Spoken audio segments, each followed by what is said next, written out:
William Morrow and Harper Audio present Highland Treasure, Highland Brides by Lynsay Sands.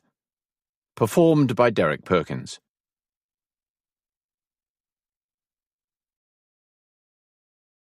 Prologue.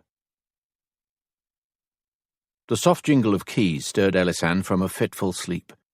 Curled up on the damp dirt floor and facing the stone wall, she couldn't see who was approaching, but didn't particularly care. It would either be Duchi or one of his men, come to drag her up into the great hall to beat her again. Or perhaps to do something worse this time, since the beating hadn't worked to get the information he was looking for. Thoughts of those worse things made her fingers tighten around the corners of the smelly, ragged blanket she'd dragged around herself to ward off the chill in the cold dungeon. Duchi had threatened several tortures for their next meeting, as he'd had his men drag her away: rape, cutting off a hand or a foot, marking her face with a hot iron so none would look upon her without horror. He'd listed other threats, but she hadn't heard them since his voice had become a muted growl from behind her as she was dragged down into the bowels of hell that was the dungeon of Kinnersley.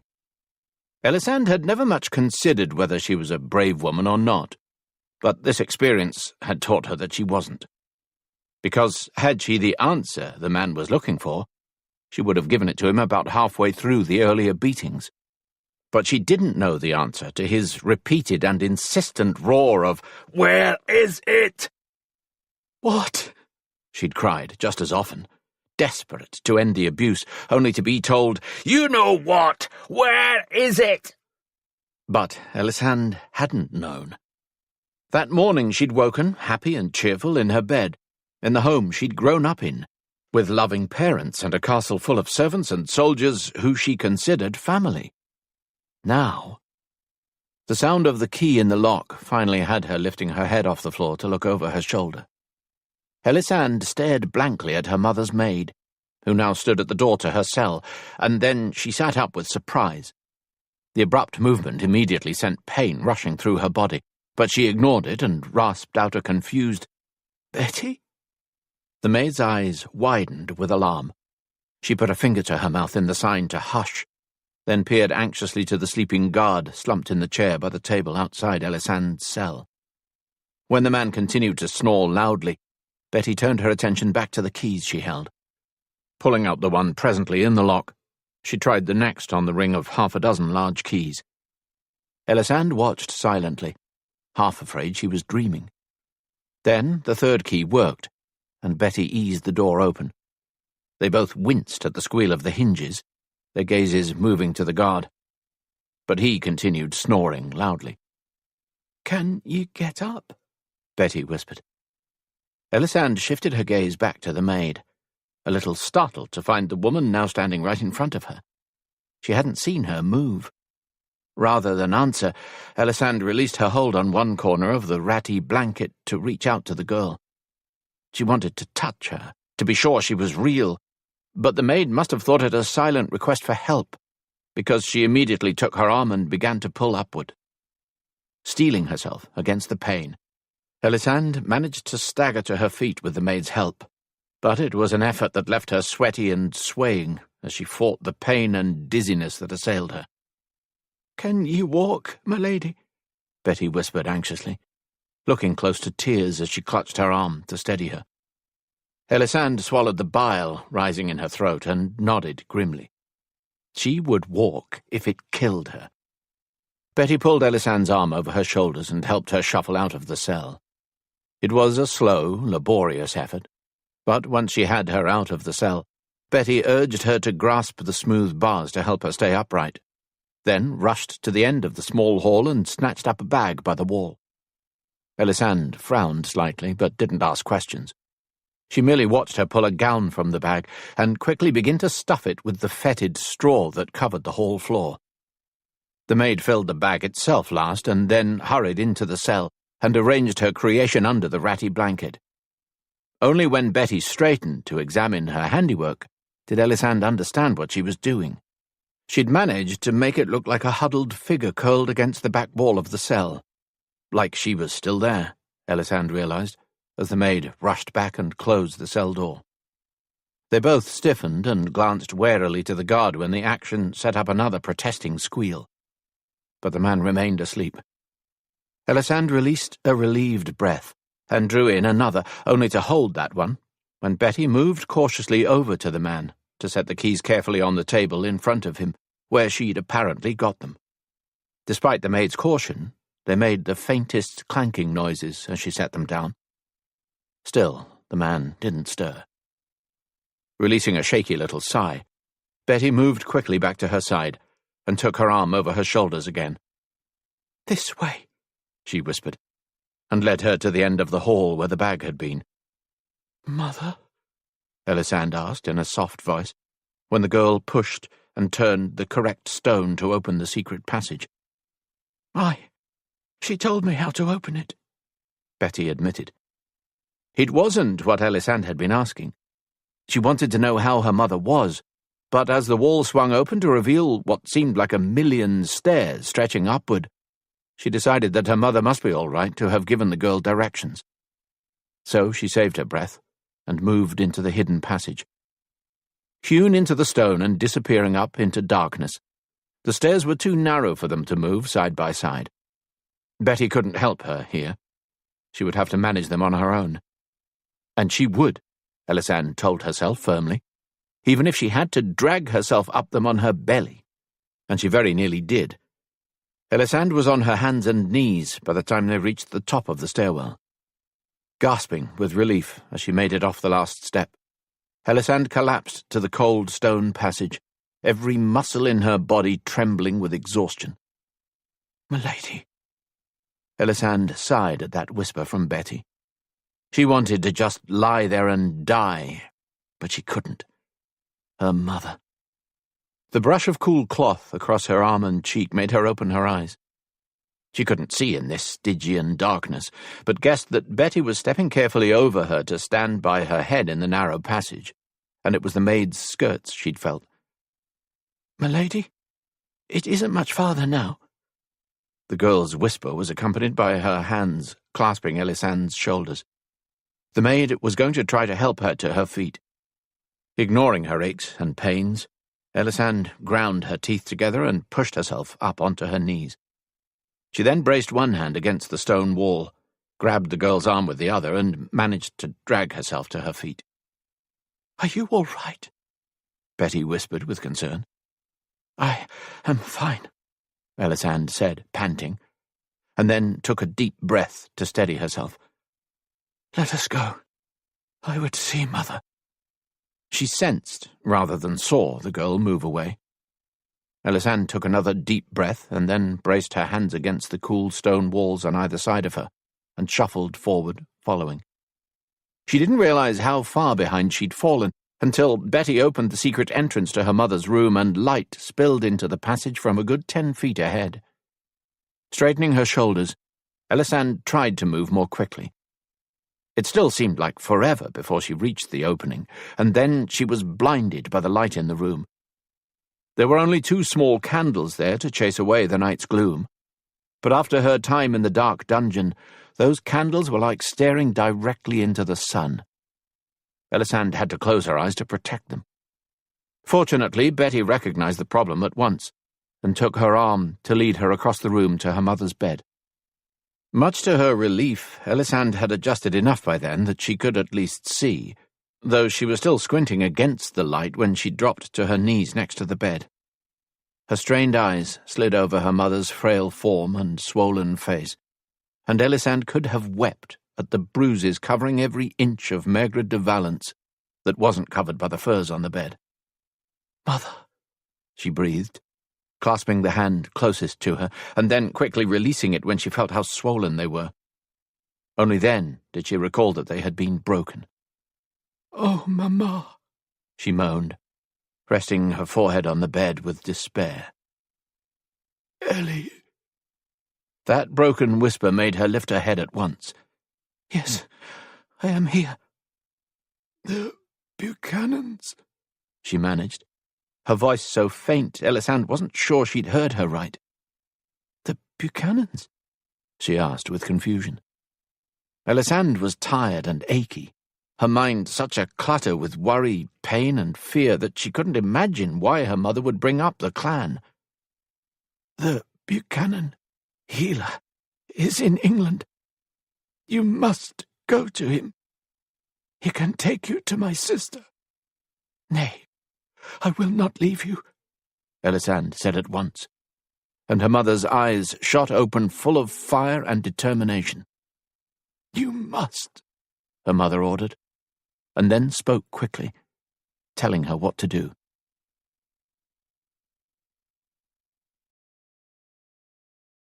Chapter 1. "Damn me, Buchanan," Ralph Fitzbadaron, Baron of Monmouth, said cheerfully, as he reached for his ale. "I thought I was done for, but you worked a miracle and saved my life. I still cannot fathom it. Are you sure you are not part English?" "Nay," Rory answered distractedly, his gaze flying over the message his brother Alec had just handed him. "Well," the Baron said, with a shake of the head, "I think you must have some English in you somewhere." "Why is that?" Alec asked beside him, and Rory almost sighed to himself, knowing his brother wouldn't like the answer any more than he had, the 100 or so times he'd heard it over the last 2 weeks. "Because Scots are ignorant heathens," Baron Monmouth informed him, "hardly capable of a mastery over healing such as your brother has. Nay, there must be English in your family history somewhere." "And yet there is no," Rory said easily, as he felt Alec stiffen beside him. Re-rolling the message he'd finished reading, he tucked it inside his plaid and stood to leave the trestle table. "Time to go, Alec." "Aye," the younger man growled, rising at once and falling into step beside him. "And thank God for that." "Here now," Baron Monmouth protested, scurrying to his feet to chase after them as Rory led Alec toward the large keep doors. "What of Fitzallen? I told you he had a complaint he wanted you to look at." "I had no agreement with Fitzallen," Rory said with unconcern, as he yanked the keep door open and strode out into the biting wind. It felt more like January or February than late November, and he could smell the promise of snow in the air. It seemed winter was coming early this year. "But I paid you a small fortune." Baron Monmouth charged after him down the stairs. "The least you can do is see the man. He should be along soon."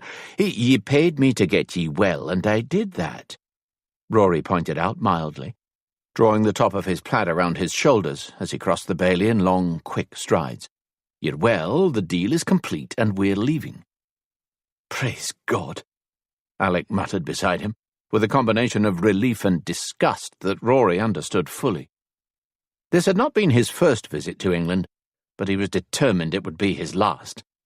He hadn't really wanted to come in the first place, but Monmouth had offered him a king's ransom to travel down into this god-forsaken land and heal him. However, 2 weeks in England was 2 weeks too many, and even the fortune he'd just made wasn't worth putting up with the constant sneering insults to his homeland and countrymen that he, Alec, and their men had been served. Monmouth's words just now had been kind in comparison to those of his soldiers over the last weeks. After 2 days of that nonsense, and the 3 fights it had caused between the English soldiers and the Scottish warriors who had accompanied them on this journey, Rory had told Alec to take their men and camp in the woods outside the walls of Monmouth. They'd been waiting patiently there for him to finish his work and leave. "Fitzallen will pay you to tend him," Monmouth cried. The man was still trailing behind them, but couldn't keep up and was beginning to huff and puff for air as he fell behind. "Go back inside, my lord," Rory said firmly, without bothering to glance around. "You're on the mend, but no yet strong enough to be running about, especially in this cold." "Fitzallen will pay you whatever you want," Monmouth insisted, gasping for breath now. Rory stopped. "God, no, brother," Alec hissed beside him, alarm in his voice. Rory ignored him and turned back to face the Baron. "Whatever you want," Monmouth repeated in a raspy voice, bending to brace his hands on his knees as he tried to catch his breath. "Baron," "There is no enough coin in all of Christendom to make me stay in England another night," he said quietly. "Now get ye back inside before ye make yourself ill again, for I'll no be staying to mend ye anew." Alec's relief was plain to see when Rory swung back to continue to the stables where their horses were even now being led out. Baron Monmouth didn't try to follow them farther. "I was afraid the coin would tempt ye and ye'd agree to stay to see this, Fitzallen." Rory shook his head at Alec's words. "Never. I'm ready to be heading home. I've had enough of this God-forsaken country." "Aye," Alec muttered, scowling around the bailey at the people coming and going. Thanking the boy who had saddled and led out his horse, Rory quickly mounted and then waited for Alec to gain his saddle before saying, "Besides, we have something else we must do." Alec gathered his reins and glanced to him with surprise. "What's that?" "Collect a treasure and take it to Sinclair." "The message?" Alec asked, his eyes narrowing. Nodding, Rory clucked his tongue and urged his horse to move. "What is this treasure?" Alec called. When Rory ignored the question and urged his horse to put on speed, Alec cursed and rode after him. Not wanting to speak of it until they were well away from Monmouth, Rory rode at a fast trot until he'd crossed the drawbridge and then set his beast to gallop across the frost-tipped grass of the open area outside the castle walls. He heard Alec whistle behind him and saw the 4 warriors their brother Orley had sent with them appear ahead at the edge of the woods on their mounts. Rory immediately turned in their direction at once and rode to meet them. "You've broken camp and are ready to head home?" he asked, reining in before them, and wasn't surprised by their silent nods. Since they carried little when travelling and slept rolled up in their plaids, there wasn't much to breaking up camp besides putting out whatever fire had remained by morning. "What were you talking about back there? What treasure?" Alec asked, as he drew his mount to a halt beside him. "And who was that message from that ye received this morn?" Rory raised an eyebrow in surprise at the second question. "Did the messenger no tell you when he gave it to ye?" "Nay," Alec said grimly. "And he did no stay long enough to be questioned either. Just rode up, tossed it at Con, said to get it to Rory Buchanan, and rode off ere anyone could even move. Since I was coming to check and be sure we were still leaving today, I brought it in to you for him." Rory grunted at this news, but before he could comment, Con suddenly tilted his head to the side and stiffened. "Riders," Alec muttered after a moment. They all looked toward the opposite side of the clearing, but no one was yet visible through the trees. Even so, Rory urged his horse farther along the trail so that they would be hidden from view. The others followed suit, and they sat their mounts, silent and still in the cover of the woods, to see who was approaching. It wasn't long before a large contingent of soldiers charged out of the trees on the other end of the clearing, riding for Monmouth's gates. "Think you 'tis Fitzallen?" Alec asked. "Nay," Rory said with a frown. "There are no nobles among that rabble. They are soldiers, every one." He watched silently as 6 men broke off from the group and crossed the drawbridge, leaving the remaining men waiting outside. Rory then turned his horse and spurred him into a gallop again. He had a feeling the men had something to do with the message he'd received, and that it would be a good idea to find the treasure mentioned in it and head north as quickly as possible. With that thought in mind, he kept up the pace for the half-hour it took before they reached the point of the trail where the river ran over it. Rory crossed the shallow flow of water and then stopped and glanced around, searching the trees on either side of the path. He wasn't surprised when Alec immediately moved up beside him again. To forestall the questions he knew were on the tip of his brother's tongue, he said, "The message ye brought me was from Lady Margaret de Valence, Baroness of Kinnersley. She is Lady Sinclair's sister." "Joe's sister?" Alec asked with surprise. Lady Jo Sinclair was their sister C's dear friend, wife to Laird Campbell Sinclair, and the only Lady Sinclair they'd met. "Nay, Lady Bernice Sinclair, Cam's mother," Rory answered, his tone distracted as he scanned the woods around them, searching for the sign the message had mentioned. "Oh," Alec muttered. "So the message was from Cam's aunt, And she wants you to collect her treasure and take it to Sinclair, Alec reasoned out. And when Rory didn't comment, he asked, "What are ye looking for?" "There is supposed to be—" Rory paused and smiled. "A ribbon." "A ribbon?" Alec asked, moving up beside him. "I do not see—" His words died when Rory pointed out the thin, white ribbon tied around the trunk of a tree on their left. There was a narrow trail next to it, leading deeper into the woods that would have been easily missed without the ribbon to mark the way. "I do not recall Cam mentioning an aunt. But even so, what would she be doing in England?" Alec asked, shifting uncomfortably on his mount. "Mayhap 'tis a trick or a trap." "Mayhap," Rory agreed, aware of the way the suggestion made the other warriors all now sit up in their saddles, eyes alert as they searched the surrounding area for signs of trouble. They were all silent for a minute, listening to the bitter wind whistling through the trees, and then Rory turned in his seat to eye the 4 men with them. "Fergus and Donald, you two stay here and keep an eye out. Fetch us if you catch wind of trouble." He waited long enough to see the men nod and then added, "The rest with me." Rory urged his horse down the new path, but his hand moved to his sword, ready to draw it at the first sign of trouble. The narrow trail, if it even could be called that, forced them to ride single file.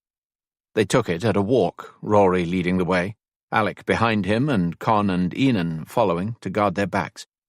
No one spoke, and they all eyed the surrounding forest warily, until Rory came to the edge of a small clearing where a cart sat unattended. The moment he stopped, Alec moved up on his right to get a better look. "Where's the horse?" Con asked in a rumble. The warrior had urged his mount up on Rory's left, leaving Enan to guard their back. Rory's narrowed gaze swept the area. A horse must have been used to bring the cart here, but there was no sign of one now. "What exactly did Sinclair's aunt say in her message?" Alec asked, his voice grim and eyes sharp as he awaited the answer. "That she had heard we were in the area, and knew from her sister's correspondence that the Buchanans were dear friends to the Sinclairs. As such, she begged our help. Her great treasure waited at the end of a trail we would find by a white ribbon tied around the trunk of a tree, just past the river in the woods outside Monmouth, and she would be forever grateful if we saw that treasure safely delivered to Sinclair." "Forever grateful, eh?" Alec muttered, twisting his head to check the trail behind them. "No mention of a reward?" "Nay." "Well, if 'twas a trap, they'd probably mention a reward as a lure," Alec pointed out.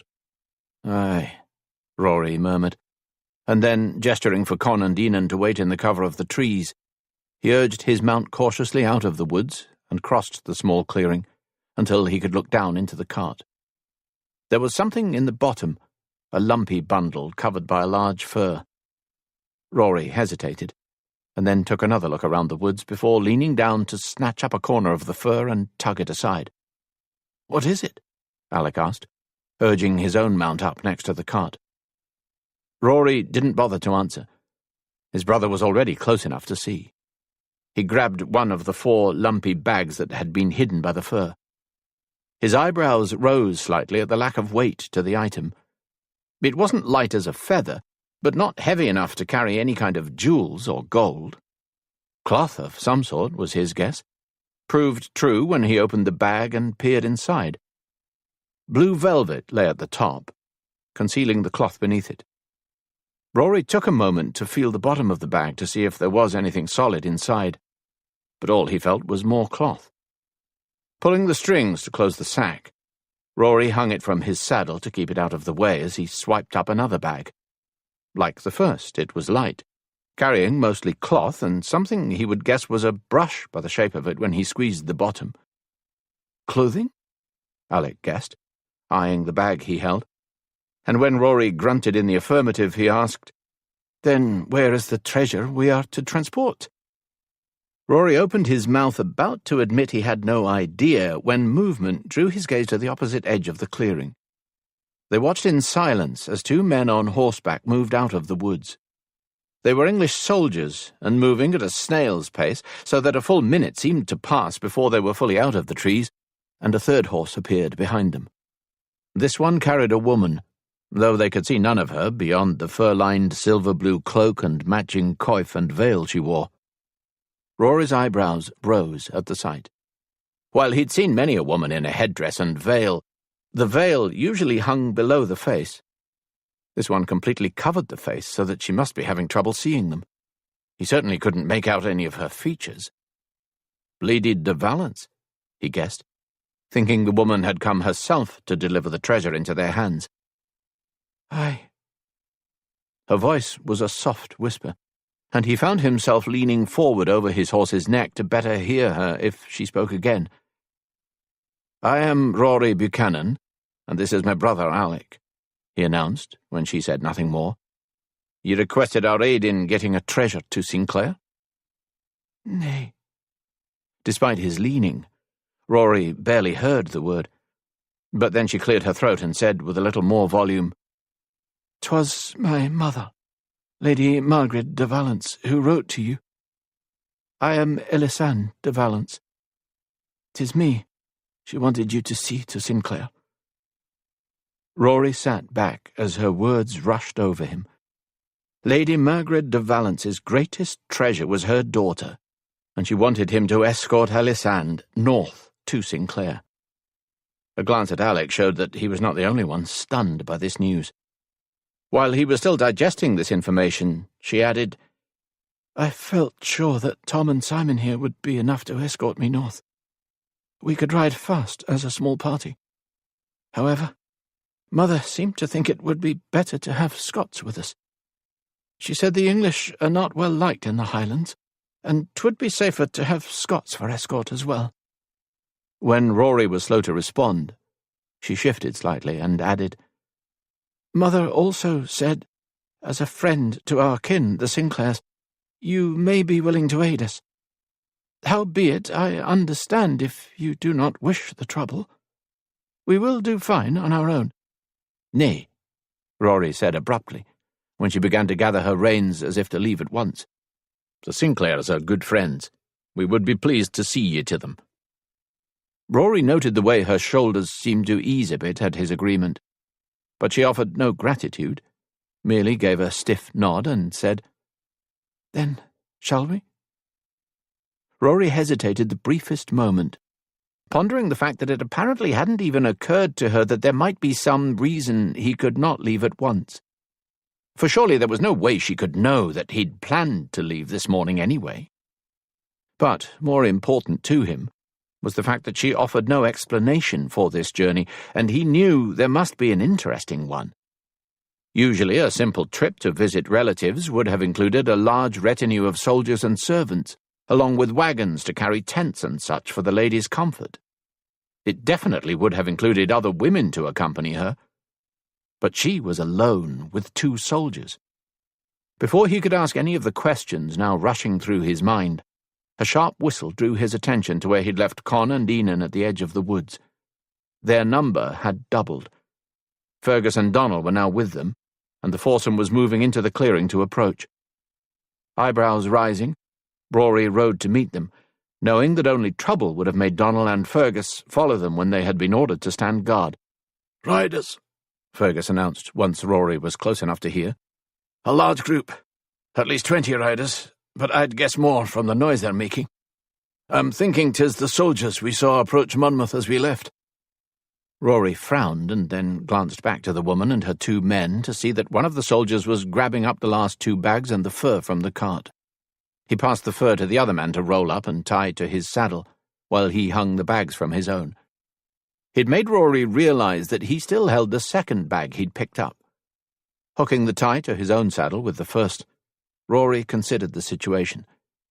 He had no idea if the contingent of soldiers they'd seen approach Monmouth were looking for the lass, but it didn't matter. He'd rather avoid them either way. Soldiers en masse could be trouble on the road, and something he'd like to avoid when they had a lady in their midst. "We'll stay away from the main road and travel as fast as we dare through the woods," he decided as he straightened in the saddle. He didn't wait for agreement, but led them to the English trio to tell them of his decision. The grim expressions of the soldiers, and the way the woman stiffened at the news of a troop of soldiers approaching, told him they were expecting trouble, but he didn't question them. There was no time now. He could get the answers he needed later, Rory decided, and got them moving at once. "Are you all right, my lady? Do you need a rest?" Realizing she had begun to slouch and sway a bit in the saddle, Ellisand straightened abruptly and scowled, despite knowing Tom couldn't see her expression through her veil, or perhaps only because he couldn't. She knew the soldier only asked the question out of concern, and she surely would have appreciated it if it didn't simply make her focus on the pain she had been trying to ignore for the last several hours of travel. The truth was, Ellisand was not all right. In fact, she was weary and in agony, and there was nothing she wanted more than to stop and rest. But they could not stop. She would not be safe until they reached Sinclair. She could rest then, and even sleep for a week if she wished. But, dear God, she was racked with such agony right now that all she wanted to do was lie down and die. And the pain was not all just physical. Her mother and father. Ellisand cut off her thoughts lest they lead to tears, and forced herself to stiffen her spine. She would not die. At least not without one hell of a fight. She would survive her losses and this hellish ride, and get to Sinclair. It was the last thing she could do for her mother. "I will tell Buchanan you need a rest." Tom's voice drew her from her thoughts, and she shook her head at once. "Nay, I'm fine. No stopping." The soldier hesitated briefly, but then sat back in his saddle with a dissatisfied grunt. She wasn't surprised. Tom knew just how badly injured she was. He'd had to carry her from her mother's bedchamber, using the secret passage to deliver her down to the cart and horses he and Simon had waiting in the woods outside the castle walls. He'd laid her gently in the cart, and then they'd been away, and while she'd tried, she hadn't been able to wholly stifle her moans and cries of pain, as she was shaken and jolted about on the ride to Monmouth. They'd arrived a couple of hours before dawn, and Ellisand had rested until the sun rose, only mounting her mare after Simon had returned from delivering her mother's message to Rory Buchanan. The two men had both protested the move, insisting she should travel in the cart, but Ellisand had been equally insistent that she would ride. She had not wanted to meet the Buchanans on her back. She hadn't wanted them to know that she was injured, nor suffer the humiliation of their seeing her men helping her mount. Tom and Simon had pretty much had to place her in the saddle. She hadn't been able to manage it on her own, but once seated she'd actually felt a little better. The cart had shaken and jolted horribly on the journey to Monmouth, causing her constant agony. But seated upright on the saddle she'd felt better. At least she had until they'd started to ride. Now it was nearly as bad as the ride in the cart had been. At least there she hadn't had to use her trembling muscles to keep her seat. Tom, suddenly dropping back behind her again, drew her attention to the trail ahead to see that it was narrowing once more, forcing them to ride single file. If it could be called a trail, Ellisand thought. Half the time the lead Scot seemed to be beating a path through the woods. But then perhaps that was normal. She had no way of knowing. Ellisand had never travelled beyond the forest around Kinnersley Castle until now, while the Buchanans were from Scotland and surely knew their way home. That thought drew her gaze to the man riding in front of her, as her eyes slid over the dark plaid he wore. Rory Buchanan. She'd been a bit startled when he'd appeared in the clearing. The man was much larger than Tom and Simon. He was also wearing a scandalous outfit that left his knees and lower thighs bare between the tops of his boots and the bottom of the skirt he wore. Ellisand had blinked at the sight, and then forced herself to keep her eyes on his face for propriety's sake. Not that that had been a hardship. Even through her veil she'd been able to see the man was handsome, with a nice face, bright green eyes and long dark hair shot through with red. He was also large and muscled, but not overly bulky with it, and apparently that was a shape she quite liked. Although for some reason that same shape on the other Buchanan brother hadn't affected her quite the same way. Alec, she recalled, and guessed by the way he deferred to Rory that he was the younger of the two Buchanan brothers. He actually looked very like the older, with the same auburn hair and green eyes. They were both handsome, but Rory Buchanan had an air of confidence about him that was missing with the younger man. Perhaps that was why she found him more attractive. As if her thoughts had drawn him forward, the younger brother suddenly rode past her as the path widened again. She watched with curiosity as he moved his horse up beside his brother's and began to speak. She could hear the soft rumble of his voice, but couldn't make out his words. Ellisand knew it must be about her, however, when Rory Buchanan suddenly glanced back at her. She immediately forced herself to sit up a little straighter, realizing only then that she'd started to slump in the saddle once more. Ignoring the way her muscles and her very skin cried out at the action, Ellisand held herself stiff in the saddle and raised her chin. She would not show weakness. She could manage this. Besides, it must be nearly midday by now, she reassured herself. They would stop soon, if only to eat and relieve themselves. She hoped.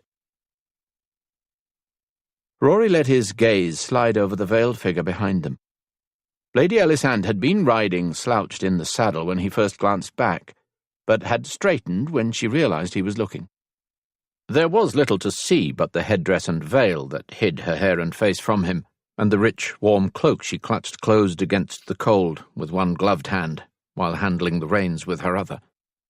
In truth, she could have been a corpse or a man under the outfit, but there was nothing alarming in the way she sat her mare. "She looks fine," Rory said finally, as he shifted his attention forward once more. "Aye, now she does," Alex said with irritation. "But I am telling ye there is something wrong. She was slumped and swaying slightly in the saddle until ye looked back." Rory looked back again, but she was still sitting upright, seeming perfectly fine. "Why do you think she wears the veil like that?" Alec asked suddenly. Rory just shrugged. He had no idea. "Think ye she is so ugly her mother feared we would refuse to escort her did we see her face?" That brought a startled laugh from his mouth, and Rory raised his eyebrows at his brother. "What difference would her face make? We are doing this as a favour to the Sinclairs, not because of what the woman looks like." "Aye," Alec agreed on a sigh. "Still, it seems fair strange that she would cover herself wholly like that. It must make it hard for her to see where she is leading her mount." "All she needs do is follow me," Rory pointed out with unconcern. "The veil obviously does no blind her so much she canna do that." Alex shifted unhappily in his saddle. "We do not even ken why she needs our escort. Why has she not a large retinue with soldiers and servants to see to her well-being? She has not even a maidservant to act as chaperone." Rory grunted at the comment, for it was something he'd pondered himself and had no answer to. There had been no time to ask back in the clearing once he'd realized soldiers were headed their way. He knew the soldiers would have continued on the northeast road from Monmouth while their party was now heading northwest. He'd decided they would use the less travelled route to Scotland. It would reduce the likelihood of encountering the soldiers who may or may not cause trouble, and also remove the risk of bandits as well, since such ruffians preferred to ply their trade on the busier routes, where there were more travellers to attack. "Why do you think—" "Damn!" Alec interrupted himself, and slowed his horse, allowing it to fall back behind Rory's, and drawing his attention to the fact that the path was narrowing again. It was also growing steep, he noted, slowing his mount to avoid bumping into Enan's, as he and Con reduced speed in front of him to manage the steep descent. The path was taking them down into a valley with an ascent nearly as steep on the other side, Rory saw, and decided they would stop in the dale to eat and let the horses rest before continuing up the incline on the other side. It would give him a chance to ask Lady Ellisand those questions that had been tumbling through his mind since the clearing. It might even give him a chance to see the woman's face. Surely she'd have to remove her veil to eat. Thinking to tell her his plans, and perhaps discover if Alec was right and she was struggling to maintain the pace he'd set for this ride, Rory urged his horse off the path to allow Alec's mount to pass and waited for Lady Ellisand to reach him. It was the only reason that he noted her trouble and was able to grab her up before she tumbled out of the saddle and to the ground.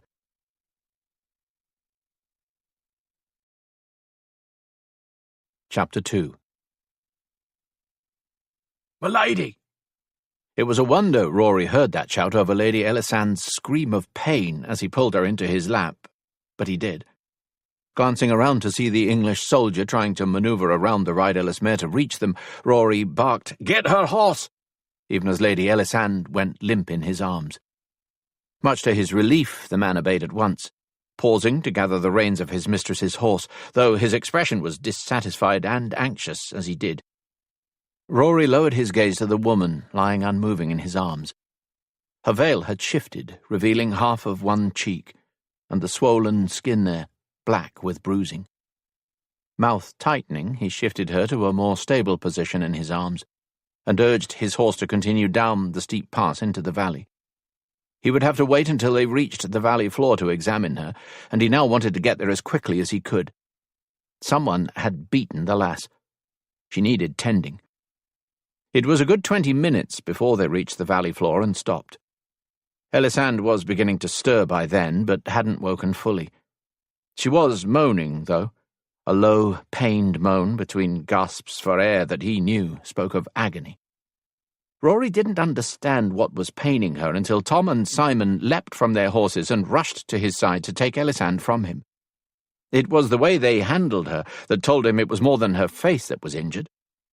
They were careful to grasp her from each side, holding her upright by her upper arms as if she was walking, though she hadn't yet regained consciousness. They carried her to an open area like that, and set her slowly and cautiously down on her left side. To him, that meant there was something wrong with her back, or perhaps her right side, or both. Cursing, Rory dismounted. "Let me see her," he growled as he reached them. "I'm a healer. I can help."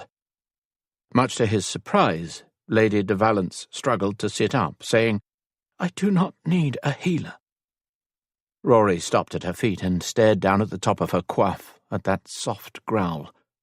She was awake. "You've bruising on your face," he said finally, when not one of them looked up at him. Tom and Simon were crouching on either side of their lady, both eyeing her with concern as she stared down at the hands she held clenched in her lap. Regaining her composure was his guess, or waiting for pain to end. He'd seen it often enough with the wounded. The utter stillness, almost not breathing, as they waited for their agony to ease. Rory guessed that the worst of it had finally passed when she sighed and seemed to sag a bit where she sat.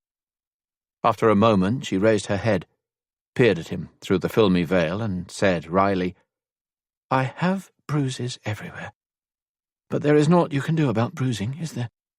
Besides, 'tis not your healing I need, my lord, but your escort and your sword-arm if there is trouble." Rory blinked at the words. He wasn't used to being needed for anything other than his healing abilities. In fact, he could not recall ever having someone require something else from him, especially not a strong sword-arm. It wasn't that he was not good in a battle. These last few years his brothers had insisted on his training with them in the practice field. Considering all the trouble his clan had encountered of late, he'd seen the wisdom of the suggestion and had set himself to the task. The activity had increased his bulk, and he was now nearly as good as Orlais with the sword. He was just not used to anyone having a need of that new skill. It left him feeling a little taken aback, and yet he felt his chest puff up a bit at the same time. She needed his escort and protection. "Right," he muttered aloud with a nod, then shifted uncertainly on his feet before adding, "You're probably hungry. I'll fetch you an oatcake to—" "We have food," she interrupted, and then turned toward Tom and instructed, "Fetch the sack with the chicken and cheese. We shall share it with the Buchanans." There was more than chicken and cheese in Lady Ellisand's sack. It held 2 roast chickens, cheese, bread and apples, enough for all of them to eat well for the one meal at least. There was even a little left over when they finished and remounted. Rory watched with a frown as the English soldiers argued briefly with their lady about how to go about getting her in the saddle, before she finally gave in to the necessity of allowing them to lift her onto it. He wanted to offer to have her ride with him, but suspected she wouldn't appreciate the offer, so held his tongue. Will she be all right? Alec asked softly beside him, as they waited for the 2 English soldiers to mount up and follow their mistress to them. Rory shook his head, not sure of the answer himself. If her back had been abused as badly as her face had appeared to be in the glimpse he'd got, riding could not be comfortable. "We'll go slowly," he decided, but Ellisand heard him as she approached on her mount and shook her head. "Nay, do not slow for me. I want to reach Sinclair as quickly as possible," she said firmly. Rory scowled slightly, thinking that would be a mistake, but didn't voice his concern. Shifting his gaze to Con, he shrugged and said, "He heard her." Nodding, Con took the lead out of the small clearing. Inan immediately followed, but this time Rory had the lass and her men fall in next, so that he and Alec rode behind with Fergus and Donnell. He wanted to keep an eye on Ellisand to judge for himself how she fared. If she showed signs of having trouble keeping up the grueling pace, he would signal Con to slow, or take her on his horse, whether she liked it or not. Although, Rory supposed, sitting leaning back against him would not be comfortable for her either if her back was paining her. He contemplated that problem over the next 2 hours as they galloped through the early afternoon. It had been cold when they left Monmouth, but was growing colder still as the day drew on. It was quite frigid by mid-afternoon when Lady de Valence began to sway in her saddle again. Rory whistled to signal for Con to stop, and urged his horse up past the English soldiers to reach the mare's side. "Ye're wearying," he said without preamble, when Ellisand drew her mount to a halt and turned to peer at him. "I am fine," she assured him, sitting up a little straighter. "There is no need to stop for the night so early. I will manage." "Ye're no fine," Rory argued. "You've done well, but you're beginning to struggle, and I'd rather no have to sew up a head wound, or bury ye do ye break your neck falling from your horse." He couldn't see her expression, but the way one hand clenched around the cloak she was holding closed, and the other on her reins, told him she wasn't pleased. "I do not wish to stop so early. I want to get as far from—" "I was no suggesting stopping," he interrupted, and when she stilled and tilted her head, Rory said, "You can ride with me." He watched the veil billow slightly as she heaved a sigh and shook her head. "Riding with you at my back would be more painful than riding alone." "Aye, I thought it might," he admitted. "But what if ye rode at my back? Would that pain ye too?" She seemed to still at that, and he could sense the uncertainty rolling off her. "At your back?" "Aye, behind me, with your arms around my waist. You could lean on my back, and we can tie your hands together to keep ye in place should ye fall asleep." A moment of silence passed, and then she said, "Aye." Rory nodded and leaned to the side to retrieve the small length of rope he kept with the medicinals in a sack that hung from his saddle.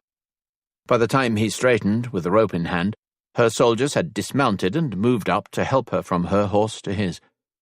Rory waited and watched, ready to offer assistance if it was needed, but unwilling to touch her without permission.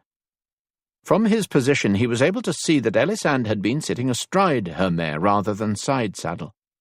He'd suspected as much, but the thick, voluminous fur-lined cloak had draped down either side of the horse, hiding her well enough to make him unsure. Now, as her cloak flapped open, he saw that aside from her unconventional choice in riding position, she also wore unconventional clothes. Lady de Valence had men's breeks under her gown, the skirts of which had been hitched up to allow her to sit astride the animal. The knowledge made him think of his sister, C, who had absolutely no qualms about wearing men's clothing when she wanted to. It made him wonder about this woman's character. Was she bold and daring, like C? Or had it only been necessity that had made her don the breeks? Rory didn't know. Hell, he didn't know anything about her except her name and that she was the half-English cousin of Campbell Sinclair. He hadn't asked his questions of her while they ate their meal as he'd intended.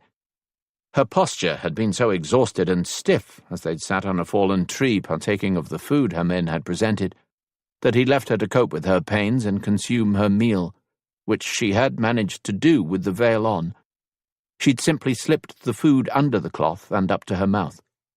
But he really needed to ask some of those questions swarming around inside his head soon. How had she come by the bruising she admitted to? Why was she travelling with only 2 men rather than a large contingent? Why was she going to Sinclair at all? Rory was distracted from his thoughts when Lady de Valence was finally settled on the saddle behind him, and he felt her arms slide around his waist. He glanced down at her hands in her fur gloves. Despite the fact that her chest brushed his back, her hands barely met, the tips of her mitts merely reaching each other.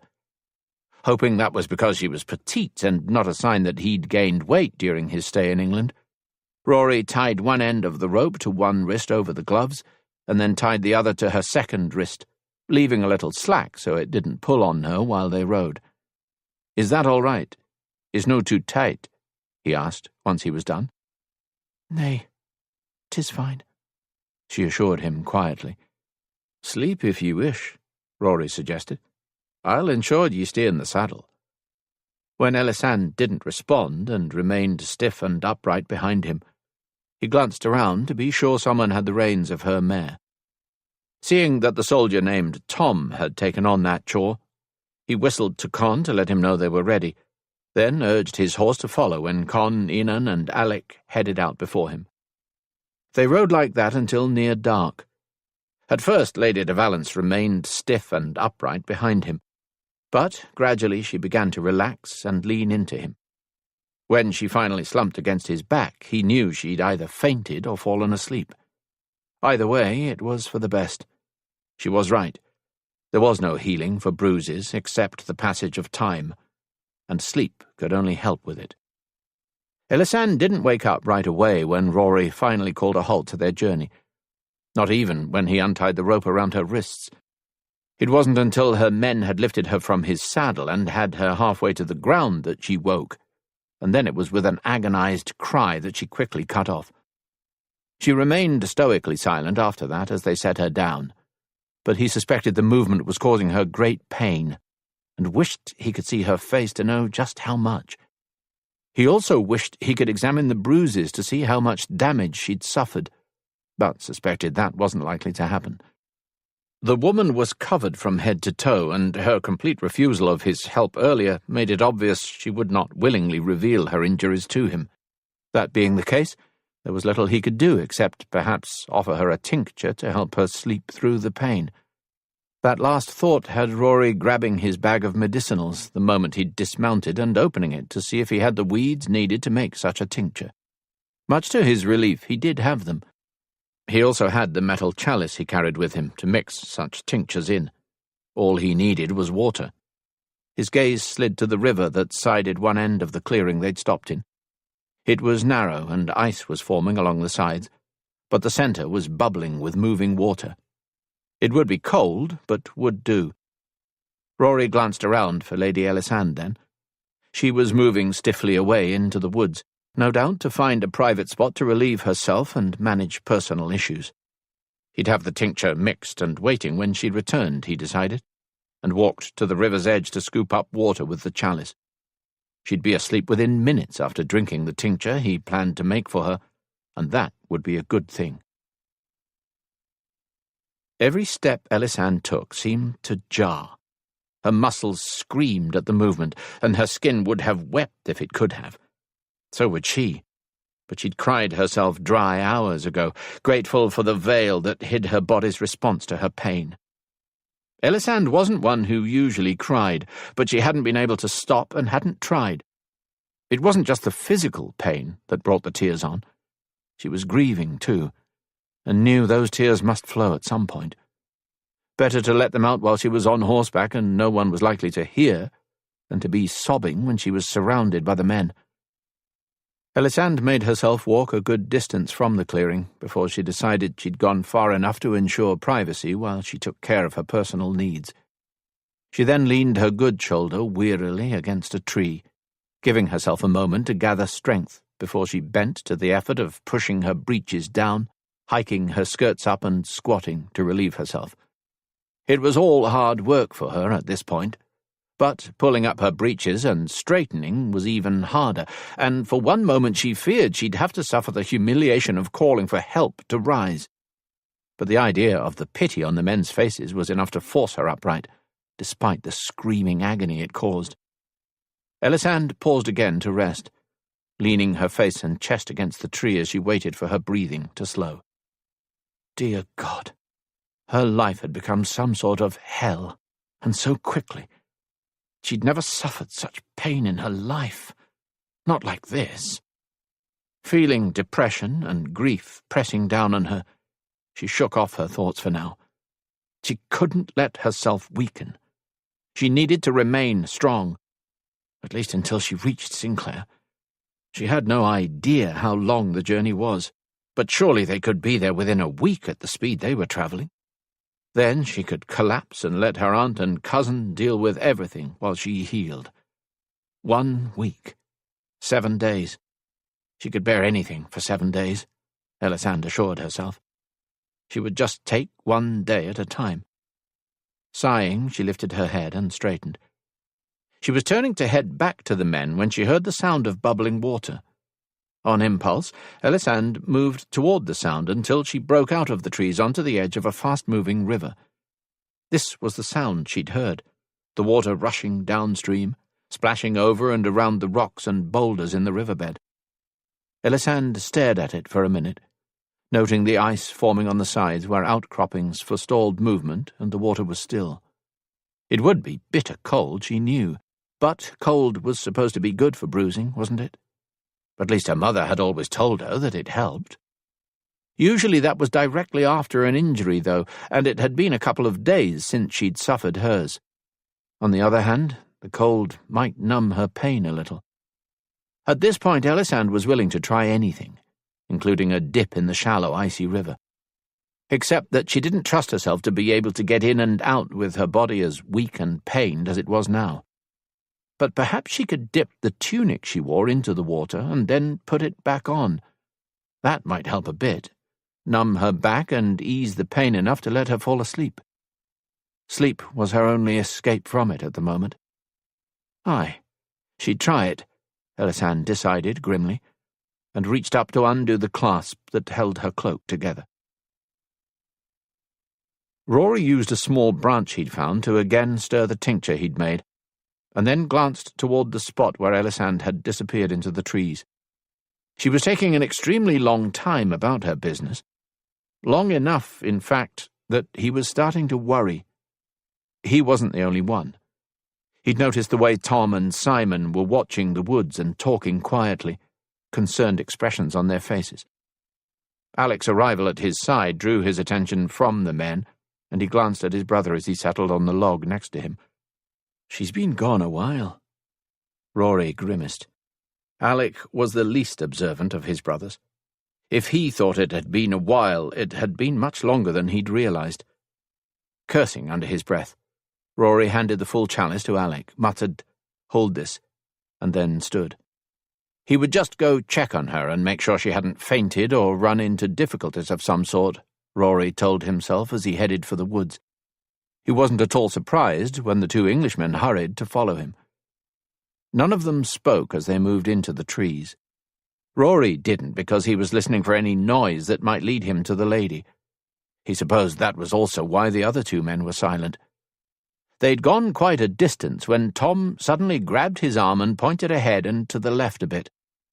Rory stopped to look, but didn't at first see what had caught the soldier's attention until movement caught his eye close to the ground. It was a lighter brown amid the dark brown tree trunks, about 40 feet ahead, and he watched it briefly before he recognized what he was seeing. Lady de Valence was kneeling on the cold, hard ground in nothing but a pair of breeks and a light brown tunic that was partially obscured by the long, silky black hair now flowing freely down her back. Grunting acknowledgement that he'd seen her, Rory started slowly forward again, thinking that he would just ensure himself she was all right and then retreat if she wished it. He was just 10 feet away when a splash of silver blue drew his gaze to the clothing lying in a pile next to her. But then movement drew his gaze back to Ellisand. She had straightened and was now removing the tunic she wore, pulling it slowly up to tug it off over her head. Rory jerked to a stop, stifling a startled mutter when Tom didn't stop fast enough and bumped into his shoulder. They all stood silent then, watching as Lady Ellisand's back slowly came into view, revealing inch by painful inch of the mottled red and black colour that covered most of her back and her right side, leaving only a strip of pale, unblemished white skin on her left side. In all of his years of healing, Rory had only seen damage that extreme once. It had been on a village woman whose husband had beat and kicked her for hours. She'd been barely alive when she was brought to him, and had died shortly afterward from what he'd suspected was inner damage he hadn't been able to see or heal. As he recalled, she had been in so much pain she had prayed for death before it came, and welcomed it with relief as the life left her eyes. Rory had almost forgotten the men were with him when Tom murmured, "I knew she was badly beaten, but—" "Aye," Simon breathed, when the other man fell silent. "How the devil has she sat the horse at all?" Rory didn't respond to the man's question. It was something he was wondering himself. "What is she doing?" Simon asked, as they watched Lady Ellisand lean forward to lower and lift the tunic she now held in her hands. It was only when she raised it that he realized she was kneeling at the river's edge. They all watched silently as she wrung out the now dripping cloth, and then covered her face with the cold, damp material. It was only then he recalled the bruising he'd seen on her face when her veil had moved a bit. "What happened to her?" he asked grimly, keeping his voice low. There was a moment of silence, and then Tom said, "Baron Duchi had one of his men take his fists and boots to her. And her father allowed this? Is Duchi her husband?" Rory asked at once, for only husbands and fathers could get away with such abuse.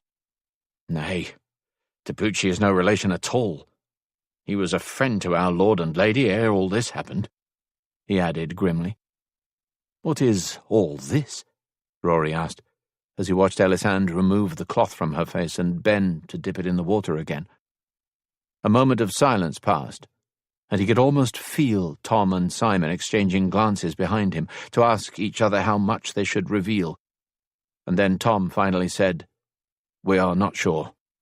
We were on a task for our lord, Robert de Valence. Gone near a week and then returned to find everything in chaos. We were told that Duchi's men guarded the keep, that our lord, as well as most of the Kinnersley soldiers, were dead, and that our lady was abed, fighting for her life while Lady Ellisand lay beaten and broken in the dungeons. We no doubt would have been killed too if we'd ridden up to the castle," Simon put in. "But several servants had fled the keep during the chaos and were hiding in the woods. They stopped us and told us what was happening, warned us against approaching." Tom took up the tale again. "We were going to ride to our closest neighbour, Lord Grenville, and request his aid for Lady Margaret and Lady Ellisand, but thought it best to take a message from Lady Margaret to convince Grenville to act quickly. So we sent one of the escaped servants, a kitchen boy named Eldon, into the keep to try to get to Lady Margaret for such a message." "He was gone for hours," Simon told him when Tom paused. "We were just starting to think he had failed and been captured when Lady Margaret's maid, Betty, found us. The boy had succeeded at his task and reached Lady Margaret. Our lady had sent Betty out to find us. She had a message, but not for Grenville, for you. We were to smuggle Lady Ellisand out of the keep and take her to you, which we did.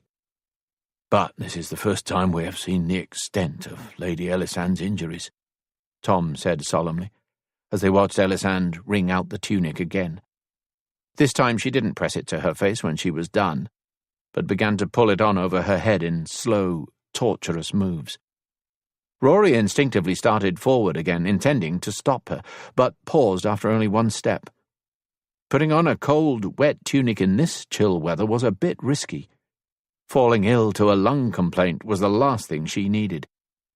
On the other hand, it would dry quickly against her body, and if it eased her pain, it was worth the risk.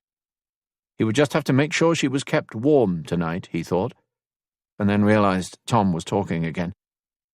"She's been mostly silent since we left Kinnersley," Tom said. eyeing the woman with pity as she tugged her gown on over the tunic and breeches in slow, methodical movements. "I think her spirit has broken. 'Tis a shame that. She was always a happy girl, ere this. Always smiling and laughing, kind to everyone. She treated us all like family, servants and soldiers alike. I worry she will not recover from this." Rory didn't comment. He'd have been amazed if something like this didn't change the lass. But he agreed it was a shame. In his mind he was thinking of C, and how she might have been affected by such events. She might have bounced back, but she also might have pulled into herself and become altogether different. Harder, perhaps, or bitter. Rory watched Lady Ellisand finish with the gown and reach for the cloak next. The way she huddled into it and fumbled with the clasp under her chin told him how cold she must be. Giving up his position in the trees, he strode forward now, determined to help whether she liked it or not.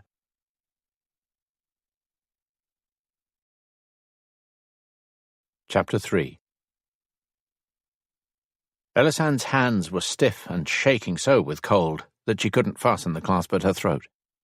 She was just thinking to give it up when the sound of a snapping branch made her whirl on her feet.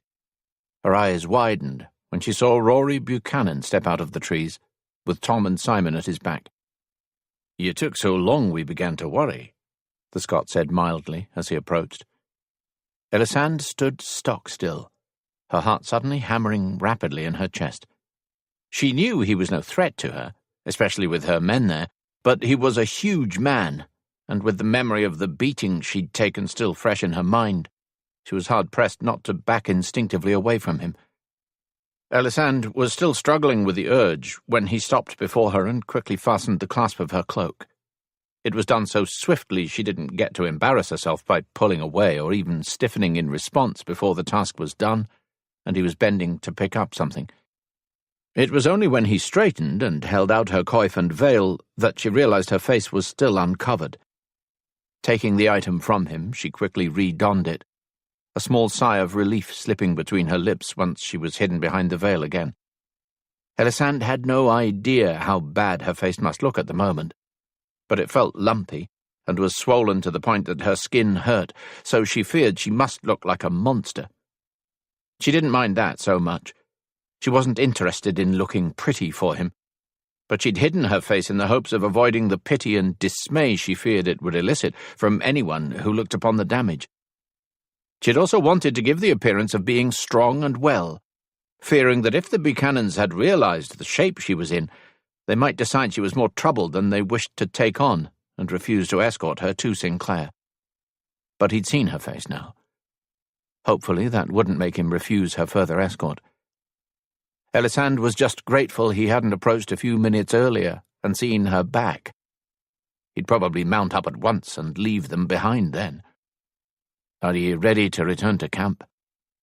Ellisand peered at him through the veil. As she'd noted earlier, Rory Buchanan was a handsome man and built like a warrior. He was unmarred by the scars most warriors carried on their faces and bodies, though, and that made her wonder about him. "Aye," Ellisand said finally, when she realized he was waiting for an answer. She hesitated when he offered his arm, but then placed her hand on it and allowed him to lead her back toward the clearing where they were to camp, Tom and Simon trailing behind.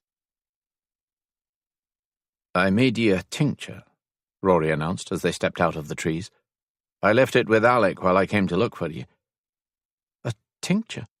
Ellisand asked, her eyes seeking out the younger brother and finding him sitting on a log in the centre of the clearing, a chalice in hand. "Aye, 'tis the best I can do at the moment. 'Twill make ye sleep deeply so the pain does no bother ye," he explained. Ellisand shook her head. "Thank you, but I will not take your tincture." The Buchanan stopped walking at once and faced her, his expression both surprised and concerned. "'Twould help ye sleep, my lady." "A deep, potion-induced sleep," she pointed out. "Aye," he agreed solemnly. "But sleep is all I can offer to help ye through the pain." "But I would be hard to waken if there was trouble," she said with concern. "Should we expect trouble?" he asked at once. Ellisand hesitated and then started walking again, forcing him to walk with her as she admitted, "I am not sure." That was the truth. Her mother had hoped that Duchi would think she'd head south to court. It was why she'd sent her north to Scotland. Her mother had wanted her to be safe at Sinclair. But the mention of the soldiers that had approached Monmouth while they were in the clearing made her worry that Duchi had somehow figured out they were travelling to Scotland and had sent men after her. If so, there would definitely be trouble. "You need to tell me what this is all about, so that my men and I can be prepared to handle the threat," Rory said quietly, as they reached the fallen log where Alec sat. Ellisand peered up at his face, made hazy through the veil, admitting to herself that he was right. In truth, she was surprised that it had taken him so long to demand answers.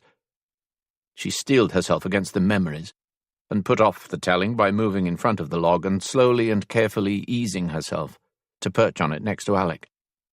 She then waited for Rory to settle on her other side, before lowering her head to stare at her slippers where they peeked out from her skirts and cloak. 3 days ago, my life was as it always had been, she began slowly. It was calm, happy, and peaceful. And then Duchi arrived at Kinnersley Castle. 4, Tom said, as he and Simon settled on the ground in front of her. Duchi arrived at Kinnersley 4 days ago. You were 3 nights in the dungeon, milady, Simon informed her, as the Buchanan warriors moved closer to hear. The night Duchi arrived, and 2 nights after, before we took you away. Ellisand recognized the pity in Simon's voice, and turned her gaze back to her slipper-clad feet again, murmuring, I was unconscious by the time we reached the cells in Kinnersley's dungeon. I must have remained so for longer than I realized. She didn't give them time to comment, but started over. Very well, then. 4 days ago my life was as it had always been, and then Duchi arrived. He was a long-time friend of my parents. He had been to Kinnersley often over the years, but this time he arrived with a good-sized army at his back. That was unusual, but he explained that he was just stopping in on his way to court, and he left most of them to camp outside the walls. He brought only a dozen men into the bailey with him, his knights. Father welcomed him, as always, and then informed him we were just about to sit down to our evening repast, and invited him and his men to join us, saying he would send the stablemaster out to see to the horses. But Duchi told him not to bother the stablemaster, and ordered his men to see to the horses themselves, and then come inside to join us at table. Ellisand recalled the smiles and light chatter and laughter as they'd gone back into the great hall with this old family friend. Shaking her head, she carried on. Everything seemed fine at first. We chatted lightly, and then Father fell into a discussion with Duchi about politics or the king or something, and Mother waved a servant over. She was telling her to prepare the guest chamber when the keep doors opened and Duchi's men began to file in. No one paid them any attention, but I noticed that there seemed to be more of them than the dozen or so we left outside, and that they were filing around the table rather than each finding seats. I was just thinking that it was almost as if they were surrounding those of us seated at the trestle tables, when Father suddenly cried out. When I looked his way, it was to see him stumble back from the table and then fall, a dagger in his chest. Before I could even grasp that he was dead, murdered by Duchi, that bastard was dragging my mother and me to our feet. As he shoved us over toward the hearth, he shouted to his men to kill them all. Ellisand could still hear the startled shouts and shrieks of the people around the trestle tables as the soldiers were murdered where they sat, along with any of the women brave or foolish enough to try to intervene. They were all caught so much by surprise that she didn't think one man had managed to draw a weapon to defend himself before being cut down. It had been a slaughter that had left the rushes soaked in a widening pool of blood. And the stench. She had tended to many ill and injured with her mother, and knew death could be a messy ordeal. but nothing could have prepared her for what she witnessed. Ellisand swallowed as the little bit of food she'd had when they'd stopped to eat tried to crawl up her throat. Pushing the memories away, she cleared her throat. My mother and I stood huddled together by the hearth when he released us to watch his men kill everyone. It could not have taken more than a minute before 'twas all done. Then Duchi ordered one of his men to watch us, and told the others to search the castle before storming off to the small chamber where Father worked on the castle accounts. I presume he searched that room himself. Mother was in shock, I think. She kept saying everything would be fine. The guards on the wall would realize something was wrong and come to take care of these men, and then we could bind Father's wound, and he would survive. Ellisand squeezed her fingers tightly closed and shook her head. But I could see he was dead already. And I knew that for so many of Duchi's men to have entered the castle, our own men on the wall and in the soldiers' barracks must already be dead too. I didn't tell her my suspicions at the time, but I later learned I was right. While Duchi had sat chatting and laughing with us, the dozen knights who had entered the bailey with him had gone around and quietly killed the men on the wall, and then had opened the portcullis to let the rest of his army in. The first thing they'd done was attack the men in the barracks, taking them enough by surprise that they put up little more of a fight than the ones who were at table with us. Only then had his men entered the keep and surrounded the trestle tables to finish off the remaining soldiers. God in heaven! Alec breathed at her side, and Ellisand felt her lips twist with disgust. God had nothing to do with the slaughter of her people, and if he had been watching, he hadn't raised a finger to intervene. Duchi was not gone long, she continued, her voice sounding unnaturally calm to her own ears.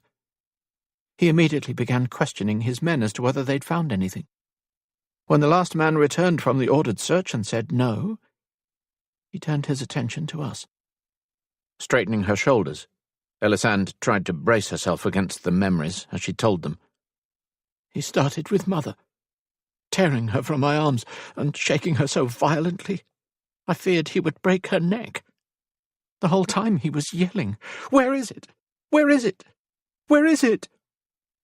The words were like a chant in Ellisand's head.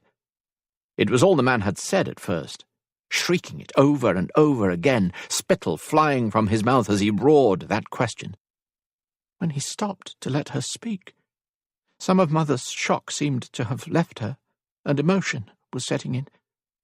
Mostly terror. She cried that she did not know what he was looking for. If he would only tell her what it was he wanted, she would tell him where it was if she knew. But he just shook her again and snarled, "Do not play that game with me, Margaret. You must know. Tell me where it is."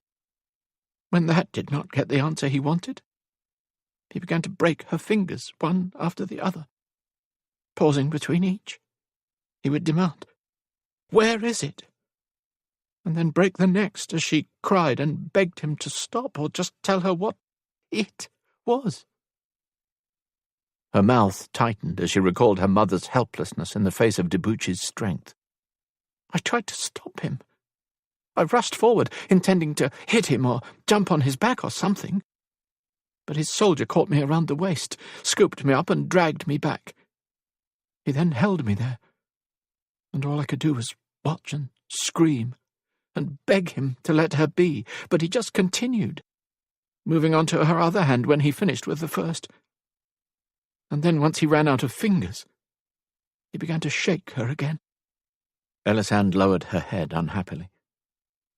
I heard it when her neck broke, and saw her go limp in his hold. I feared she was dead. But then her eyes opened and she looked at me. But nothing else was moving. She no longer raised her hands to try to fend off his blows, and she was not standing under her own power. He was holding her up like a child's doll as he punched her. She hardly seemed to even feel the blows anymore, unless they were to her face. But in his rage, he did not seem to notice. I thought it would go on forever. But finally he just let her drop to the ground, kicked her a couple of times with frustration, and then stood glaring at her and panting heavily. But after a moment, he followed her gaze to me and smiled nastily. "Perhaps if you will not tell me where 'tis to save yourself, you will to save your daughter," he said. And I saw the fear enter my mother's eyes, along with helplessness and grief and apology. I knew then she really had no idea what he was looking for, and she could do nothing to stop him from doing to me what he'd done to her. Lifting her head, Ellisand turned to peer toward the blur that was Rory Buchanan and said, "I really thought that I would end up in the same shape as my mother then, and I was terrified. But he had managed to wear himself out beating her, and rather than grab me and start all over again, he threw himself into one of the chairs by the fire and ordered the soldier holding me to beat me instead. Fortunately, he did not seem to have the stomach for it." "The hell he didn't," Rory growled, sounding furious. "I've seen your face," he finished after a slight hesitation that made her think he'd meant to say something other than her face. Ellisand briefly considered the possibility that Rory and her men had arrived sooner than she'd realized down at the riverbank, and had seen more than she'd thought. But since there was little she could do if they had, she pushed the worry away. "Aye. He beat me badly, but broke no bones, not even a finger. I think he held back on his punches and kicks, too, and while he punched me in the face several times, he avoided my temples and head. Also, when Duchi ordered him to throw me to the ground and kick me, he kept those kicks to my back, buttocks, and legs. The only injury I took to my head was when he threw me to the ground. My head bounced off the floor, but that was probably an accident. He never hit my head himself." Ellisand had been grateful for that. She'd curled into a ball on the floor, her hands over her head to try to protect it. But it hadn't been necessary. He'd never once kicked her in the head. Smiling wryly to herself that she would feel gratitude for a man who had beat her so badly, Ellisand lowered her gaze to the tips of her slippers again. Duchi eventually grew tired of watching. Or perhaps he was just impatient that it was getting no results. My mother had lain weeping throughout, and eventually I became so insensate that I could not feel the blows any more, and stopped screaming. I was very close to unconsciousness when he called a halt to the proceedings, and ordered me to be thrown into the dungeon. Even so, I heard the threats he yelled at my mother as I was dragged away. He would give her time to consider what he might do to the both of us next, if she did not tell him where it was. Perhaps he'd let his men rape us, or start cutting off limbs, or burn my face so no man would look upon me. After a brief pause, Ellisand shrugged. Several other rather nasty options followed, before I was so far from the great hall that I could not hear him any more. Or perhaps I just lost consciousness. I do not recall being carried into the cell they kept me in. The next time I woke was the day Betty came for me. She managed to sneak the keys from the guard and get me out of there without waking him. I still do not know how. "Lady Margaret had her take your guard his food and put a sleeping potion in his drink," Tom explained. "Oh," Ellisand breathed, thinking she wished she'd known that at the time. It would have been less stressful to her. She'd spent the entire time terrified the man would wake and catch them. Shrugging, she continued.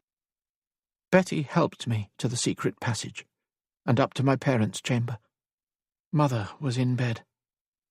She paused as the image of her mother flashed through her mind, alive still, but so pale and weak.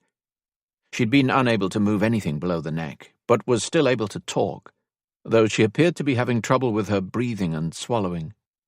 Ellisand had known, or at least feared, she wouldn't last long. "Mother's first words to me after greeting me were, 'The Buchanans,'" she admitted, glancing from Alec to Rory, and then keeping her gaze on the older brother as she told him.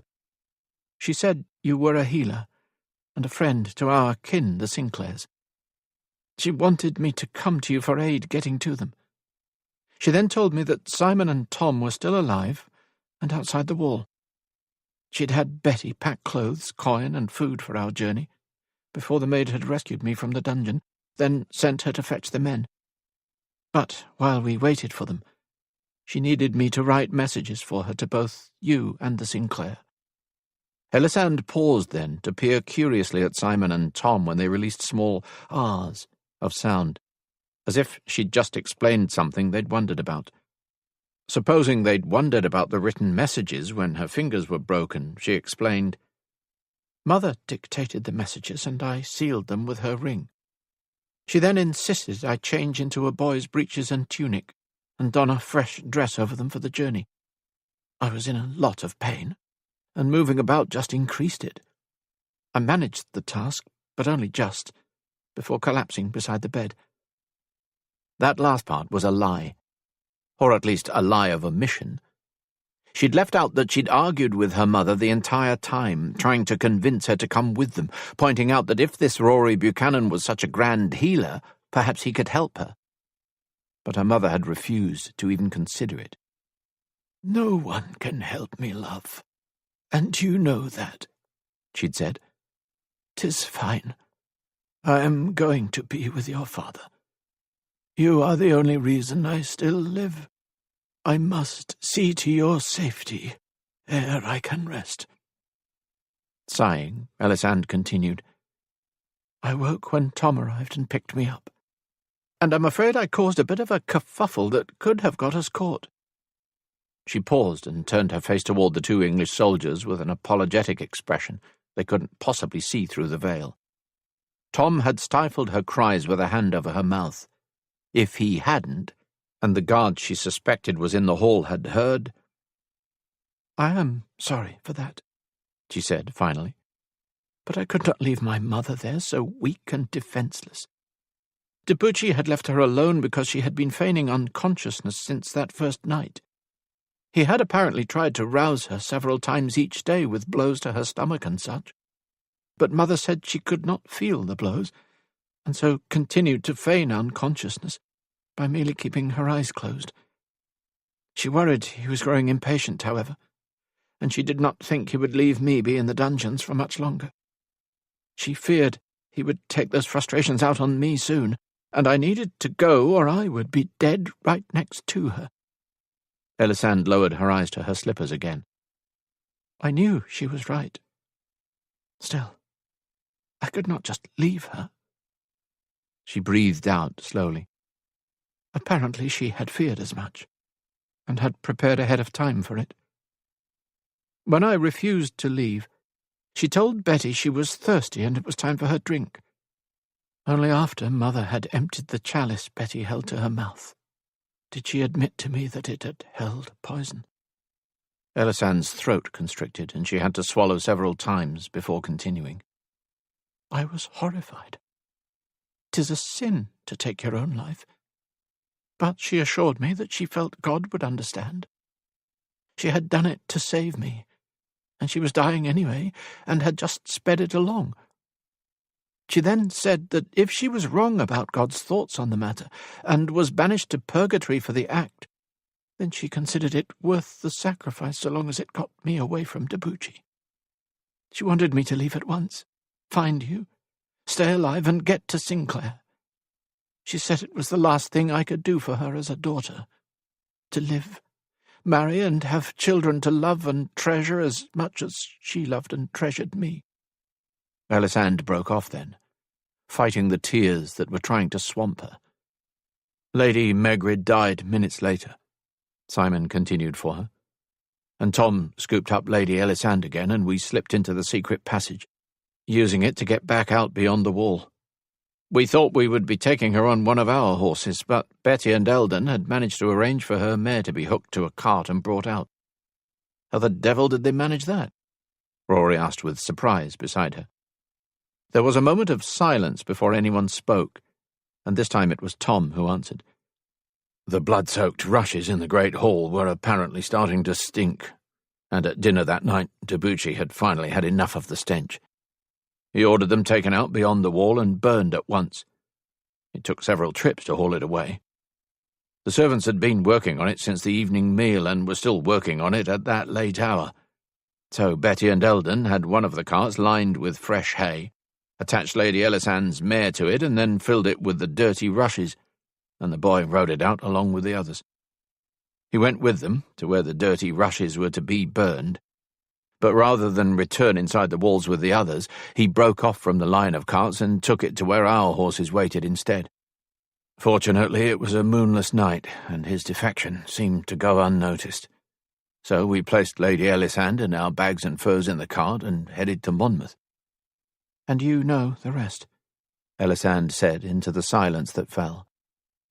"Simon took you the message my mother dictated. You came to meet us, and now we are on the way to Sinclair." Swallowing, she added, "But to answer your earlier question, I do not know if we should expect trouble. Mother expected Duchi to think we would be headed for court and the king. 'Tis why she sent us north instead. She hoped I could remain safely at Sinclair while a message about all of this was delivered to court," she explained, and then frowned and added, "But I am troubled by the soldiers you said arrived at Monmouth as you were leaving." "Does Duchi ken you're related to the Sinclairs and might go to them?" Alec asked, drawing her gaze his way. Ellisand considered the question and then shook her head helplessly. "I do not know. As I said, he used to be a friend to us. My mother or father or even I might have mentioned our Scottish relations at some time." She paused briefly and then admitted, "But I worry about Betty and Eldon. I tried to convince them to come with us, but Betty insisted she would stay and see Mother buried properly first, and young Eldon decided to stay in the woods to keep an eye out for her and be sure she got away. He determined he would use the secret passages to get her out if there was trouble." Ellisand bit her lip unhappily. "But what if Duchi figured out that my guard in the dungeon was drugged, and found out that Betty was the one to take the meal to him? He would know she was involved in my escape. And if he started taking his fists and boots to her as he did my mother—" "She might have told him all," Tom said worriedly. "He would have had to beat her horribly to get the information," Ellisand said miserably. "I should have insisted she come with us. Both of them. I should have made them come," Ellisand muttered, angry at herself that she hadn't. Betty had been a good and faithful maid to her mother for many years, more like family than a servant. She should have made her and Eldon leave with them, ordered the pair to, but she'd been so tired and weak. "The soldiers we saw might not be Duchi's," Rory said now, "but whether they are or no, by continuing on this trail to Scotland we should be able to avoid them." "Aye," Alec agreed. "Those soldiers, whoever they are, will most like continue on the main road. This path is much less used." A moment of silence passed, and then Rory stood. "We should eat and bed down for the night. Tomorrow is another long day for us if we wish to reach Scotland ere we stop." "I am not really hungry," Ellisand said quietly, bringing the men to a halt.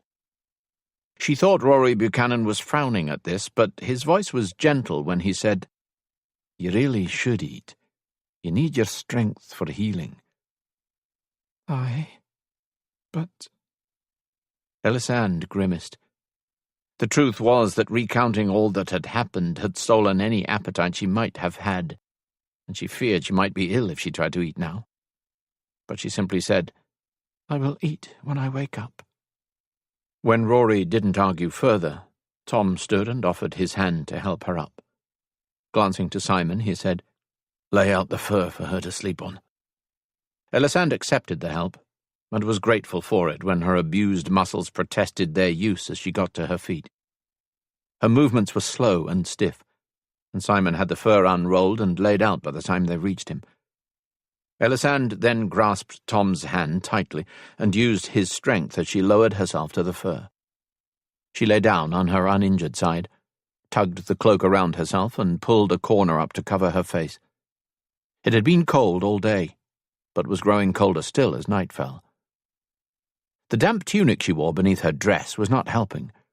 It had soothed her bruises at first, but was now merely warm and damp against her skin. She knew it would dry eventually, but couldn't imagine being able to sleep like this. In truth, damp tunic or not, she suspected she would have trouble sleeping. Ellisand had never slept outside of her own chamber at Kinnersley, where a nice fire and several furs kept her warm the night through in her bed. At this moment she would have given a lot to be back in that bed, with her mother and father safely tucked away in the next chamber. She was still having trouble accepting that her life had changed so drastically and so quickly. It was like a nightmare, and she felt very cold and alone inside.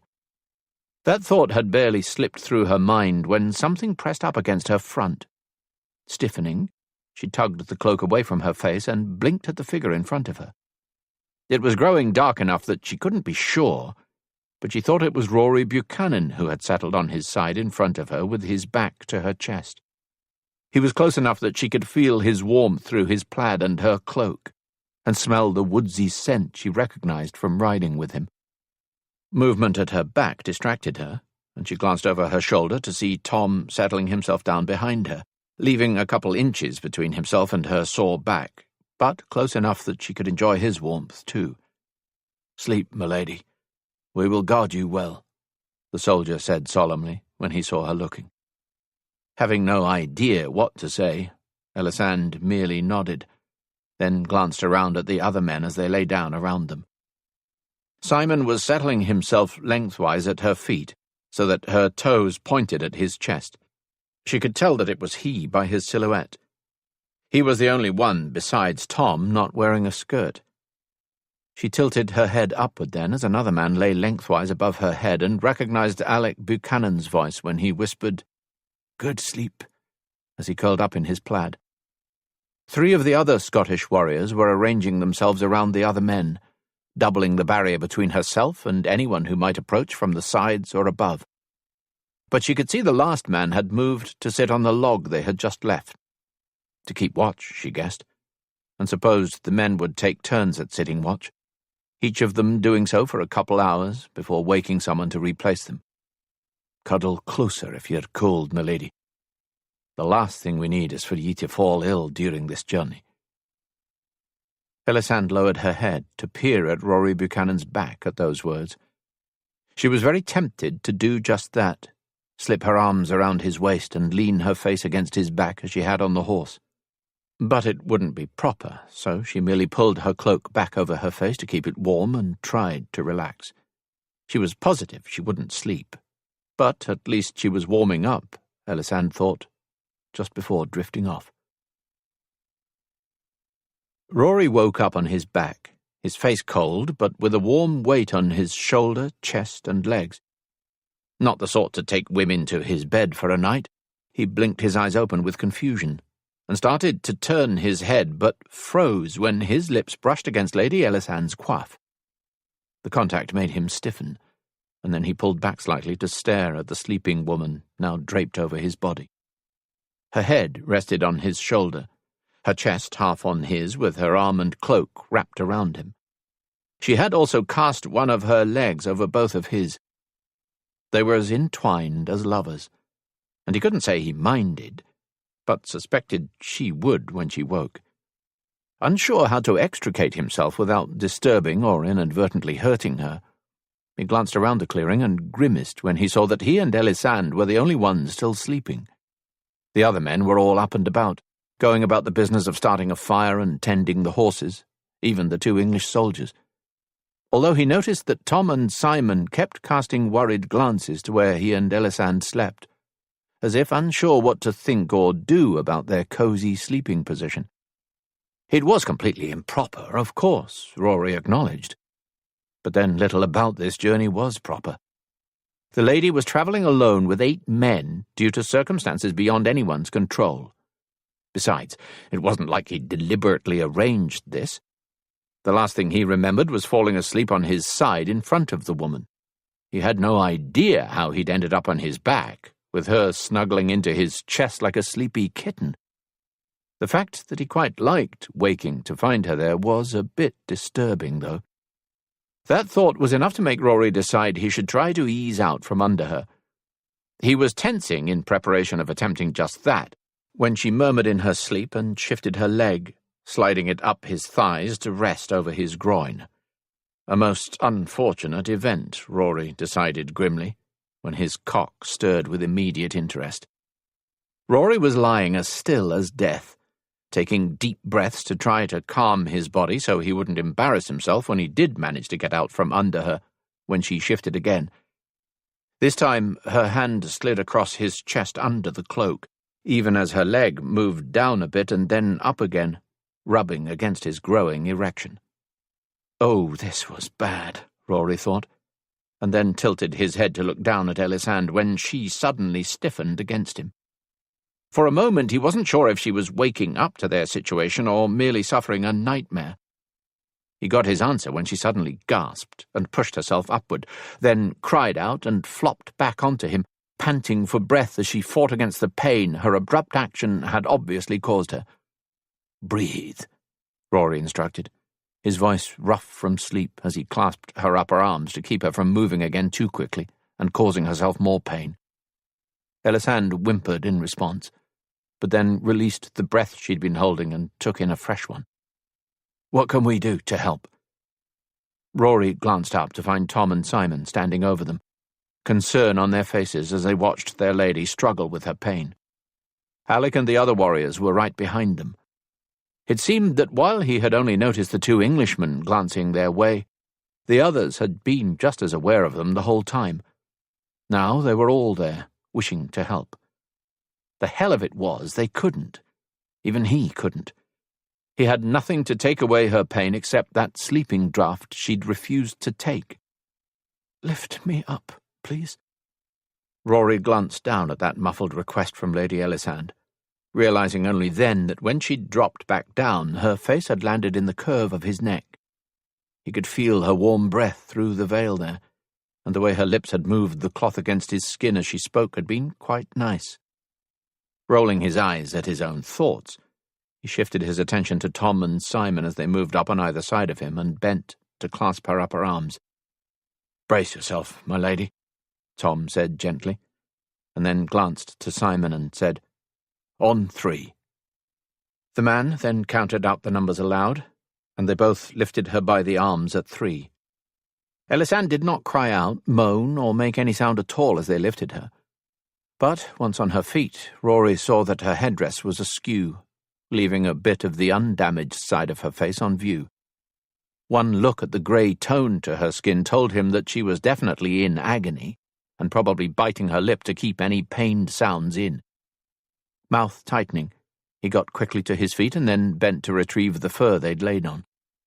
He took his time rolling it up, and only after he finished the chore did he risk looking at her again. Much to his relief, her skin tone was a little better already. Some colour was leaching back into the visible bit of cheek.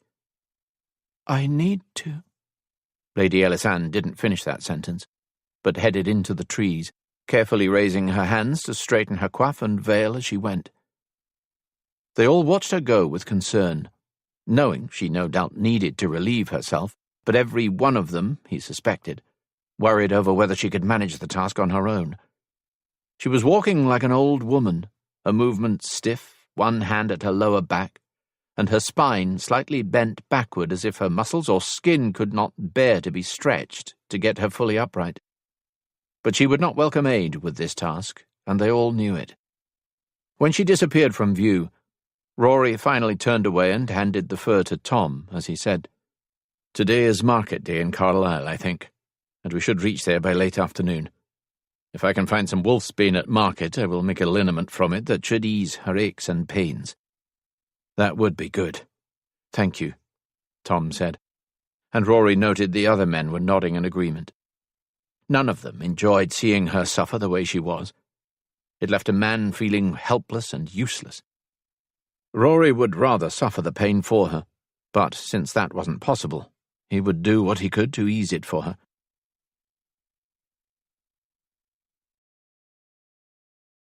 Chapter 4. Ellisand supposed she should be mortified at waking up plastered to Rory Buchanan's chest, but she wasn't. Well, She was a little embarrassed, Ellisand acknowledged, but it wasn't as if she'd done it on purpose. She must have rolled toward him in her sleep or something. And the man had made a very comfortable and warm bed, much nicer than the cold, hard ground, even with the fur beneath her. She had slept better last night than she had since this whole horrible chapter of her life had begun. She hadn't suffered pain or nightmares, or wept in her sleep with grief as she had in the dungeon and then in the cart on the way to Monmouth. Also, for one moment when she'd first woken up, she hadn't felt quite so alone as she had since Duchi had torn everyone she loved away from her. It had been nice. Of course, then she'd woken up fully, recalled where she was, inhaled Rory's woodsy scent and realized whom she was sleeping on. That was when she'd tensed and tried to get up. Her body had immediately reminded her of her injuries. It was something she would try not to forget in the future, Ellisand decided, as she finally removed her gloves and turned her attention to her reason for being out in the woods. Much to her relief, the distance she'd walked while thinking had helped to work out some of the stiffness that had set into her back and legs while she'd slept. She even managed to take care of her personal needs without crying out in agony. Hoping it was a sign that her injuries were improving, Ellisand headed back to camp, arriving to find most of the men already mounted. Only Tom, Simon, and Rory Buchanan were still on the ground. "Are you all right to ride, lass?" Rory asked with concern as she approached the three men standing by her horse. A bit startled by the familiar address, Ellisand flushed slightly, but didn't comment on it. She merely nodded in response to his question as she paused before them. Simon and Tom worked together to place her in the saddle. It was done quickly and efficiently, the men now quite adept at the chore. Still, she was embarrassed by the need for it, and gave a start when a round, flat bread-type thing that she'd never seen the likes of before suddenly appeared by her mare's mane. Ellisand blinked at it, and then glanced to Rory in question as he held it up to her. "'Tis an oatcake," he explained gently, "to break your fast." "Oh." Managing a smile, she finally took it from him, noting that it was as hard as a biscuit. "Thank you." Rory nodded. "If you're tired or your back pains you and you wish to ride with me again, give a shout." He waited for her to nod before moving away to mount his own horse. The moment Rory's back was turned, Ellisand raised the oatcake to her nose to give it a sniff through her veil. It didn't really have much of a scent. Curious, she slipped it under the veil and took a small, cautious bite. It was a very hard, rather tasteless bread, but she supposed it would fill her stomach. Glancing up to see that the men were all waiting on her, amusement on their faces, Ellisand stuck the oatcake in her mouth to hold between her teeth and quickly gathered her reins. She thought Con grinned at her before turning his horse to head out of the clearing, but couldn't be sure with the veil obstructing her vision as it was. She did know it was Enan who followed him with Alec behind them. Ellisand then urged her own horse to follow when Rory waved her forward. Once she had passed him and was following the other horses, Ellisand shifted the reins to her right hand and reached her left under the veil to pluck the oatcake from her mouth. "Do you like oatcakes, Lady Ellisand?" Alec teased, dropping back to ride beside her. "'Tis fine," she said weakly, not wishing to insult anyone. Apparently taking pity on her, Alec merely said, "They may be tasteless, but will give ye strength and fill your belly so you're no hungry." He didn't wait for a response, but urged his horse up in front of hers again so they all rode single file once more. Sighing, Ellisand peered down at the oatcake in her hand and then took another bite. The flavour of it wasn't offensive, just rather bland. But, as Alec had pointed out, it would give her strength and fill her belly, so she'd eat it. But she had to wonder if they were always this hard, or the oatcake had travelled all the way from Scotland with them and was now stale after being weeks in some sack. "Carlisle ahead!" Ellisand lifted her head from where it rested against Rory's back and glanced around at that shout. Sitting behind him as she was, she couldn't see anything. Not until she lifted her veil to toss it over her headdress and leaned to the side to look around his arm. Then she saw what Rory was shouting about. Despite the driving snow that had been pelting them for hours, she could make out what looked like a church spire and a bunch of buildings that appeared almost to grow out of the wall that surrounded them.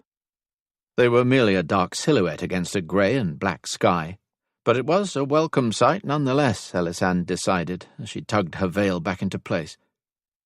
The snow had started falling while they were still only halfway up out of the valley where they'd camped. Ellisand hadn't been worried then. She'd even thought it was pretty.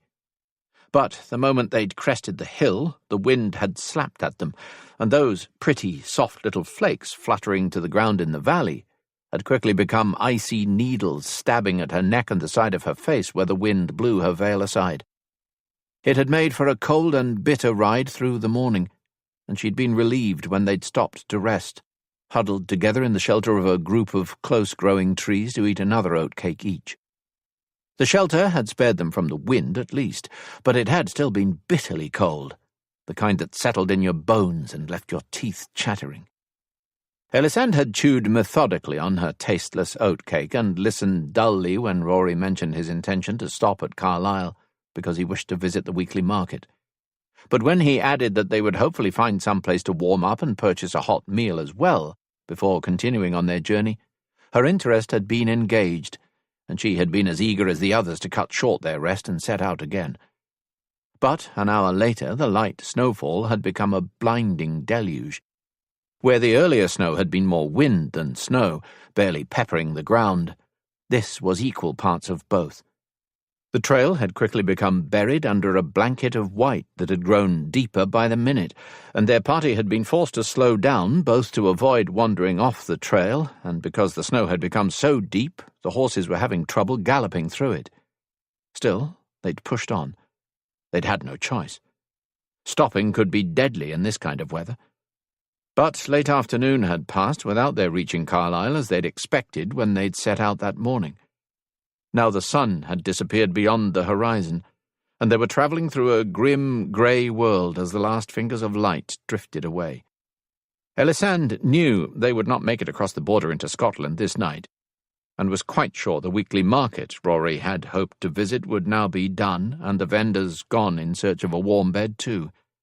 But they were alive, and soon to be somewhere warm. She hoped. Ellisand grimaced at her own thoughts.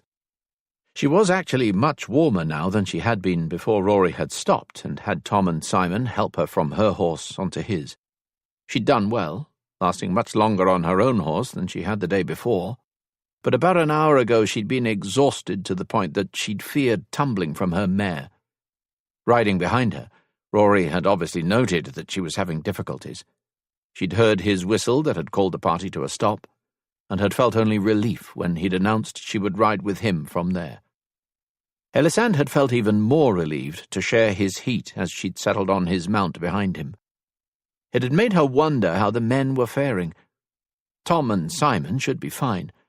They were wearing layers of clothing along with their capes and gloves, but the Buchanans and their warriors only had their tunics and plaids. Although she'd noticed they'd lowered the skirt of their plaids to cover them to the tops of their boots, and each man had wrapped the top part of the heavy woolen cloth around them like a cape. They also all had gloves on now, and this time as she'd ridden with Rory she'd noticed that the cloth of his plaid was oiled, and wondered if it helped keep the cold out, because the man's back was like a furnace against her chest, warming her through. A shout caught her ear then, and Ellisand leaned to the side to look ahead again. She could have wept when she saw that Con, still at the head of their group, had reached the city gate and was shouting to the men on the wall. Even as she watched, the portcullis was being raised for them to enter. Soon she would be enjoying that hot meal and warm fire Rory had promised. The gale-force winds that had pummeled them for most of the day died considerably once they rode through the gate, the wall and buildings acting as a buffer. But the snow was still falling rapidly. Ellisand glanced around with curiosity as their party slowed to a walk. There wasn't much to see in the gloom, but wooden buildings all stacked together. The streets of the small northern English city were eerily silent and empty, with no sign of its inhabitants, or that it had held a market that day. The only sign of life was the soft glow of candles or firelight that was escaping around the furs used to cover the windows they passed, an effort to keep out the cold. Ellisand frowned when she noted that many of the windows were dark and uncovered. But then she recalled her mother and father talking about how the cities had been affected by the Black Death years ago. Some cities had lost half their inhabitants or more to the disease, and still struggled to regrow their population. She was guessing Carlisle was one of them. Her attention was drawn from their surroundings when Con, who had remained in the lead, suddenly turned back to approach them. Enan and Alec stopped at once and urged their horses to the side so he could pass. "Alehouse or inn?" he asked Rory, and she felt him tense with indecision under the arms she had around his waist. "I've no stopped here before," Rory admitted finally. "Do you ken an inn that will take us all?" "Nay, they do no much like Scots here," Con said with a grimace. "But there's an alehouse at the end of the next street that'll feed us and give us a place to lay our heads for a small king's ransom." She could feel the sigh that slid through Rory at this news, and then he said, "The alehouse 'tis, then." Nodding, Con took the lead again. "Why do they not like Scots here?" Ellisand asked with curiosity, when Rory urged his mount to start moving. "Because Scots are no English," Rory said with disgust, and then shook his head and admitted, "and because of the reivers." "Reivers?" Ellisand asked with interest. "Groups of Scots who raid them and steal their animals and such. It's happened along the border for years. 'Tis just desperate and hungry men looking to survive, but it makes it hard for the people trying to make an honest living and makes them hate harder. Of course, the English forget that there are Anglos raiding the Scots on the other side as well, and just blame it on we heathen Scots with our stealing ways." Ellisand considered that silently. Her mother hadn't mentioned that when she'd spoken of her kin, but then the Sinclairs were Highlanders who lived far to the north, too far away to be involved in reaving from the English. "But while that makes the English refuse to rent a room to a Scot, you're English," Rory pointed out now. "We could probably find an inn that would take ye and your men, and then we could hopefully find some place nearby to—" "Nay," Ellisand interrupted him. "We will stay with you." "Are ye sure?" he asked, and she could hear the frown in his voice. "You'd no doubt find more comfortable lodging in an inn, and with your back paining you—" "You forget. I'm half Scottish myself, laddie," she said with a very bad attempt to mimic his accent. "I'll no stay where me kind are no welcome." "Lass," Rory said, a smile now in his voice. "Aye? Stick to your English. You're a muckle mess as a Scot." "Oh!" Ellisand gasped on a laugh, and smacked his stomach where her hands rested. "I thought it was a very good attempt at mimicking you." "Ye thought wrong," he assured her. Ellisand merely squeezed her arms around him briefly and remained silent, listening to him chuckle. It was a nice sound, and the first time she'd heard it from him. Besides, she'd got what she wanted. He'd forgotten about her pitiful state, and wasn't going to leave her at some inn while he and his men went somewhere else, where he might decide she was too much trouble and should be left behind here in Carlisle while he made his way home. Not that she really thought he might do that, Ellisand assured herself. After all, he could have simply refused the chore back in the clearing outside Monmouth, and hadn't. But then he hadn't known that she was injured and might slow them down, her mind argued. And Ellisand grimaced as she admitted to herself that it was a concern to her. She'd lost so much the last few days, and feared losing his escort on top of it all. And that couldn't happen. She felt safe with Rory Buchanan. And his brother and the other men too, of course. She added that last as an afterthought, but it was true. Tom and Simon were fine soldiers, but these Scots— there was something strong and wild about them that made her feel that they would stand firm in the face of any challenge and see her safely through it. The alehouse looked like every other building on the street except for the sign over the door. A rooster sitting on a bull and holding a foamy stein of ale.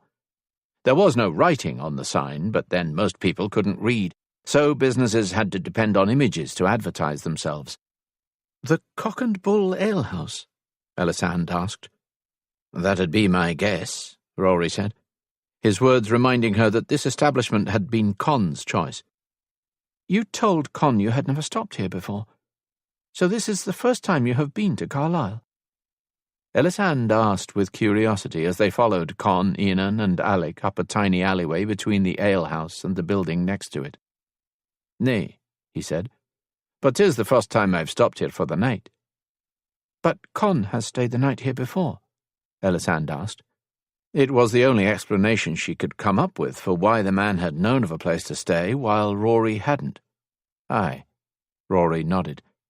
"Con has travelled this way half a dozen times or more with one of my brothers or another. But I don't travel much to England." "Really?" she asked, a bit startled at the admission, although she wasn't sure why. She'd never even left Kinnersley, so why should she expect Rory to leave not only his home but his country on a regular basis? "Aye," he assured her. "When younger I travelled a lot to speak to healers who were said to know much, but few of them were in England." "Where did you travel to speak to these healers?" Ellisand asked with interest, as they reached a small courtyard behind the alehouse where a stable waited. "France, Gascony, Aragon, Castile." He brought the horse to a halt, and then tugged off his gloves and placed them in her hands while he set to work on the rope at her wrists that had kept her arms around his waist without her needing to hold on.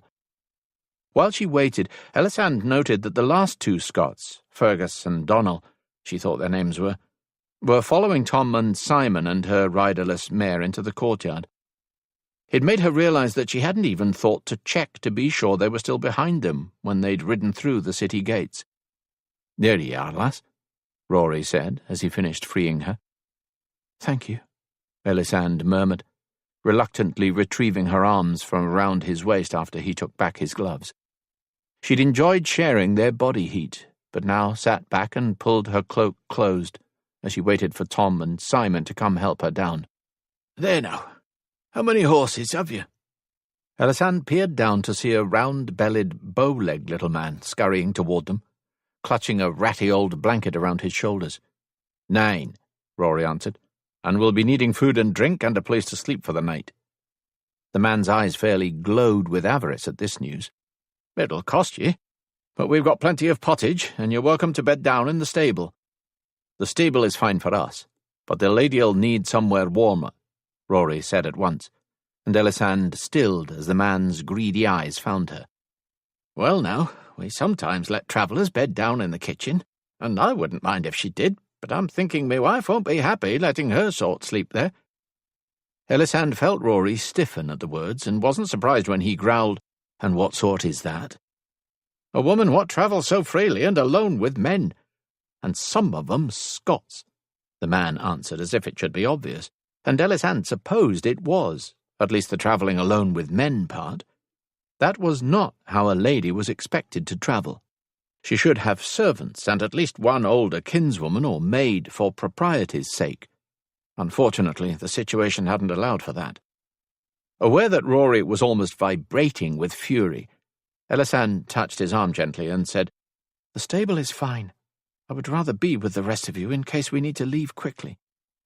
As the little man nodded and hurried toward the stable, Rory jerked around to peer at her with surprise. "We should be fine," he assured her.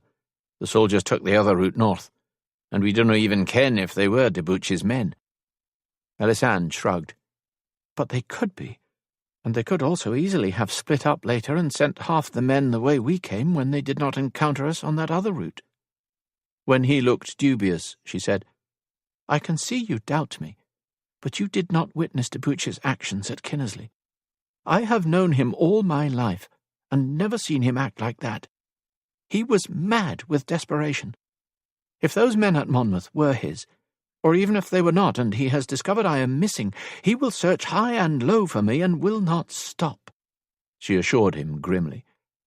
"I will not be safe until I reach Sinclair, and even then I would not put it past him to attack my aunt and uncle's holding.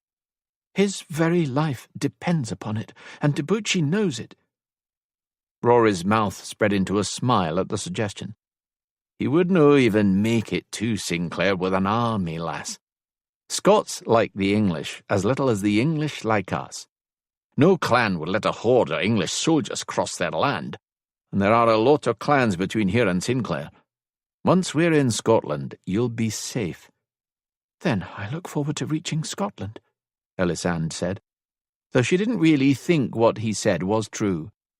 She wouldn't feel safe until Duchi was taken care of.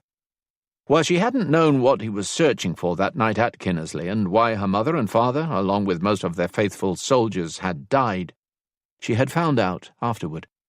And that knowledge told her that Duchi would kill anyone and everyone who got in his way. He had to, for it was his own life he was fighting for. What he was searching for would put his neck on the block if he didn't retrieve it before it reached the king. Rory ground his teeth together as he handed over payment to the alewife for stabling their horses, being able to bed down in there with them, and 9 bowls of pottage along with 9 mugs of ale. The amount she'd demanded was outrageous, enough to cover 9 rooms as well as meals at an inn if any had been willing to take them. But there wasn't much choice in the matter. The woman had them at a disadvantage and knew it. Leaving the alewife chortling happily as she counted his coin, Rory made his way to the long table the others had settled at in front of the large fireplace. Ellisand sat on one side with Tom, Simon, Con and Enan, while Alec, Fergus and Donald filled the other, leaving the spot across from Ellisand open. Rory dropped into it with a sigh and glanced around at his companions. Everyone looked tired, he noted, and their cheeks were wind-burned, at least the men's were. Ellisand still wore her coif and veil, and he couldn't tell if she was windburned too. But at a quick glance, everyone seemed well enough, and that was something. The last part of the journey that day had been bad enough that he'd worried about frostbite setting in, or a horse losing its footing in the snow and taking a tumble with its rider, or... well, the list of what could have gone wrong was endless. But they'd made it here relatively unscathed, and he decided he'd take that as a win. It was the only win of the day. He'd missed the weekly market, so didn't have the wolfsbane to make the potion he'd hoped would ease Ellisand's pain, and they hadn't reached Scotland before nightfall as he'd planned, which meant another night in bloody England. Con growled suddenly, as if reading his thoughts. Rory smiled faintly and shook his head. It could be worse. "What could be worse than having to stay in England?" Enan asked morosely. "Death," he answered promptly, and they all laughed. All except for Ellisand and her soldiers, Rory noted, and realizing he was insulting their country, he cleared his throat before saying, "Dinna mind us. 'Tis been a long day." "Nay, 'tis fine," she said quietly. "I do not blame you for disliking England if our countrymen all treat you as the alewife and her husband did." Tom scowled toward the door to the kitchens, where the alewife was hopefully collecting their dinner. The husband threw out insults like he thought you were too deaf or dumb to understand them, and the wife overcharged you shamefully for our pitiful lodging. Made me embarrassed to be English. Simon grunted in agreement, and Rory relaxed somewhat, but said, "Aye, well, there are many in Scotland who are just as rude to the English." The moment the words were out of his mouth, he realized how true they were. Once they crossed the border, Ellisand and her men might encounter the same rude treatment he and the others had experienced the last several weeks in England. The idea was a troubling one. And apparently not only to himself, he thought, when Con shifted suddenly and said, "The last time I was here there was a draper's shop a street over that carried the occasional lengths of plaid cloth. If he's still there and open tomorrow, we might see what he has and get some for our English friends here." Enan nodded. "'Twould make them less noticeable once we reach Scotland if they were dressed like us." "Oh, nay," Tom said with horror. "I'm not running around with naked knees. 'Tis indecent." "Aye," Simon agreed. "And in this weather we'd freeze our bollocks off in those skirts of yours. Sorry, my lady," he added as he apparently realized what he'd just said. Rory couldn't see Ellisand's expression, but was guessing she was blushing under her veil. She did emit a slightly choked sound as she waved away the apology. "'Tis fine." Clearing her throat then, she said, "But it may be a good idea for us to dress more like Scots. If Duchi did catch wind that we travelled this way, he will be looking for a group that includes an Englishwoman and 2 English soldiers. Dressing like Scots might help keep him and his men off our trail." Tom and Simon stared at her blankly for a minute, and then looked at each other before Tom grimaced at his comrade and reluctantly pointed out, "She's right about that." "Aye," Simon agreed on a sigh, and then lowered his head and muttered, "There go our bollocks." Rory and the other men were still laughing at that when the alewife and her husband appeared with trenchers of pottage. They passed around the food and then moved off to fetch ale for them, before disappearing back into the kitchen, leaving them alone. The moment they were gone, everyone began to eat. Pottage was a stew of boiled vegetables, grain, and sometimes meat. But this one was lacking any meat as far as he could tell. It was also a bit thin, as if the alewife had watered it down to make it stretch for all of them. But it was hot and tasty enough, Rory supposed, and then glanced to Ellisand when she gave up trying to eat with her veil on and tossed it over her head. Rory's gaze automatically ran over her face, examining the bruising that covered all of one side, as if it had been slammed into a wall repeatedly. Much to his relief, it wasn't as swollen as it had been when he'd first seen it. The bruising also wasn't as dark.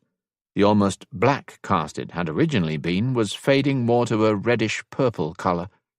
It was healing. In a week or so it would be mostly gone, and it would be wholly gone by the time they reached Sinclair. A soft curse drew his gaze to Alec, to see that he was staring at Ellisand's face with dismay. He wasn't the only one.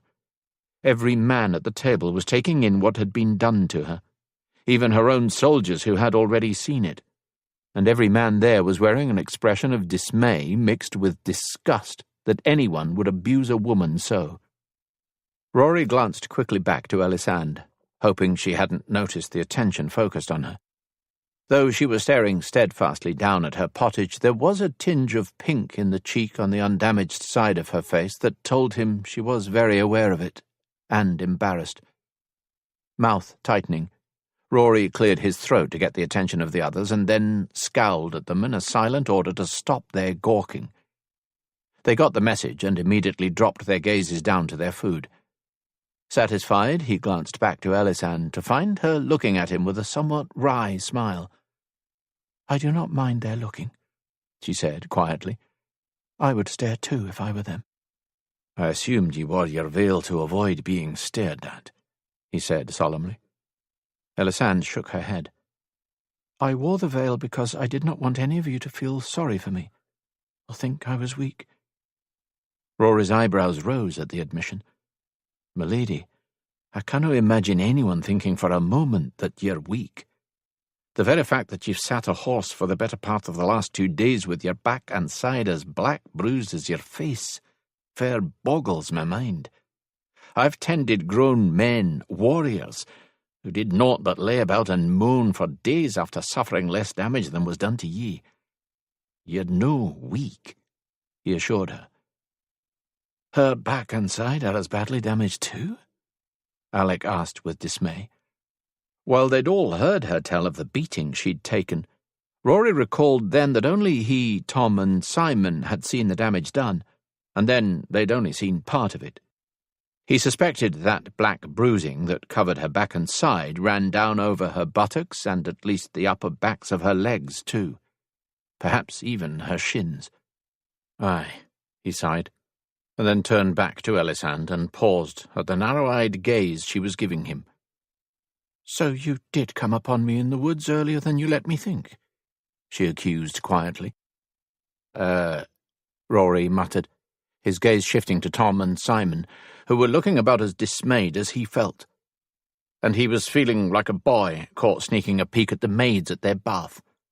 Any minute he expected his mother to come box his ears. "And you saw me naked?"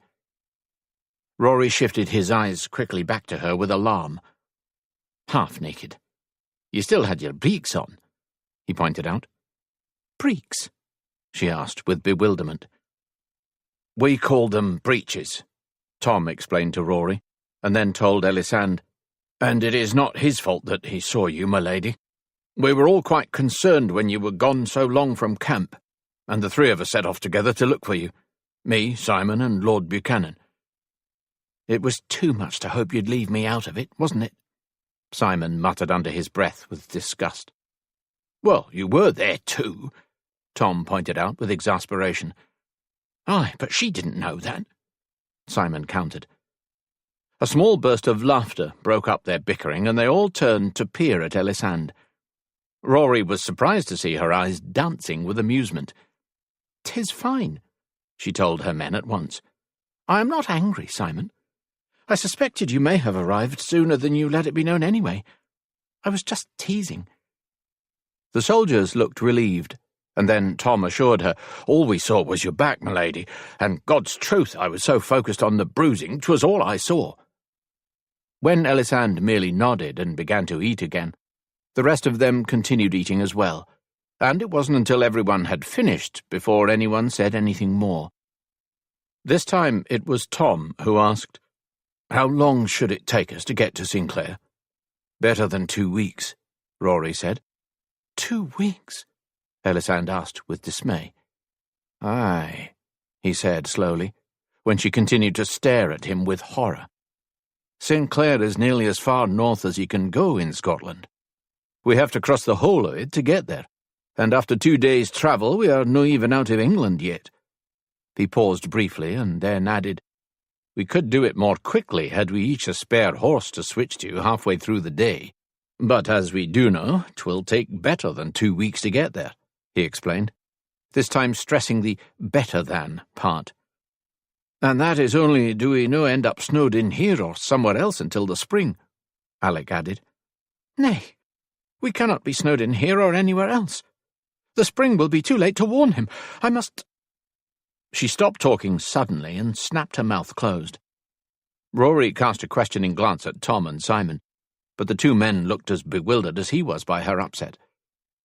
His gaze slid sharply back to Ellisand when she stood abruptly. "I need to think.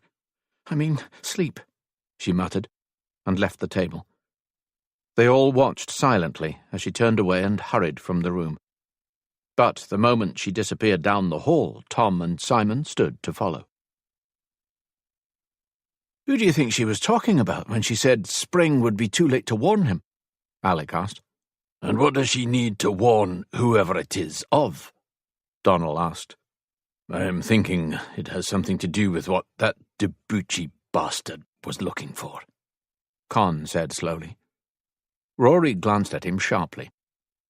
"You think she knew what Duchi was after the whole time and allowed her mother—" "Nay," Con interrupted, shaking his head firmly.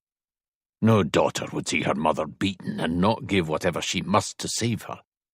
Neither do I think her mother could have stood by and watched her beaten without speaking up either." Rory relaxed back on the bench at those words, relieved that Con thought that way, because he did too. There was no way he would believe that Ellisand or her mother had known what Duchi was after. "But," Con added now, "'tis possible the bastard said something during those times he tried to rouse Lady Ellisand's mother when she was feigning sleep. Or perhaps the guard in the dungeon said something to Ellisand that gave away what the man was looking for." "Aye," Rory murmured, remembering what Ellisand had said while trying to convince him that Duchi was a threat. She had said that she feared Duchi might even attack her aunt and uncle's holdings to get to her, that his life depended on it. What he should have wondered at the time was how she knew Duchi's life depended on his finding whatever he was searching for if she didn't know what it was. That hadn't occurred to him then, though. He'd been more interested in, and even amused by, the idea that any Englishman could march an army to Sinclair without every clan south of it getting up in arms and eager to kill the arrogant bastard. Standing abruptly, Rory headed for the door, saying, "Stay here and finish your drinks. I need a word with Lady Ellisand."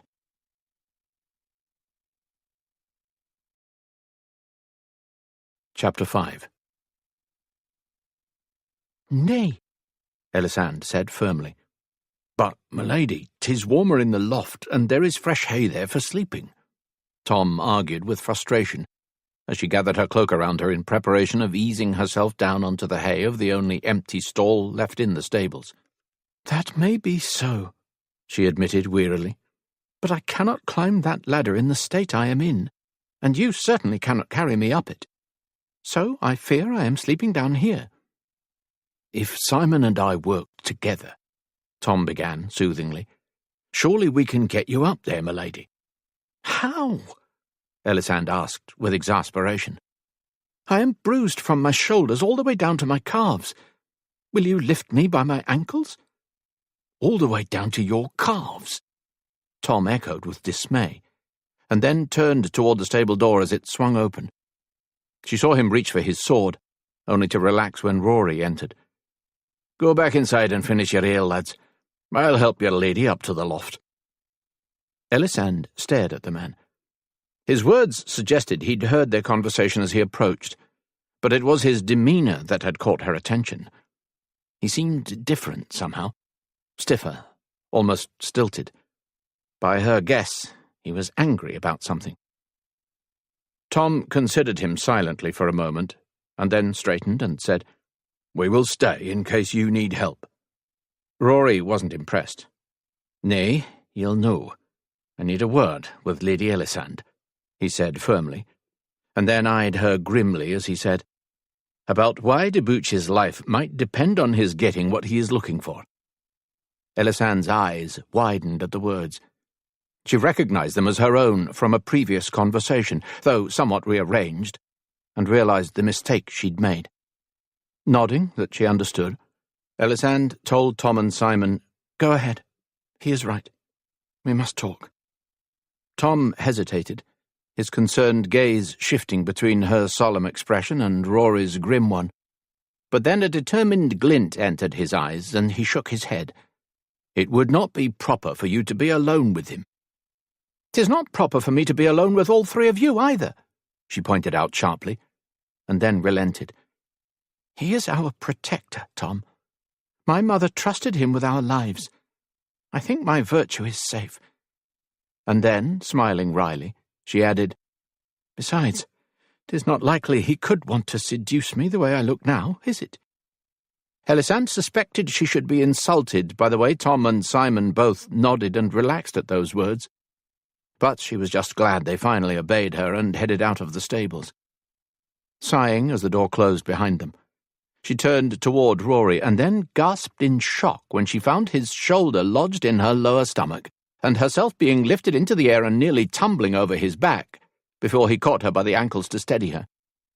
She'd slipped enough that her bottom was in the air, and her groin, rather than her stomach, was resting on his shoulder now, with her legs hanging in front and her chest down his back. "Do no move," he growled, carting her to the back of the stables in that undignified position. Ellisand didn't respond. She couldn't. He'd knocked the air out of her, and she was still struggling to regain it when he released his hold on her ankles and began to climb the ladder with her hanging over his shoulder unanchored. More than a little panicked when the floor became farther and farther away, and her upper body began to sway back and forth with his movement, Ellisand grabbed at the back of his plaid for something to hold on to and pulled. Instead of steadying her as a pair of breeches would have done, the cloth pulled upward and she found herself cheek to cheek with his bare bottom, at least temporarily, before her bobbing and swinging about had her sliding away and back. "I suddenly feel a draught," Rory said, and Ellisand was sure she heard laughter in his voice, rather than the embarrassment she was experiencing. It so annoyed her that she was tempted to bite the soft, white skin in front of her face when she swung the other way like the pendulum she'd become. Common sense prevailed at the last moment, however, and she dropped the plaid and threw her arms around him instead. It was a desperate attempt to stop herself from swinging, as well as to be sure she didn't drop to the ground like a stone. It was not a well-thought-out manoeuvre. Ellisand realized that when her hand slammed into his groin. Mid-step, Rory let out a hiss of pain and instinctively hunched forward and lost his footing. For one heart-stopping moment, she was sure they would plummet to the ground, but then his foot caught on the next rung down on the ladder and they jerked to a stop. Ellisand groaned as his shoulder jammed into her groin. By the time her groan ended, he'd scooted up the last couple of steps and was setting her down on her feet in the loft. She immediately stumbled back several steps, casting him a baleful glare as she went, "You are not taking me down the same way in the morning," she growled, clenching her fists to keep from rubbing her pelvic bone. Dear God, he'd probably given her another bruise, she thought with dismay. "We'll find another way to get ye down," he assured her. But his back was to her now, and he'd lifted the front of his plaid, she presumed, to examine himself in the light that reached them from the torches below. Sighing as guilt claimed her for unintentionally smacking him in the groin, Ellisand glanced around the loft. It was quite large, certainly big enough for all of them to sleep in, especially if they slept as close together as they had the night before. There was also lots of hay, bushels of it, that they could spread around if they wanted, and considering what they'd paid for sleeping there, she decided she wanted to. And Tom had been right. It was warmer than the lower level of the stables. "Ye ken what Duchi was looking for." Ellisand turned from her inspection and eyed Rory warily. He'd dropped his plaid and was facing her again. After the briefest hesitation, she nodded. Apparently, Rory wasn't expecting that, because he simply stared at her, seeming unsure how to proceed. "What was it?" he asked finally. "A letter," she answered without hesitation. "A letter?" he echoed with disbelief. "He killed your father and all of his men, beat your mother to death's door, and then very nearly beat ye there as well for a letter?" "Well," Ellisand shrugged helplessly, "'twas an important letter." Rory shook his head mildly, and then sighed. "I think he'd best be explaining it, lass." She nodded solemnly, but then walked to the edge of the loft to peer down and make sure no one was below before moving to perch on a bale of hay. "Duchi is a powerful lord," she began slowly, "but he is impatient and too fond of coin and power. He dislikes anything that he feels gets between he and that." When she paused briefly, Rory nodded and settled on a bale of hay across from her. "Many lords are like that." "Aye," she murmured. "Well, he's long been a critic of the king. He feels he takes too much in taxes and wastes it on—" She waved away the explanation and simply said, "He just dislikes him. Mostly because he could not worm his way into being one of his favourites, I think." Rory nodded again. "We all knew this. Father even teased him for it, but none of us imagined that he would decide to do something about it. Except his wife," Ellisand said heavily. "Well, we thought he was all talk. She knew it was more than that. But then I suspect he was more circumspect with us and was perhaps just talking to feel Father out to see if he was of a like mind." "But he was no," Rory guessed. "My father was loyal to our king," she said firmly, and when Rory nodded, she continued, "So was Lady Duchi." "Was?" Rory queried. "I suspect she too is dead," Ellisand admitted on a sigh. "As I said, she apparently suspected he might be moved to do something. I gather she noted certain lords visiting more often, other lords of a like mind to her husband. He would send her away to the Solar and have meetings with them. In her letter, she said she tried to slip out to hear what they spoke of, but Duchi would post a guard outside the Solar who would suggest she stay put, and he would fetch whatever she needed. She felt like a prisoner in her own keep at those times, and it only made her more certain he was up to something. But 2 weeks ago, a messenger arrived while Duchi was away on a hunt. She accepted the message and opened it." Pausing, she met his gaze before saying, "It was a most incriminating letter. Duchi and several lords have contrived a plot to kill the king and his young son, and replace him on the throne with his brother, who they feel will be grateful for their efforts and reward them accordingly. Because the lords have been careful never to meet all together at once so as to avoid suspicion, Lord Wykeman was writing to confirm the entire plot. It mentioned names, the time and place of the planned murders, and who was expected to do what." "Damn," Rory breathed. "Aye." Ellisand stood and walked over to peer into the empty lower floor again, before continuing. Lady Duchi was horrified. She needed to get the message to the king, to warn him, but her husband was in total control of his men. Every last one was faithful to him. She could not send a message with any of them. But the servants and villagers were faithful to her. However, none of them could have got the message all the way to court and to the king. So she wrote a letter to my mother explaining everything, rolled up Wykeman's damning scroll inside her own message, begging her to get her letter and the one she had opened to the king. She then gave it to the blacksmith along with coin, and had him take it to a spice merchant who had visited the castle that day, and whom she knew was still in the village.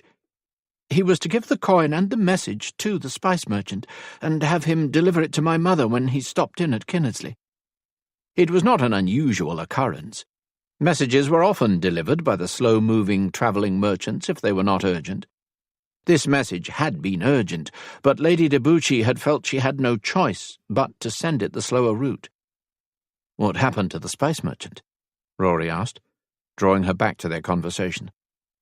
Ellisand stared blindly toward the stable doors, the tops of which were just visible where she sat, and said, "He did not make it to Kinnersley before Duchi did. So none of us knew or understood anything that was happening when Duchi arrived. He must have asked Father about the message from his wife at the table, and demanded he hand it over. Father would have said, quite honestly, that he had no knowledge of a message from his lady wife, and Duchi, thinking he lied, killed him." A sudden image of her father rising from the table and stumbling back to fall dead to the floor with the dagger protruding from his chest flashed through her mind, and Ellisand firmed her lips and continued. "The spice merchant arrived shortly after Simon and Tom returned, and, like them, he was stopped by the servants hiding in the woods and warned against continuing on to the keep. Apparently he was trying to decide what to do about the message Lady Duchi had paid him to deliver, when he heard Tom and Simon charge Eldon with the task of getting word to my mother of their presence in the woods. The spice merchant saw this as his opportunity to complete his task, and gave Eldon Lady Duchi's message and a coin, and told him to deliver that to her as well." "Ah." Rory almost sighed the word, and when she turned to peer at him, he said, "That is why it took hours for Tom and Simon to hear anything. Your mother had to read the letters and decide what to do." "Aye, that is part of the reason," Ellisand murmured.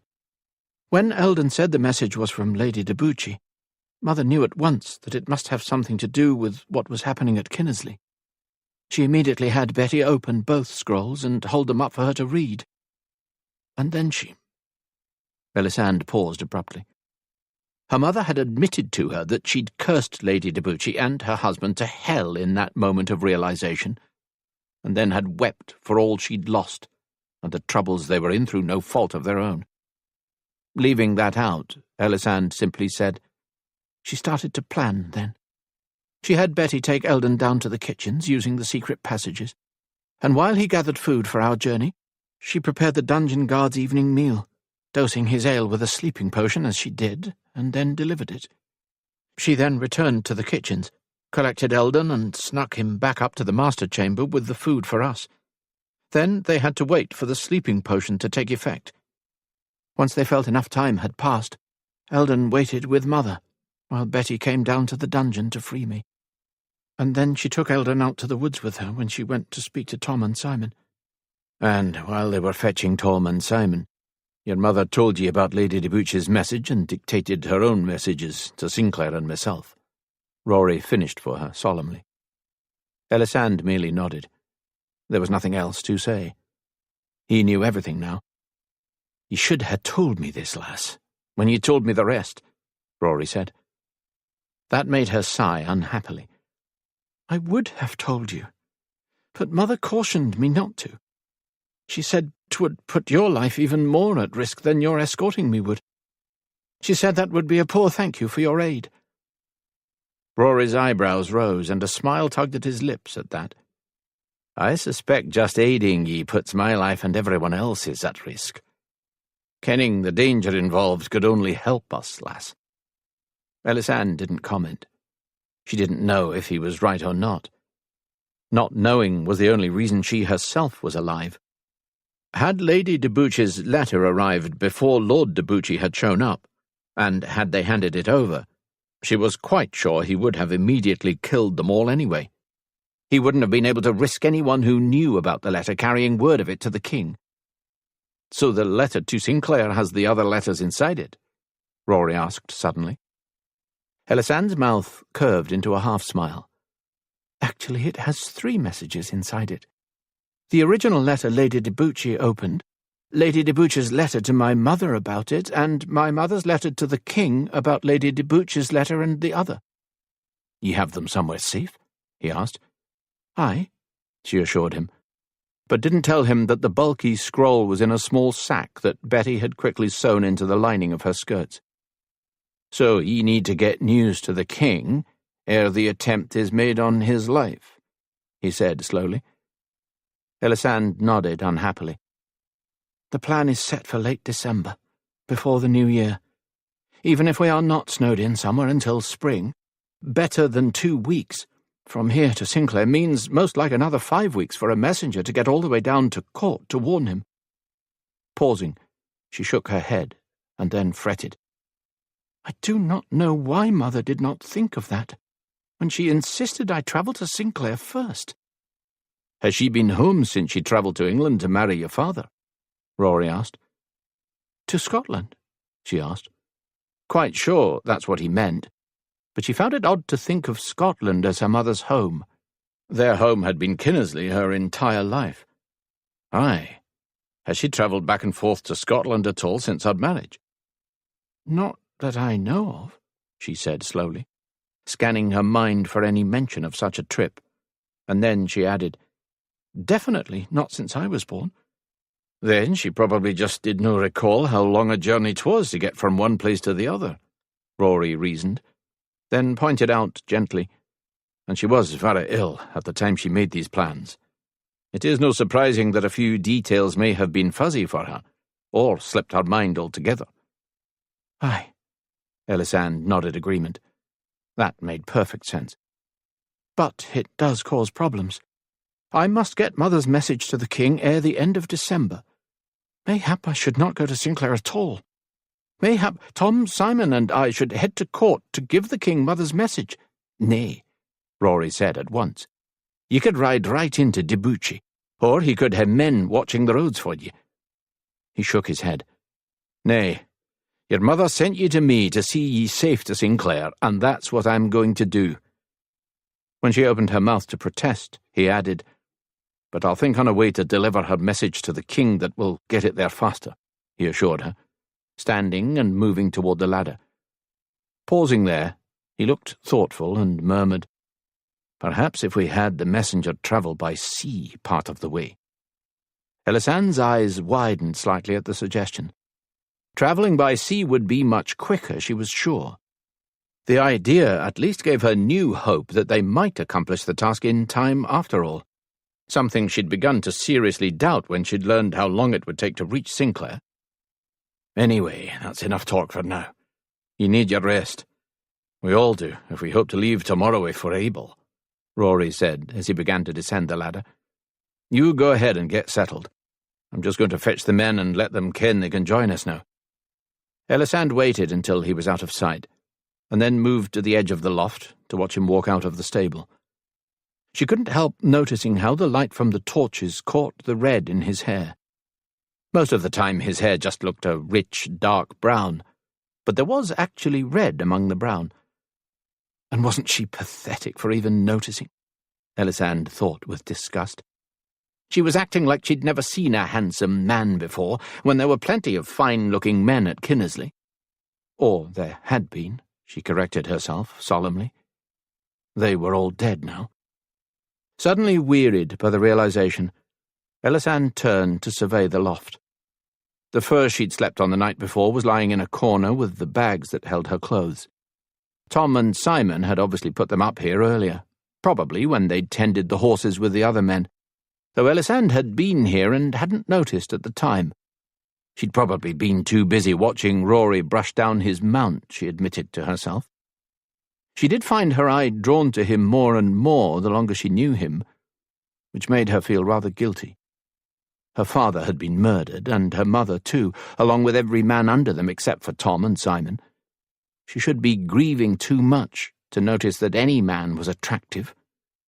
Shouldn't she? Ellisand didn't know. She'd never been through anything like this before.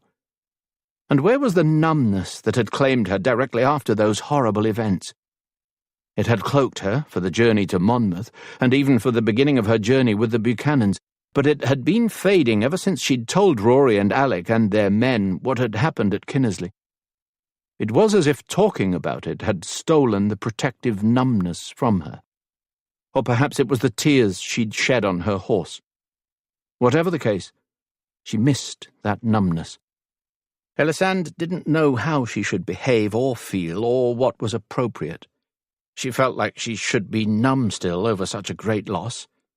Instead, she was feeling attraction for a complete stranger, and it felt wrong. Ellisand fretted over all of that as she spread some hay around and then fetched and unrolled the fur in the middle of the loft. She then gathered her cloak around her and eased herself down to lay on the bed she'd made, resting on her good side and using one of the sacks of clothing as a pillow. It was surprisingly comfortable, and actually warmer than she'd expected. It would be warmer still when the men arrived, she thought. And, as if drawn by her thoughts, she heard the stable door open and the soft murmur of the men's voices as they entered. Their soft speech died off as they neared the back of the stables. Ellisand supposed that they were being quiet in case she was sleeping. The possibility made her close her eyes and feign sleep. Confused as she was, she didn't feel like talking anyway. So she lay still and breathed steadily as she listened to the quiet movements around her, as the men climbed up into the loft one after another and bedded down. Ellisand felt someone bump against her hands where they rested in front of her before moving away, and was sure she recognized Rory's scent. But she could hear the others settling in around her. Someone was at her back, someone by her feet, someone above her head again, just like last night, and she guessed they were all taking up the same positions they had then, surrounding her protectively. It made her feel safe, and she sent up a silent prayer of thanks that Tom and Simon had survived to bring her to the Buchanans.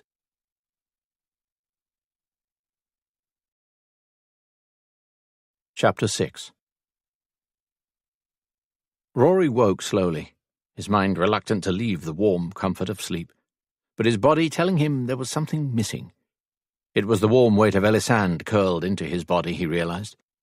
Rory had woken up in the middle of the night to find himself in the same position he'd been in when he woke the first morning of this journey, on his back with Ellisand's head on his shoulder and her body half on him, her arm and leg thrown over him with abandon.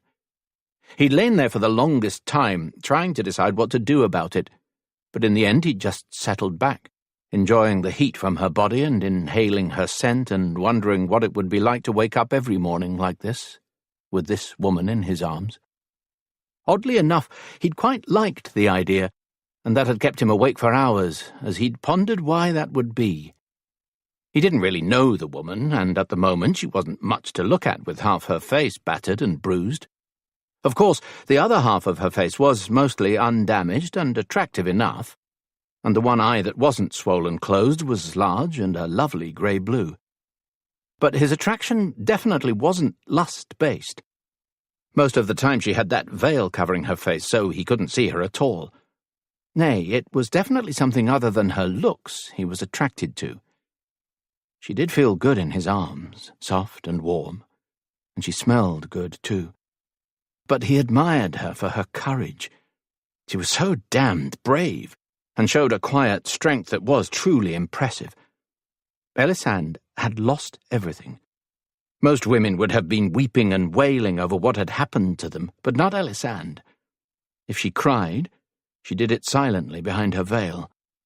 And while he knew that her every movement, and even just sitting a horse, must cause her agony, the woman never complained.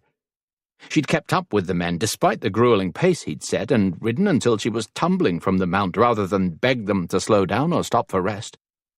And her composure when she'd told them what had happened, the pain and horror of all she'd witnessed had been there in her eyes, but she'd remained strong, never giving in to hysterics. Then there was the most telling moment of all for him, When it had been suggested that her mother's maid, Betty, might have given up her mother's plans to Duchi under duress, Ellisand hadn't been angry at the betrayal. She'd been worried about the maid and angry at herself for not taking better care of her, for not insisting she accompany them. Aye, she was brave and strong, and he admired her greatly. If he were in the market for a wife, she would definitely be one worth considering. He wasn't, of course. At least, Rory didn't think he wanted a wife yet. Otherwise, he wouldn't be so annoyed by his family's efforts to find him a bride. Still, Ellisand was quite a woman, and any man would consider himself lucky to have a wife he not only enjoyed holding in his arms, but could depend upon through life's trials. Thinking of the enjoying holding her in his arms part reminded him that she wasn't there now, and Rory opened his eyes. Not only was she gone, but so were the men. He was alone in the loft. Rory was suddenly wide awake and on his feet, moving toward the ladder. Once there, though, he paused when he spotted Fergus and Donald sitting in an empty stall below, talking quietly. "So, you finally decided to wake up, have you?" Fergus asked, not even glancing his way. He hadn't been quiet about getting up and wasn't surprised the man had heard him. "Where is everyone?" Rory asked as he started down the ladder. "Gone to the shops," Fergus answered easily. "What?" Rory whipped his head around with shock. Donald stood and leaned against the stall to grin at him. "We wanted to wake ye, but the lass insisted we let you sleep. Said you must need it," he added with a twinkle in his eyes. "And then she announced she needed to find the cloth shop and get plaid for her and her men, and off she went with the rest of the men trailing her like eager pups. Donald and I stayed to let ye ken where they were when ye woke," Fergus added, standing up now as well. Rory grunted at that and then continued down the ladder to the stable floor. He had some shopping to do himself. He'd missed the market yesterday, but if there was an apothecary in Carlisle, he might find some wolfsbane there and still be able to make a liniment for Ellisand. How long ago did they leave? "After convincing the alewife to give us bread, cheese, and watered-down ale to break our fast," Fergus said.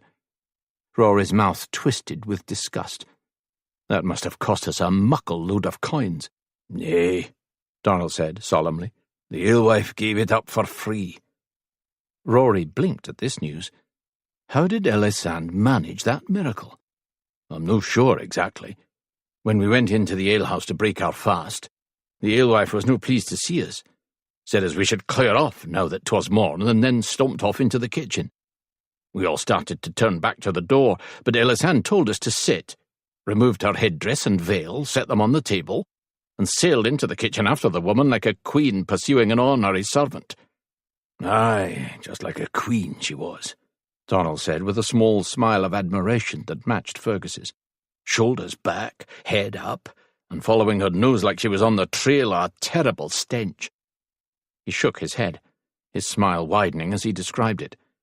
"I was expecting a flaming row, screaming, banging pots, the crash of things breaking. Thought sure we'd have to rush in to rescue the lass. Or maybe the alewife," he added, with a wry twist to his lips. "I think we all thought that," Fergus admitted with amusement. "We were all tense as cats, ready to leap up and run in at the first sound of trouble." Donald nodded. "But there was no trouble. No noise at all except the murmur of voices. It went on for a long time, too, and then, just when Con stood up like he was going to check on them, Lady Ellisand and the alewife came hurrying out of the door of the kitchen, chatty as old friends, bearing trays with bread, cheese, and ale for all of us." "'Tis true," Fergus assured him, when Rory's eyebrows rose. "And the alewife was like a different woman, smiling and pleasant, e'en to us, saying as how the food and drink was included in what we'd paid to stay, and apologising that she had nothing better to offer us. She even sent bread, cheese, and watered-down ale out for ye to have when ye wake." Fergus bent out of sight behind the stall's half-wall and then popped up again to hold out the food and drink in question. "I wonder what Ellisand said to her," Rory muttered as he accepted the offering. "We dunno ken," Donald repeated almost apologetically. "Lady Ellisand went back into the kitchen with the alewife after helping her hand out food and drink, and didn't return till just as we finished eating. Then she announced she was off to the shops and headed for the door. There was a mad scramble, as it was decided the rest of the men would go with her, while Fergus and I stayed to wait for ye to wake. And they were gone. One of them may have got it out of her on their visit to the shops, Fergus suggested. I guess you'll have to ask when they return. Which should be soon, Donald pointed out.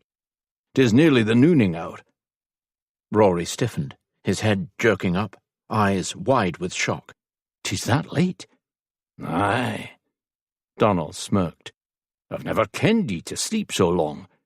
You did no even rouse when Tom and Simon lifted the lady off where she was tangled up with ye again. Well, one part of ye was awake, but ye still slept. Rory closed his eyes briefly at the teasing, knowing exactly what part of him had been awake.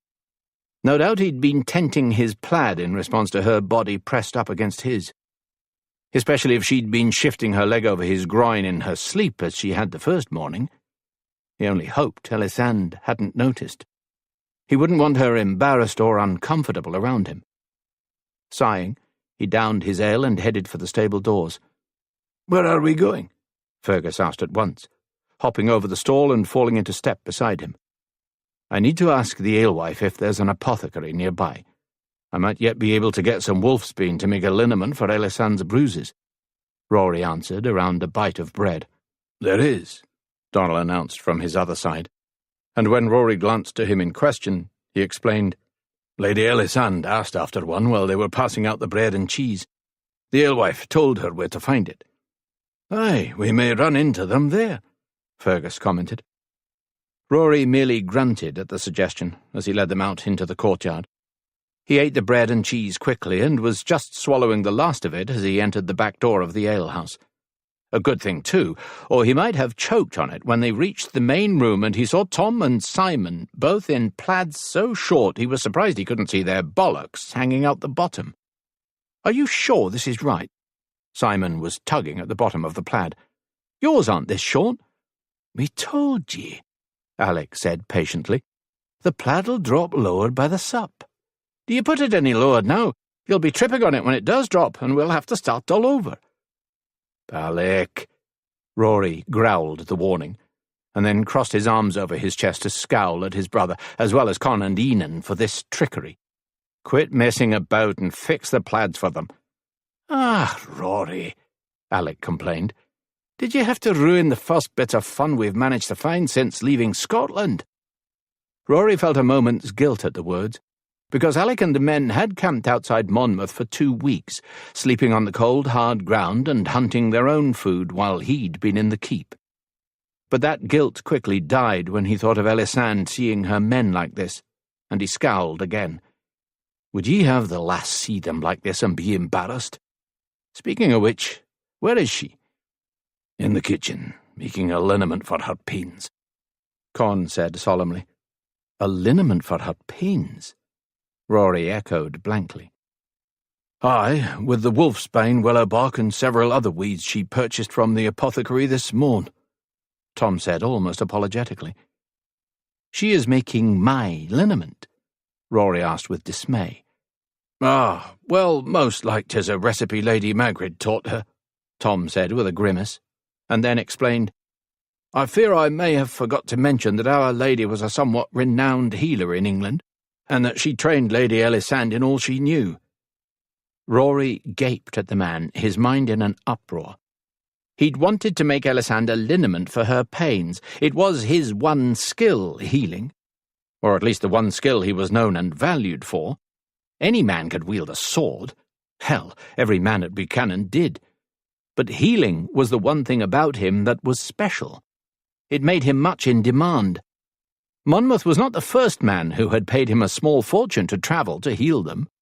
He was just the latest, and with the money the English lord had given him, he now had enough to build his own keep on the plot of land his parents had left him.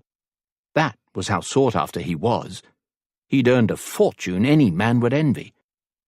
Not that Rory made everyone pay, or even asked for payment in return for his skills. He became a healer because he couldn't stand by and watch another person die, as he'd been forced to watch happen with his mother. But almost every patient tried to give him something to show their gratitude, whether it was coin or livestock or something else.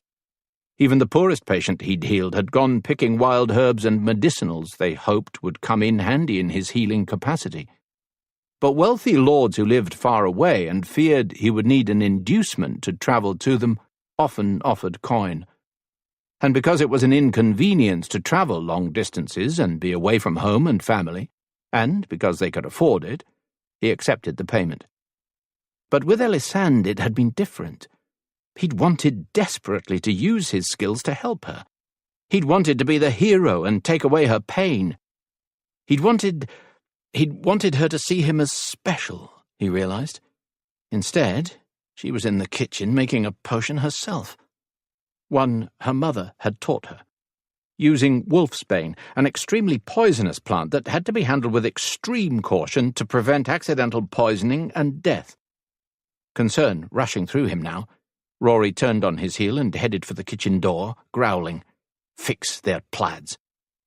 Ignoring Alec's groan and Tom and Simon's irritated demands that the men fix their bleeding skirts, Rory started to push through the kitchen door and then froze halfway into the room as his mind processed what his eyes were seeing. Lady Ellisand, completely naked, was lying on her stomach on top of a linen laid over the kitchen table, her head pillowed on her folded arms. It left her naked back and bottom on view as the alewife smoothed liniment gently over the bruises on her back. "How is that, then, my lady?" the alewife asked. "Is it helping any?" "Aye, thank you, Mildred." Ellisand breathed the words with obvious relief. "Really, thank you so much for offering to do this. I was planning to do it myself, but you were right. I could not have done my back alone." "Nay, you could not have," the alewife said firmly. And then, her tone turning apologetic, she admitted, "In truth, I only made the offer to get a look at your back and see if it was as bad as your face.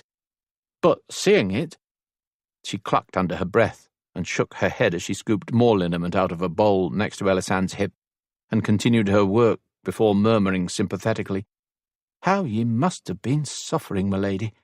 I do not know how ye bore it," she said with amazement, her hands now moving lower over her buttocks. "You can stop now if you like, Mildred," Ellisand said gently. "I can reach everything else. 'Twas just my back I could not do myself, and I certainly appreciate you doing it for me." "Oh, nonsense, my lady," the alewife said as her hands made quick work of the chore. "I'm pleased to help you, and it will only take another minute. Besides," she added, a wry twist to her lips as she moved onto the backs of her legs, "my hand is numb already from the cream. Might as well save you numbing your own hand. You'll have enough parts going numb as 'tis," she pointed out with a chuckle. Rory could hear the amusement in Ellisand's voice when she agreed. "Aye, but better that than the pain." "Aye." The alewife's smile faded then, and she shook her head. "'Tis a wonder to me that you're able to walk, let alone sit a saddle. You're a brave one, my lady." "Nay, not brave," Ellisand assured her quietly. "Just terribly frightened that was I too much trouble, they might leave us behind somewhere." "Oh, surely not," Mildred said with a frown. "Nay," Ellisand agreed. "I realize that now, but I did not at the start. I did not know then that these Scots were such good, kind, and honourable men." "Nay, I suppose not. I surely wouldn't have expected it of a Scot." The woman sighed. "You got lucky with this group, my lady. I venture there are few Scots who would act so honourably as to trouble themselves to save a young maiden in such a nasty predicament." "Aye," Ellisand breathed the word. "Is life not funny that way?" "How is that, my lady?" "Well, I was just thinking. Truly, the murder of my mother, father, and all of our soldiers was the most unfortunate event of my life. But encountering our new Scottish friends was, I think, the most fortunate, and both happened one behind the other. The best and worst of life all rolled into one incident," Mildred said sadly. "Life never seems to be able to give you one without the other." "Aye," Ellisand murmured solemnly. They were both silent for a minute, and then the alewife backed away from the table, wiping her hands on a cloth that hung from her waist. "There. All done?" "Thank you," Ellisand said, easing into a sitting position with her back to Rory. 'Twas very kind of you to help me." "Nonsense," the alewife said firmly. "But you must give me the recipe. 'Twould come in handy when my bones are hurting if it can get that deep. Sometimes they ache so bad I just want to sit down and weep." "Of course. But remember that wolfsbane is poisonous, so you must be careful while handling." Rory didn't hear any more. He'd backed out of the room and eased the door closed for fear one of the women would look over and catch him standing there gawking. But he'd heard enough. Ellisand obviously knew how dangerous wolfsbane could be, and must have used the correct amount in her liniment, because there was enough cream slathered on her that she'd already be dead if she'd got it wrong. And, God in heaven, that would have been a crime. Ellisand had a beautiful body, all soft curves and pale pink skin where she wasn't bruised. "That's better. I knew 'twas too short before." Rory turned at Tom's grim words to see that the men had finished fixing his plaid and were now working on Simon's. Tom's plaid now reached almost to his knees, as it should, although he didn't seem all that much more happy with it, Rory noted. Tom kept bending to look at his knees and frowning. It would take him a while to get used to it, Rory supposed. "It seems the lady did no need your healing skills." Rory grimaced at that comment from Con as the man moved up beside him. "Nay, she has those skills herself." "Aye," Con murmured, but there was sympathy in his eyes, as if he knew how disappointed he was. Rory tried to shrug it off. "'Tis fine. It gives me a break from tending to everyone's wounds." "She's an interesting lass, is Lady Ellisand," Con commented. "Brave as Our Lady Sea, skilled at healing like Laird Sinclair's wife, Lady Jo, and kind as all your brother's wives. I think she'll be lovely like all of them too when she heals," he added. "In fact, at one point this morn while visiting the shops, she briefly forgot her sorrows and smiled and laughed, and I saw a hint of the beauty the bruises are shadowing." Rory immediately felt envy twitch at him a bit. He would like to see the lass smile and laugh. "Oh, you're up." Rory turned toward the door to the kitchen to see the alewife peering out. Offering her a smile, he said, "Aye, good morn, madam. Thank you for the bread, cheese and ale. 'Twas appreciated." "Well, I could hardly let you go hungry after Lady Ellisand explained you'd sat up all night to guard her, and your men against those nasty villains who attacked her." Rory blinked at the words and glanced to Con, who was nodding solemnly, a twinkle in his eyes.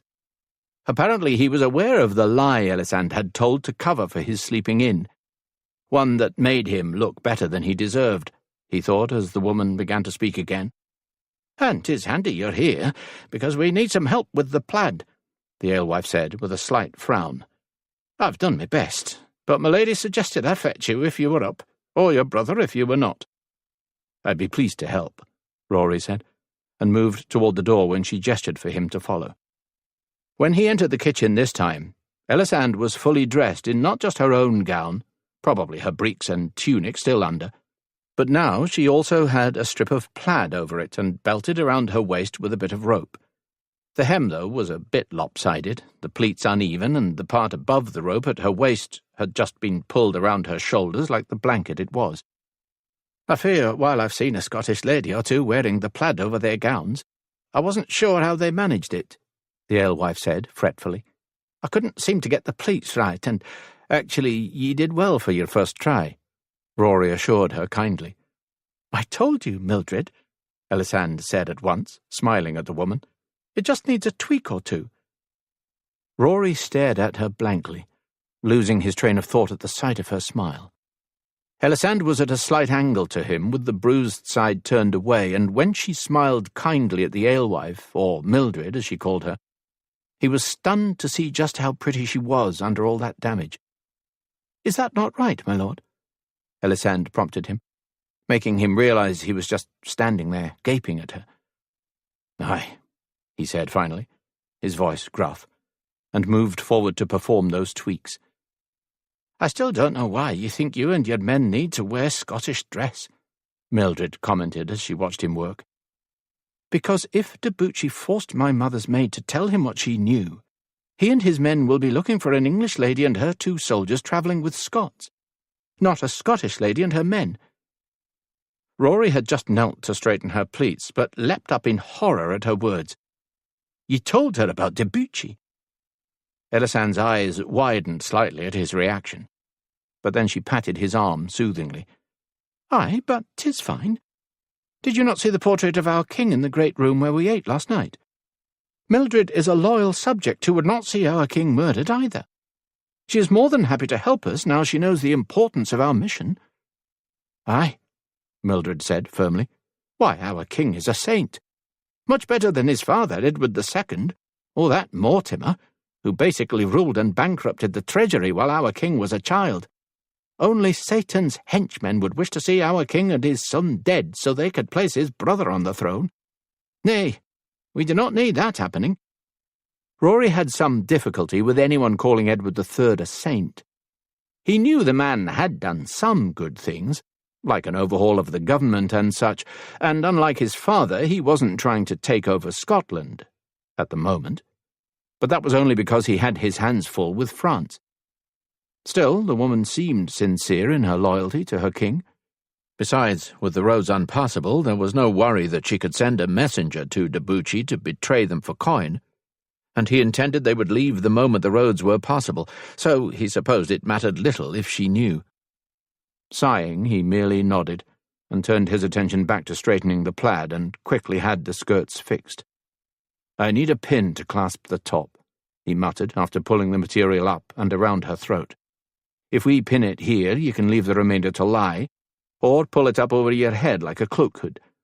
"I have a pin," Mildred said, and rushed from the room. "You are upset that I told Mildred," Ellisand said quietly, once they were alone. Rory grimaced, but acknowledged, "Well, 'struth, I'd rather ye hadno. She likes her coin, the alewife. Do you no recall the ridiculous sum she demanded to let us sleep in the stable?" "Aye, I remember. But 'twas only because you are Scottish," she said defensively. Rory frowned at the words. "What's that to do with— You said yourself that the people here do not like the Scottish. They see you as the source of all their hardships.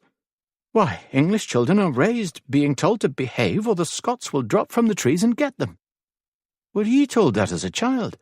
he asked with dismay. "Nay, of course not. My mother was Scottish.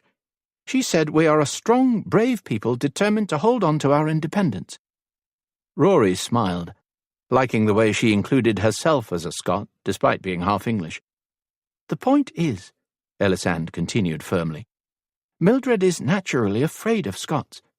Still, she was too kind to see us out in the cold on such a horrible night, even though we are naturally something of an enemy. So she let us stay, but made you pay a lot so that she could salve her conscience and keep her neighbours from thinking poorly of her by being able to claim, rightfully so, that she had made us pay dearly just to sleep in the stable." Rory stared at her silently, thinking she was the sweetest, most naive woman he'd ever met. Besides, she gave us food to break our fast with for no charge. She let me use her kitchen to make my liniment and helped me with it, and is including a fine meal tonight too to make up for it, now she knows everything. "The liniment," Rory said now, latching on to that bit and letting the rest go. "You were careful with the wolfsbane." "'Tis poisonous," she finished for him with amusement. I know. I was most careful in the handling of it and in the amount used." Rory nodded and then asked, "Is it working?" "Aye, I am feeling much better. Numb most places, which feels odd, but—" She shrugged fatalistically. "'Tis better than the pain." He finished the unspoken thought for her. "Aye," she whispered, and then glanced past him to the door when it swung open. "Here, you can use this one," Mildred announced, bustling into the room and holding out a fine cameo brooch. "Oh, nay, Mildred," Ellisand protested. "'Tis too fine. I cannot take that." "I want you to," Mildred assured her, and then ran one finger over the brooch. "'Twas my mother's. She received it from a lord she found injured in the woods and helped as a young woman. He had no money on him and gave her the brooch as a thank you. She gave it to me when I married." "Then I definitely cannot take it from you, Mildred," Ellisand said firmly. "Well, Mildred frowned briefly. "You could borrow it, then. Once you've warned the king and he's taken care of that Duchi bastard and his friends, you can come back for a nice visit. Tell me of all your adventures and return the pin. I'd like that, I would, to see that you were all right and learn how you're faring." Ellisand smiled at the suggestion, obviously touched by it, but then frowned. "But what if Duchi captures and kills me? The pin would be lost forever. Nay, I cannot." Rory saw the way Mildred paled at those words, and fully understood her response. He felt a little weak and sick at the suggestion himself. More so by the way Ellisand said it so cavalierly, as if it was a good possibility and one she was not only aware of, but had accepted. "Duchi will not have ye," he said firmly. "Me men and I will keep ye safe. My whole clan will, once we reach Scotland, and have brothers and a sister with their own clans and armies all across Scotland that will help. Between them and the Sinclairs, we will get ye through this alive, lass. And warn your king, too."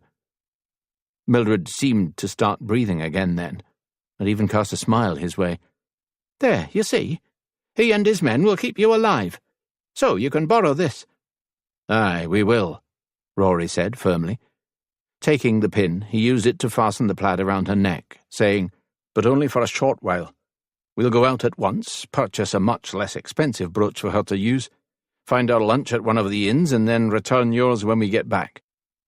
When Mildred opened her mouth as if to protest, he added gently, "'Tis a lovely piece and might draw notice, which is the last thing we want until this ordeal is over. Something less expensive would serve us better." "Oh, aye, I suppose it might," the alewife relented. "And I promise I will see Lady Ellisand here myself for a visit once this is all over." She rallied at that, and gave him another smile. "Well, that's fine, then." Nodding, Rory took Ellisand's arm and urged her toward the door. "Then we'll be off and let ye get about your business." "Aye," Mildred said. "But make sure you're back for the sup. I sent my Albert out to find some meat so I could make you a fine stew tonight. Nothing fancy, mind, but a hearty pottage to fill your bellies and build up your strength for the trials ahead."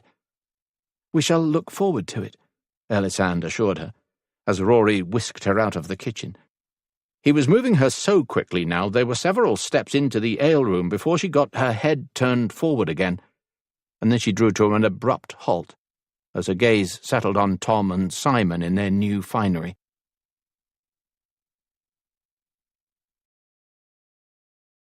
Chapter 7. "My lady?" Tom said uncomfortably when Ellisand merely gaped at them. "Are you displeased, my lady?"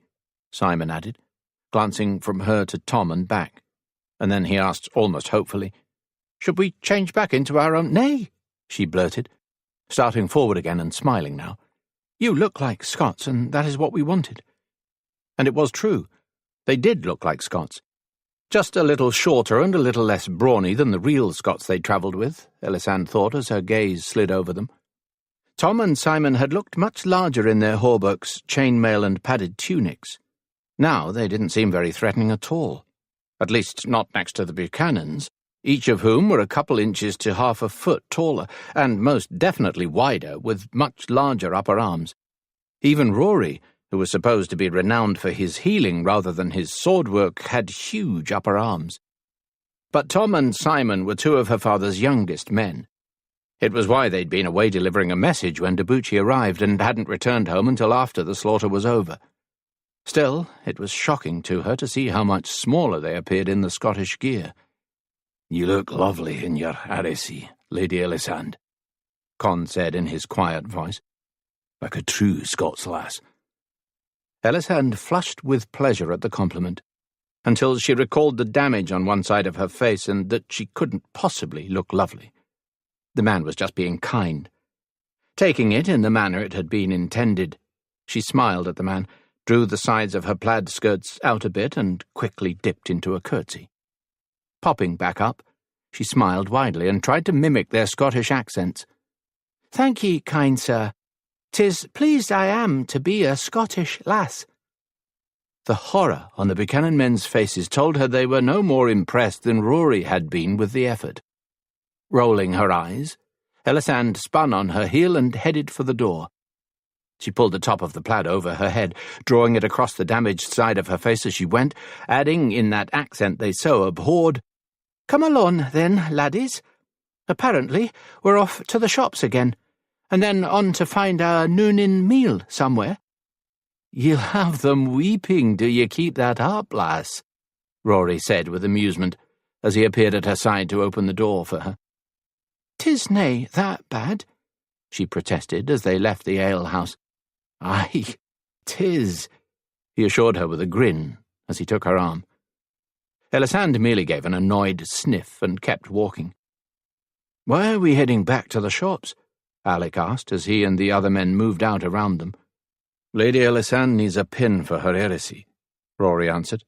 "But she's wearing a pin," Alec pointed out, leaning his upper body forward to peer around Rory at the pin fastening Ellisand's heresy at her neck. "'Tis the alewife's," Rory explained. "Just borrowed until we can find her another to replace it." "Ah," Alec said, with understanding. "Con, do you ken a shop where we could find what we need?" Rory asked. "Aye." "Lead the way, then," Rory suggested, and the man moved out in front of them to do just that. They walked the next few minutes in silence until Rory asked her, "What do you think of the city, lass?" Ellisand glanced to him and then around at the busy street, managing not to grimace. It had been beautiful this morning when they'd first left the alehouse. The air had been cold and crisp, the street almost empty and the ground covered with fresh, clean snow. But by the time they'd returned to the alehouse, they'd had to pass through a very different scene. The city had been teeming by then. The air had reeked of offal, and the street had been a mixture of slush, mud, and the contents of the chamber pots that had been emptied out the windows of the upper floors of the buildings. In truth, she found the city disgusting, and felt sorry for the people who had to live here. She was also grateful she had grown up in a castle far away from the cesspits of such a city. But instead of saying that, she asked, "Are all cities like this?" "Some are bigger, some smaller, but aye. Otherwise, they are all much the same," he answered, glancing around. Ellisand wrinkled her nose at this news, but simply said, "Well, 'tis nice to have the shops available, and not have to wait for the various merchants to roll up to the castle." "Aye, 'tis an advantage," Rory said, and then grimaced. "But the smell—" "Aye," Ellisand gasped, and tugged the hood of her tartan over her nose as they passed through a particularly putrid area. "And it cannot be healthful to be walking about with this kind of filth in the streets. 'Tis no wonder the Black Plague hit the cities so much harder than everywhere else."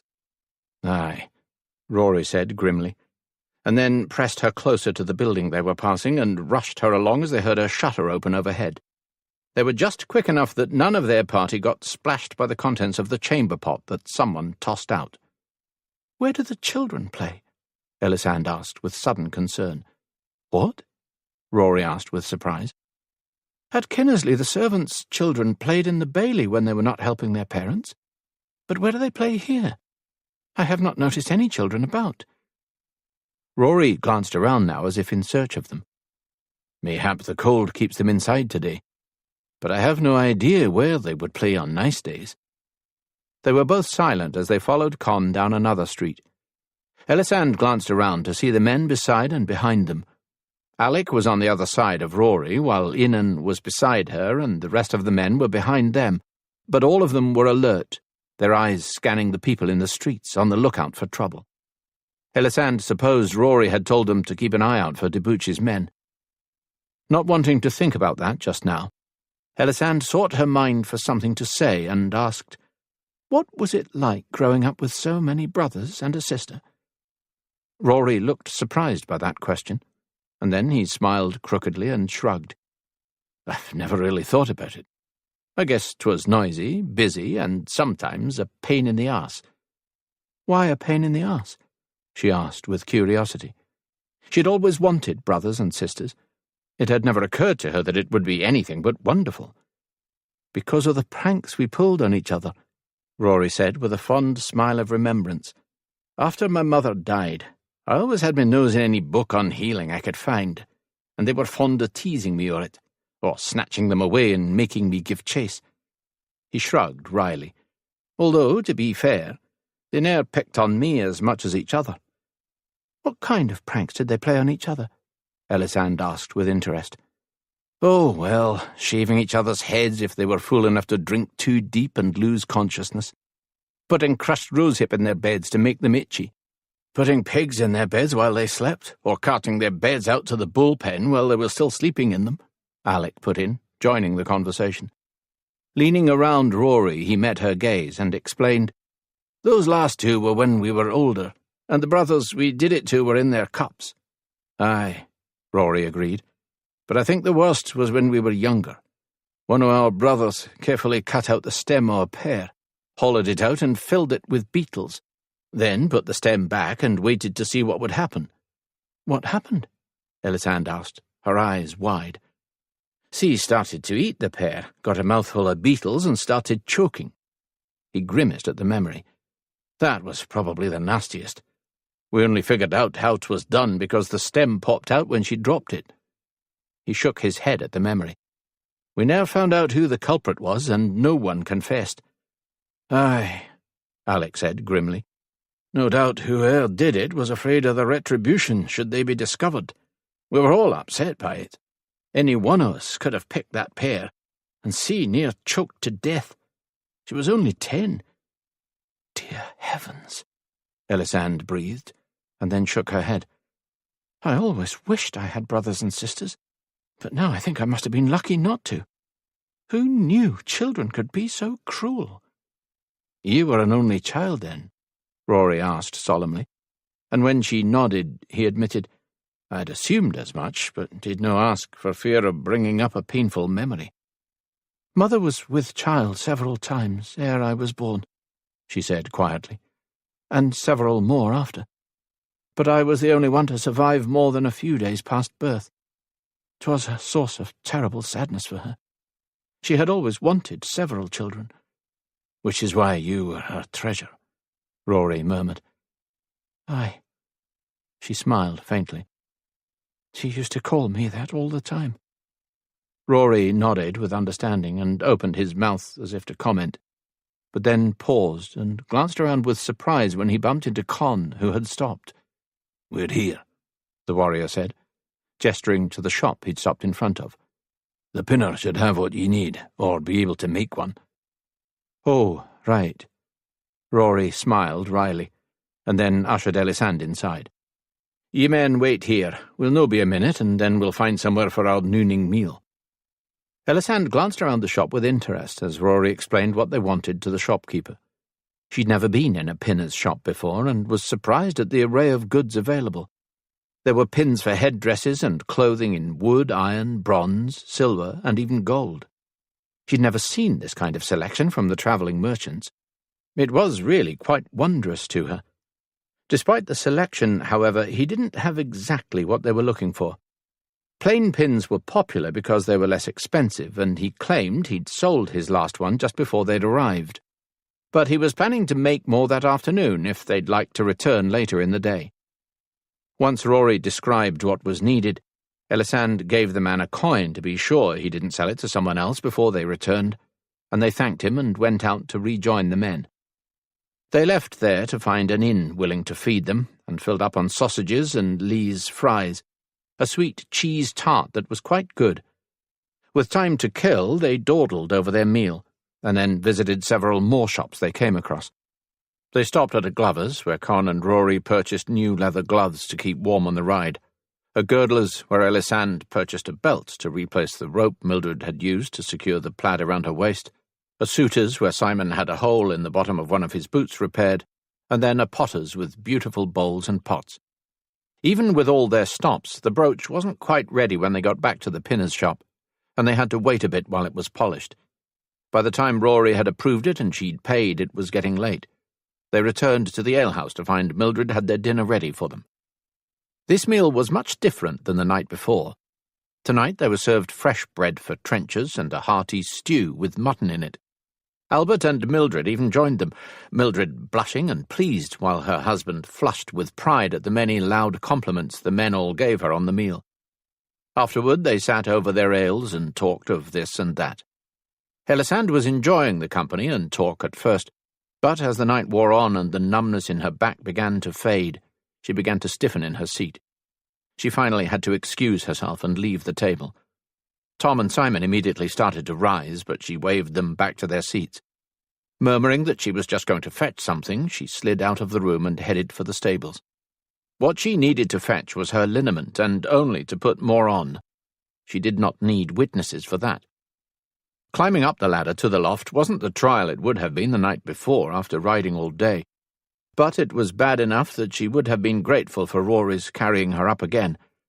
Her legs and arms were trembling, and there was sweat on her forehead by the time she stumbled into the loft. Ellisand retrieved her liniment. Not wanting to go to the effort of removing and redonning the plaid, she only removed her breeches, yanked up the back of her skirts, and quickly applied the salve to her legs and bottom. She then pulled the breeches back on, and removed the pin to let the top of the plaid fall away, before working herself out of the top of the gown and tunic. Leaving them to hang down at her waist, Ellisand proceeded to apply some liniment to as much of her back as she could reach, which wasn't much, she was realizing, when she heard the stable door open. A squeak of alarm slipping from her lips, Ellisand scrambled to pull her gown up to cover herself, but paused when Mildred called out, "'Milady?' "'Aye?' she responded with relief. "'I thought mayhap you could use some help putting on more liniment ere sleeping.' "'Oh,' Ellisand sighed the word, and then said, "'Aye, if you do not mind.' "'Nay, 'tis why I came out,' Mildred said, her voice growing closer as she mounted the ladder. "'It did not occur to me at first, else I would have come with you when you excused yourself. But then I got thinking on how you had gone quiet as the evening progressed and realized the liniment must be wearing off.' "'And you were right,' Ellisand said with a smile, as she watched the older woman pull herself up into the loft. "'I already did my legs and bottom, but was struggling with my back when I heard the stable door open,' she admitted. "''Twill be quick work, then,' Mildred said lightly as she approached. "'Lay yourself down.' Ellisand lay down on the fur, letting the top of her tunic and gown drop as she did. "'Thank you, Mildred.' "'My pleasure,' Mildred murmured, as she collected the ceramic pot from where Ellisand had set it. Pausing, she examined it and then picked up the lid that went with it. "'This is interesting. Where did you get it, my lady?' "''Twas Rory's idea,' she said, turning her head to glance at the small pot with a faint smile. "'We came across a potter's while waiting for my pin to be ready. He was making cups, and Rory asked him to make one without the handle and with a lid.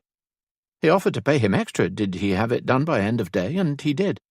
The lid comes off easily, though, so 'twill have to be wrapped with cloth or something while we travel.' "''Tis very clever,' Mildred said as she knelt on the fur next to her. "'Aye,' Ellisand agreed, and then fell silent for the few minutes it took Mildred to smooth the liniment over her back. "'There you are,' Mildred said, putting the lid back on the pot as she straightened. "'Thank you.' Ellisand sat up and quickly redonned her tunic and pulled the top of her gown back into place. Once finished with the task, she stood and met Mildred's gaze as she added, "'For everything.' "'You're welcome, my lady,' she said quietly as she handed over the pot. "'I heard the men mention the snow was melting as quick as it fell, and you'd most like leave tomorrow.' "'Aye.' Ellisand had heard them say that as well. "'I know you need to if you're going to warn the king in time, but I'll still be sorry to see ye go. I enjoyed sitting and chatting with ye today and tonight,' Mildred said gruffly, looking embarrassed at the admission. "'Even though it meant putting up with a bunch of Scots at your table,' Ellisand teased. "'Aye,' she smiled crookedly, and then grudgingly admitted, "'They're not a bad group of lads for Scots. They all look after you real fine and watch you with concern, especially that Rory. He rarely takes his eyes off you. I know he'll keep ye safe like he promised.' "'Aye, I think he will do his best,' Ellisand agreed, and meant it. Though she wasn't at all certain he could succeed at the task. There was nothing more dangerous than a desperate man, and Duchi was as desperate as a man could be. "'I'll say good sleep, then, and let ye be. I have some baking to do tonight ere I find my bed, but I'll be sure to get up early. Don't you leave without saying farewell to me first.' "'I will not.' Ellisand assured her as they walked to the ladder. "Good night, then," the woman said, before hurrying down to the stable floor. Ellisand watched until she'd bustled out of the stable, and then packed the bowl of liniment away in one of her bags. She considered going back into the alehouse to sit with the men, but then decided that if they were leaving on the morrow, she should probably get as much sleep as she could. While the liniment did a lot to ease her pains, it was still going to be a long day in the saddle.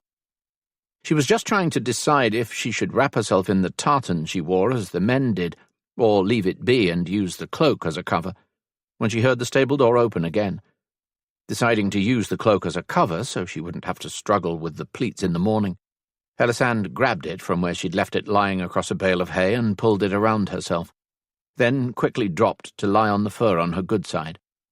She then closed her eyes. It just seemed easier to feign sleep and let the men settle rather than face the embarrassment of sleeping as they were. After a lifetime of sleeping alone in her own bed, she still found it a bit discomforting to be sleeping surrounded by so many men. It didn't help that she kept waking up plastered to Rory's chest, like she had a right to be there. The fact that it happened in her sleep and that she couldn't be held fully responsible didn't make it any less embarrassing for her when she woke up there. Ellisand was just glad nobody had commented on it when they were awake. Tom and Simon had merely lifted her up off the man both times to save her back, and then gone about their business without comment or even a look to shame her. "I ken ye canna be asleep, lass. Mildred just left."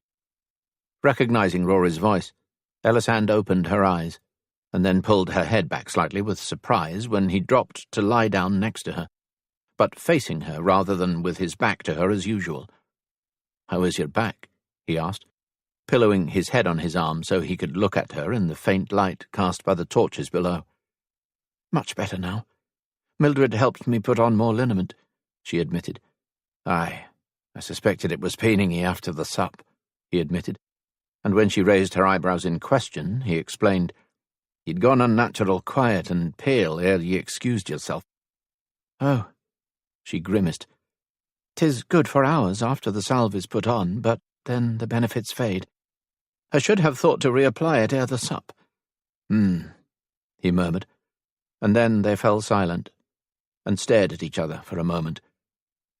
Just when Ellisand was starting to feel uncomfortable and considering rolling away from him, he said, "The swelling is gone on your face, and the bruising is more red than black now, with a bit of green around the edges.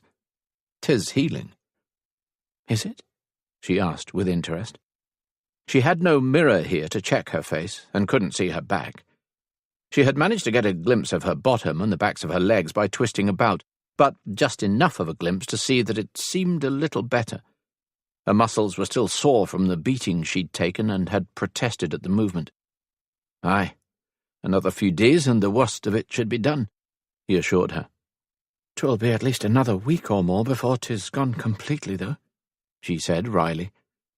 Her words made him smile. "Ye do have healing knowledge. Your men mentioned ye were skilled at it," he told her. "And you doubted it?" she asked, for his comment had sounded surprised. "Nay, no, exactly," he said slowly, and then smiled wryly as he admitted, "I am just used to being the healer in most situations." "Ah, Mother did mention that you had earned quite a reputation for it," she admitted. Rory arched an eyebrow at that. "And how did she ken that?" "Her sister," Ellisand said at once. "Aunt Bairness wrote Mother often. In fact, that is how she knew you were at Monmouth. She said your sister— See?" she queried, and when he nodded, she continued, "See mentioned in a letter to my cousin Cam's wife, Jo, that you were heading to Monmouth to tend the Baron in exchange for a small fortune. And Jo told my aunt." "Who told your mother in a letter?" Rory finished for her, and grinned. "I had no idea my goings-on were of such interest." Ellisand shrugged awkwardly where she lay. "Your sister is proud of you. Aunt Bairness often sent tidbits of news about your family in her letters." "Such as?" he queried with interest. "Oh, let me think," she murmured, searching her mind, and then smiled. "The first mention of your family was when she wrote to tell us that Cam had finally taken a wife. She told us all about his bride, Jo, and then a rather gripping tale of how one of the lasses she'd invited to the castle to meet him tried to kill his new bride, Jo. But that all had ended well, and Jo had become good friends with many of the other girls, including one C. Buchanan, when they helped save her life. When he nodded, she continued, "The next mention was when Jo gave birth to their first child. Your sister and some of the other friends she'd made apparently attended the birth." "Aye," Rory agreed. "'Tis how our C ended up marrying Greer MacDonald. She was travelling with one of the other lasses and their brother on leaving Sinclair. The company she rode with stopped at MacDonald on the return journey. Our cousin Fenella was married to the laird there, but he had died and C stayed to comfort Fenella and ended up marrying Greer, who had arrived to take over as laird. Fenella and her husband had no children, so Greer was the next in line," he explained. Ellisand nodded and tried to recall the next mention her aunt had made of the Buchanans. There had been a lot of them over the years. "I think the next time your family was mentioned was something to do with one of your brothers and the lass who saved Jo in the first letter." "Maureen?" she asked, unsure she was getting the name right. "Aye, Maureen. She is married to my brother Dougal now. He and some of my other brothers rescued her from her brother, who wanted to use her for his own gain. Dougal married her, but her brother caused trouble later and tried to steal her back. Cam brought his army to join ours and a couple others who showed up to help resolve the situation." Ellisand nodded. Aunt Bernice had mentioned that in her letter. She'd revealed a lot about the Buchanans in her letters, so much that Ellisand had almost felt like she knew them, despite never having met them. Perhaps that was why she'd felt so comfortable with Rory so quickly, she thought. The next mention was when another one of the ladies from the group who had befriended Jo had married another of your brothers. I think she said 'twas Edith, and that you had gone there to try to heal her from something. Rory's mouth tightened. Aye. C was most concerned about her. She'd received a letter from Edith mentioning she was feeling unwell, but weeks had passed since then and C hadn't heard from her again, despite having written to her several times to ask how she was faring. C was growing worried to the point that she had determined to travel to her home to check on her for herself, which was giving Greer fits because C was heavy with child. The only way we could convince her no to go was if I went to check in her place. Niels, Geordie and Alec accompanied me. Was she well? Ellisand asked with curiosity. Her aunt hadn't mentioned any of this in her letter. Nay, she was being poisoned and would have died had we no been there, Rory said grimly. Oh, Ellisand murmured, eyes wide. She recovered once we discovered what was going on, and Niels ended up marrying the lass. Ellisand nodded and then said, The next mention was when your oldest brother got married. Ole? Aye, Ole married Jetta. When that was all he said, she decided their courtship must have followed more traditional lines and went on. And then she wrote to tell us that Conran had been kidnapped and, of all things, married the lady who had kidnapped him. Ellisand finished the sentence as a question, because she still had trouble believing that one. His kidnapping was purely by accident, Rory assured her. Evina meant to kidnap me, but mistook Conran for me and took him instead. What? She squawked, shocked at the thought that Rory might have been kidnapped if not for a mistake. Why the devil would your brother marry a woman who had kidnapped him? Aunt Bernice never explained that, so we thought she must have been mistaken. Oh, aye, he was kidnapped, Rory assured her. Naked, unconscious, and tied o'er the back of a horse. But Evina only did it because she was desperate. Her father was ailing, you see. She originally came to Buchanan to ask me to tend him, but something went wrong, and rather than ask, she ended up kidnapping Conran. The wrong brother. Fortunately, Conran had assisted me more than a few times dealing with the sick, and was able to cure the man who then ended up becoming his father-in-law. Ellisand stared at him blankly. Her only thought that if not for that mistake, Rory might have been married to this Evina, and not here in England when she'd needed him most. Did she write about how Geordie and his doin too? Rory prompted when she continued to stare at him with dismay. Ellisand blinked away her own concerns and nodded slightly. She said your sister and the other wives copied her idea and gathered a bunch of eligible ladies together at Buchanan who could offer you and your still single brothers advantageous marriages. The hope was that you would each find one you liked. She said you and Alec had not met anyone you wished to marry, but Geordie settled on Doyne. I would no say Geordie settled on her. He and Doyne are quite in love, and as per usual with my family, their courtship was no as smooth as your aunt's letter apparently made it sound. But aye, they are married, and he is Laird o' Innis now. Ellisand pondered that, wondering how the courtship had not been smooth. But before she could ask, Rory said, So, Lady Bernas wrote to your mother, and ye say she read her letters to you and your father by the fire at night? Aye. Aunt Bernas's letters were always entertaining, especially when she wrote about your family. So ye have the advantage, he said, and when she looked uncertain, he pointed out, In a way ye knew me before we ever met, whereas I had never even heard of you. Mayhap, she agreed with a faint smile. But the last letter was quite a while ago. We have all been waiting patiently to see which brother would marry next. Have you or Alec married? Or are the women in your family still trying to find you wives? Oddly enough, Ellisand found herself a bit tense as she waited for his answer. It had never occurred to her that Rory might have a wife back in Scotland, awaiting his return. But now that it had, she found the idea distressing. Nay, Alec and I are no married, Rory said. Ellisand released the breath she hadn't realized she'd been holding. But aye, the women in our family are doing their best to change that, Rory added, his mouth twisting slightly with disgruntlement. Every time Alec and I return home, we find the place packed full of prospective brides. It is becoming tiresome. Oh, she murmured, but her lips twitched at his put-upon air. What? He asked, his eyes narrowing on her expression. Nothing, she assured him quickly, but then couldn't resist saying, I mean, I do understand.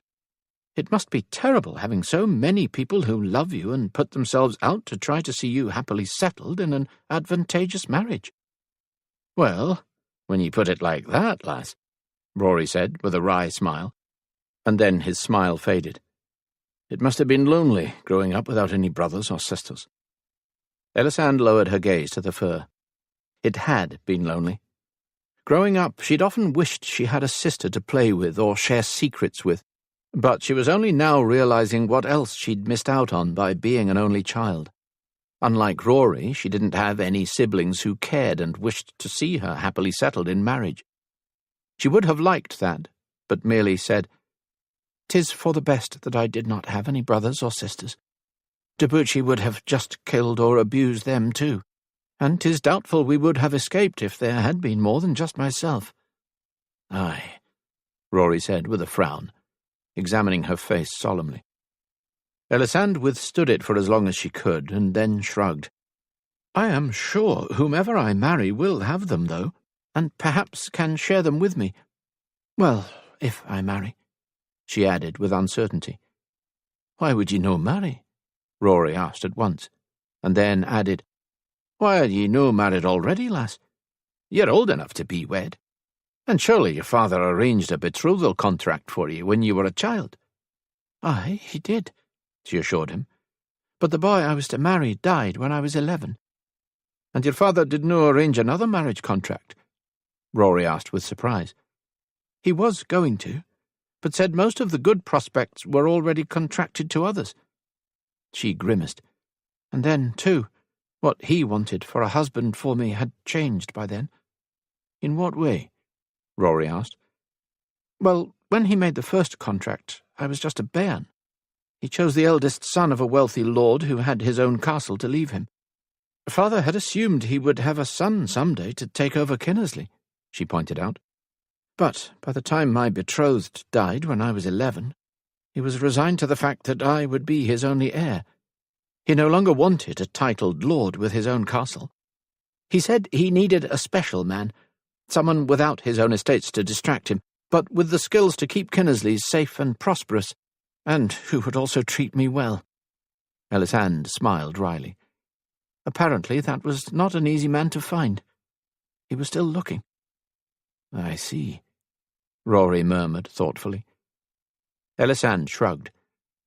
"I suppose the king will have to arrange my marriage now, or assign another lord to the task." She grimaced and muttered, "Which is unfortunate."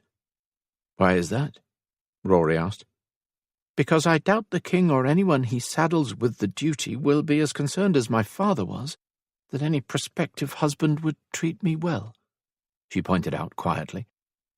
Rory's eyes widened slightly with realization at her words, and then his mouth turned down. "Ellisand," he began, and then broke off as they heard the stable door open. In the next moment he'd leapt to his feet and moved to look down into the stables. It was only when his shoulders relaxed and the hand holding his sword dropped to his side that she realized he'd grabbed it from the floor where it had lain while they'd been talking. "'Tis fine. 'Tis the men," Rory assured her, and moved to the ladder to greet them as they began to climb up. Ellisand didn't comment, merely closed her eyes and tried to relax, hoping sleep would come. Her last thought as the men began to settle around her was to wonder what Rory had been going to say before the men had arrived. Rory was the last to lie down after the men returned. This time he settled with his back to Ellisand as he usually did. The men's presence wouldn't allow for a continuation of their conversation. Probably a good thing, Rory thought, because he'd been about to say something utterly ridiculous. He'd been about to suggest that she marry him. The idea had struck him out of the blue, a response from his gut to the idea of her being married off to someone who wouldn't treat her well. Ellisand was smart, sweet, caring, and brave. She deserved a man who would care for her and treat her well. But he doubted the king would concern himself much with that consideration, despite her present efforts to save his life. Still, offering to marry her was a ridiculous sacrifice to make for a lass he barely knew, Rory acknowledged. Good Lord, he didn't even know if she would be married off to someone cruel or careless. The English king might choose a good, kind and honourable man for her to marry, Rory told himself. Which, oddly enough, didn't comfort him much as he drifted off to sleep.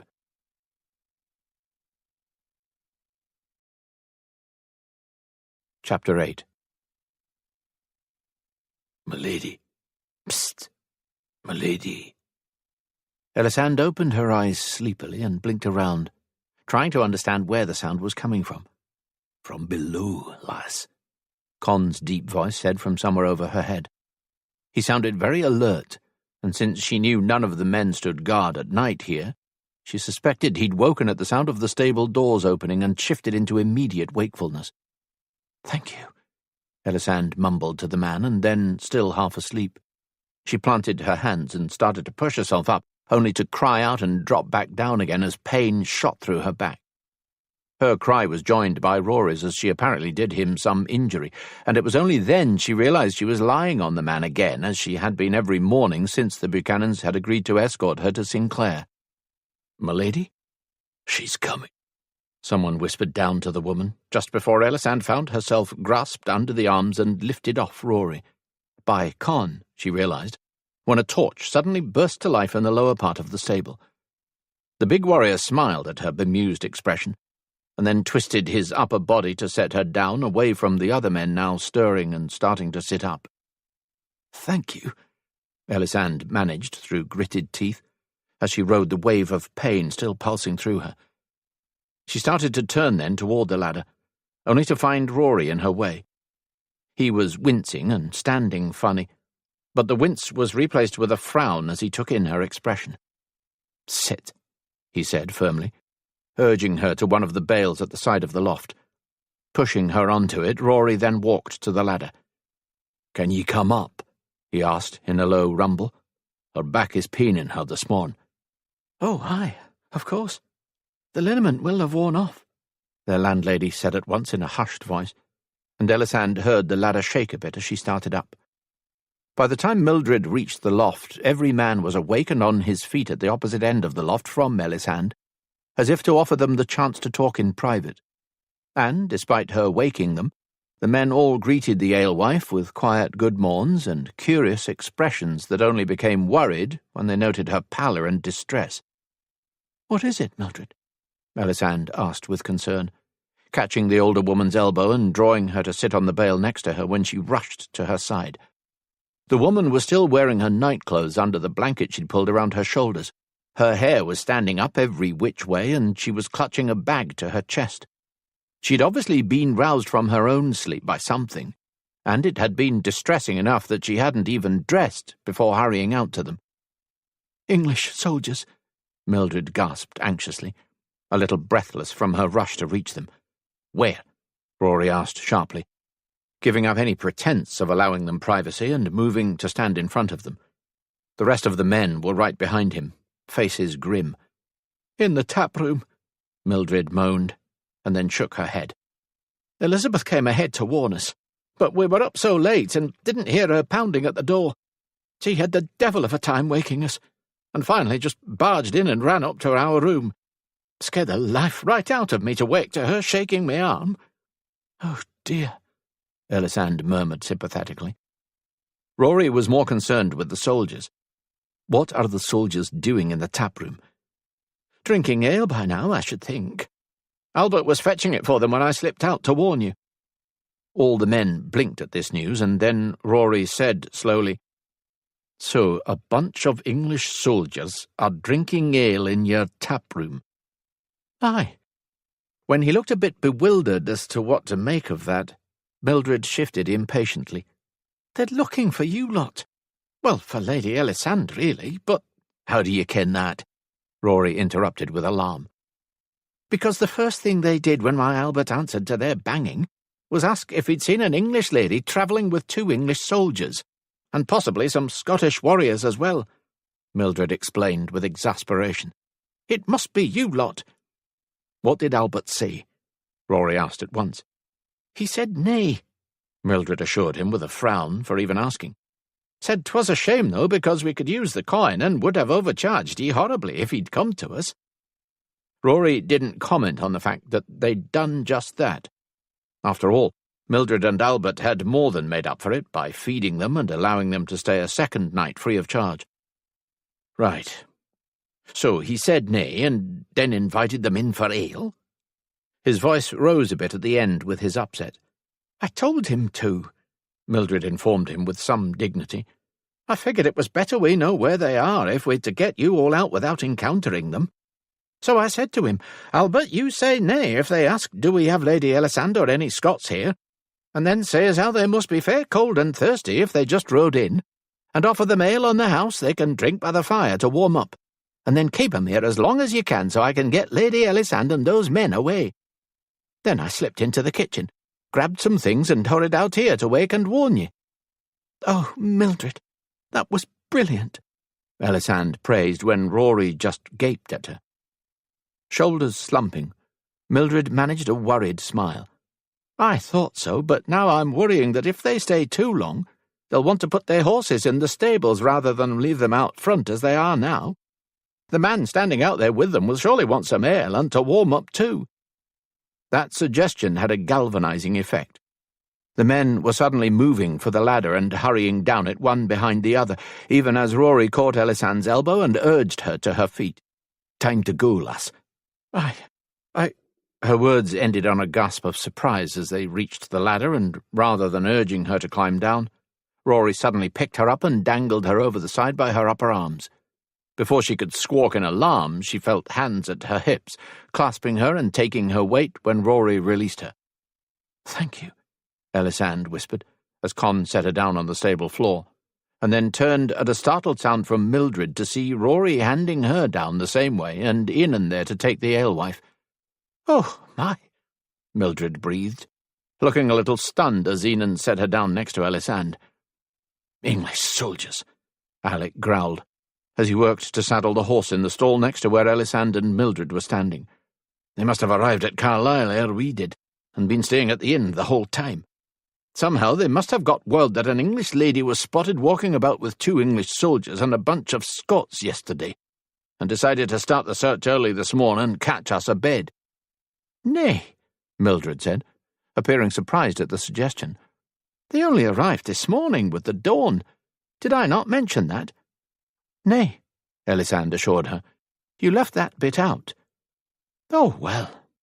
Elizabeth said she'd only been awake for minutes and was emptying her chamber pot out the window when she saw the portcullis was being opened to let someone in. The minute she saw it was English soldiers and that they'd stopped to ask questions of the men at the gate, she worried this would be trouble for you. So she sent her young Jimmy down to see what he could hear.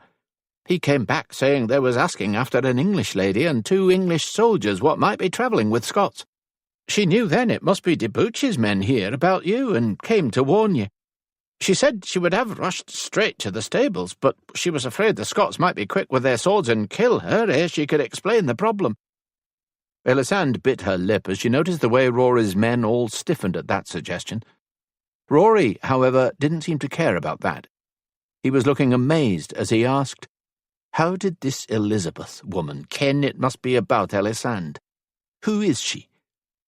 "The draper's wife," Ellisand explained, and he whirled on her with shock. "Ye told the draper's wife about Duchi when you stopped there for plaids?" he asked with disbelief. "She was very kind," Ellisand said apologetically, "and very upset about my face.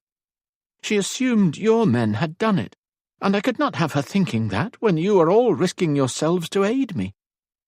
"So ye told her everything?" he asked, his voice raising. "Elizabeth is a faithful subject to our king," Ellisand said firmly, aware that Mildred was nodding in agreement beside her. "She has a portrait of him in her shop for all to see. And," she added firmly, when he opened his mouth as if to respond, "she has proven she is loyal by coming to warn us, has she not?" Rory blinked at that, and then scowled, tossed the rolled-up fur to Simon and stomped into his horse's stall to quickly saddle his horse. As he then hooked her bags to his pommel, he asked, "Did she mention if they kept the portcullis up or closed it again, Mildred?" "She said they left it up," Mildred said at once. "She said the snow has melted enough that the roads are clear and they expect a lot of people coming and going, so didn't bother closing it." "Good," Rory said grimly as he finished saddling his mount. "Why is that good?" Ellisand asked as she watched him. "Because with the soldier out in front of the alehouse, we are going to have to charge out of here at speed and straight out the gates." He grimaced and then added, "And pray to God they've been riding all night, have exhausted their horses, and our well-rested horses can outrun them and leave them behind quickly. But Robbie should be along any minute to lead you out the back gate, so you needn't risk the front," Mildred said with a frown. Rory froze at those words and turned narrowed eyes on Mildred. "Who's Robbie?" Mildred took a nervous step back from the fury in his gaze, but said, "The blacksmith." Rory nodded slowly, repeatedly, and then whirled on Ellisand and snapped, "Is there anyone in this god-forsaken city that you've no told about Duchi?" When Ellisand's jaw dropped at his show of temper, it was Con who stepped forward and pointed out quietly, "She could not have told the blacksmith. We have not gone to the blacksmith since reaching Carlisle, and she has not been out of my sight since we arrived."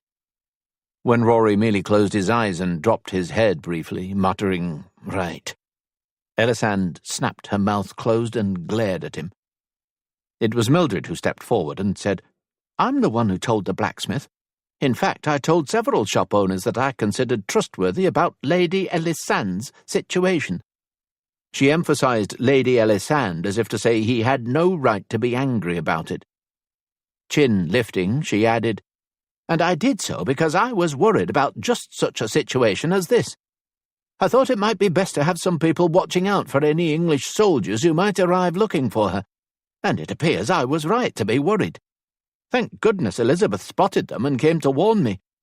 Had the soldiers arrived first and not been able to rouse us from our beds, they would not have simply come inside and shaken me awake as Elizabeth did. I'm sure they would have simply walked around back to check the stables for horses ere moving on to the next alehouse or inn. And had they done that, they'd have caught you all sleeping." Rory stood silent for a moment, and then nodded and raised his head. "You're right, of course. I beg your pardon for snapping." His gaze slid to Ellisand as if to include her in the apology. When she continued to glare at him unappeased, he shifted uncomfortably, and then turned back to Mildred with a sigh. "You mentioned this Robbie coming to fetch us to take us out the back gate," he asked. "Is it behind the stables?" When Mildred appeared confused by the question, Rory suggested, "If so, mayhap we should wait for him there, just in case the soldiers decide to bring their horses back here and stable them while they search on foot," he added. "Nay," Mildred shook her head and said, "I mean, aye, there is a gate to the alley behind the stables, but Robbie is to lead ye to the gate at the back of the city using the back streets. 'Tis just before the castle." Ellisand noted the way Rory glanced to Con, who frowned briefly before admitting, "I've ne'er heard of such a gate." "Well, 'tis hardly information we bandy about," Mildred said dryly, "and we'd certainly not be telling Scots, when 'tis there for the women and children to slip out through should the Scots invade.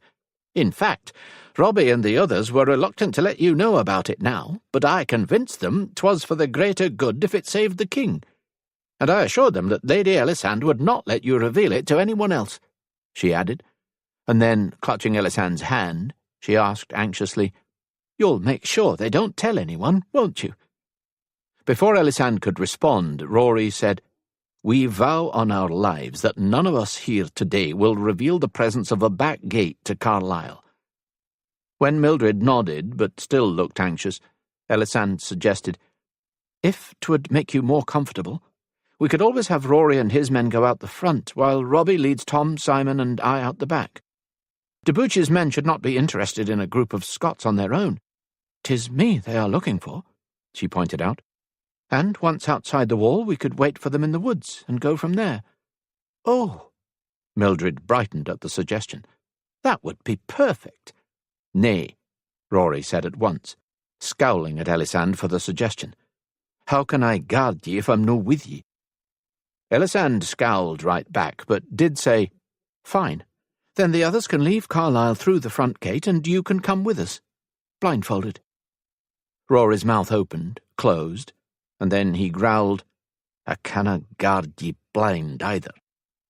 Ellisand nodded easily, but asked, "Are there hidden gates or secret passages into Buchanan Castle?" Rory stiffened, his chin jerking up and mouth compressing. "See?" she said when his mouth stayed tightly closed. "You will not even admit to having one. How can you expect these people to happily show you theirs?" "She's got a point," Alec said with amusement. "Fine," Rory growled. "Then Con, Inan, and I will go through the back gate blindfolded and with Tom, Simon, and Ellisand leading us. Alec, you take Fergus and Donald out the front gate. Wait for us just inside the woods to the north."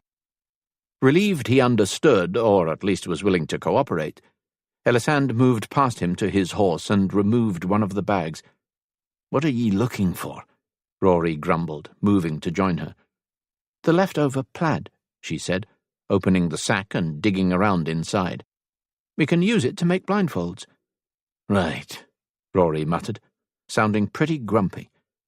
Ellisand decided to ignore him. She was a bit put out with him and the way he'd snapped at her anyway. It didn't take long to find the plaid and quickly slice off 3 strips to use as blindfolds.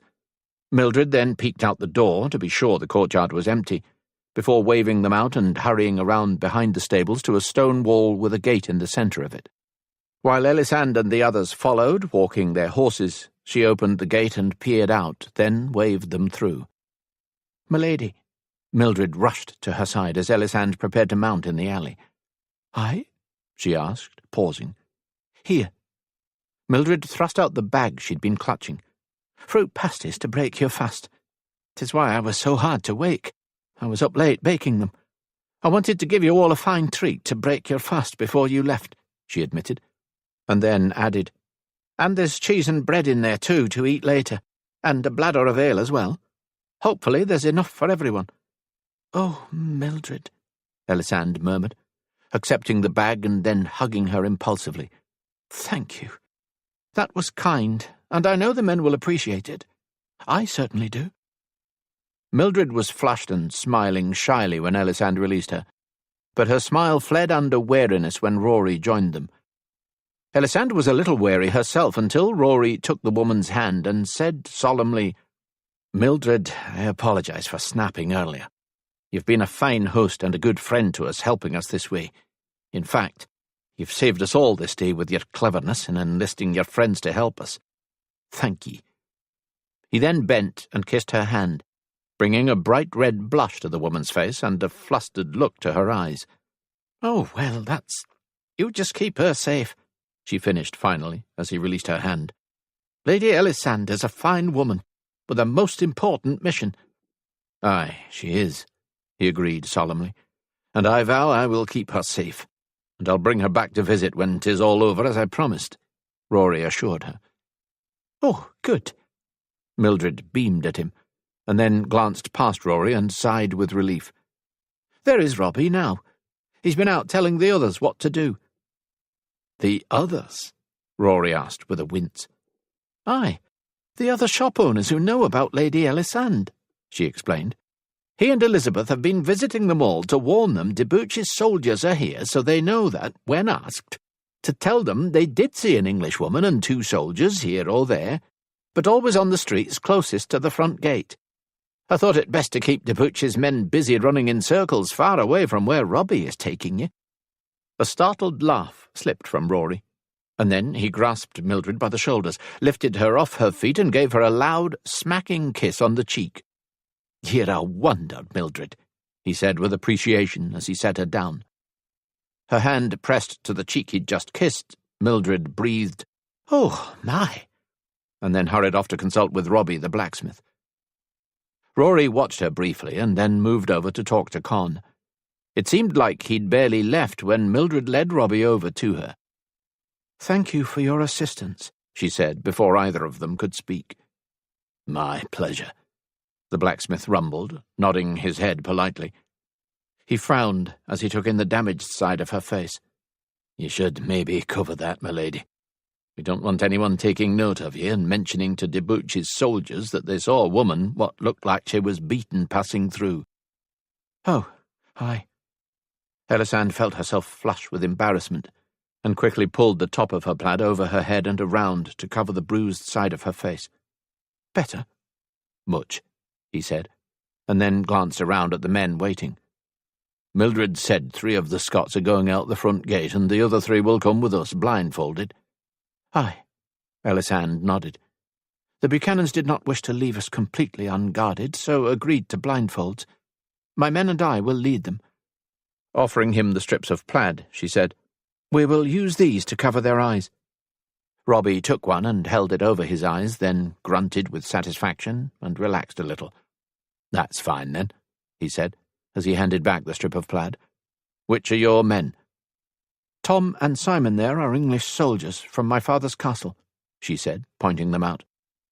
Robbie nodded as he glanced at them, and then shifted his gaze over the Scots, before saying, "The others can ride with us for the first couple of lanes, but when we turn toward the castle, they should head the opposite way toward the gates. The 3 men coming with us don't have to put on blindfolds until we reach the church." "All right," Ellisand murmured. Grunting, the blacksmith started back the way he'd come. Ellisand stared after him blankly, and then glanced to Mildred uncertainly, unsure if she was to follow or not. "Robbie's a man of few words," Mildred said with a reassuring smile. "But he'll get ye safely out of Carlisle, my lady." "I am sure he will," she said, managing what she hoped was a convincing smile in return. "You'd best go," Mildred added gently when she still stood there. "I'll be praying for you." "Thank you."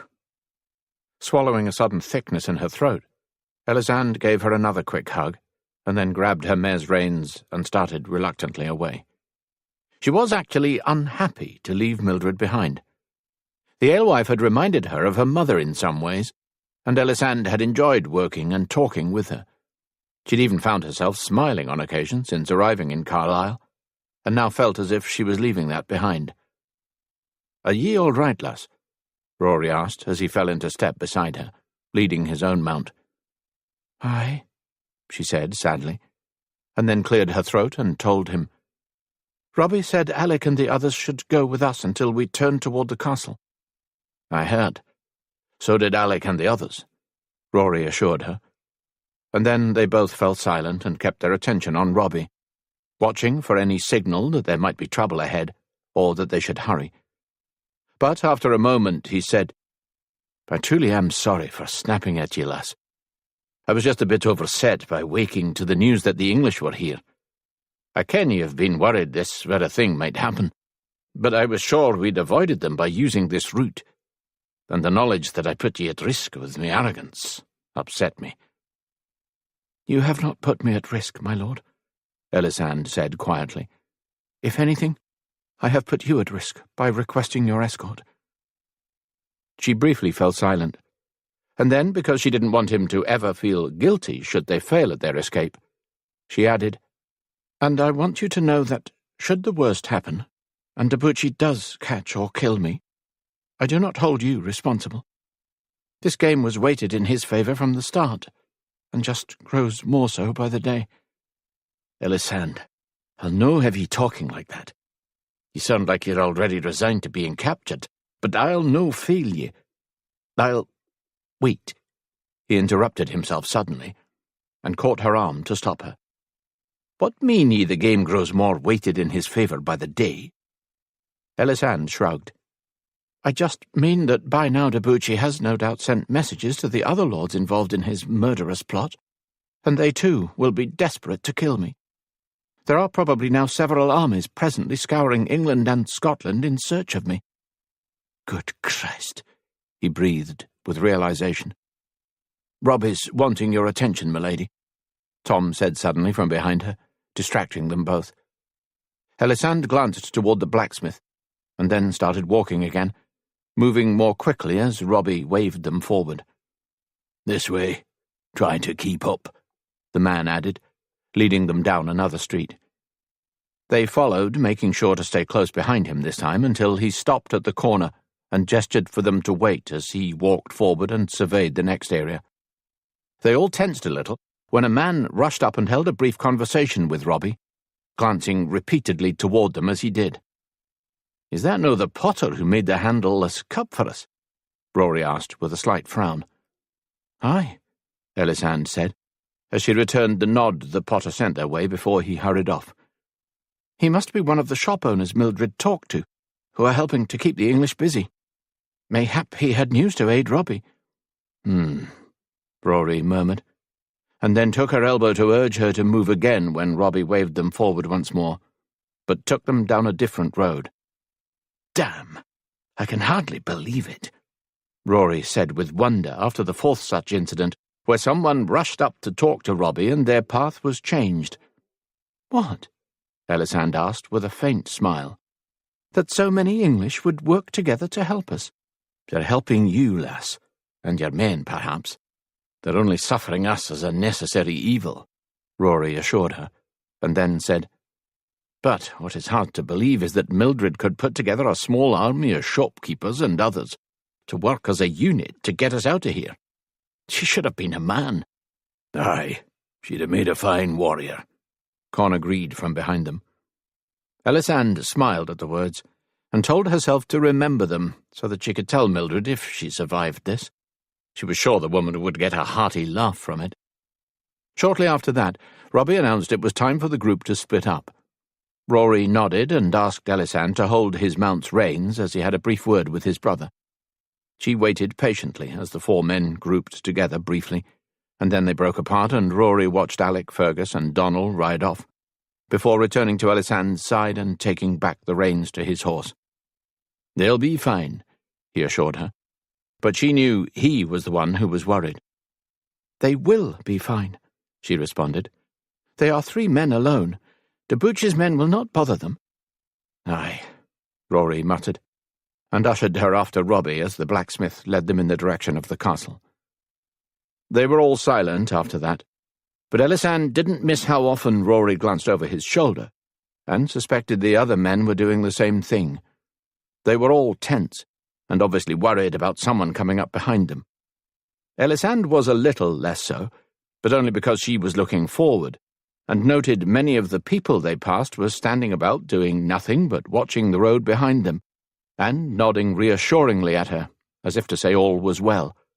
She had no doubts they were more of Mildred's army, keeping an eye out to see they made it safely away. The church. It was all Robbie said as they walked along the wall, next to a building that looked more like a cathedral to her. But she understood his meaning and pulled out the 3 strips of plaid she'd tucked up the sleeve of her gown, and handed them to Rory, Con, and Enan.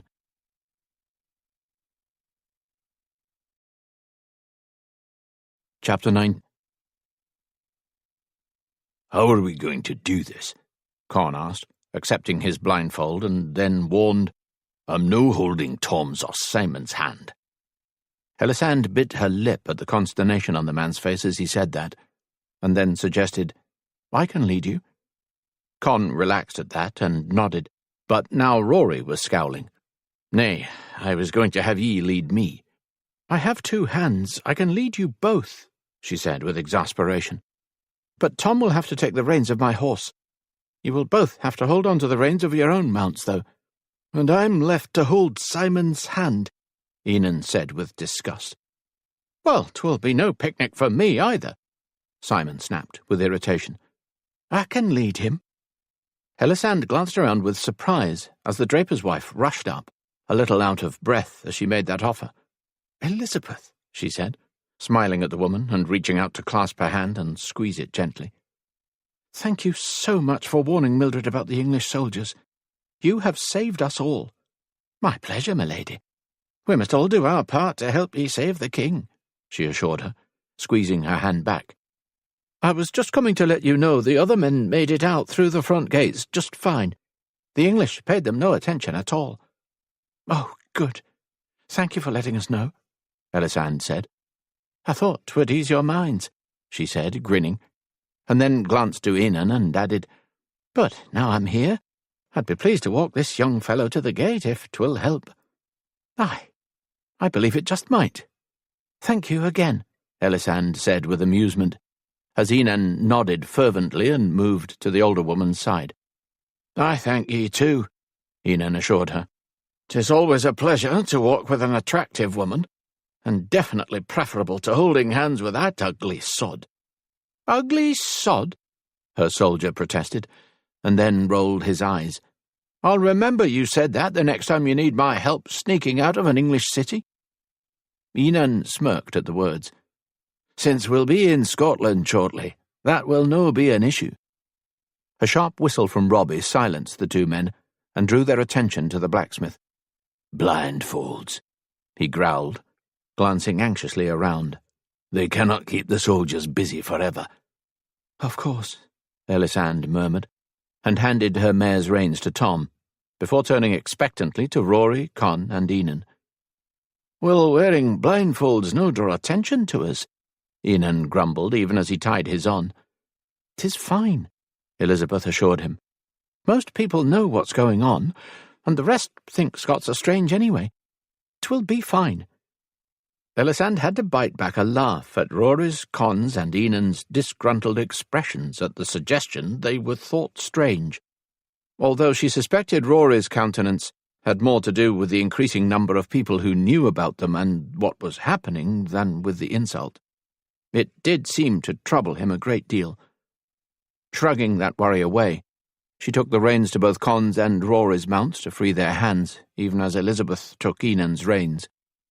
They both waited patiently as the men quickly donned their blindfolds and then returned their reins. Ellisand then grasped Con and Rory each by an arm and urged them to follow Elizabeth and Enan and his horse when they moved toward Robbie.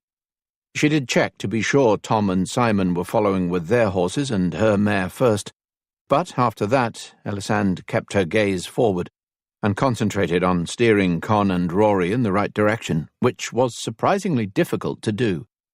Neither man seemed capable of walking in a straight line, but kept veering away, or alternately, toward her, so that she was always having to tug them back or steer them away to keep them going.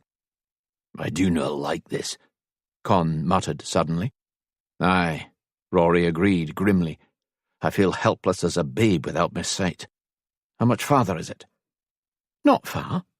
Elizabeth answered the question with a quick glance over her shoulder at them, and Ellisand was grateful for the response, partly because she hadn't known the answer to the question, but also because she wasn't caring for this herself. The muscles in her back and arms, already painful before this, were now screaming from the strain that directing the men was putting on her muscles. She would be glad to reach the gate. "How are we going to ride blindfolded?" Con asked suddenly. "You will all just have to sit on your horses and let Tom, Simon, and I take the reins of a horse apiece to lead you out," Ellisand said, her jaw a little tight as she fought the pain. "Are ye all right, lass?" Rory asked. "Your back's paining ye, is it no?" Ellisand glanced at him with surprise that he'd picked up on that, but then sighed and admitted, "You are both showing a distressing tendency to weave about like a pair of drunken fools without your sight, and 'tis a bit of a strain on my back and arms." "Oh." Rory hesitated, and then asked, "Would it help if we held your hand instead of ye trying to steer us by our arms? That way you could just squeeze our fingers and move our hands in the direction you wanted us to go. It may be less of a strain for you." "That's what I thought the plan was to begin with," Con commented, obviously having heard Rory's suggestion. "Aye, it was, and it may help," Ellisand agreed, and released first Rory's arm to clasp his hand instead, and then did the same with Con. Both men had huge hands, she noted, as her fingers stretched almost painfully wide to slide between theirs.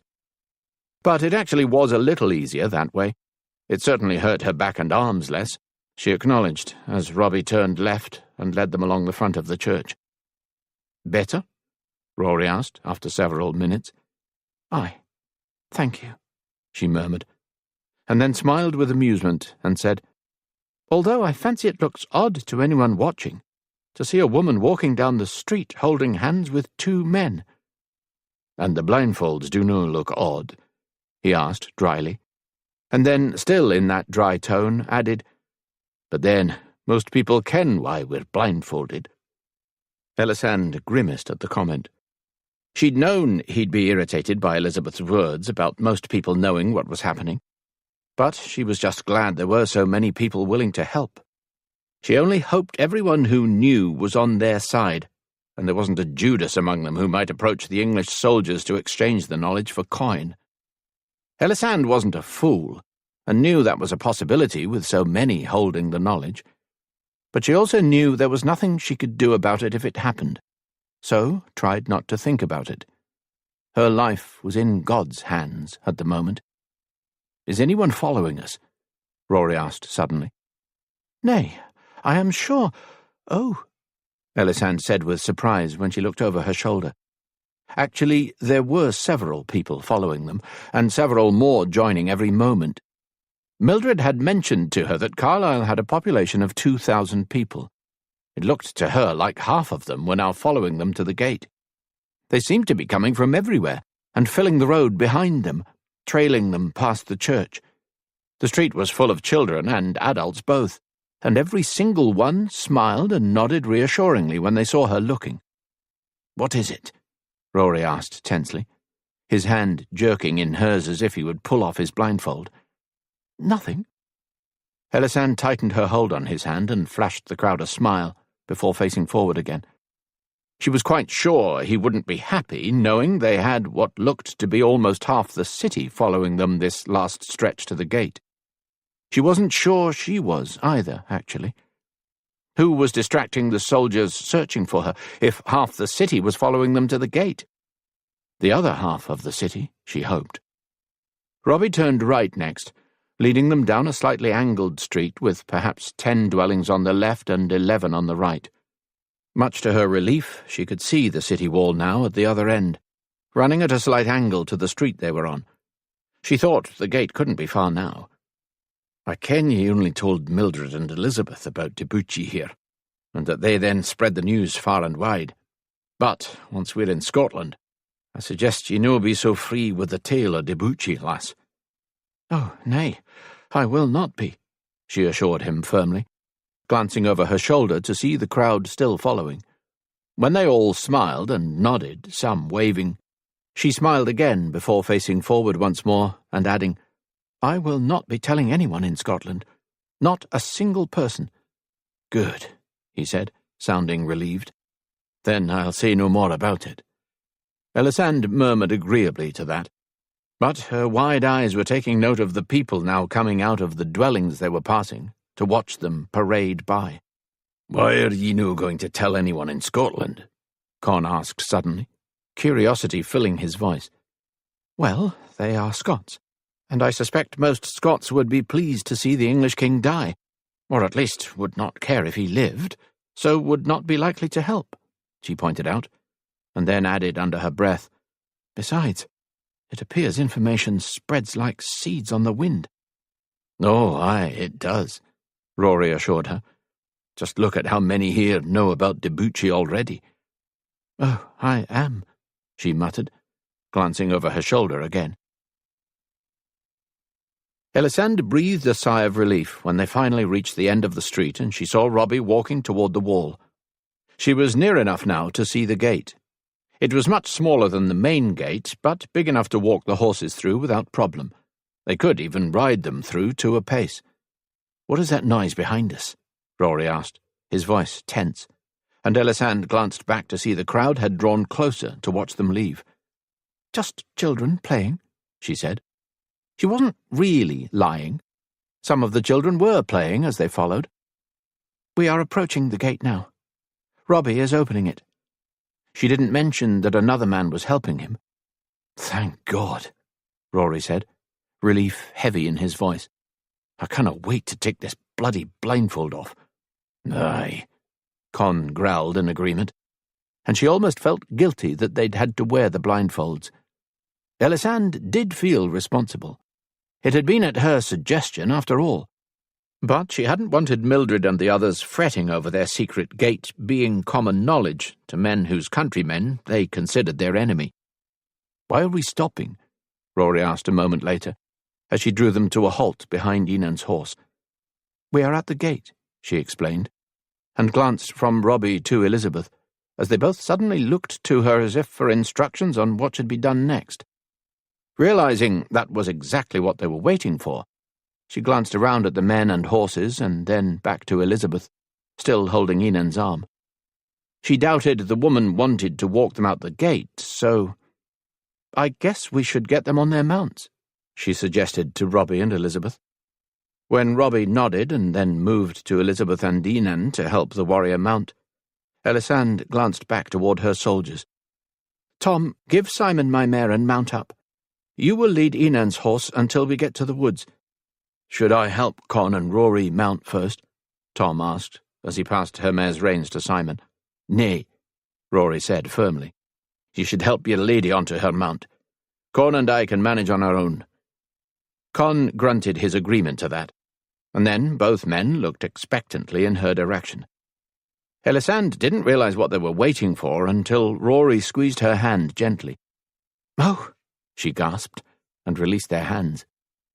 She watched with interest as Rory and Con then followed the reins they held to their mounts' heads and felt their way along the horses' sides to their saddles.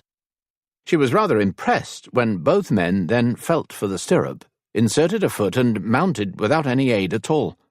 Truly, it was as if they'd practiced the manoeuvre. "M'lady?"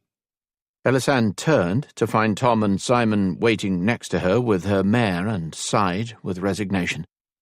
They were going to have to help her mount in front of all these people. Had she had the chance to reapply her liniment this morning, she might have managed with just a leg up from one of the men, but without it. Setting her mouth, she nodded grimly and stepped up beside her mare. Tom and Simon immediately moved to either side of her, clasped her elbows and lifted her as high as they could, which was just high enough for her to place her foot in the stirrup. The minute she did that, Simon released her side closest to the mare and slid quickly out of the way and around to the other side of her mare so that she could swivel her body with Tom's help and pretty much half throw and half drop herself sideways onto the saddle. At least that's how it usually went, but this time, self-conscious about so many people watching, Ellisand misjudged and nearly toppled herself over the horse. Tom's hand tightened on her arm, and Simon immediately reached up to grab for her to keep her in the saddle, catching her with one hand at her lower back and one on her stomach. It was the hand at her back that was the problem. It sent a shaft of intense pain through her that had her arching her back, her face tipping skyward as she sucked in a gasping breath and struggled against the agony vibrating through her. "Lass, what's happening?" Rory barked, with sudden panic. Ellisand saw him reaching for his blindfold out of the corner of her eye, but couldn't do a thing about it. She didn't have air to breathe, let alone speak at the moment, and Tom and Simon were too busy trying to keep her from tumbling out of the saddle to pay attention to what he was doing. Fortunately, Elizabeth rushed to his side and grabbed his leg, saying, "All is well. One of her men just touched her back while trying to put her in the saddle. Give her a minute and she will tell you herself. She is fine." Ellisand saw Rory's hand drop from his face, and then closed her eyes as Simon finally removed his hand from her back to grasp her elbow instead, and the frenzied agony in her back began to calm to a dull throb. Sagging with relief, she made herself take several deep breaths. "M'lady?" Tom asked when her breathing normalized. Nodding, Ellisand opened her eyes and then paused. The people who had been following them had rushed forward and now surrounded the horses, those closest reaching up as if to help catch her if she fell. But it was the anxiety and horror on some of their faces that caught her attention most. It made Ellisand realize the plaid had fallen away from her face, leaving the bruised side on view. Unable to cover it up at the moment, with both of her men holding her arms, Ellisand sighed and carefully shifted on the saddle, lifting one leg over it to sit astride the mare. The move hiked her skirts up, briefly revealing the men's breeches she wore under her gown to everyone, before the cloak she'd pulled on over the plaid slid forward to cover it. Once she was settled, Tom and Simon released her, and only then was Ellisand able to quickly pull the top of the plaid back up over her head and around the one side of her face to conceal the damage Duchi had wrought.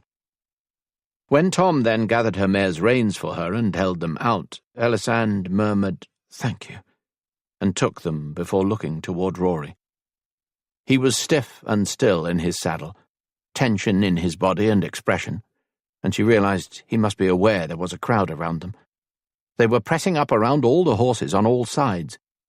Ellisand was surprised he wasn't commenting on it, until she realized several of the people nearest him were giving him commentary. "There, she's in the saddle now and quite recovered," an old crone was telling him soothingly at that moment. "Aye, but go. That Duchi fella sure did her face something awful," someone else said, and Ellisand felt her face flush with embarrassment. "That's not the worst of it," someone else said. "I heard the alewife was weeping when she was telling Mrs. Elizabeth what he'd done to her back, arse, and legs. 'Tis no wonder she needed help getting on her horse. I'm amazed she can ride if 'tis as damaged as her face. M'lady?" She glanced down at that soft voice to see Elizabeth holding out the reins to Rory's horse. "They mean well," Elizabeth said quietly as Ellisand took the offered reins. "But Mildred was weeping when she told me. Bless these Scots for taking ye away to keep ye safe from him." Ellisand managed a smile, but then startled with surprise when Robbie roared, "Away with ye! They're mounted and ready to go. Get out of the way and let 'em leave ere Duchi's men decide to come see what the to-do is back here." Ellisand glanced around then for the other men, and saw that Simon was mounted and holding Con's reins, and Tom was mounted and trying to move his horse through the crowd to reach Enan to take his reins from Robbie, a task that was made much easier after Robbie's irritated bark, as the people began to back away to give them space. "Good luck and Godspeed, m'lady," Elizabeth said, moving to the side to get out of the way. The sentiment was repeated by many others as their party finally started moving. Tom led the way. After glancing back to receive a nod from her, he urged his horse through the gate, pulling Enan's mount behind. Ellisand was next, leading Rory and Simon, and Con brought up the rear. Tom kept them at a sedate walk until they heard the gate close behind them and then urged his horse to a trot. This obviously wasn't a much-used path. Actually, there was no path to follow that she could see, and there was still snow on the ground here, but it was melting, the ground soft beneath it. She supposed that, combined with the fact that the men were blindfolded, was why Tom didn't immediately break into a gallop. "Are ye all right, lass?" Ellisand glanced around at that question from Rory, to see that his face was still tense and concerned. "Aye," she assured him, and then offered, "A few more minutes and you should be able to remove your blindfold." He didn't comment at first, and then asked, "Do you see anyone on this side of the wall?" Ellisand glanced around, realizing only then that it should have been the first thing she'd done. They had no idea if the English soldiers who had arrived in the city were all of them, or if some of Duchi's men had waited outside the wall as they had done at Kinnersley. She was relieved to note that there was nothing but snow-covered ground as far as the eye could see. There was no sign of a camp or soldiers, but they were leaving a trail of hoofprints from the gate, she saw, and hoped that wouldn't prove to be a problem. "Nay, 'tis only us," she told him. Rory nodded and then cleared his throat. "There sounded to be a lot of people at the gate when we left." "Aye, a few," she said with a grimace. "More than a few, I'd say," he responded, his tone dry. Ellisand sighed with resignation. Sure, she was about to receive another lecture on telling people about Duchi, but he surprised her. "'Twas obvious they were all eager to help," was all he said, and she relaxed a little. They rode in silence after that until they reached the trees. Tom started to slow then, but didn't stop for a few minutes. Until they couldn't see the wall any more for the trees, she realized, when he brought the party to a halt, and she glanced back. "Can I take off the blindfold now?" Rory's question brought her head back around to see that Tom and Simon were looking at her, waiting for her answer. "Aye. Remove your blindfolds," she said loudly enough for Con and Enid to hear as well. The men couldn't get them off quickly enough, and only after doing so and looking around did the three Scots relax. "I wonder where Alec and the others got to," Simon commented. "They'll be farther along the path," Rory answered. "I told him no to stop until he was a good distance into the wood." When Ellisand glanced at him in question, he shrugged. "That way they could no see where we came out of the wall. There's little sense in our being blindfolded if they could tell where the gate was, and I did no want to put any of them in the position to have to choose between keeping their word to the English or serving their country with such valuable information if there is another war." Ellisand felt her mouth slide into a smile, and murmured, "You are a good man, Rory Buchanan." He smiled, but looked a little embarrassed by the compliment, and then shifted his attention to the men. "Con and Simon take the lead. Tom and Enid follow behind Ellisand and me. Let's find the others." Her smile widened at the words, as she noted he was pairing her men off with his own. She felt it was a good sign, though she couldn't have said why exactly. "We'll stop as soon as we meet up with Alec, Donald and Fergus, so you can apply more liniment," Rory said, as they fell into line behind Con and Tom. Ellisand appreciated the thought, but shook her head. "I would rather wait until we cross into Scotland." "Are ye sure?" Rory asked, with a small frown. "Aye," she assured him on a regretful sigh, for truly the idea of applying the numbing cream was an attractive one, but "I would rather not stop with Duchi's men so close. They might finish their search and follow us at any time. Or," she hesitated and then admitted, "a good many people knew about our being there and our leaving. If even one of them is tempted by coin to talk—" She shrugged. "I would rather not tempt fate and hang about. Let us just get to Scotland and then worry about it." To give him credit, Rory didn't say "I told you so," or point out that was what he'd been worried about when it came to her telling Mildred and Elizabeth about Duchi. He merely nodded and let the subject drop. They sped up to a gallop after that, and Ellisand ground her teeth and resigned herself to at least a couple of hours of constant pain before they would stop for a break and she could apply the liniment. Alec and the other two men had done as Rory had asked, and it was a good quarter-hour later when they met up with them. They stopped just long enough for greetings and for Ellisand to pass out the pear-filled pasties Mildred had packed in the bag she'd given her. They then set off again, breaking their fast in the saddle as they rode. "Remind me to tell Mildred she is a fine cook when we visit her after this is all over," Rory said as he finished off his pasty. Ellisand smiled and nodded at the suggestion, but in her heart she didn't think that visit would ever come about. At least, not with Rory taking her. If she survived all of this, she would no doubt return to England and Kinnersley, or what was left of it, and she would try to make sure whoever escorted her back allowed her to stop in Carlisle to see Mildred and the others. But once he got her to Sinclair, Rory wasn't likely to stick around for the weeks and possibly months it would take to resolve this situation. Rory had a family and a life, and people who required his healing skills. Nay, she suspected that, despite his promise to Mildred, he would be long gone by the time she made her way back into England again.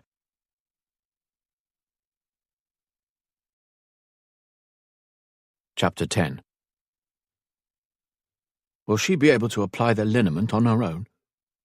Rory tore his gaze away from where Ellisand was disappearing into the woods with the container of liniment and glanced at Tom. It had been what he'd been worrying about just now, too. "Probably no," he admitted unhappily. "Well?" the man said when Rory just stood there. "Well, what?" he asked with confusion. "Well, should you not go help her, then? You're the healer," he pointed out with exasperation. "Oh, aye," Rory said with surprise, and headed into the woods after Ellisand. It was only then he realized he hadn't been thinking like a healer.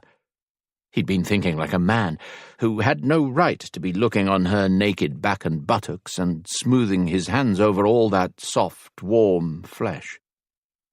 "Healer," he muttered, blinking his inappropriate thoughts away.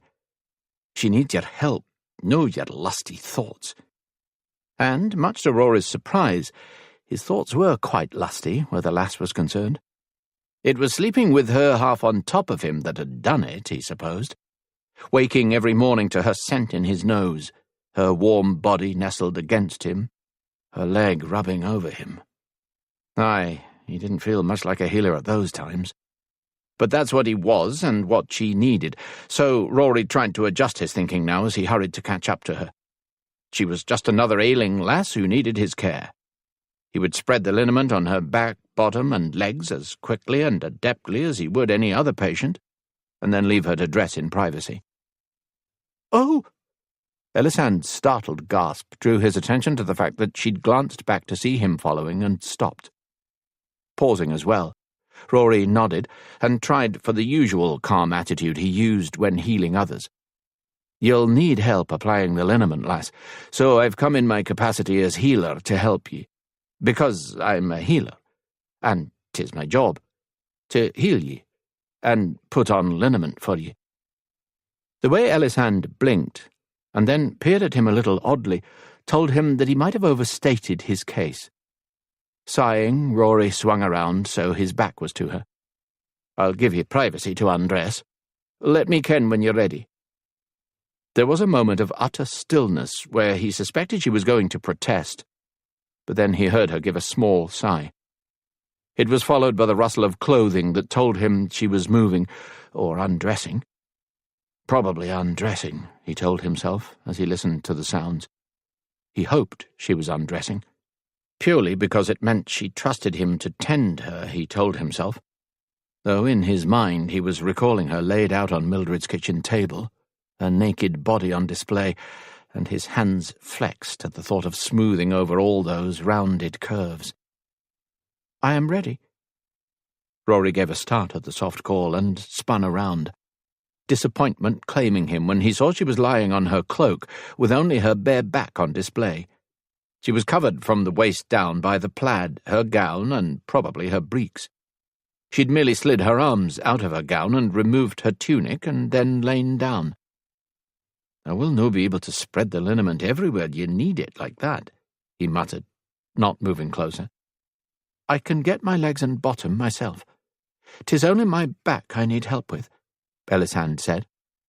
Her voice sounded unconcerned, but her face, the undamaged side he could see since she'd rested her forehead on her hands with the bruised side of her face down, was bright pink with a blush. "Oh, aye," Rory said, and then realised how disappointed he sounded, and gave himself a mental shake as he moved forward. "Healer," he repeated to himself firmly. "Think like a healer, not the man who's held her in his arms each morning." Ellisand had unwrapped the container holding the liniment. It sat on the fur next to her hip, so he knelt beside her and let his gaze slide over her back as he scooped out some liniment. Like her face, her back and side were more purple than black now, with red and then green toward the edges. She was healing, but it still looked damned painful.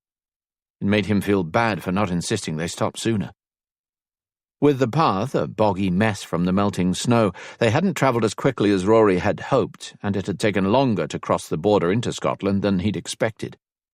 Then they'd ridden for a while before finding somewhere to stop that wasn't a swamp of mud and wet snow, which meant they'd had to wait until they reached higher ground.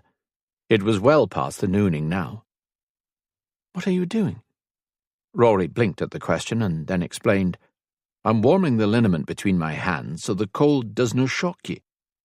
"Oh, that is very kind," she murmured, relaxing a little on the fur. "I'm a kind mon," he responded, and then actually winced at how pompous and ridiculous he sounded.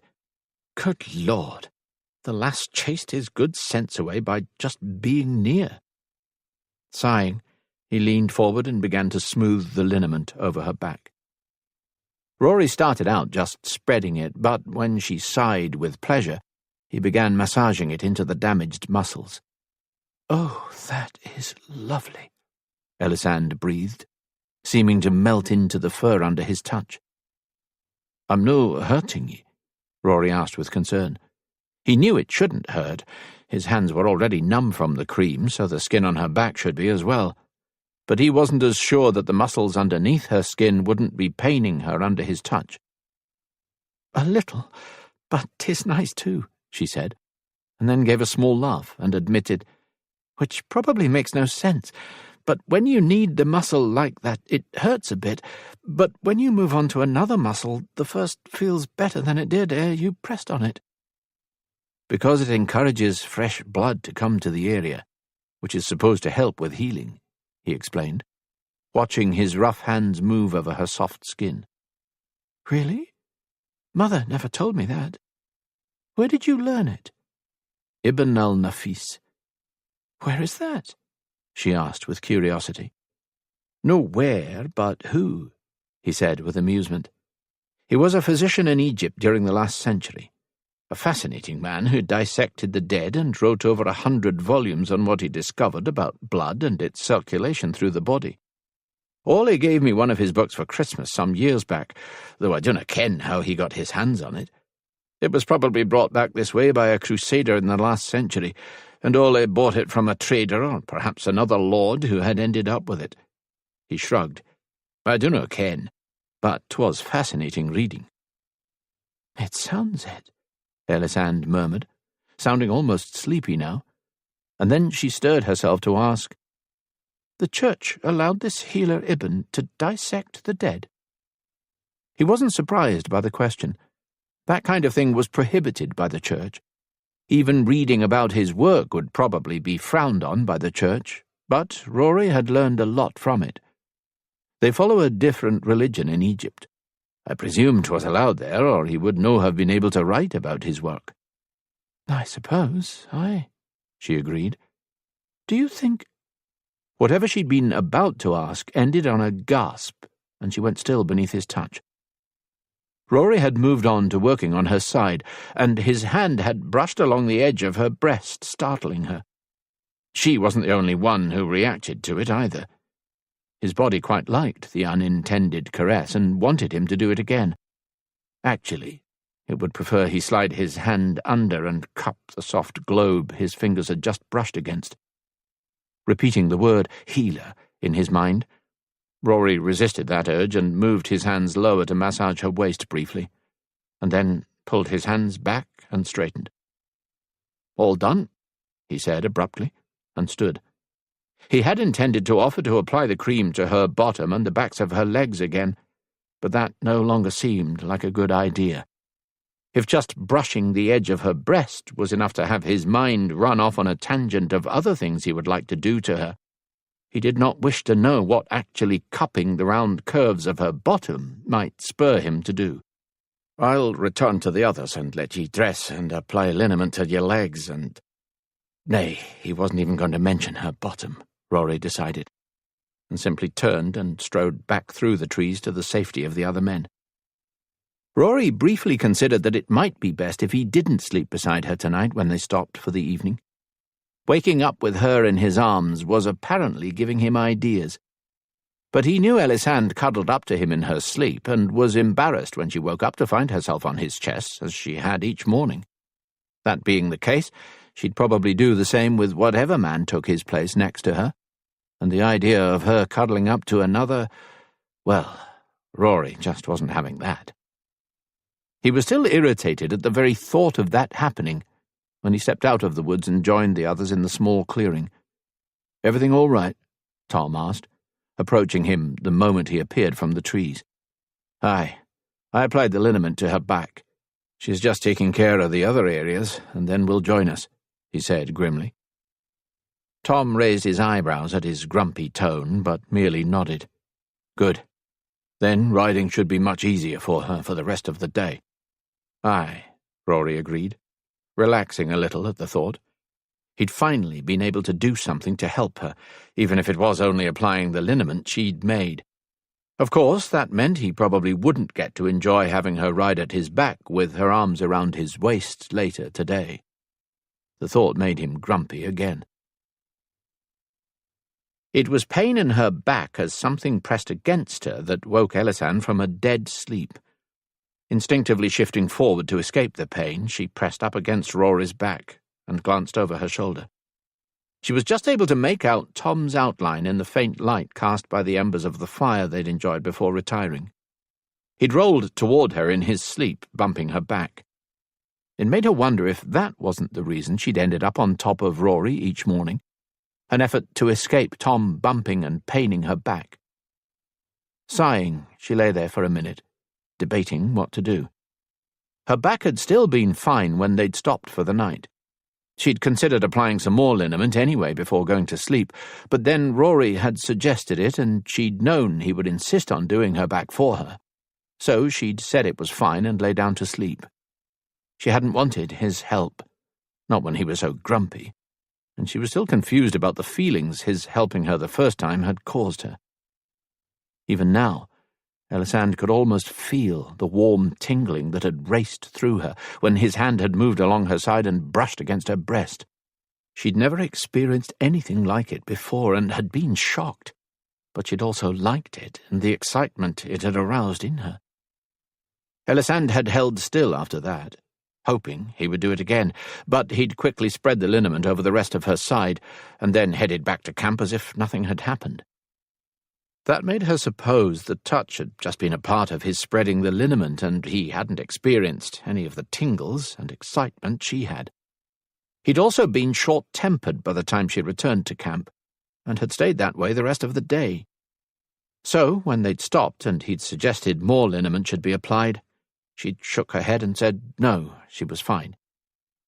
She was paying for it now, though, and the question became, did she really want to crawl from her warm spot on the fur and traipse through the cold to apply more liniment, especially when she couldn't reach the better part of her back? Aye, Ellisand decided, when Tom shifted and nudged her again. Fortunately, it was the undamaged side of her back he brushed against this time, but it might not be next time. Holding her breath, she eased up onto her elbow, trying to figure out how to escape the center of the nest without waking everyone. "Is it your back?" Ellisand glanced around to see that Rory was awake and peering over his shoulder at her. When she nodded, he was suddenly moving, and she couldn't help noticing that he didn't seem to have any trouble getting to his feet without disturbing anyone. But then it looked like Enan had left a good deal more space between himself and Rory than Tom and Rory had left her, Ellisand thought, before she had to bite back a startled yelp as she was suddenly caught by the upper arms and lifted to her feet. Well, not exactly to her feet, she acknowledged, as Rory stepped over Enan while holding her a good foot off the ground. He didn't set her down until they were outside the circle of bodies, and then he settled her on a log next to Donal, who was stirring the dying fire back to life. "Wait here. I'll get your liniment," Rory said in a low voice, and then headed off in the direction of the horses. "Your back's paining you," Donal said quietly, as he propped the stick he'd been using against the log and relaxed. "Aye," she confessed with a little embarrassment. "I suppose I should have let Rory put some more on before going to sleep, as he suggested." "Grumpy as he was?" Donal asked with amusement, and shook his head. "I would ha' said nay, too." Ellisand beamed at him, feeling justified in her earlier refusal, but she merely asked, "Do you know why he was so grumpy?" "I was going to ask ye that very question," Donal admitted. "He was fine when he chased off after ye into the woods, but came back like a man with a hot poker up his ass." Ellisand blinked with bewilderment at the description, and then guessed. He was moving fast. "What?" he asked with confusion, and then frowned. "Nay, he was cranky." "Oh, I see," she murmured, and then explained apologetically. "I just thought if he had a poker up his... well, he would be moving quickly, but most like toward the nearest river or loch to cool the poker so he could pull it out." "He might," Donal allowed with amusement. "But he'd also be cranky." "Aye," Ellisand admitted, and then frowned and said, "I do not know why he returned cranky, though I did not get the chance to thank him for applying the liniment as he left so quickly. Do you think it could be that?" "I think 'tis more likely touching ye that made him cranky," Donal said. "Really?" she asked with alarm. "But—" Pausing, she bit her lip and then said, "I am pretty sure he will think he should put it on again now. However, if 'tis such an unpleasant chore for him and makes him angry, I would rather he did not. Mayhap you could put it on for me instead," Ellisand suggested, and then frowned and said, "Nay, I am sorry. If 'tis so unpleasant, I should not even ask you." "You definitely should no ask me," Donal agreed with a soft laugh. "I suspect my putting liniment on you would make him crankier still." "Well, for heaven's sake, why would he care so long as he does not have to do it?" "You misunderstand, my lady," Donal interrupted gently. "'Tis no that he did no like putting the liniment on ye. I suspect he got cranky because he liked it too much. He's attracted to ye," he added solemnly. "Do you think so?" Ellisand asked with surprise, and then shook her head before he could answer. "Nay, he cannot be. I look awful." "Aye, you do," he said honestly, "and yet he does not let ye out of his sight. Worries about you more than he's a right to, and wakes every morning with ye in his arms and a smile on his face." Ellisand considered that, and then waved it all away with one hand. "That means nothing. He is merely trying to fulfill my mother's dying request and see me safely to Sinclair." "Seeing ye safely to Sinclair does no explain the tent he makes with his plaid every morning after they lift ye away from him," Donal said dryly. Ellisand was blinking in confusion at that, when Rory returned with the cloth-wrapped container of liniment. She let him help her up, grimacing at the pain it sent shooting through the muscles of her back, and then walked with him into the woods, but her mind was distracted with what Donal had said. She had no idea what he meant. She was usually too embarrassed at waking in his arms to look at anyone when the men lifted her up, especially Rory, so had never noticed him making anything with his plaid. A soft curse from Rory made her glance around in question, only to blink as she realized she couldn't see him in the dark. She could hear him muttering under his breath right beside her, though. "What is it?" she asked with concern. "The ground is too wet here for you to lie on," he said with exasperation, his voice starting down by her knees and then moving upward until it sounded like it was coming from a little above and beside her again. She realized then that he'd knelt to check the ground, and she'd been vaguely aware of his drawing her to a stop and releasing her elbow briefly a couple of times before this. From that and his words, she guessed that he'd been stopping every once in a while to check the ground, while she had apparently stood lost in thought. "We'll have to keep going," he said on a sigh, and caught her arm again to urge her forward, but Ellisand resisted the tug. "Nay, we can do it here," she said, suspecting they would not find dry ground anywhere. Even the patch of ground where they'd laid the fur had been more than a little damp. "'Tis far too wet to—" "Then I will not lie down," Ellisand said simply. "What? What are you doing?" Rory asked, a frown in his voice, as she began to swing her free arm around. "Trying to find a tree," she explained, moving to her right and dragging him with her since he was holding her arm. "What for?" he asked with bewilderment. "To lay my clothes over," Ellisand explained. "'Tis dark as sin here, my lord. So I shall just strip off my clothes, hang them over a branch to keep them dry, and then re-don them after you apply the liniment."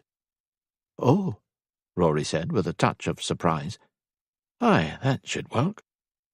"Aye," she agreed, and then gave a grunt of victory when her hand smacked what she was sure was a tree trunk. "Find one?" he asked, with what sounded suspiciously like amusement. Ellisand moved her hand over what she'd hit, smiling once she was sure it was the nice thick trunk of a tree with several sturdy branches low enough for her to lay her clothes over. "Aye." "Very well." Rory released her elbow. "Tell me when you're ready." Ellisand nodded, quite forgetting he couldn't see it, and started undressing. She removed her cloak and laid it over a branch she thought might be high enough to keep it off the ground. The plaid quickly followed, but her gown was more of a struggle to get out of. Her back and muscles complained bitterly of the movement, as well as the cloth shifting against her skin, and despite the chill in the air she was sweating when she finally accomplished it. But she did, though apparently not without some telltale sounds that told Rory she'd run into difficulty. "Are you all right, lass?" he asked with concern. "Aye." Ellisand sighed the word, and paused to lean against the tree trunk briefly. "'Twas a struggle getting out of my gown. I just have to remove my tunic and breeches now, and I will be ready." His responding, "Oh," sounded odd, but Ellisand had straightened away from the tree and paid him little attention as she started the battle to remove her tunic. "How are you doing?" Rory asked several moments later, his voice almost raspy. "Just the breeches to go," she said, as she hung the tunic over the branch with the rest of her clothes. "Just the breeches." Rory barely breathed the words beside her, but Ellisand caught them just the same. She was cautiously bending to push the breeches down by then, however, stretching her back muscles as slowly as possible to minimize her pain, and didn't speak again until she had them off over her slippers. "There," Ellisand breathed with relief, as she laid the breeches over the rest of her clothes, and then she peered around at the darkness surrounding her. "Where are you?" "Here." Ellisand felt a slight breeze, as if something was moving past her face, and reached up quickly to grab at it. She missed it at first, but then he must have been moving his hand back and forth because she caught it a moment later. "There ye are," Rory said with relief, as she clasped his wrist. "Dear God, I cannot see a thing in these woods." Ellisand thought that was a good thing. She'd hardly be standing there naked if he could see her. "This is my left shoulder," she announced, raising his hand and placing it against her skin. "I am just going to face the tree and brace myself against it so I do not lose it and lose my clothes," Ellisand explained as she did just that, leaning forward slightly to brace her hands against the tree trunk with her back out toward him. "Right," Rory breathed by her ear, and then hesitated. "I have to let ye go to scoop up some liniment. Do no move, or I might lose ye in this dark." Ellisand chuckled softly at the words, though they weren't really funny. They could easily lose each other in this black ink night. She heard movement a little behind and to the side, and then he said, "I'm going to give you the cloth that was around the pot." She felt his hand and the cloth brush her shoulder, and then he followed her arm up to where her hand was braced against the tree and waited for her to take the cloth from him. Ellisand couldn't help thinking it was a similar operation to how he'd felt his way along his horse to mount it when he'd been blindfolded. Rory didn't give her warning before starting. She just suddenly felt what she thought must be the back of his hand brush her shoulder, and then it moved down, skimming lightly over the skin on the uninjured side of her back, before it moved to the side and then shifted slightly, and he was smoothing cool liniment over the injured side. Ellisand released a little sigh of relief as the numbness began to set in, taking away her aches and pains, and then he began to knead her back as he had the last time. She moaned with the pleasure of it as his hand moved up and down her back, her upper body sagging toward the tree as her muscles loosened. Ellisand didn't realize she was moving her back away from him until he stepped forward to follow, and she felt his plaid and something hard beneath it rub against her bottom. "Nay, do not stop," she begged when Rory froze. "The kneading feels so good." Much to her relief, his hand started to move again, working her muscles, but he also eased his feet back so that she could no longer feel his plaid. Ellisand felt like a lump of dough when he finally paused to collect more liniment and moved on to spread it along her side. His fingers glided up from her waist, drifting over the edge of her breast again as it had the last time.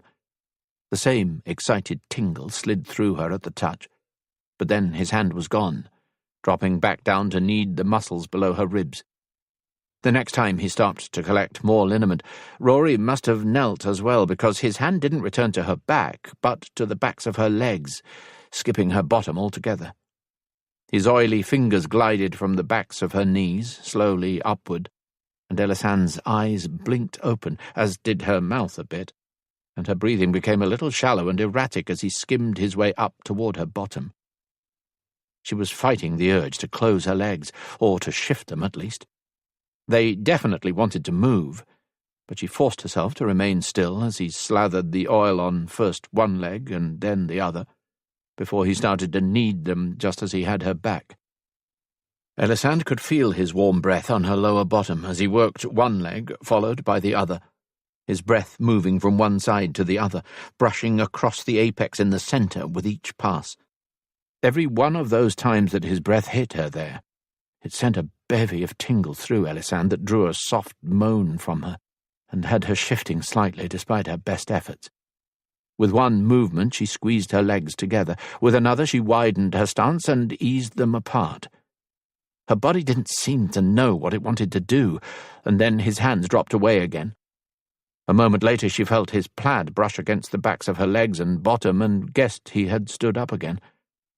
Then his hands were sliding over the curves of her bottom, running circles around them briefly, before squeezing gently once the liniment had begun to numb her.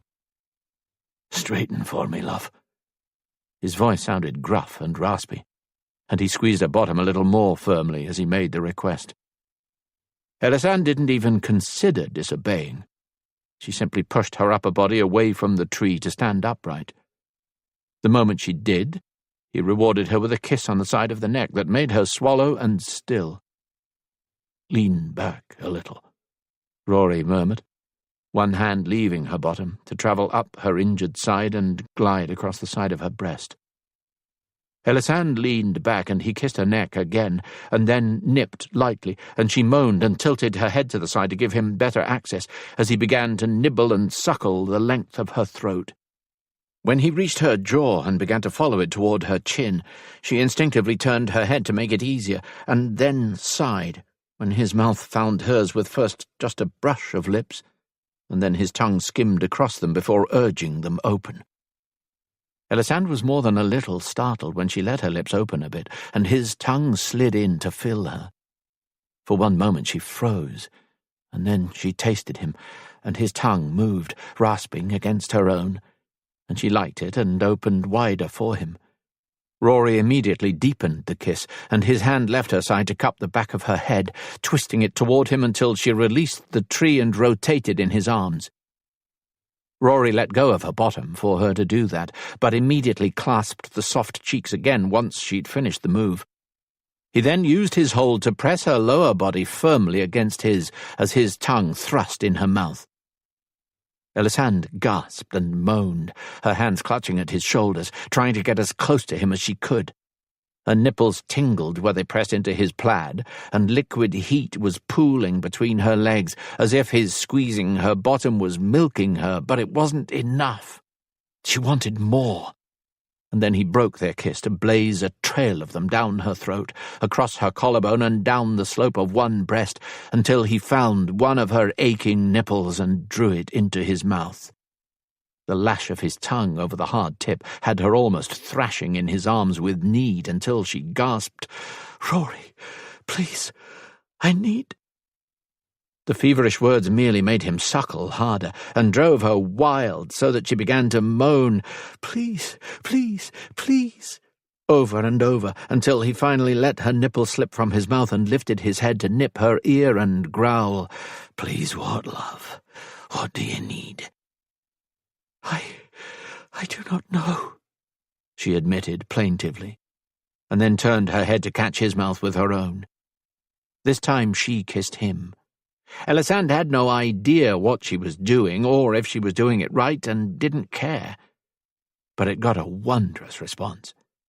Rory kissed her back just as violently, tilting his head to find a better angle, and then let his hands drop to the back of her thighs and urged her legs apart as one of his legs slid between hers.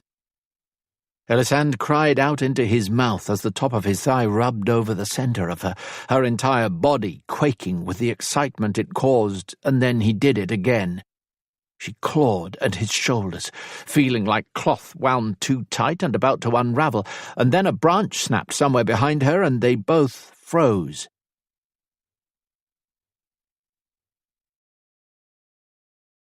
Chapter 11. The sound of the branch snapping was like a bucket of icy water splashed over Rory, recalling him to where he was and with whom. Ellisand was a complete innocent. Her utter lack of skill at kissing at first had told him that. She was also a treasure he was supposed to be seeing safely to Sinclair.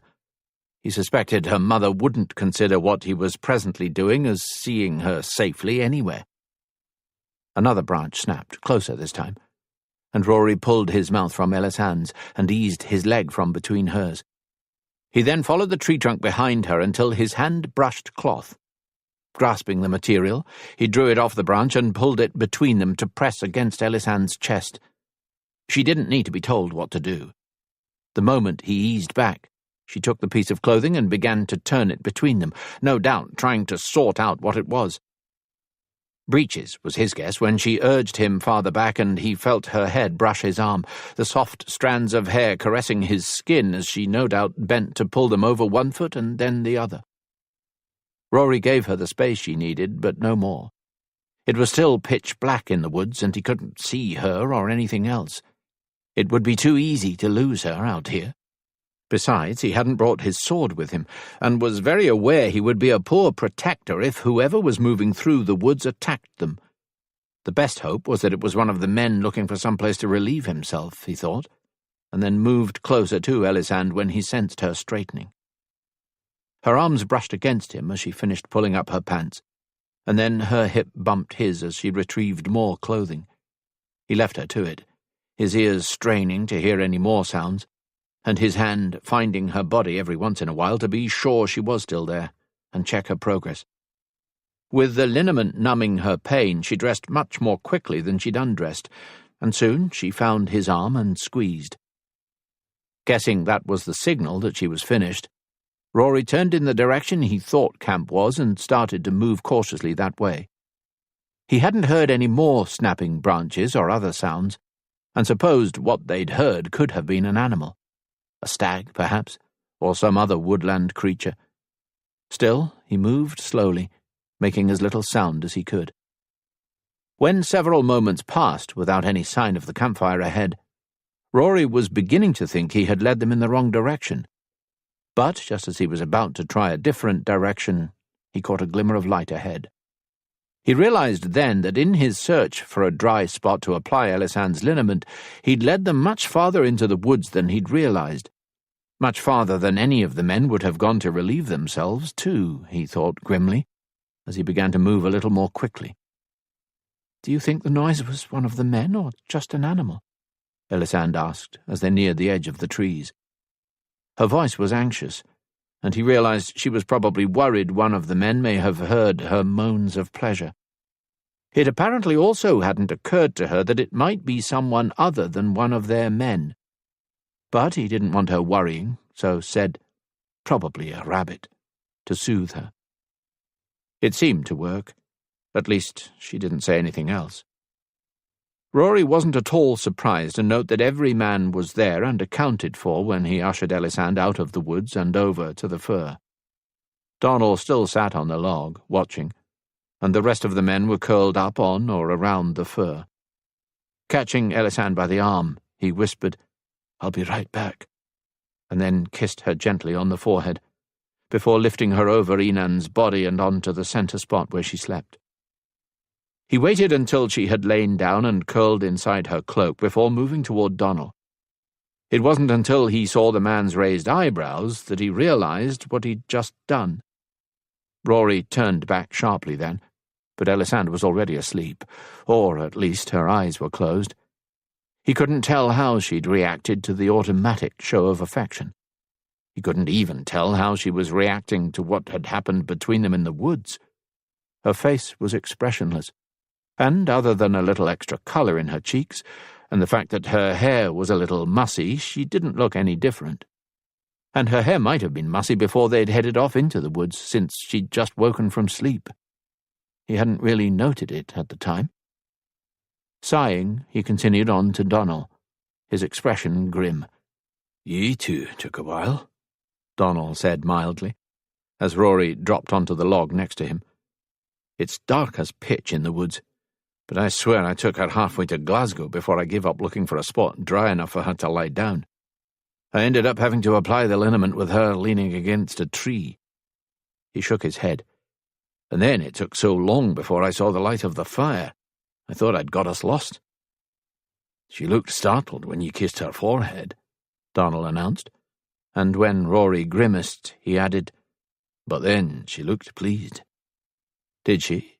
he asked, a smile tugging at his lips, before he recalled why he'd come to talk to Donal. Waving away whatever the man was about to respond with, he said, "We heard snapping branches near us just before we came back." Donal's eyes narrowed, then scanned the woods around them. "You thinking we have company?" "I dinna ken," Rory admitted solemnly. "It could have been a stag or something, but—" He let the sentence hang, his lips compressed. "But keep an eye out," Donal finished for him. "And your sword close," Rory suggested, and then stood and moved back to the fir. He stepped over Enan and stretched out in front of Ellisand, his back to her and his hand going automatically to the sword he'd left lying there when he'd gone into the woods. Grasping it in his hand, he closed his eyes, but knew he wasn't likely to fall asleep. "Ye heard snapping branches?" Enan's soft voice brought his eyes open again. The man was awake. "Aye," Rory murmured. "It might have been an animal." "It might," Alec murmured from directly above his head. He lay crosswise to them, his head just above Rory's, his stomach above Ellisand's head and his feet above Tom. "Then again, it might not," Con commented, his head popping into view on the other side of Alec as he sat up. Voice a soft rumble. The big man stood up, saying, "I'll keep Donal company." Rory watched the man go, debating whether he should stay up to stand watch too. But then Enan commented, "No sense all of us losing sleep, especially since it could have been a harmless stag." "Aye," Rory agreed, and saw Enan's eyes close, but noted the warrior's hand also gripped his sword now. Sighing, Rory shifted onto his back and glanced toward Tom and Fergus, on the other side of Ellisand. Both men's eyes were open and looking around the clearing suspiciously, and both had their hands on their swords. Rory turned his gaze to the dark night sky then. He suspected none of them were going to get any sleep that evening. While Con and Donal sat up guarding them and Ellisand slept, He and the rest of the men would probably lie there awake until the sun began to rise, just in case it wasn't a stag. He'd barely had that thought when Ellisand murmured sleepily, shifted closer and cuddled up to his chest, her arm and legs snaking over his body possessively. Glancing down, he stared at the top of her head and found himself smiling faintly. Sleep was valued too highly, he decided. Sometimes going without was worth it. Ellisand woke to a lovely, almost spring-like morning and 8 grumpy men. Truly, the lot of them were all red-eyed with weariness and cranky as her father on the rare morning after partaking of too much whiskey. They were also strangely reluctant to let her leave the clearing on her own. "I do not need even one of you to accompany me, let alone 3, she repeated with frustration for about the 10th time. "We will no look," Rory growled for the 10th time in response. "Tom, Simon, and I will stand with our backs to you while ye attend to matters," he finished delicately. The very idea of them standing around her while she squatted and watered the grass was unbearable even to consider. "Why?" she asked finally, with desperation. "I have attended the matter on my own before, without difficulty. Why are you insisting on my having a guard now?" That brought about an exchange of glances among the 3 men confronting her. It made Ellisand's eyes narrow. "What has happened?" "Nothing," Rory responded sharply. Tom rolled his eyes and answered more honestly. "We are concerned about Duchi's men. They no doubt would have finished their search of Carlisle by mid-morn yesterday, or sooner if someone gave us up for coin," Rory put in on a mutter. "Either way," Tom continued, "they obviously know we are headed for Scotland and would have crossed the border shortly after us. If they rode past sunset, they could be close." "But they only reached Carlisle at dawn," she pointed out. "Surely their horses would have needed rest and prevented their leaving again so quickly." "They could have traded their mounts for fresh ones from the garrison in Carlisle," Tom said gently. Ellisand's eyes widened at the suggestion. She hadn't thought of that. But it still didn't explain why the men were suddenly so worried about her finding a spot to relieve herself alone. She pondered that briefly and then stilled and glanced sharply at Rory. "The sounds in the woods last night. You said a rabbit probably caused the breaking branches." He flinched at her accusatory tone, but said defensively, "It may have been." "I have yet to see a rabbit so big it would break a branch large enough to make loud snapping sounds, like the ones we heard," Ellisand said impatiently, as she realized that truth. She must have been exhausted to have believed the line last night. Or still overset by the passion she'd experienced in his arms, she admitted to herself, and glanced worriedly toward the woods. "If they are out there, why are they not attacking?" "It could have been a stag," Rory pointed out, and then admitted reluctantly. "Or it could be that the men have split up into smaller groups of 2 or 3 to search a wider area, with the plan to fetch the others to them if one of the groups came across us. We do not know if 'twas an animal or man," Tom added, "but 'tis better to be cautious, and if a couple of Duchi's men have found us, and they catch you on your own—" Shoulders sagging, Ellisand turned to head into the woods, and this time didn't protest when the 3 men followed her. Never having left Kinnersley with its privy chamber ere this trip, Ellisand had found relieving herself in the woods something of an ordeal to begin with. But doing so with 3 men standing point around her had to be the most humiliating experience of her life to date. She'd never noticed it being a particularly loud maneuver before, but in the silent woods, with the men still and unspeaking around her, she was aware of every telltale sound she made, from the rustle of her clothing to the Duchi itself, and good Lord, wasn't that loud, Ellisand noted with dismay, feeling her face heat up with a blush. By the time she had finished and put her clothes back in order, Ellisand was as grumpy as the men. "Let us go," she growled, moving past Rory to head for camp. "And you had best do what you can to lose our followers, if we have any, because I am not doing that with an accompaniment of men next time," she warned.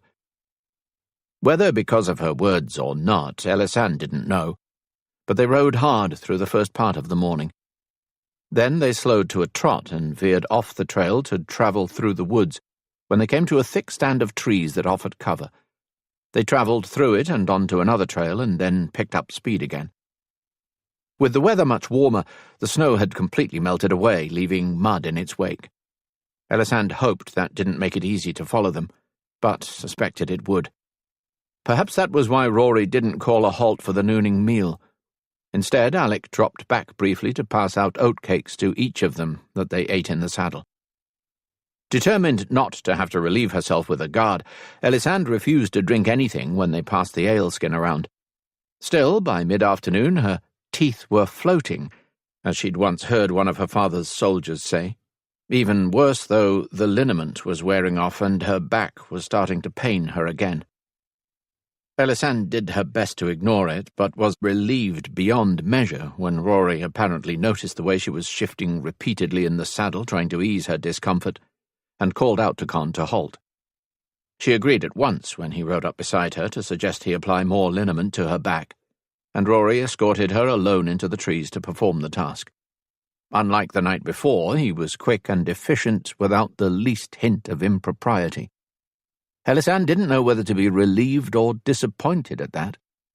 She was very aware that the men weren't far away, waiting, but she had enjoyed his kisses and would have liked more. Despite what she'd said that morning, when Rory finished and suggested she take the opportunity to relieve herself while he stood guard, Ellisand did. It was still embarrassing, but much less embarrassing than wetting herself in the saddle would have been. The moment they returned to the men, they set off again. They rode through the afternoon and continued on even after the sun set this night. But the moon was high and the sky was clear, leaving the trail easy to see. While Ellisand suspected she was the only one who had got a proper night's sleep, she was the first to flag and actually began to nod off in the saddle. The first time was an hour or so after darkness fell, but she caught herself and sat up abruptly, giving her head a shake in an effort to make herself more alert. However, moments later, Ellisand found her eyes sliding closed again, and her head lowering, and then was startled awake when Rory caught her around the waist and drew her into his lap. She heard him order someone to take the reins of her horse, and considered telling him she was fine and insisting he put her back on her mare, but was just too tired to bother. She was across his lap, her good side against his chest, and the liniment was still working so that his arm around her back wasn't bothering her. So Ellisand simply gave in to the inevitable and curled up against his chest to sleep. When next she opened her eyes, snow was falling, and they were moving through a street lined with the dark, hulking shapes of buildings. Blinking away a snowflake that had landed on her eyelashes, she sat up a little straighter to look around. "Where are we?" "Here," Rory answered. Ellisand nodded, but had no idea where that was, except that it was obviously somewhere in Scotland. "I thought you might enjoy a bath and a night in a bed rather than out in the cold." "A bath?" She breathed with happy wonder and peered at him through the darkness, able to just make out his features enough to see the smile that spread his lips. "I thought you'd like that idea." Rory sounded amused. "Very much." Ellisand usually bathed every day or two, depending on the time of year. It was something she'd done since childhood because her mother insisted it was good for her health. But she hadn't bathed since the night before Duchi had shown up at Kinnersley, and none of the men had bathed since joining ranks in the clearing at Monmouth. But there hadn't been a thing anyone could do about it, so she'd simply done her best to ignore their stench and her own. "Aye, so will I," Rory said, his smile widening. "That is the one thing I dislike most about travel in the winter, no being able to bathe every day." "You bathe every day?" she asked with interest. "I do in the summer when I can just walk down to the loch to take a dip, but usually only every other day or so in the winter. The loch is too cold then, and I don't like to trouble the servants to heat the water and carry up the tub nightly." Ellisand smiled with understanding. "I usually bathe in the kitchens in the winter to save them the trouble." Rory nodded and then said, 'Twill be good for the men to be able to sleep the night through without worry of someone attacking, too." His words made her glance around at the other men. If they had been flagging while she slept, they were all alert and appeared happy at the moment. No doubt they, too, were looking forward to sleeping in a bed, if not the prospect of a bath. Recalling the fact that they hadn't been able to stay at an inn in Carlisle, she asked with concern, "Will an inn take us?" "Of course, lass. We're in Scotland now. They'd no turn us away," he said with a grin. "Aye, but what about Tom, Simon, and I?" she asked with concern. "You're all wearing the plaid, lass. They'll take ye," he assured her. Their reception at the inn was nothing like their experience at the alehouse in Carlisle their first night. They'd obviously dragged the innkeeper from his bed, but once he heard they had 9 horses that needed stabling and wanted 4 rooms, as well as food and drink for 9, the man perked right up. Suddenly beaming and full of good cheer, he ushered them into a large front room with 3 long trestle tables in it. While they seated themselves at the centre table, he rushed off, disappearing through a door at the back of the room, promising to return quickly. Weary smiles were shared around the table as they heard the man bellowing for everyone to get up. "We have guests!" "Definitely a friendlier reception than in Carlisle," Tom said with a wry smile. "Aye," Ellisand agreed, thinking this made her even more embarrassed by how Rory and his men had at first been treated in the English city. Sighing, she glanced around at the men, and then stopped and looked them over again. "Where are Simon and Fergus?" "They waited with the horses for the stable lad to come take them," Rory answered. "They'll be along shortly." "Oh." Ellisand nodded and relaxed. Rory and Alec had ushered her inside with most of the men following. She hadn't noticed that anyone had remained behind, but should have realized they would. The innkeeper returned then, followed by a young woman, both of them bearing ale and assuring them food would follow quickly. Surprisingly, it wasn't long after that before food actually did start arriving. Bread, cheese, sausages, pottage, and even warmed-up cottage pie, followed by pear and custard tarts, gingerbread, crisples, which were round pastries basted with honey, as well as an almond-filled pastry baked in honey and wine that made Ellisand moan when she tasted it. "The sweets are the reason we come here," Rory said with amusement, as he watched her try one after the other. "I can see why. I think I should like to live here forever," she announced. The men chuckled at the claim, but were too busy gobbling up the delicious desserts to comment. As they were finishing their meal, the innkeeper appeared and moved to Rory to bend and whisper in his ear. Ellisand heard him murmur his thanks, and saw him slip the man a couple of coins, and wondered what it was about. It wasn't long after that, though, that he asked if everyone had had their fill and was ready to retire.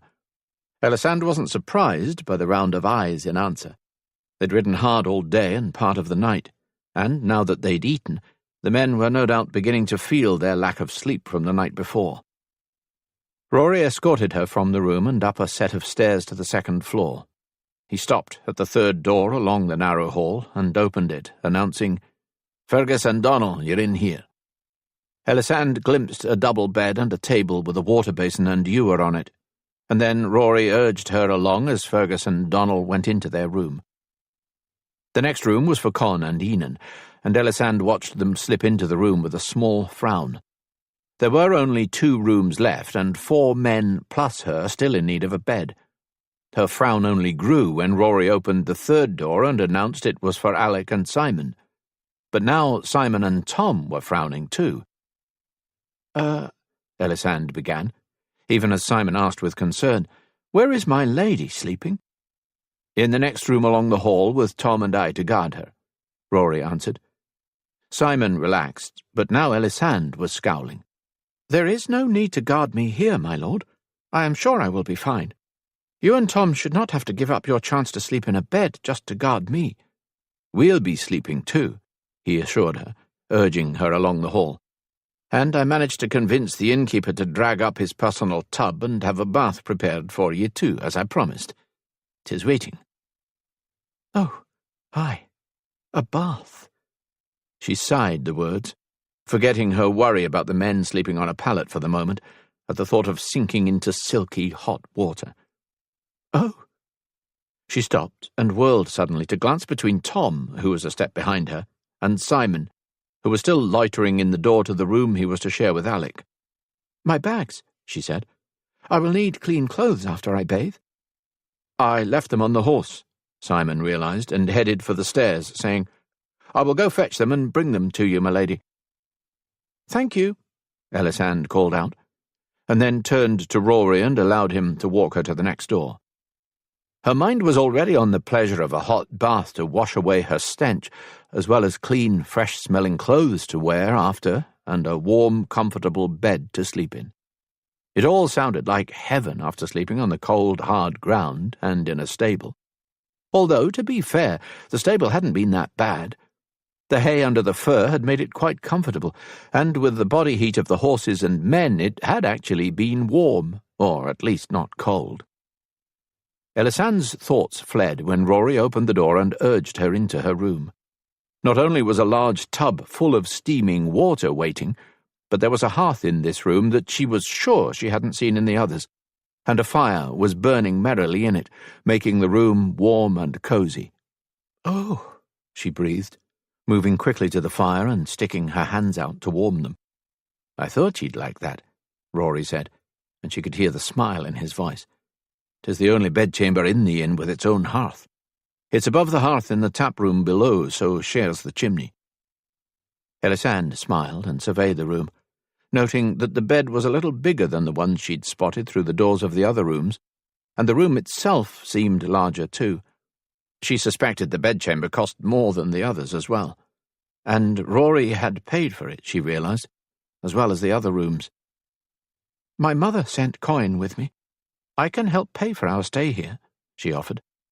"I do not need your coin, lass," he assured her solemnly, and then moved to the tub to test the temperature. Nodding with satisfaction, he straightened and said, "Tom and I'll leave you be to enjoy your bath. We'll collect the bags from Simon when he brings them, and I'll set them inside the door for you to fetch when you're done. Enjoy." Ellisand was so eager to get in the bath that she was removing her cloak and plaid as Rory and Tom walked to the door. A bare moment after it closed behind them, the rest of her clothes lay in a haphazard mess on the floor, and she was sinking into the tub. It wasn't as large and deep as her own tub at Kinnersley, but was still lovely, and Ellisand leaned her head back on the rim and closed her eyes for several minutes, just enjoying the warmth enveloping her, before sitting up to reach for the soap and small scrap of linen that had been left on a chair near the tub. She set to work at cleaning her hair and body. Once she got to work, Ellisand was quick about it. Not because she wouldn't have liked to soak for a bit and let the water soothe her back muscles, but because she knew Rory and Tom were no doubt exhausted and desperate for sleep. That thought made her glance around for the pallets they would need to sleep on, but she didn't see any, and supposed one of them was probably collecting them while the other stood in the hall and guarded the door. That thought made her worry that Rory intended for he and Tom to sleep out there in the hall outside the door to guard her, which wouldn't do at all. They could sleep in front of the door if they liked, but it would be inside the room where they could at least enjoy the benefits of the fire. Aye, Ellisand decided. She would be most firm with them about that. It was bad enough they weren't going to get to sleep in a bed like the rest of the men and herself. She wouldn't have them out in the cold hall, too. Determined that she was going to have her way in this matter, Ellisand finished her bath, dried off using the linen that had also been left on the chair, and then just stood there uncertainly when she realised she had no clean clothes to put on. Rory had said he'd set them inside the door when Simon brought them, but that hadn't happened yet. She'd obviously been quicker about her bath than she'd realised, Ellisand thought, and almost sank back into the tub to enjoy it a little longer. But that would mean drying off again, and... Her thoughts died on an alarmed squeak, and she scrambled to cover herself with the linen when the door opened. She needn't have bothered. The door opened on the side opposite her, and only enough for Rory to slide the bags in. "Your bags, love," he said, and then pulled the door closed. Still clutching the linen to her, Ellisand hurried to collect the bags and set them on the bed. She found a clean tunic and pulled that on, and then donned clean breeches as well.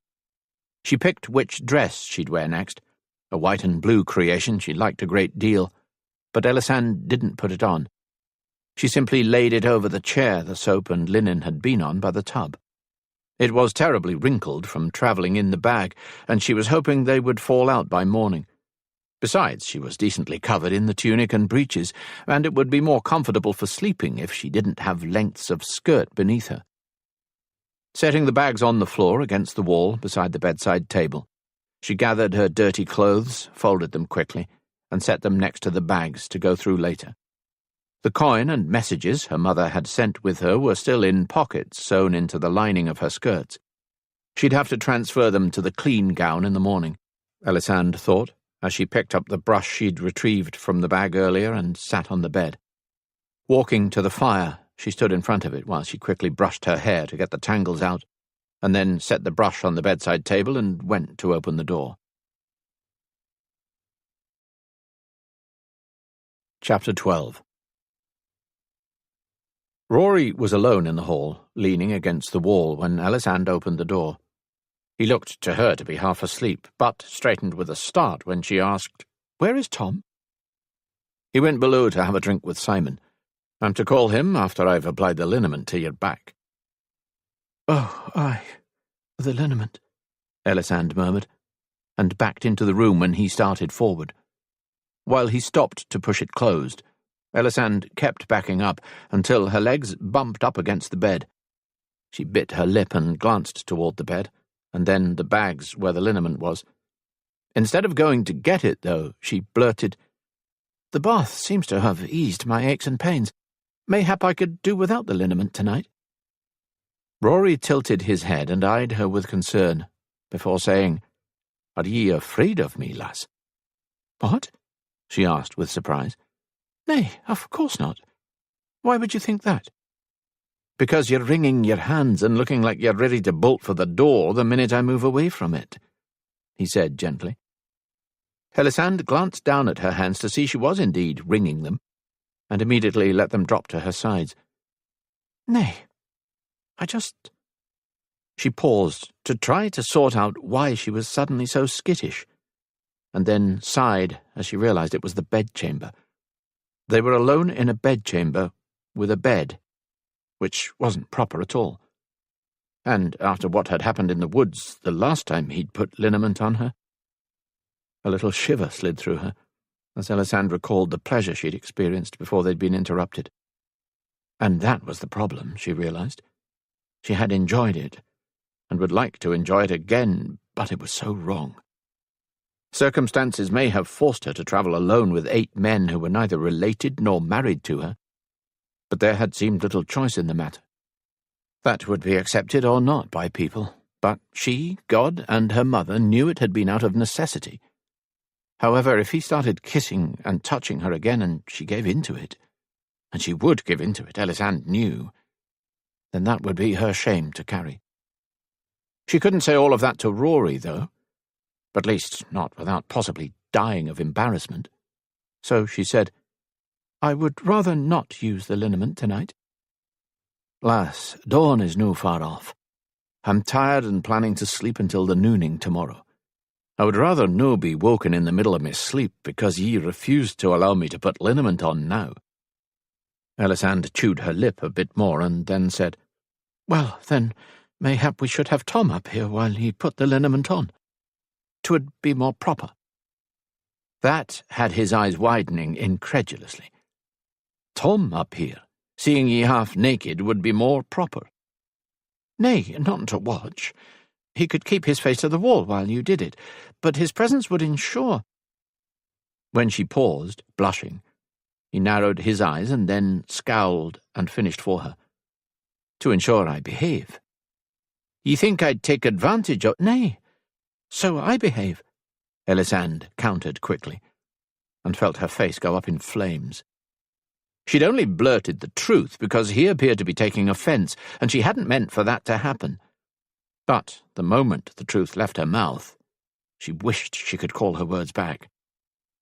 "What?" Rory asked, with a combination of wonder and the beginnings of a suspiciously pleased smile. Since she'd already humiliated herself, Ellisand gave up on saving her pride in favour of saving her virtue instead, but she wasn't happy doing it.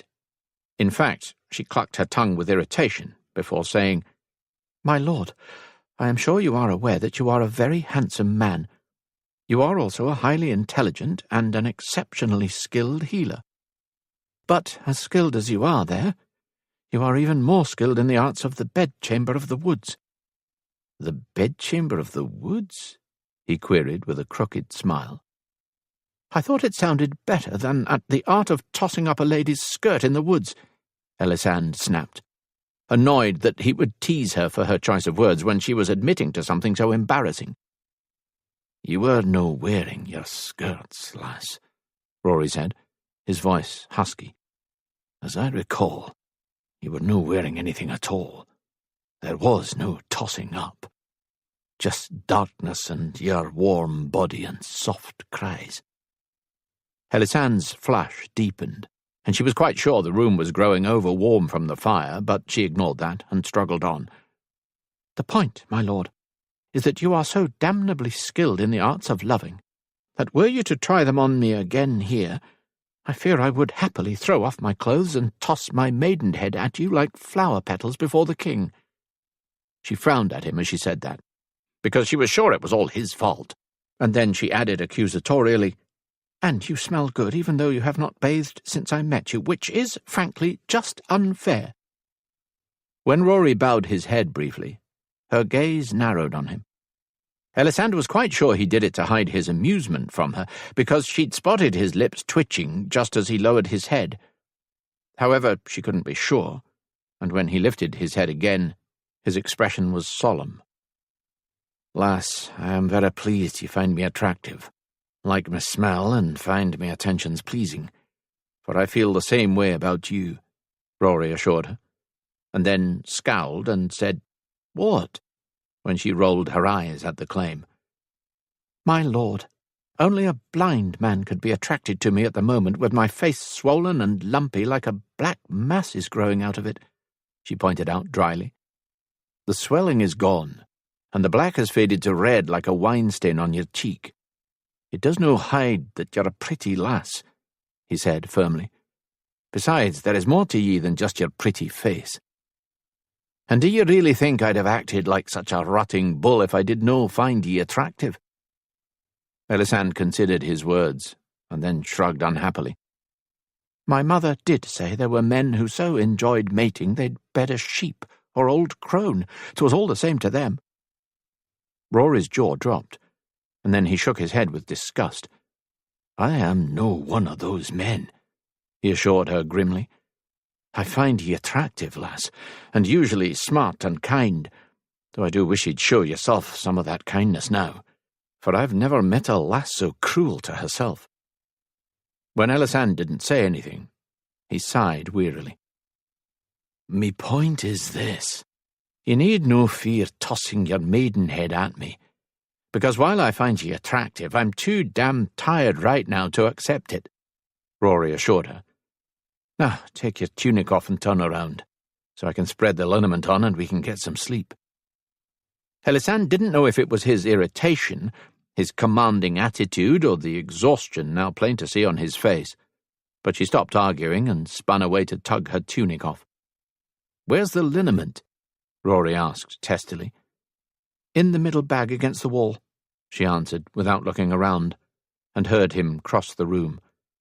A moment later he was stomping back to smear the cool liniment over her back. "The bruising is red and green here, too, now," he said grudgingly as he worked. She gave a half shrug.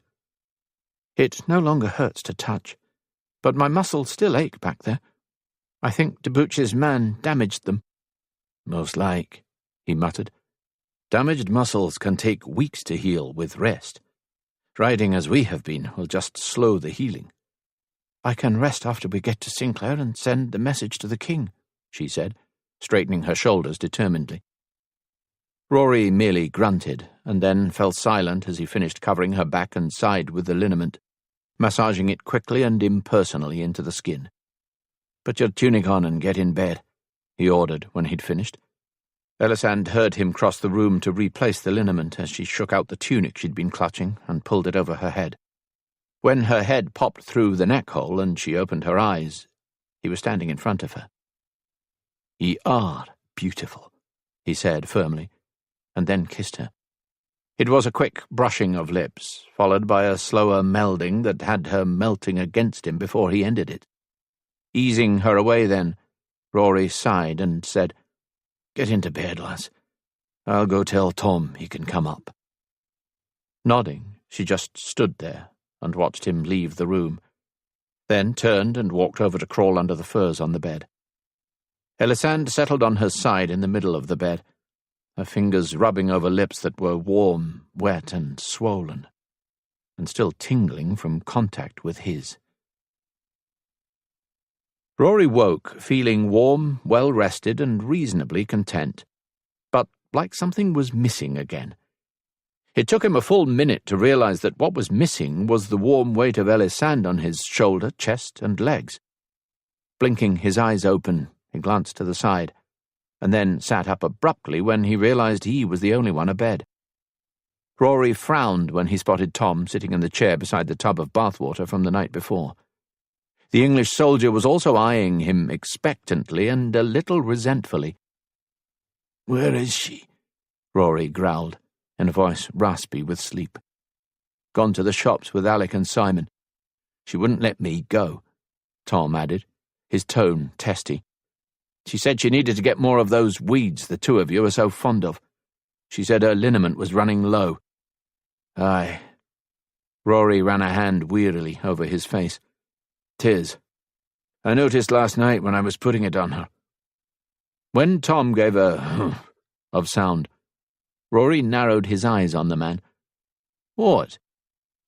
"She was most upset when she woke this morning to find us all abed," Tom announced, before adding with satisfaction, "as I told you she would be." "What?" he asked with a frown. "Why, we slept the same last night as we have every night since I agreed to escort ye to Sinclair, you at her back and me in front of her. The only thing missing was Alec above her head and Simon at her feet." "Aye," Tom agreed mildly, "except we were in a bed."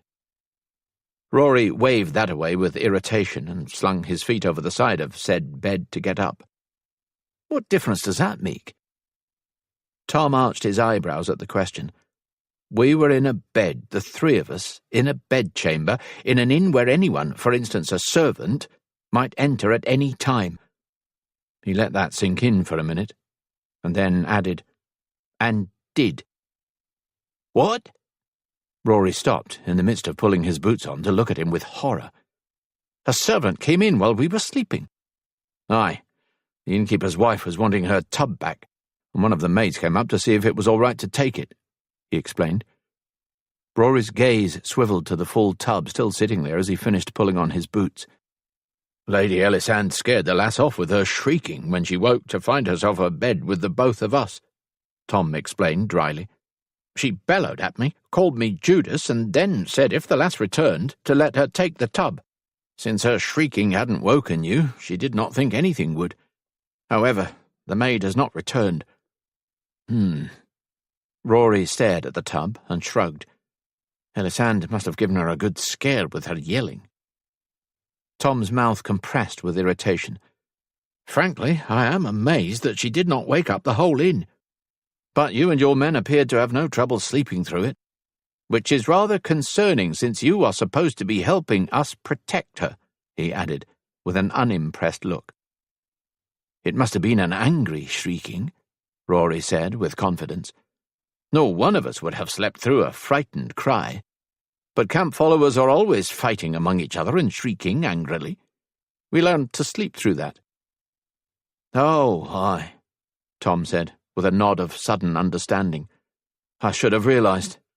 I can usually sleep through angry shouting, too," he admitted, and then added under his breath, "when someone isn't trampling over me to get out of bed at the arse crack of dawn, shrieking Judas at me."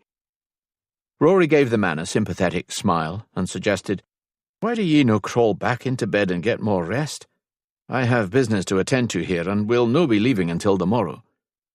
Tom shook his head and stood up. "I went back to sleep after she left with Simon and Alec. I only woke up again a short while ago. I was just waiting for you to wake before going down to break my fast." "That sounds like a good idea," Rory said, running his hands through his hair as he headed for the door. They passed a maid coming up the stairs as they were going down, and Rory stopped to tell her the room was empty and the tub could be removed now. The way the girl barely nodded and scampered away made him think that she must have been the one who had come in search of the tub that morning. Ellisand must have really given the lass a fright with her shrieking this morning. Tom shook his head. "I suspect it was the innkeeper giving her hell for waking us up at all that really has her on her back foot. He came up the hall as she backed out of the room to Ellisand's shrieking, and I think the innkeeper misunderstood what had upset Ellisand. He promptly grabbed the girl by the hair, tugged the door closed, and we could hear him berating her all the way back down the hall. He was not pleased that she would trouble paying customers as fine as the Buchanans." Tom arched his eyebrows as he said that. "Aye, we come here a lot. Not just me, but other members of my family too. As I told Ellisand last night, the sweets keep bringing us back. But so does the service. They always find room for us, and always treat us well. Probably because there are so many of us, and one of us is often stopping in. Dougal used to stop in on his way to deliver the horses he bred. Niels used to stop in a lot on his way to deliver hunting dogs or cloth from his sheep. I stop in on my way to or from tending the ill." He shrugged. "Over the years, we've given them a lot of business." Tom nodded but didn't comment as they entered the tap room and settled at a table. Instead, he glanced around at a lone customer at another table and noted, "They do not appear to be very busy." Angus said they just had a large party leave the morning ere we arrived. He gave a shrug and added, "The Gordons on their way north to marry a daughter off to Campbell's second son or some such thing. He said he was turning people away while they were here, and then, as soon as they left, no one came until we showed up." Rory smiled at the English soldier. "Good luck for us." "Aye," Tom agreed with a faint smile. "You said Alec and Simon went with Ellisand?" Rory asked suddenly. "Aye. Where are the other men?" "Sleeping, last I knew," Tom said. "They'll probably wake soon and wander down." Rory nodded as Angus rushed up to see what they'd like. They had just asked for drinks and a serving each of whatever the innkeeper's wife was offering for the nooning, when the front door of the establishment crashed open. Both men glanced toward the doorway to the hall in time to see Alec rush past, carrying a protesting Ellisand in his arms. Cursing, Rory leapt to his feet to hurry after them, aware that Tom was following on his heels. They rushed out into the hall together, nearly running over Simon as he closed the door and turned to follow Alec. Pushing the English soldier aside, Rory hurried up the stairs, catching up to Alec in the upper hall between the second and third bedchamber. "What happened?" he growled, trying to get a look at Ellisand over his brother's shoulder. Alec came to a halt in front of the third door and faced him with a flushed and exasperated Ellisand in his arms. "Nothing," Ellisand snapped, as Alec opened his mouth to answer. "It was no nothing," Alec barked, his usual good cheer missing and a glare in its place that he directed at Ellisand. "Nothing would no scare the life out of me." "What happened?" Rory repeated grimly, his gaze shifting to the side when the door Alec had stopped in front of opened and Fergus and Donnell stepped out. Even as he noted that, Con and Enan's door opened, and they came out into the hall to see what was going on too. They had apparently woken the men with their raised voices. Alec tore his glare from Ellisand and shook his head as he admitted tersely, "I dunno, Ken. We were on our way back from the shops. I was walking in front, and Ellisand was behind me with Simon at her back. I heard her cry out and Simon shout, 'My lady!' and I swung around in time to see her fall into the street in front of a moving horse and cart." His face went pale with the memory. "I couldn't catch her in time to stop her fall. I thought sure she was done for. Fortunately, the horse reared, trying to avoid her, and she rolled away before it came back down, but—" Alec didn't have to say more. The expression on his face told Rory his younger brother was feeling like he'd failed in protecting the lass, and had probably been mentally berating himself all the way back to the inn. "I am fine," Ellisand said on a sigh. "There was no need for you to scoop me up and run through the streets like a madman to get me back here." "You're no fine. You've sustained an injury," Alec said grimly. "And of course I rushed ye back here. We needed to get ye somewhere safe ere something else happened. 'Tis obvious Duchi's men trailed us here." "Duchi's men?" Ellisand asked with surprise. "What have they to do with this?" "It must have been one of them who pushed ye into the street. No one else wants ye dead, do they?" Alec pointed out with exasperation, and then assured her apologetically, "I was keeping an eye out for them, but one must have slipped past me to push ye." Ellisand was shaking her head before he'd finished speaking. "Nay, there were no Englishmen around us when it happened. Just a group of drunken Scots weaving about. I am sure it was an accident. One of them probably lost their balance and accidentally bumped me into the road." When Alec frowned and looked uncertain, Rory turned to Simon. Was she pushed, or was she bumped by accident? "I did not see," the English soldier admitted unhappily. "I was watching for threats, looking for any sign of Duchi's men or Englishmen in general. Then, like Alec, I heard her cry out and looked down in time to see her fall into the street." He hesitated briefly, and then added, "But my lady is right. We were passing a group of drunken men when it happened." "Aye, I'd just passed them before she cried out," Alec recalled, and then looked uncertain. "They were sailors and fair fou. Mayhap one of them did stumble into her by accident." "There, you see. 'Twas an accident. I am fine. All is well. Now put me down," Ellisand demanded impatiently. "I'm no putting ye down till I have somewhere to put ye," Alec scowled at her. "It may have been just an accident, but ye were still hurt. We helped ye up, and ye promptly fell right back into the muck of the road with a moan of pain." "I twisted my ankle when I fell," Ellisand responded on a sigh. "When I put weight on it, it hurt and gave out is all. But truly, I am sure 'tis fine now," she repeated, and then snapped, "My lord!" with outrage, and lunged upright in Alec's arms to slap at Rory's hands when he lifted her skirts to peer at her lower legs. "I have to examine it," he said firmly, but released her skirts and gestured toward the room they'd slept in last night. "Take her to our room, and I'll examine her there." "Nay," Ellisand squawked, when Alec continued up the hall. "'Tis not proper to have a bunch of men in my bedchamber." She was glaring daggers over Alec's shoulder at Rory as she said that.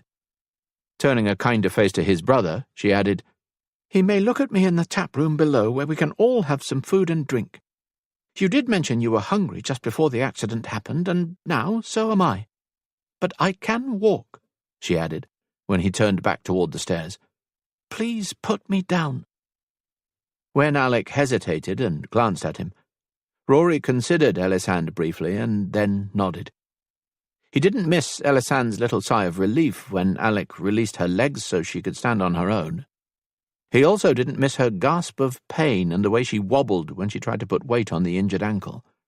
Alec caught her arm at once, and then stepped back when Rory scooped her up. "You're injured," Rory said firmly when she opened her mouth in protest. "Stop being so bloody stubborn and accept help when 'tis offered." "I am not stubborn," she said with irritation as he started down the stairs. "And I have been accepting help. Are you not escorting us to Sinclair? And did I not let you put liniment on my injuries?" She nodded grimly. "Aye, and just look where it has landed me. You took liberties, crawled into my bed, and now my reputation is in ruins," she complained. "I did no take liberties," Rory said with dismay, and then frowned as he realized that, yes, he had, though not last night in the bed. Scowling at his own thoughts, he said defensively, "Tom was there last night too." "Aye, the Judas," she growled, glaring over his shoulder, probably at Tom, he supposed, and his being there just makes it look worse. Lass, you've slept between us every night since we met in the wood outside Monmouth, and I accepted the request to be your escort, he said firmly. That was in the cold, dark woods, my lord. We were all fully clothed and bundled in our own cloaks and plaids, not the bed of an inn. We were all still fully clothed last night, and ye were under the firs while Tom and I were above them, he pointed out, feeling righteous. You were not, she denied hotly. You were under the firs with me. I was no, Rory denied vehemently. He distinctly remembered curling up on top of the firs next to her. The first thing he'd done after returning to the room with Tom was take advantage of the still warm bath and bathe himself. It had left him a bit chilled when he'd got out, and he'd approached the bed thinking it would have been nice to crawl under the firs with her to warm up. But he hadn't. He'd curled up in his plaid on top of the firs and shivered himself to sleep. A soft ahem made him pause on the bottom step and glance back.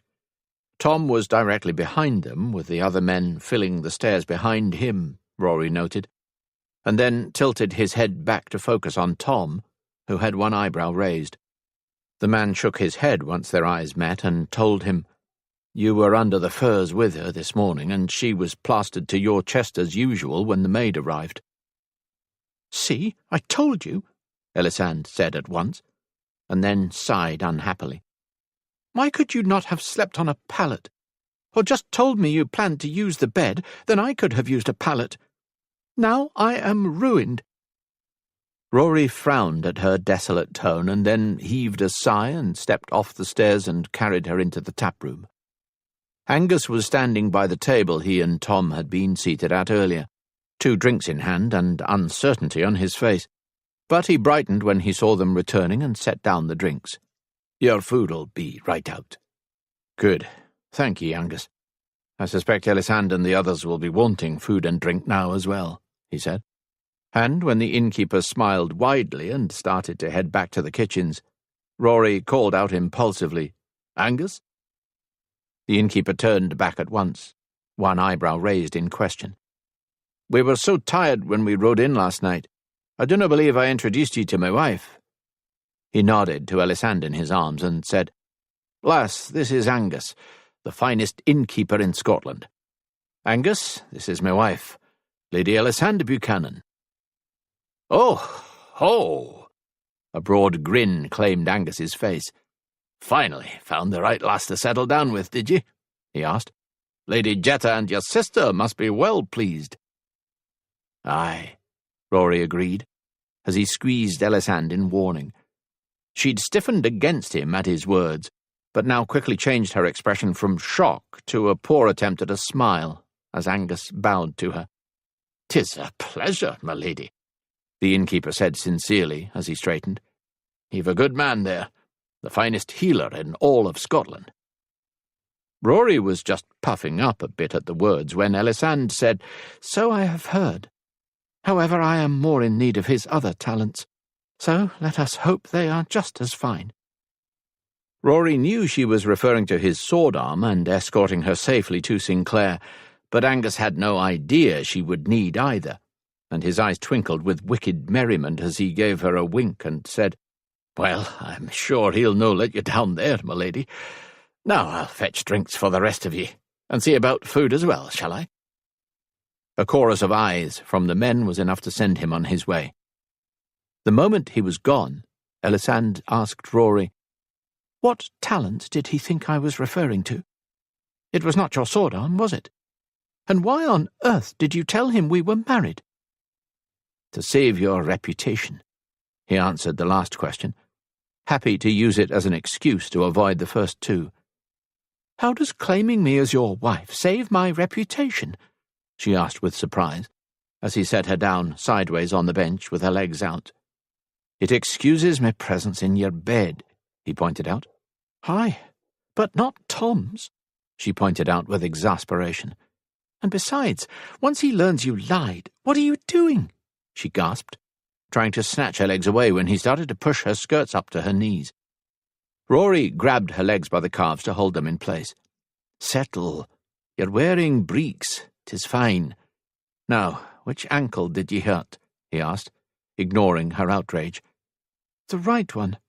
But 'tis fine, She broke off on a squawk when Rory took her foot in hand and pushed the bottom of her breeks up to get a look at her ankle. She fell silent, though, when she saw how swollen it was, and that it was beginning to bruise. When he pressed a thumb into the swelling, she drew in a hissing breath and clenched her hands. Rory took his thumb away and noted the imprint left behind, and then glanced to Tom. There should be strips of linen in my medicinals bag. Fetch them for me, please. The man nodded and rushed away at once. You are going to bind it? Ellisand guessed with a sigh. Aye, 'twill help keep the swelling down, he murmured, twisting his head one way and then the other to see as much of the injury as he could. Once he was finished, he set her foot back on the bench and said, You'll have to rest it and keep it elevated as much as possible. I can hardly rest it and keep it elevated on a horse, my lord, Ellisand pointed out with irritation. Resting it will have to wait until we reach Sinclair. Then 'tis a good thing we are staying another day, so ye can at least rest it until then, Rory muttered, and then glanced to the doorway as he heard Tom pounding down the stairs. A moment later the Englishman was rushing into the room with the requested linen. Rory bound Ellisand's foot firmly, but not too tight. He didn't want to restrict the blood flow too much. By the time he'd finished, Angus had delivered drinks for everyone else at the table, and the food was now showing up. Ellisand tried to twist around on the bench to sit properly to make room for the rest of the men to join them, but Rory held on to her foot and reminded her, You should keep it elevated. How can I keep it elevated? Her voice died as he collected her other foot as well, shifted from straddling the bench to sit on it properly, and then lifted both her legs and slid toward her on the bench before setting them down in his lap. He knew it was awkward for her to sit like that, but Ellisand didn't complain or try to remove her feet again.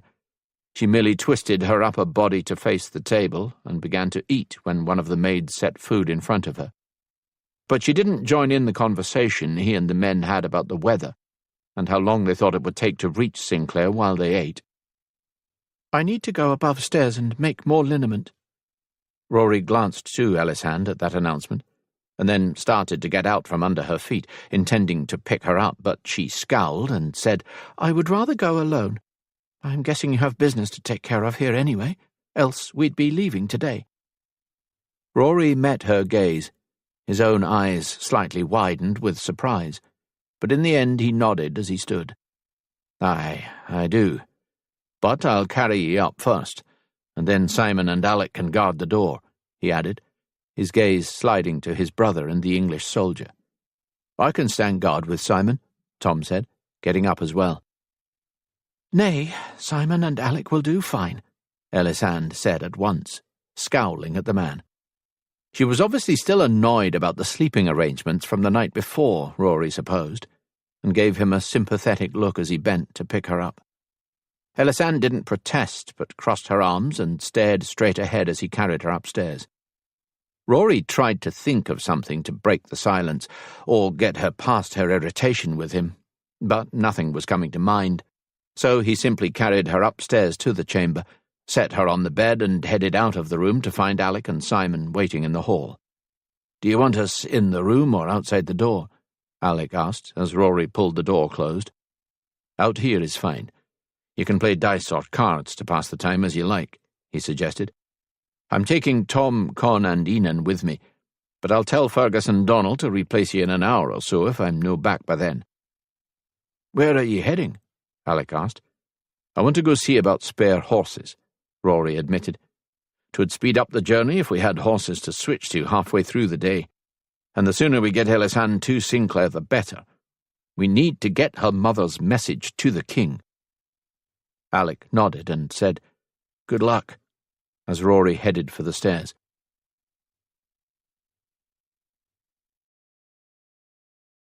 Chapter 13. Ellisand waited a moment after Rory left, and then stood on her good foot and hopped to the bags against the wall. She dug through them until she came across the weeds for making the liniment, as well as the mortar and pestle she'd bought at the apothecary shop there. Once she had everything, she turned to glance around the room, and then called out to the men.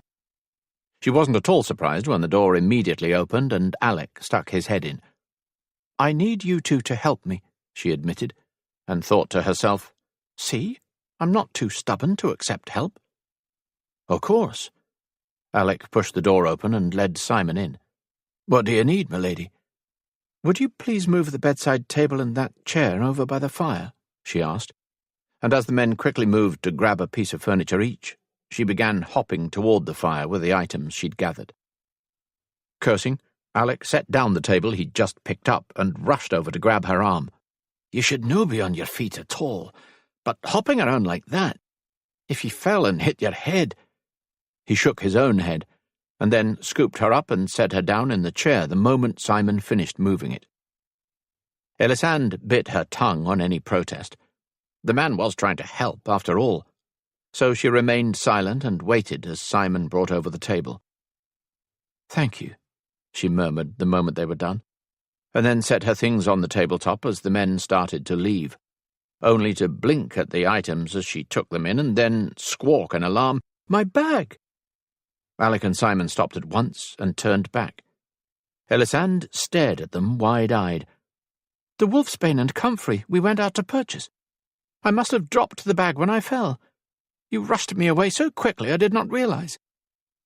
The two men looked at each other, and then Alec sighed and headed for the door. "I'll go back and see if the bag is still there. If no, I'll purchase ye more wolfsbane and comfrey. I remember the quantities ye got the first time," he assured her, and then glanced to Simon. "I'll be as quick as I can. Stay and guard the door until I get back."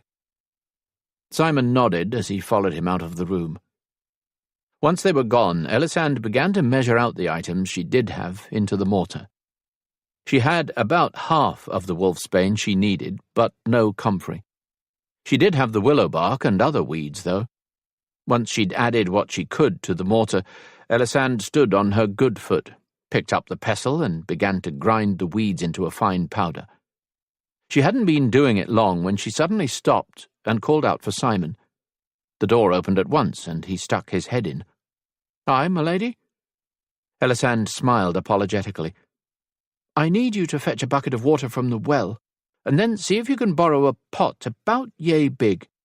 She used her hands to show him what she needed. "From the kitchen. One with a handle I can hang over the fire." Simon hesitated and then pointed out, "I'm supposed to be guarding the door." Ellisand grimaced with irritation. "I will be perfectly fine for a few minutes, Simon.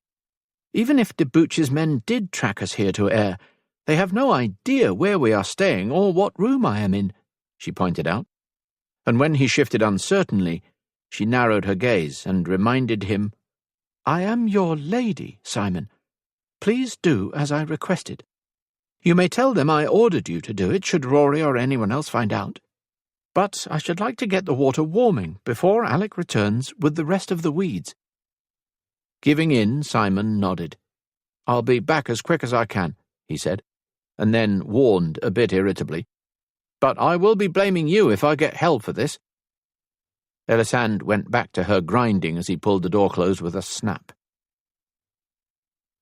"Spare horses we could switch to halfway through the day would certainly speed our journey along," Tom commented with a nod, but then said solemnly, "But 'tis a large expense, and not to be indelicate. But I know you are not a first son, or even a second or third, and Lady de Valence did send coin with Lady Ellisand. I think she should—" "Ye can stop thinking," Rory interrupted solemnly. "I do have the coin for it." Tom's eyebrows rose slightly, but then he shrugged. "Very well, then. Do you need any help picking or collecting them?" "Aye," Rory said, getting to his feet. "Tom, Con, and Enan with me. Fergus and Donald will stay here to back up Simon and Alec." Turning to the men in question, he added, "Replace them in an hour if we are no back by—" Rory's words died in his throat when a woman's scream rang out from the upper floor. Rory recognized it as Ellisand's voice, and was moving before he quite realized it. Racing out into the hall, he charged up the stairs, vaguely aware that the men were hard on his heels. As he reached the top step, Rory spotted Simon just rushing into the bedchamber where he'd left Ellisand. It was a couple of steps later that his brain recognized that the English soldier had carried a bucket and pot, one dangling from each hand by its handle, and water had been slopping out of one or the other as he'd hurried forward. "Milady!" That alarmed shout from Simon made Rory's blood run cold, and while he was moving so fast that his feet seemed hardly to touch the floor, it still felt like it took forever for him to get to the room. He tripped over something inside the door as he rushed in, and glanced down to see the pot Simon had been carrying skitter away across the floor, and then his gaze found Ellisand and everything else was forgotten. She lay splayed on the floor in much the same position he found her every morning, partially on her side and partially on her stomach, her arm and leg thrown out as they usually rested over him, but he wasn't there, and now her hand was in the ashes at the front of the fireplace. Even more alarming than that, though, was the blood seeping out from under Ellisand's body. Simon was kneeling next to Ellisand. As Rory reached them, the soldier caught her shoulder and turned her onto her back, pulling her hand out of the fire. Rory wanted to look at her hand and see if she'd been burned, and if so, how badly, but as he squatted across her from Simon, his gaze was transfixed by the dagger sticking out of her chest and the wound bleeding freely on her forehead. Rory's heart was pounding a wild tattoo in his chest. He was a healer, used to seeing the injured and the ill. He was usually the calm one when it came to such situations, but seeing Ellisand like this, so helpless and pale, made his gorge rise up his throat. "I was only gone for a minute," Simon muttered with what sounded like dismay. Shaking his head, he then asked anxiously, "Is she dead?" The question galvanized Rory into action. Bending, he pressed his head to her chest briefly, and then picked her up. "Is she dead?" Simon repeated, straightening to follow him. "Not yet," Rory said grimly, and carried her to the bed, barking orders as he went. "I need water, clean linens, and my medicinals. Now!" Vaguely aware that the men were suddenly running every which way, Rory laid Ellisand on the bed and then glanced around, his gaze landing on the open window shutters before continuing on in search of his brother. "Where is Alec?" he asked sharply. "He went to get Lady Ellisand's weeds," Simon answered, rushing forward with the bucket he'd left by the door. "She dropped them when she fell and only realized it when we got up here." Rory's mouth tightened at this news, but his gaze lowered to the bucket the man was holding out. There was water in it, but not a lot.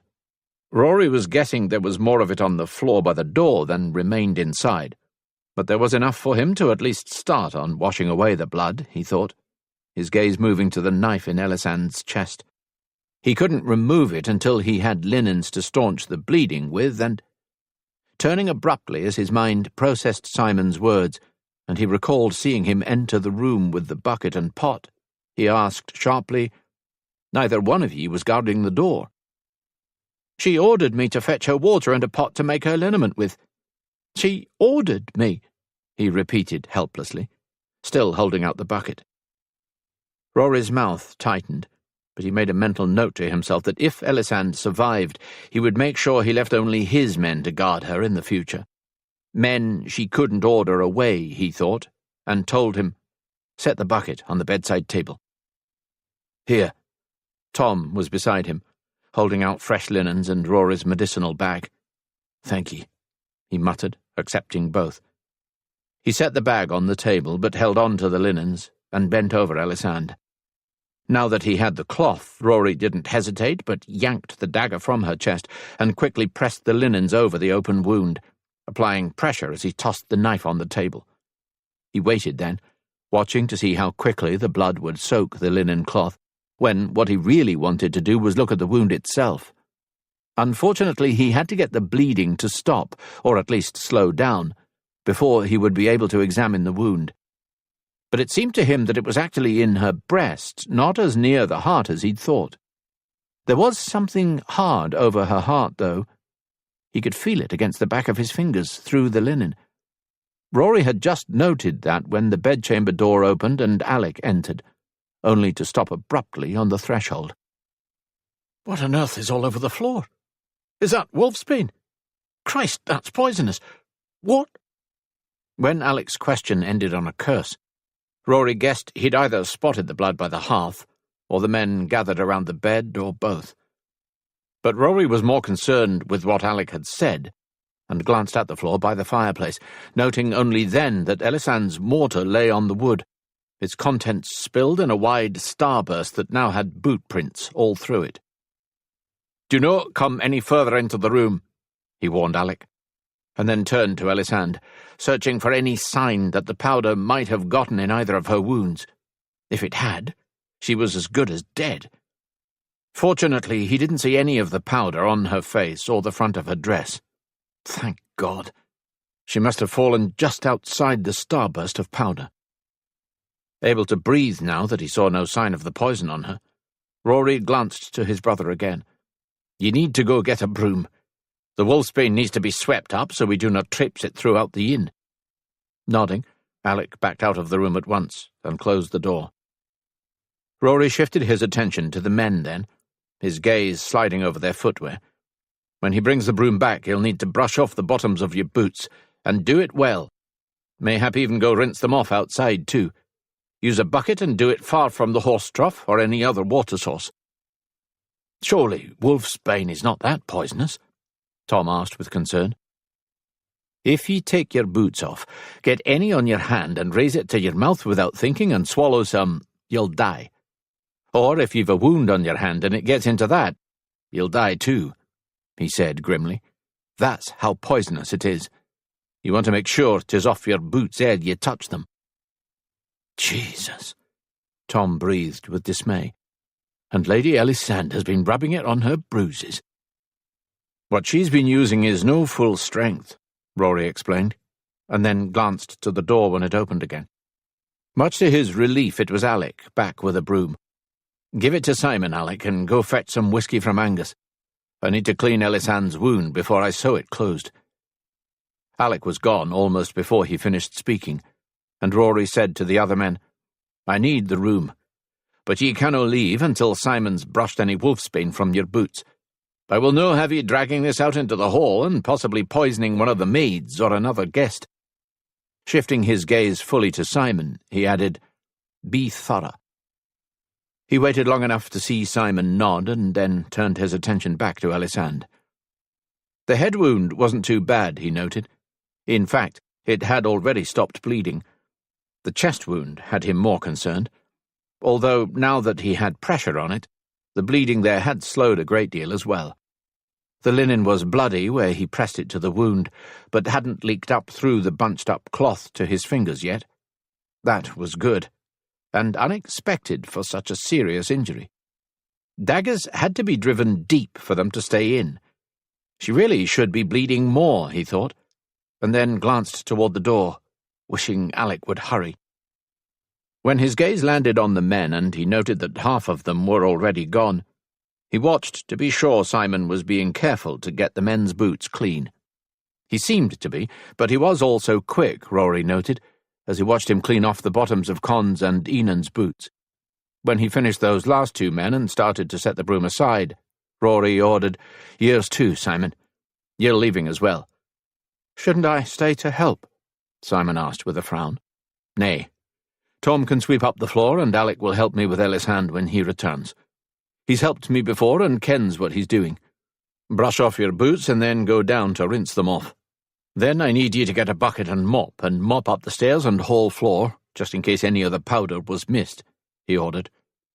Simon's gaze slid to Ellisand and his mouth compressed, but he nodded and quickly brushed the bottoms of his boots. He even brushed off the top of one where a splotch of the powder marked it, before leaning the broom against the wall and leaving. "How bad is it?" Tom asked grimly.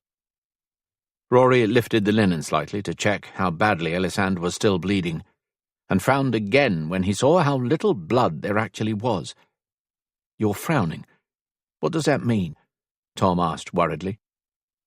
The door opened before Rory could answer, and he glanced around to see Alec returning with the whiskey he'd sent him for.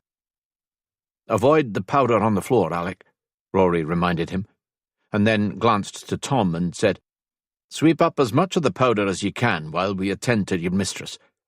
You'll have to brush the bottoms of my boots too, and check Alec's as well, but his should be fine." Tom hesitated, but then nodded and moved away as Alec stepped up to the bed.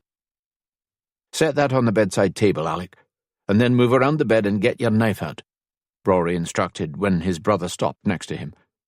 "Her gown?" Alec asked as he set the whiskey down. "Aye. We have to cut it away, straight down the middle. I do not see any powder on her, but it may be on the side she was lying on and might be on the bed furs. We'll have to remove both. I need a clear view of the wound anyway." They worked quickly and silently, Rory keeping pressure on the wound while Alec sliced away the gown to reveal a small lumpy sack that had been tucked between her breasts above the tunic and beneath the gown. Alec grunted as he went to pick up the small cloth sack, and coins spilled out of a tear in the centre, falling over her chest. As he quickly gathered up the loose coins, Alec muttered, "It looks like her attacker's knife hit this and slid off into her breast rather than hit her heart." "Aye, it may have saved her life then," Rory said grimly, thinking Ellisand had probably tucked the small pouch there to make the coins more easily accessible than they would have been in the small sack he knew was sewn into the inside of her skirts. She wouldn't have wanted to hitch up her skirts in the shops to pay. Once Ellisand's plaid gown and tunic lay in strips around her, leaving her only in her breeks, Rory gave up applying pressure long enough to scoop her up so that Alec could roll the furs up and remove them from the bed, ruined clothes and all. "Pull the top linen back," Rory requested when Alec straightened from laying the rolled-up fur and cloth out of the way on the floor. When his brother tugged the linen back, Rory laid Ellisand down again. While Rory lifted the blood-soaked linen to check her wound, Alec moved back around the bed to the bedside table where the medicinals bag was, and began digging through it for what he might need. "Needle and thread, salve and linens. Anything else?" his brother questioned as he removed items. "Nay, that's good," Rory assured him, glad his brother had assisted him a time or two before and knew enough about what he was doing to be helpful. "Hand me the whiskey." "Were these shutters open when you brought Lady Ellisand up?" Tom asked suddenly. Rory took the whiskey from Alec and poured it over Ellisand's wound, as his brother glanced around and said, "Nay," with surprise, as he noted the open shutters. "It must be how her attacker got out, then," Tom muttered, as he now closed them. They obviously weren't used much, for they squeaked loudly as he shut them. "We did not pass anyone in the hall or on the stairs as we rushed up." "It must have got in the same way, then, because Simon was guarding the door," Alec said, as Rory set the whiskey aside and began to stitch up Ellisand's wound. "Nay, he wasn't," Tom said grimly. "He was below getting water and a cooking pot for Lady Ellisand." "He left her alone?" Alec asked with shock. "Aye," Rory growled, some of his fury seeping into his voice as he added another stitch to his work. It was only the second one and all that was needed. The wound wasn't very big or deep. He should have realized that from the minimal bleeding, but the dagger had been sticking out of the wound when he'd first seen her, which usually meant a deep injury. Now he wondered if it hadn't gone through the coin bag partway before sliding to the side and stabbing out the other side into her breast. The coin bag itself might have been what had held the blade in place, because the depth of the wound wouldn't have done it. It hadn't gone in far enough to hold the weight there. Aye, it must have been the coin bag, Rory thought, and shook his head, marvelling at how lucky she'd been. Simon said Lady Ellisand ordered him to get the water and cooking pot, Tom pointed out unhappily. As our lady, he would have had to listen to her. Aye, Rory muttered, as he tied off the thread and straightened to reach for the salve. Which is why my men will be watching her from now on. He half expected Tom to protest, so was surprised when the man nodded wearily. That may be for the best. A moment of silence passed, and then Alec said thoughtfully, So her attacker could have come in the door and merely left through the window. Glancing from Rory to Tom, he asked, Did you see anyone go past the door to the tap room in the minutes ere it happened? Nay, Rory said grimly. He didn't add that he hadn't even seen Alec leave. Believing Ellisand was safe and guarded by Alec and Simon, Rory hadn't been watching the hall while talking to the men in the tap-room, something he berated himself for now, as he smeared salve over the wound and then laid a strip of linen over it. "No one took the stairs except Simon," Tom said with certainty. "I was watching. I would have seen." Tilting his head, he added, "I did not even see you leave." "I took the back stairs and used the servants' entrance to leave. 'Tis closer to the stables," Alec explained, and then reasoned, "Her attacker could have come in that way. If so, he would not have had to pass the tap-room." Tom grunted at that, but then joined them by the bed and peered down at his lady with worry. "Will she live?"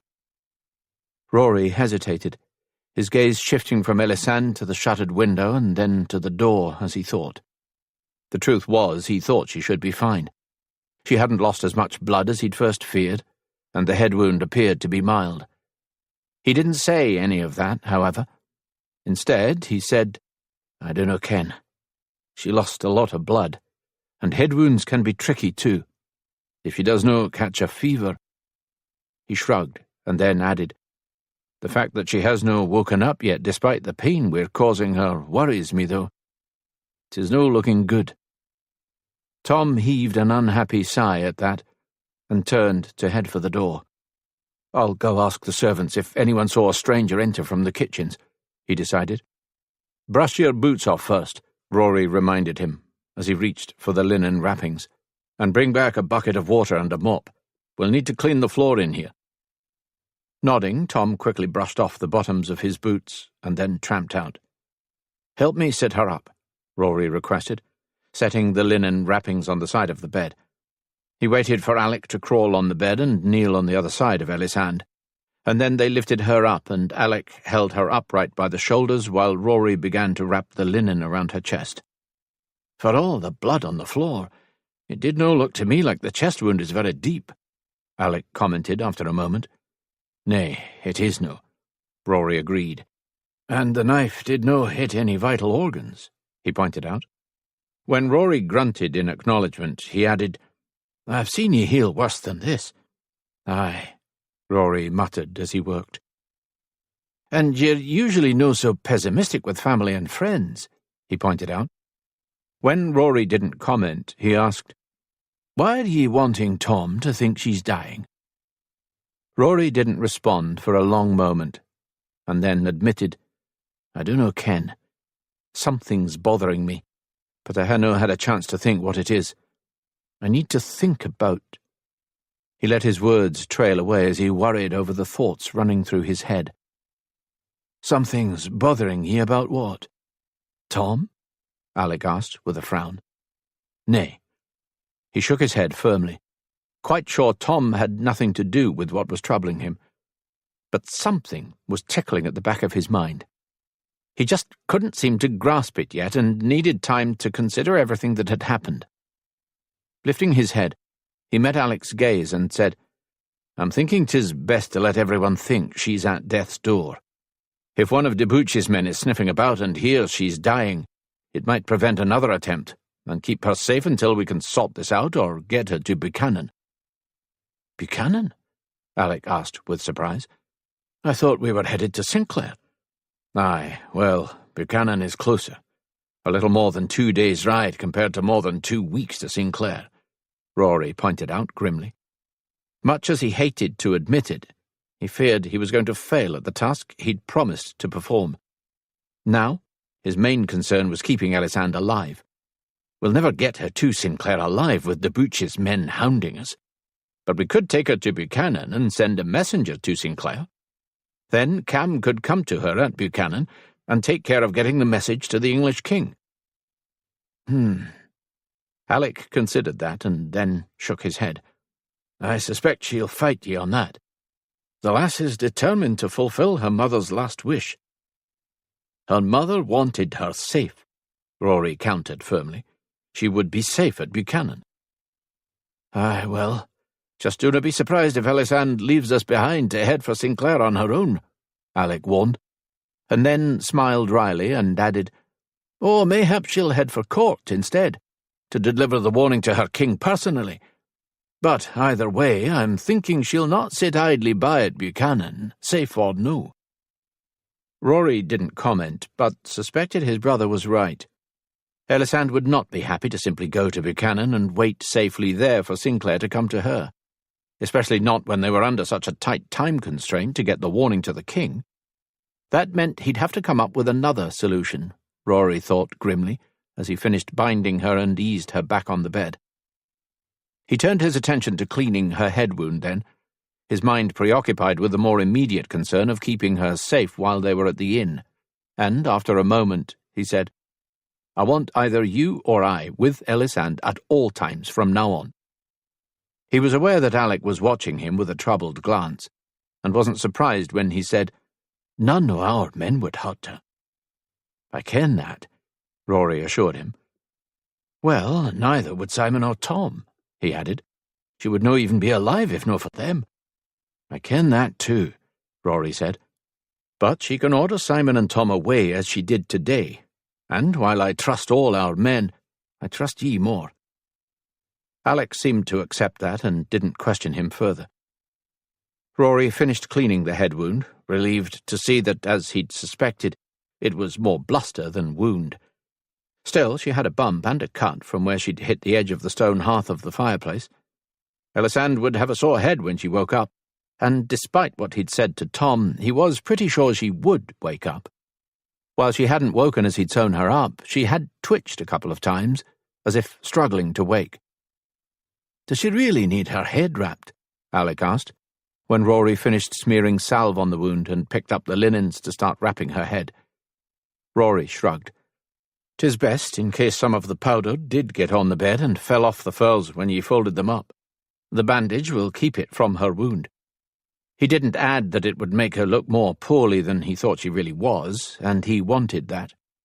He was hoping that if they let everyone think she was on the brink of dying, it would delay another attempt on her life long enough for him to figure out a way to either get her safely to Sinclair and quickly, or alternately, get her safely to court to give the king her mother's messages.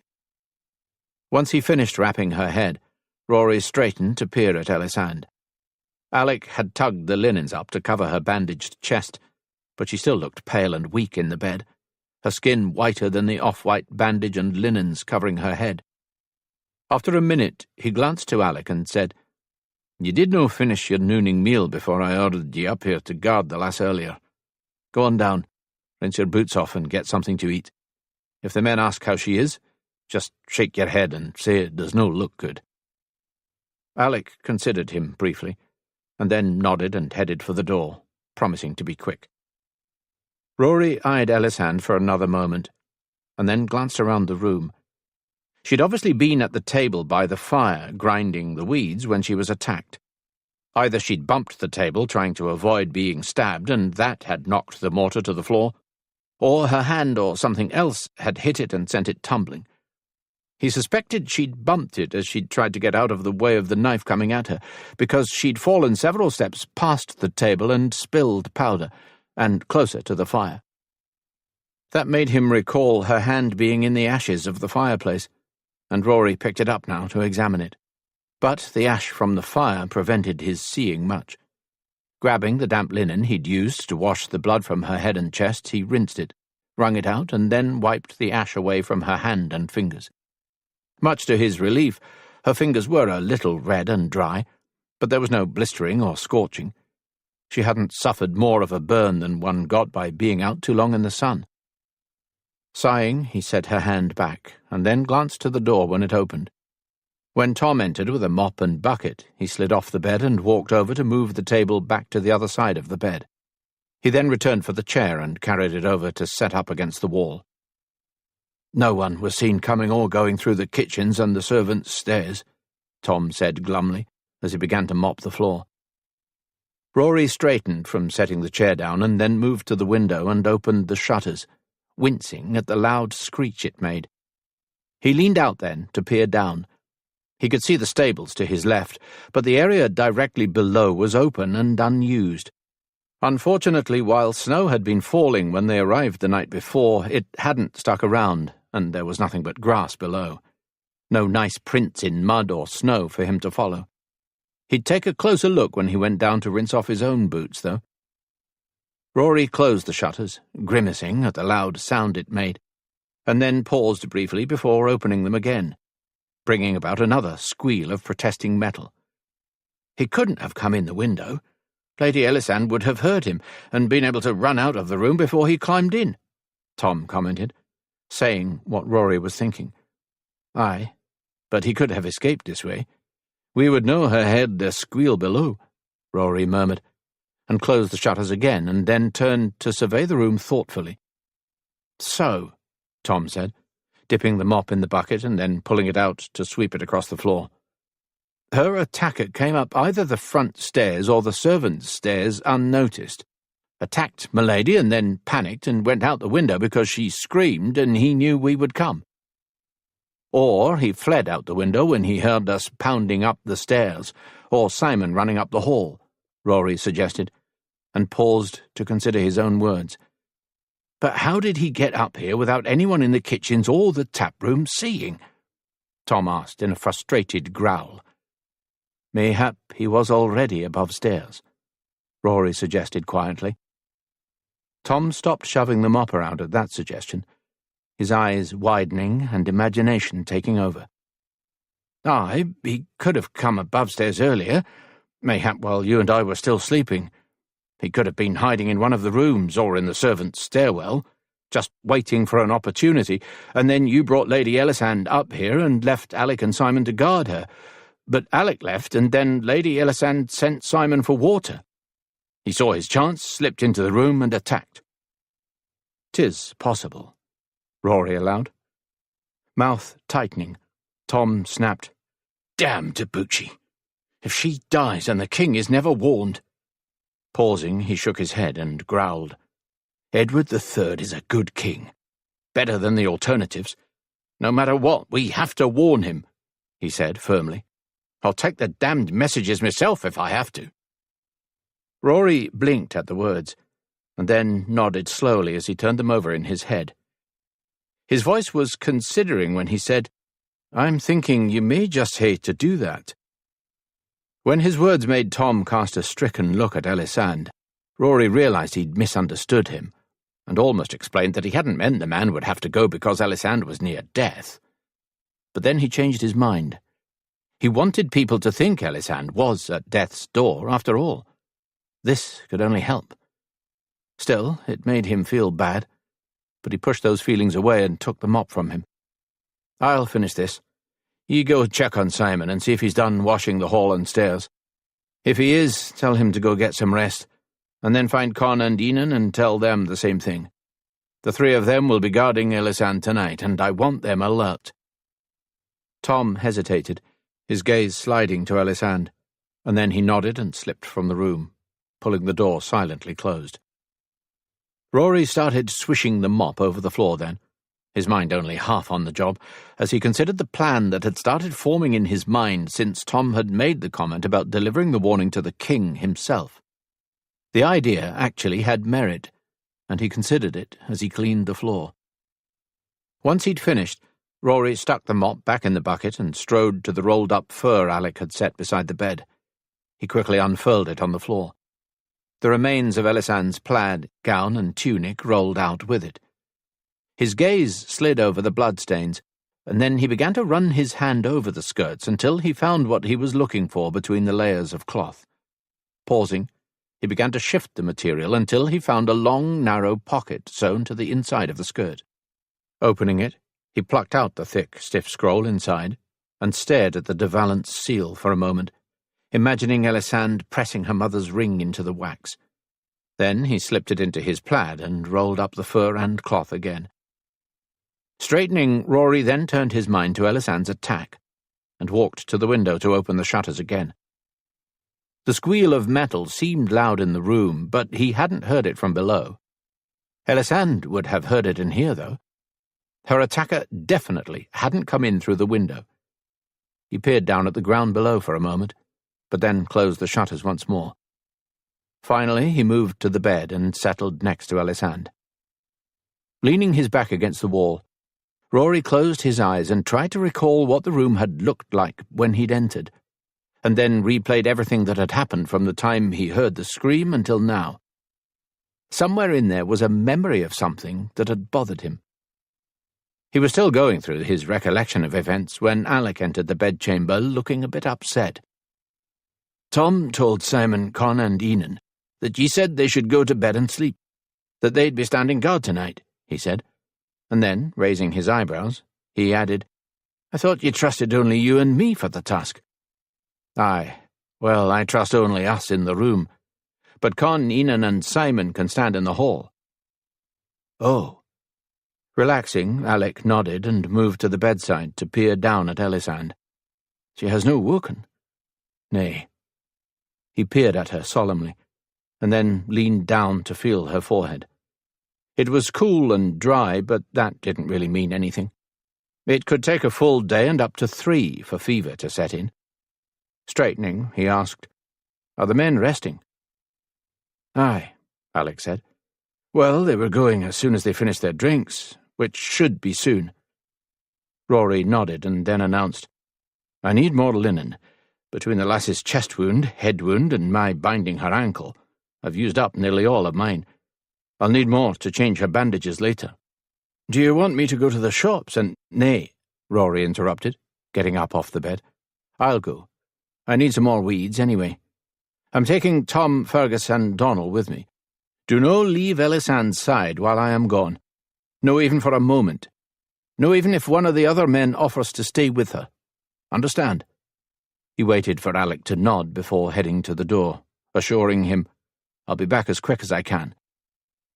"Rory?" Alec said, as he reached and opened the door. Rory paused and glanced back in question. "What are ye no telling me, brother?" He hesitated and, in the silence, heard footsteps approaching up the hall. Rory didn't turn to see who it was and spoke in normal tones when he said, "We obviously cannot leave tomorrow as I planned. I'll have to pay for the extra time here. I'm thinking to send a couple of the boys to Buchanan to fetch back some coin to cover our stay here, just in case. Probably Donal and Fergus, and maybe Tom too." Alec blinked in surprise and opened his mouth, probably to protest that he couldn't possibly be out of coin. The Baron of Monmouth had paid him a small fortune, but Rory gave him a warning look that silenced him, and after a hesitation, Alec merely said, "That's probably a good idea." "Aye, the lass could linger for a while," he said grimly, and then repeated, "I'll be back as quick as I can," before pulling the door closed and turning in the hall to find Simon standing before him, a stricken look on his face. Con and Enan were a couple of steps back, their own faces grim. "You think she will die?" Simon asked, looking half dismayed and half guilty. "I never should have let her send me down to the kitchens." Rory considered him briefly, and then moved past him, saying only, "I dunno, Ken. She's in God's hands now. Get yourselves to bed. I need ye to guard her later." He left the men in the hall and headed down the stairs.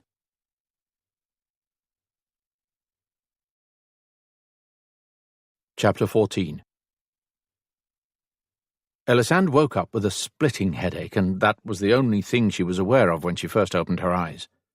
Groaning as the light in the room added to her pain, she closed them at once and raised a hand toward her head, only to grimace and let it fall back to her side as moving her arm caused pain in her chest. "Ellisand?" She frowned slightly at that voice, and then forced her eyes open again to find Alec Buchanan's face hovering over hers, his expression one of both worry and relief, which seemed an odd combination to her.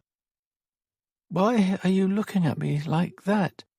she murmured groggily, and then squeezed her eyes closed and groaned. "And who kicked me in the head?" "I think we were all hoping ye could tell us that," Alec said, and she could hear the wry tone in his voice. And then amusement entered it as well as he added, "And Rory is going to be very angry that he was no here when ye woke." Ellisand scowled at those words, oddly annoyed by the news that Rory wasn't there. Her head was pounding, her chest and back hurt, and when she shifted her legs, Her ankle gave a twinge of pain to remind her it hurt too. Frankly, she was sick and tired of hurting. And for some reason, all she wanted in the world was to curl up against Rory and sleep. She always felt better when he was around. "Where is he?" she asked testily. No, sure," Alec admitted. And now there was an odd tone to his voice, almost troubled. "He said he needed more linens and weeds, but then he said he was sending Donald Fergus and Tom to Buchanan to bring back more coin to pay for the inn. I'm no sure what he's up to, but I suspect he has an idea who stabbed ye and is—" "I was stabbed," Ellisand squawked, blinking her eyes open with alarm, and then her mouth made an O as the memory returned to her. "Do you know—" Alec broke off and stood abruptly, his hand going to his sword as the door opened, but he relaxed when Rory appeared. Rory looked worried and exhausted, Ellisand thought as she watched him enter. He carried a cloth sack in one hand, while his other was running down the back of his head and along his neck, as if he was trying to rub away some stress that was troubling him. He let the hand drop away now to push the door closed, and then turned to survey the room, his gaze finding Alec just as the younger man let his hand slip from his sword. She saw a smile tip his lips, and then his gaze moved to her and he froze. As she watched, his eyes brightened, and his lips split with delight and relief as he quickly crossed the room to the bed. "You're awake," he said, as he dropped the sack on the floor and sat on the edge of the bed. "Aye, she just woke up a moment ago," Alec said, when she didn't respond right away. "How's your head?" he asked solicitously, his gaze shifting between her eyes. Checking her pupils, she suspected. "Sore," Ellisand said, and then grimaced at how cranky she sounded. But then she was cranky. Being in constant pain did not make one cheerful. "I'll make ye a tincture," he assured her, and stood up to begin fiddling with something on the bedside table that she couldn't be bothered to turn her head to look at. She was hoping if she held her head completely still, it would eventually stop pounding. "Did you get your weeds and linen?" Alec asked, moving around the bed to Rory's side. "Aye, and a new plaid for Ellisand," Rory answered absently as he worked. "What happened to my other one?" Ellisand asked with irritation. She'd liked the colours of the plaid she'd purchased in Carlisle. "It got blood on it and needs washing," Rory explained, as he settled on the edge of the bed next to her again. "I got one similar to it, though. At least it has the same colours, deep blues and greens and red." Ellisand relaxed at that, touched that he'd bothered. She saw Alec grab the bag and open it, but then was distracted when Rory eased her up to a sitting position so she could drink the tincture he was now pressing to her lips. Ellisand didn't refuse or argue, and swallowed all of it, one gulp after another. She closed her eyes with a small sigh when it was gone, and he eased her back down to lie in bed. "'Tis almost exactly the same as the one she had." Ellisand opened her eyes again at that comment from Alec, and saw the plaid he was holding up. He was right. It was almost exactly the same. Only there was a little more blue to it. She actually liked it better than the first, she decided, and smiled as she let her eyes slide closed. The men's voices drifted over her as she allowed the tincture to take effect and urge her toward sleep. "I had to send Simon to bed just now," she heard Rory comment. "He was standing outside the door when I came up the stairs. Did he try to come inside? He did no see Ellisand awake, did he?" "Nay, he did no come into the room. He came to offer to sit with me to help guard Ellisand, but I told him to go back to bed. I told him I'd wake him when it was time for him to stand guard. But Ellisand was no awake yet. If he saw her over my shoulder, all he saw was her bandaged head and closed eyes," Alec assured him. "He looked pretty rough, though. I think he's feeling guilty that he left her alone to get attacked. I did point out that if she ordered him to go get her water, he had to obey, and 'twasn't his fault. I don't think it helped much, though, and we'll probably find him hovering in the hall, standing guard a lot." Rory grunted what might have been an agreement. "It was not his fault. I did order him to go fetch me water and a pot. Ellisand admitted, and then explained. He argued with me that he was supposed to be guarding me when I asked, so I ordered him to go. She smiled wryly and added, He got a bit huffy and said fine, but he would blame me if he got in trouble for leaving his post. Her eyes were still closed, but she could almost feel both men looking at her. And then Rory asked, What happened then, lass? Ellisand was silent for a minute, and then grimaced. I went back to grinding the weeds, and several minutes later— She hesitated before continuing. I was distracted and do not recall hearing anything, but something made me stop and look behind me, she muttered, not wanting to admit that the hairs on the back of her neck had suddenly stood on end and made her whirl around. There was a man right behind me, and a knife coming at me. I think I screamed, but I know I jerked back into the table. I tried to move around it then to get out of the way of the knife, but my ankle gave out and I started to fall as I felt the knife strike me, and— She frowned. I think I hit my head on something as I fell. I do not remember anything else. You hit your head on the hearth, Rory explained solemnly. Fortunately, while you gained yourself a bump and broke the skin, I could no feel any damage to your skull.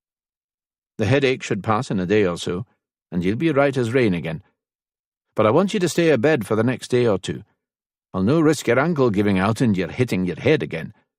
Besides, the rest should do your back and ankle good anyway. There is no time for resting, Ellisand reminded him grimly.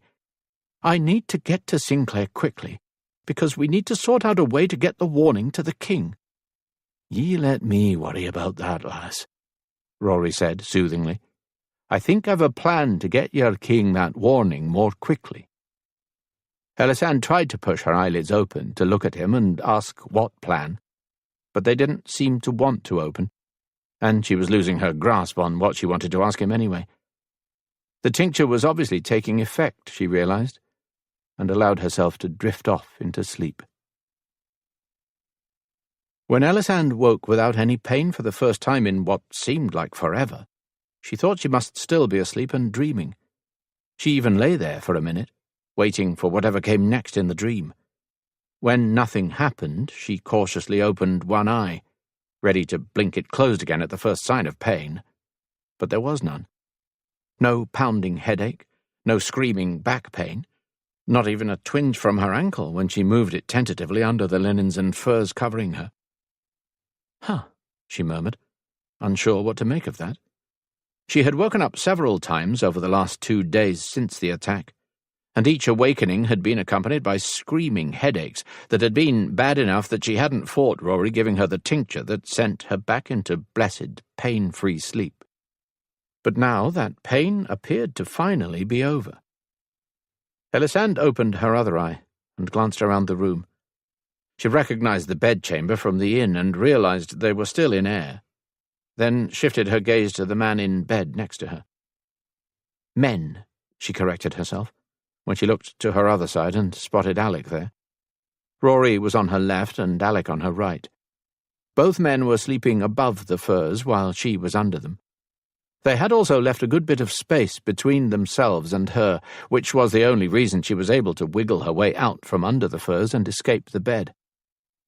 It wasn't a fast or easy procedure to manage without waking either man, and it was while trying to do so that Ellisand felt her first twinge of pain.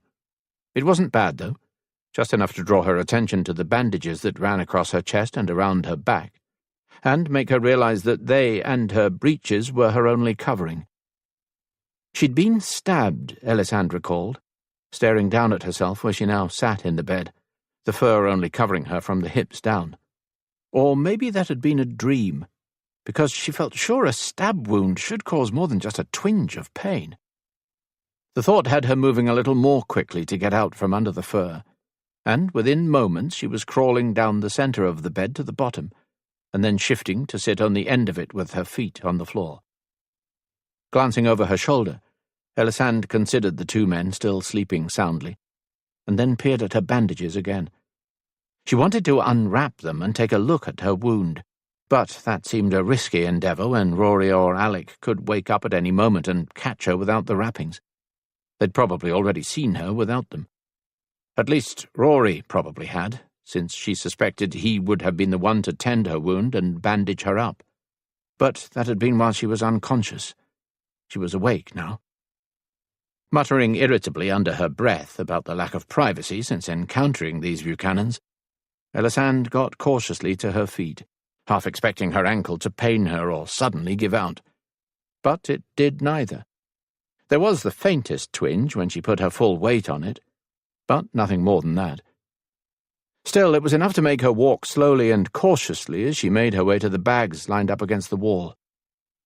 A quick search produced a clean gown and a tunic. Ellisand donned both, and then glanced around for her new plaid, but didn't see it anywhere. That was probably for the best, though, she decided, as she gave up on it. She wasn't at all sure she could have managed the plaid on her own anyway. She supposed she'd just have to do without it for now, and hope the innkeeper and his wife were still nice to her, because she was not only starving, but she was so thirsty she couldn't even work up spit in her mouth. The thought of food and drink urging her on, Ellisand ran her hands through her hair as she walked to the door, doing her best to smooth out the worst of the tangles she could feel and give it some sort of order. She gave up on her efforts, though, when she opened the door to find two large male backs in her way. Con and Enan were standing side by side in front of the door, but both men glanced over their shoulders now, and then spun around and gaped at her like a pair of slack-jawed dalcups. It appeared her efforts to tame her hair had failed, she thought, but really didn't much care, and that was a testament to how hungry she was, or how thirsty. She couldn't say which was worse at the moment. Ellisand smiled pleasantly back at the men, waiting for them to get over their shock at the state of her hair and move out of her way, but they were being rather slow about it, and she was so thirsty. Finally, she said, "May I get past, please? I wish to go below and get something to eat and drink." Both men's mouths snapped closed at once, and they were suddenly moving. But rather than getting out of her way, they moved toward her. Con was the one who caught her by the shoulders and turned her around. He was also the one to march her back into the room, while Enan closed the door before rushing to the bed to shake Rory awake. "Enan, 'tis the middle of the night," Rory muttered, blinking the sleep from his eyes and sitting up abruptly when he realized who was leaning over him. "What's about?" "I was about to ask ye the same question," Enan said dryly, and then waved to where Ellisand stood in front of Con. "The lass whose death we've all been awaiting appears to have decided to live." "Death?" Ellisand squawked, stiffening with alarm. Eyeing Rory with dismay, she asked, "I was dying." "Nay," Rory assured her, and then glanced to Alec when his brother rolled over in bed and peered at their company. When the younger man then just flopped back on the bed, Rory sighed and started to climb to his feet as he explained, "I just wanted Duchi's man to think ye were, so he'd no try to kill ye again before I could get ye out of here and on the Mary Margaret." "Duchi's man?" Ellisand asked with a frown, and then, confusion covering her face, she asked, "And what is the Mary Margaret? Is that a horse?" "Nay, 'tis a cog, a ship," he added, when she continued to look blank. "The Mary Margaret is a merchant ship that is setting sail from here the day after tomorrow, headed for New Aberdeen. The captain's agreed to drop us in Thurso on his way, which is half a day's ride from Sinclair. It will cut our trip by more than half, even with the few days we've had to wait for the ship to sail." "Oh," she breathed, a smile tugging at her lips. This was the plan he'd mentioned, the way he'd come up with to speed up their trip. They would sail to Sinclair, and then no doubt send a courier with her mother's messages on another ship going south afterward. They would be able to warn the king in time. "Oh," she repeated, and then impulsively rushed across the room to throw her arms around Rory and hug him tightly. "You brilliant man! You have saved the king!" "Aye, well, since 'tis the English king we're talking about, I'd appreciate it did ye no mention that outside this room," Rory said dryly, his arms slipping around her waist. Ellisand laughed and hugged him again, but her stomach grumbled just then, reminding her of her original mission. Pulling back, she caught his hand and turned, intending to drag him out of the room in search of food, only to pull up short when she spotted Con and Enan watching them with solemn expressions. "Right," Rory sighed behind her, and then moved forward to face his men. "I let you all think she was much more ill than she is because—" Pausing abruptly, he asked, "Where is Simon?" "He went down to the stables for something," Con answered. "He should be back soon, though." Rory's mouth tightened, but he nodded. "Then one of ye needs to stand by the door and keep an eye out for him." Con and Enan glanced at each other, and then Enan moved to crack the door open and keep an eye out. The moment he was in position, Rory said, "Simon is the reason I let ye all think Ellisand was dying. I suspect he is Duchi's man, and did no tell ye the truth because I did no want ye slipping up and saying anything in front of him that might make him think she was well or recovering." "Simon?" Ellisand asked with amazement, when she was finally able to speak past her shock. "Aye." Rory took her hands and said apologetically, "I think he's the one who stabbed ye." "What?" she gasped, with a half-laugh of disbelief, and immediately began to shake her head. "Nay, Simon would never do that." "Lass," Rory began patiently. "Nay, Rory, you are wrong. Simon would not hurt me." "Lass, he had powder on his boots. There was water only by the door. I did no hear him running up the hall after ye screamed, and I'm quite sure no one jumped out that window." "I have no idea what any of that means," she admitted, feeling perturbed at the very suggestion that her man might harm her, and very angry at Rory for suggesting it. "You remember the weeds you were working on in the mortar ere you were attacked?" he asked. "Aye, of course. I think it got knocked to the floor," she said, recalling the sound of the mortar thumping to the wooden planks. "It did," he agreed, "and the men tramped through the fine powder and had it on the bottom of their boots. I made them brush it off ere they left the room, and then had it swept up and the floor washed." Ellisand nodded solemnly at the precaution, knowing it was necessary. "But Simon did no just have it on the bottom of his boots," he told her now.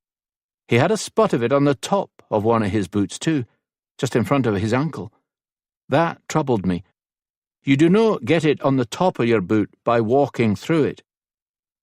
"But ye could were ye nearby when it hit the floor and flew in every direction," Con said, his voice a rumble of realization. Ellisand scowled at the man for siding with Rory on this and said, "Mayhap he kicked it up while walking, or—" Her voice trailed away as she realized that kicking it up would have got it on his toes, but not just a spot of it, and not by his ankle. Rory eyed her sympathetically, and then added, "And another thing that troubled me was that when I crested the top of the stairs, Simon was just disappearing into the room carrying a pot and a bucket with water slopping everywhere in his rush." "I sent him for that," she said, not understanding. "Aye, but the water was only spilled by the door, not all along the hall as it should have been if he'd hurried up the hall on hearing your scream." Ellisand's mouth compressed with displeasure, but he wasn't done. "And while we first assumed your attacker had escaped out the window because we passed no one in the hall, I'm now quite sure that is no true. I checked the ground outside our window, and the grass was very wet from the melted snow, but there were no marks from someone leaping from a second-floor window and crushing the grass into the mud with his weight. Unless your attacker could fly, he did no leave through the window." "I see," Ellisand said quietly. "So you think Simon fetched the pot and bucket of water, set them outside the door, came into the chamber, stabbed me, opened the window, and then rushed out to grab the bucket and pot to make it look like he was just arriving when you got upstairs?" she asked, trying to understand what he was suggesting. Rory hesitated and then admitted, "I canna be certain, of course, and I hae no proof, but that is what I think happened. It would explain away all of those points I just mentioned, as well as how your attacker got away without anyone seeing him." "Mayhap, but there must be another explanation." Ellisand said firmly.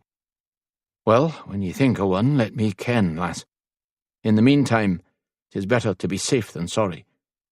So I intend to continue to let Simon think that ye're at death's door, so he does no try to finish ye off. Meeting her gaze, he said firmly, Ye got lucky the first time, lass. I suspect he was in a panic when ye screamed. He knew we'd be coming and just thrust the blade in, opened the window and ran, no noticing that what he gave you was little more than a scratch. He did no realise the knife hit your sack o' coins and slid to the side, and the coin sack then helped to hold it in place. Neither did I when I first saw ye. Aye, ye got lucky the first time. He paused briefly, and then added, if it was the first time. Ellisand glanced at him sharply. What do you mean, if it was the first time? I mean your accident on the way back from the shops, when you were pushed in front of a horse and cart. That was an accident. A bunch of drunken sailors were passing. One of them bumped me, she reminded him. Or was it Simon who pushed ye into the road as the sailors passed? Kenning he could blame them for it, he asked. The man was at your back, supposed to be watching ye. No one should have been able to push ye into the street. Ellisand stared at him blankly, completely shocked by his words. Anyway, he said on a sigh, as I said, you've been lucky so far. But I suspect we'd no be as lucky the next time, and am unwilling to take the chance. Ellisand considered his words, but she simply could not believe that Simon was her attacker. I have known Simon for years, Rory. He trained at Kinnersley under father from the time he was 6 years old. We grew up together. He is like family. I cannot believe he would betray me like that for whatever Duchi would offer. I just cannot. He may no have been given a choice, Rory said solemnly. Duchi may have threatened someone he cares for, a parent or sister. Ellisand frowned at that possibility. Simon's parents and sisters had been to Kinnersley several times to visit over the years. His father had been friends with hers since they were boys and had remained close. It was why Simon had trained under her father. But it matters little if ye believe or no. I did no expect ye to anyway, Rory said now, drawing her from her thoughts. However, your mother tasked me with getting ye to Sinclair safe, and I plan to do that. I have no accused Simon outright, but I'm keeping an eye on him. You'll no be alone with him again. Either Alec or I, he began, and then his gaze slid to Con and Enan. When both men nodded, he added, or Con or Enan will be with ye at all times. He waited a moment as if expecting a protest. When Ellisand didn't say anything, he added, and I want you to stay in this room until we leave the inn for the Mary Margaret. We had to keep up the tale that ye're dying. 'Tis just one more day, he said quickly when she started to protest, and necessary. By now there is probably a small army of Duchi's soldiers in air. They're biding their time because they think you're dying. But if Duchi's as desperate as ye think, and learns ye know on death's door, he very well might attack the inn during the night and slaughter everyone, or simply bar the doors and set it afire. Ellisand's eyes widened. It hadn't occurred to her that he might do something like that. But the man was desperate. He did not face a pleasant death if the king was warned. He would be found guilty of high treason for this plot. They would strap him to a hurdle, drag him through the streets to the place of execution so that people could hurl things at him along the way. Then he would be hanged, but not to death. He'd be cut down seconds before death could claim him, and then he'd be unmanned and disemboweled, his organs and genitalia thrown in a fire in front of him, so that it was the last thing his eyes saw. Then he would be quartered, and each part would be sent to decorate the four corners of the city as a warning to others not to follow in his footsteps. Faced with all of that, should he fail to stop her, Ellisand supposed nothing would be beyond his capabilities at the moment. Even razing the city of air itself, she suspected. Burning down the inn with all its occupants, including innocents, would matter little to him. Shoulders slumping in defeat, Ellisand nodded solemnly. Very well. I will remain in the room and even pretend to be dying if I must. Relaxing a little, Rory nodded and then glanced to Con and Enid. "Ye must be careful no to reveal by word or deed that she is no dying. If Simon even suspects she is recovering, we'll be careful," Con assured him. "Aye," Enid agreed, tearing his gaze from the hallway briefly to make the promise. "It'll no be so bad," Alec said, speaking for the first time to address Ellisand. "You'll hae Rory and I to entertain ye most of the time." Ellisand smiled reluctantly at the promise, but said, "I'd rather have food and drink." "That can be arranged," Rory assured her. "But not a visit to the privy," she guessed grimly as she became aware of that need. His gaze slid to a chamber pot on the bedside table, and Ellisand barely held back a moan. But then she straightened her shoulders. "Fine. Then go out in the hall and talk to the men or something while I use it." "Lass, I do no think," Rory began, but something in her expression must have made him realize he wasn't going to win that argument. He stopped speaking, hesitated, and then nodded and headed for the door, gesturing for the others to follow.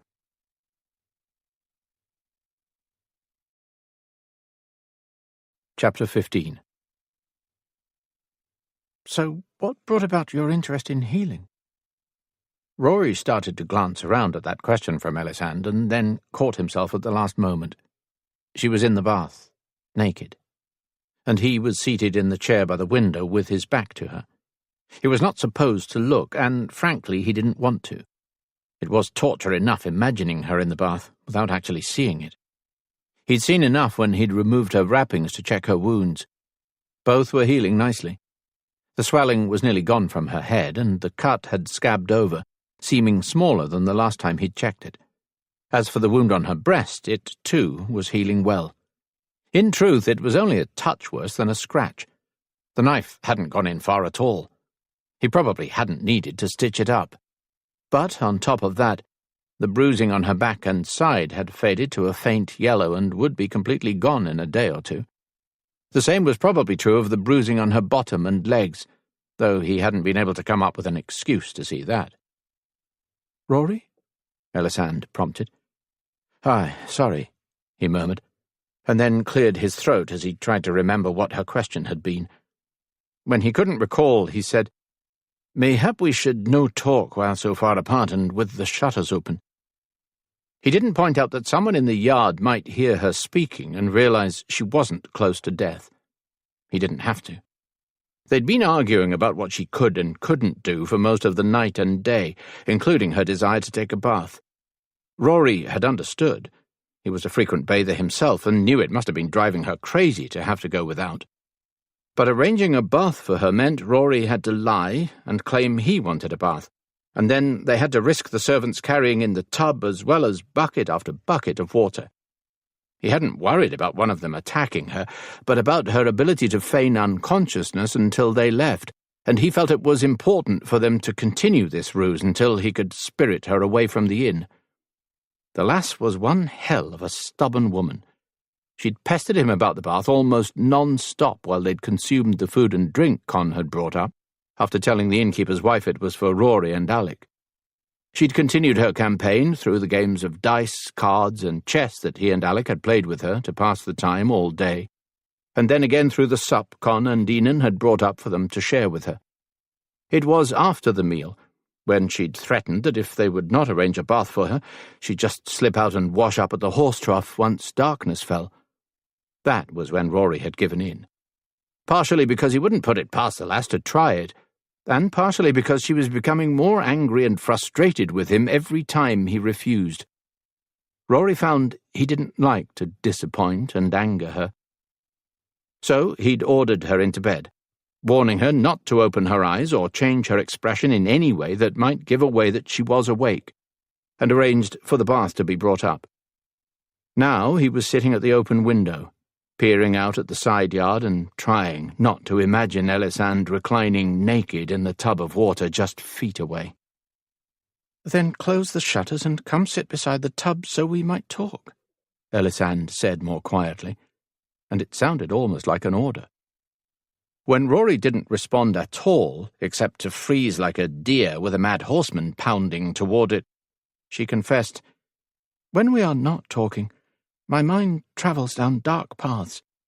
I think of my father's crying out and stumbling from the table with Duchi's dagger in his chest, and my mother screaming in agony as Duchi beat her, and my own helplessness in the face of their deaths and abuse, as well as the beating I took.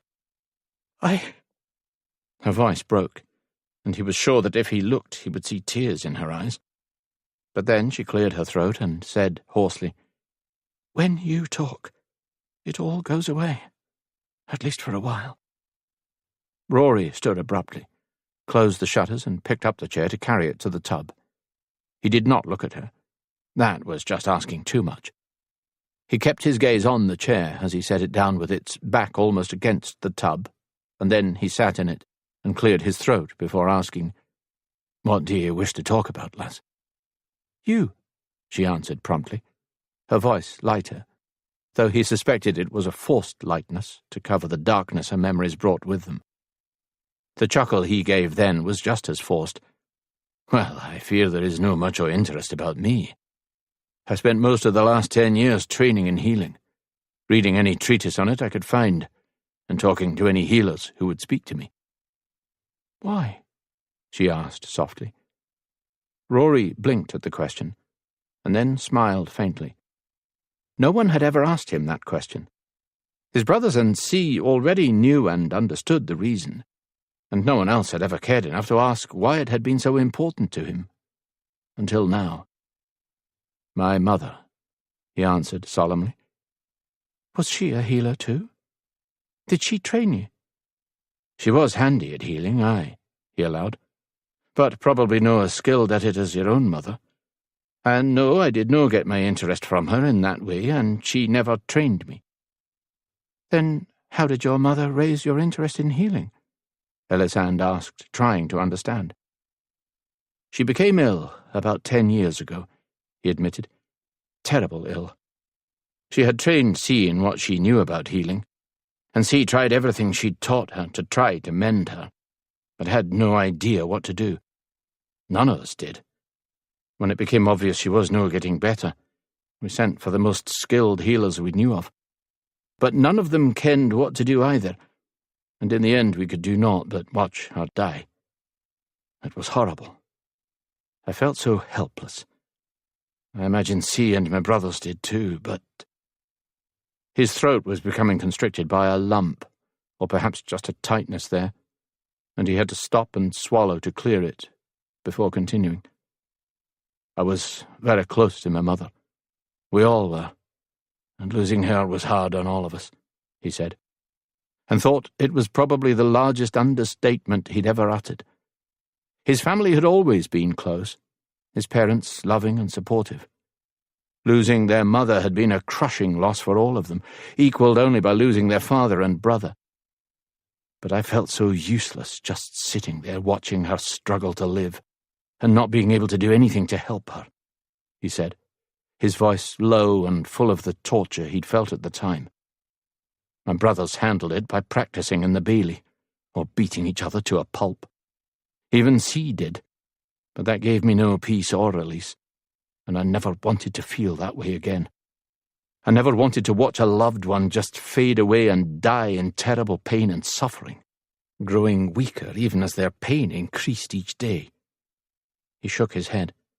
So I determined to do something about it. I stopped training with my brothers and started learning all I could about healing.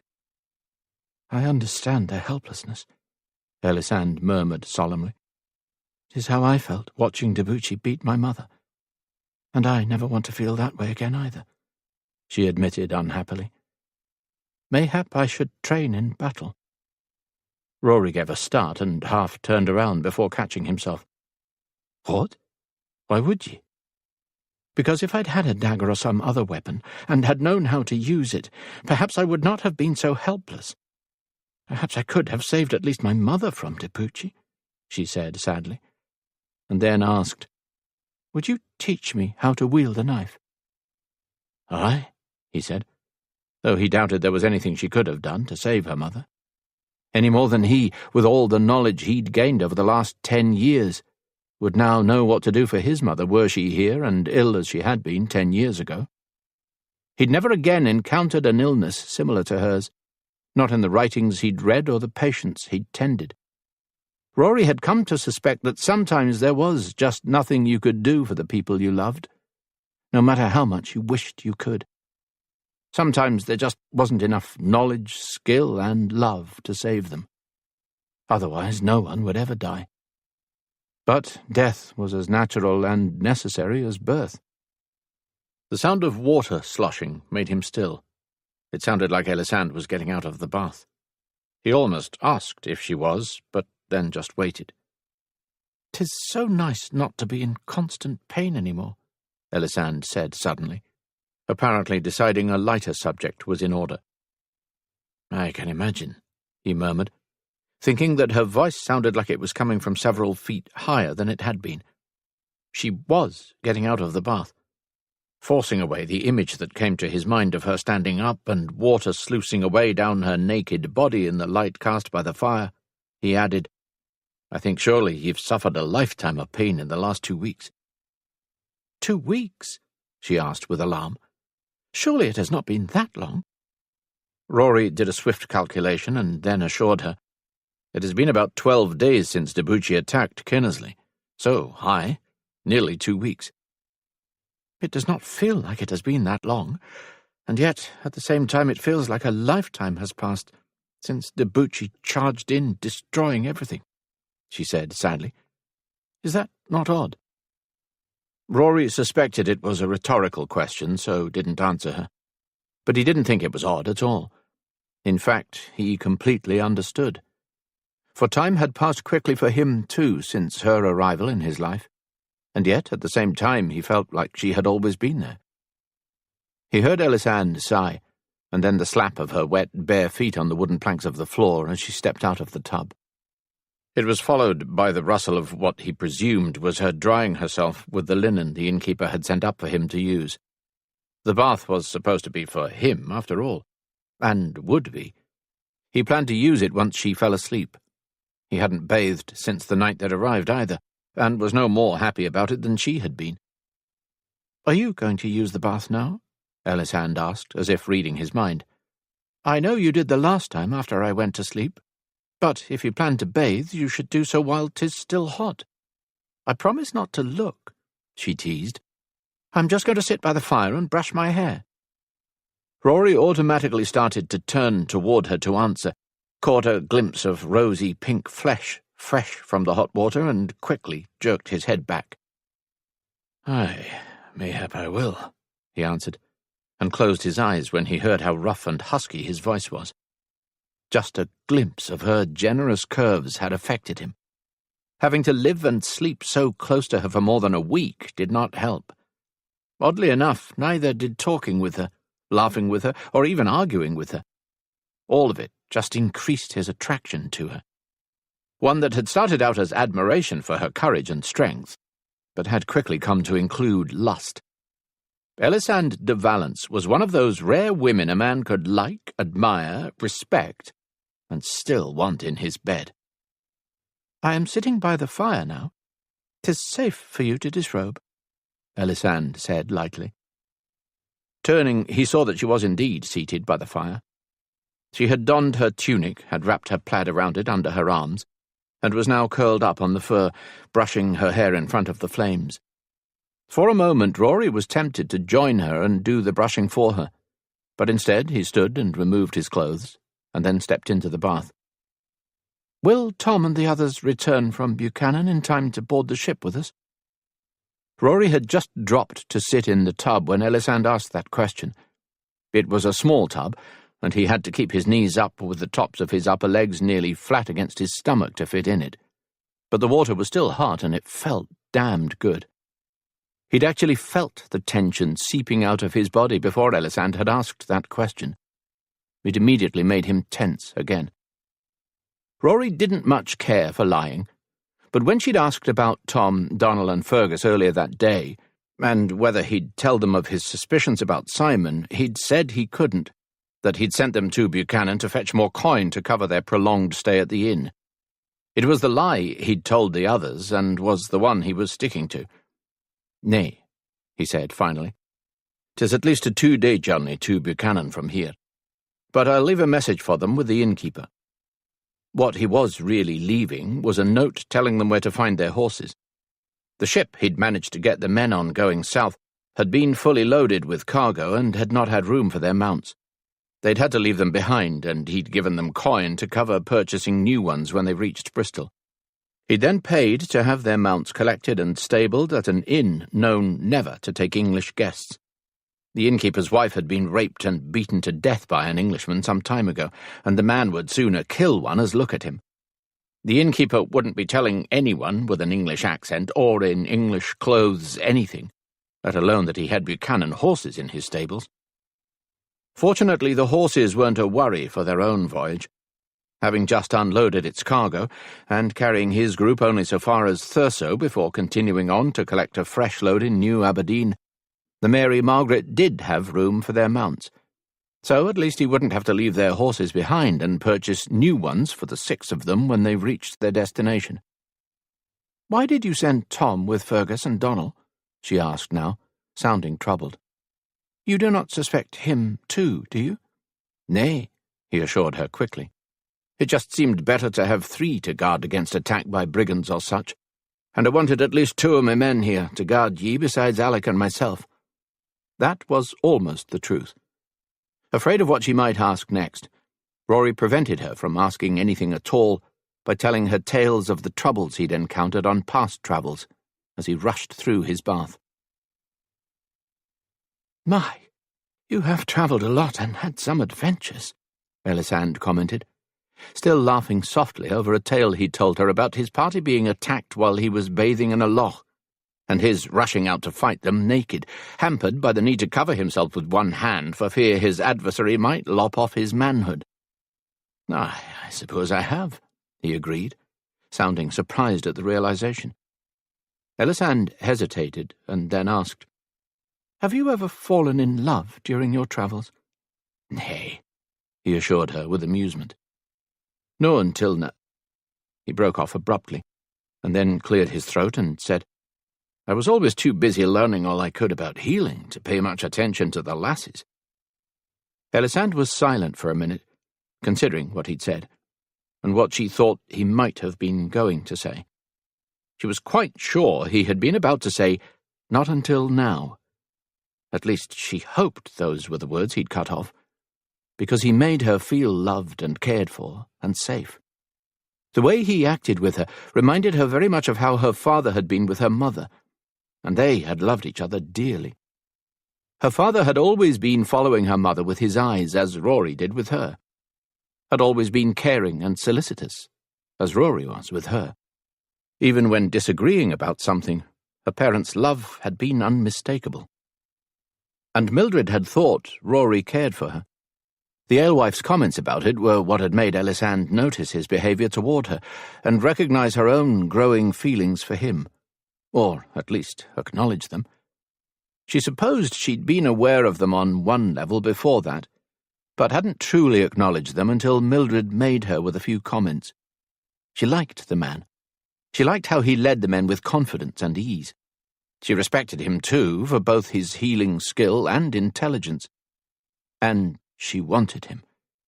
Ever since those kisses and caresses in the woods, well, they were never far from her mind. Nor was the desire to experience them again. And perhaps more. "What are you thinking, lass?"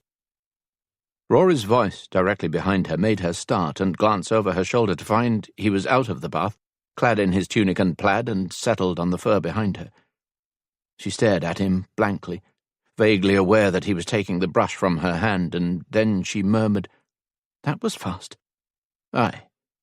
I found I wanted to help dry your hair," he said with a crooked smile, and then nudged her chin to get her to turn away from him so that he could begin doing so. "Now, tell me what you were thinking about." "You," she admitted, as he drew the brush through her hair in long, slow strokes. "Oh?" She heard the smile in his voice. "And what were you thinking about me?" "That I like you, and I like your kisses, and would like for you to kiss me again," Ellisand said boldly. and was surprised when Rory suddenly froze with the brush halfway through a stroke and groaned miserably. "Ah, lass," he sighed after a moment, and started brushing again. "You hae no idea how much you tempt me with such words, but I canna." "Why?" she asked at once. "Because you're a temptation I find hard to resist, and the last time I kissed you I lost all control. Had we no been interrupted by those snapping branches in the woods, I might very well have taken your innocence there up against that tree." When she didn't gasp in shock or otherwise react to the comment, he added, "And if I started kissing you here, I'm quite sure I'd again no be able to stop." "Then do not stop," she said simply, and the brush stilled again. "Lass," he said in warning. Ellisand turned to peer at him over her shoulder, and then shifted to face him properly, and met his gaze. "When I left Kinnersley, I felt sure it would be the last time I would see it. I did not expect to survive to reach Sinclair, or warn the king. The odds were stacked against me after all. One lass and a couple of young, newly knighted soldiers against up to 6 armies. 6? He echoed with a frown. Duchi has 6 co-conspirators. Ellisand nodded, but left the subject behind to continue making her point. As I say, I did not expect to survive, but you and your men make me feel safer. You even give me a little hope that I might survive, or at least that my mother's messages will make it to Sinclair and the king. But most of me still does not expect to survive this journey." Reaching out, she caressed his face gently, enjoying the feel of his newly shaved cheek against her fingers. "If there is even a chance that I might die, I should like very much to first experience your kisses and caresses again. And whatever follows should you lose control." Rory caught her hand, stopping her from touching him any more. "Lass, I ken ye fear ye'll no survive, and wish to enjoy what ye can while ye can. But I would not do anything that ye might regret later." "Why would I regret bedding a man I have come to love?" she asked. And the words were not at all hard to say. There was no hesitation, no blushing confession, no expectation that he should return her feelings, and no fear that he would not. It was just a simple statement of fact, and Ellisand felt that was as it should be. Love was a gift that should be given freely, and without the expectation of gaining anything in return. It was nothing to be ashamed of, nothing to be afraid of. It just was. Rory stared at her for a long moment, and Ellisand met his gaze unembarrassed, not trying to hide her feelings from him. "Lass, he began in a voice that rasped along her nerve endings like a caress. And then he fell silent, and she could see his honour battling with desire on his face. Ellisand wasn't interested in his honour, however. This might be her only chance to fully experience the pleasure he had given her a taste of in the woods. She was damned if she was dying without experiencing more of it. Ellisand tugged her hand from his, and reached up to untuck the plaid she'd wrapped around herself, toga style. Pulling the cloth free, she let the wool drop to pool around her waist, and then began to undo the laces that ran down her chest to just above her breasts. Her hands were trembling now, but she managed the task, and then was able to push the wide neck off her shoulders so that it too fell to pool around her waist. Raising her chin then, she smiled at him unashamed, and said, "You introduced me to the innkeeper as your wife. Make love to me like a husband would." The last word had barely left her lips when she found herself in Rory's arms with his mouth on hers. A sigh of relief slipped from her as she parted her lips to him, welcoming him inside, overwhelmed by passion and need as he claimed what she offered. By the end of the first kiss, Ellisand was on her back on the fur, her arms tight around his shoulders, and her fingers buried in his hair as his hands began to move over her body. His touch was like fire, searing its way from her waist to her breast, where it cupped and squeezed briefly, before concentrating on the excited nipple there. Ellisand moaned into his mouth when he pinched and rolled the hard nub, her back arching eagerly into the caress. But the next moment she was groaning with disappointment as his hand glided away. But it was only leaving to examine other pastures, gliding over her shoulder, drifting along her collarbone, following her sternum to the valley between her breasts, before sliding left to claim the yet untried one and palm and caress it now. All the while he was kissing her, his lips firm and demanding, his tongue thrusting and then rasping over hers until she thought she would burst into flames or die of the wanting. Instead, she kissed him back, unsure if she was doing it right, but emulating what he was doing, and if it felt good, doing it again. Ellisand thought she could go on kissing him until the end of time, so was most disappointed when his mouth left hers to sojourn across her cheek. That disappointment died when he reached her ear, though. In 100 years she never would have believed that his licking her ears and sucking the lobes into his mouth would be pleasurable, but it was, and she found herself squirming, her hips rising in search of his, before dropping so that she could arch her back and press her breast into his caress. When his mouth next made its way down her throat, nipping and sucking, she gasped and clutched at his hair. But when it trailed down to the breast he wasn't caressing and closed over the hard, tingling nipple, Ellisand had to release his hair and clasp her hand over her mouth to stifle the excited cry it brought out. It felt like he was drawing her soul out of her body through that hard nub, and filling her with flames at the same time. She was melting from the inside, liquid heat gathering in her lower stomach, and then rolling down to pool between her legs where she suddenly felt swollen and achy with need. As if sensing that need, Rory's meandering hand found its way down over her belly and slid between her legs. His first brush against that most private juncture had her hips jerking, though she wasn't sure if it was from pleasure or shock. And then his fingers slid between her folds and found a spot she hadn't even realized existed, a button that swelled eagerly under his caress and began to pulse with shockwaves of mounting pleasure. Almost frightened by the overwhelming passion now trying to claim her, Ellisand gasped his name, and then his mouth left her breast and covered hers again, his tongue thrusting in a rhythm to match his caress. She was strung tight as a bow, her body almost vibrating when she felt something pushing inside of her even as he continued to caress her. The combination merely increased her pleasure and her fear as she became aware that her legs and hips were moving into the caress, wanting it, urging him on as he rimmed her entrance, slid deeper and then eased out to slide in again. His mouth was still on hers, catching her cries when the dam burst and her body began to vibrate and convulse with the explosion of pleasure he'd brought on. Her legs closed instinctively around his hand, her mouth opening, unable to even pretend to kiss anymore as she lost control of her body. Ellisand thought he would stop then, or simply mount her and thrust into her body, claiming her maidenhead, and she would have been perfectly happy to let him. It seemed a fair trade for the bliss he'd shown her. But he didn't.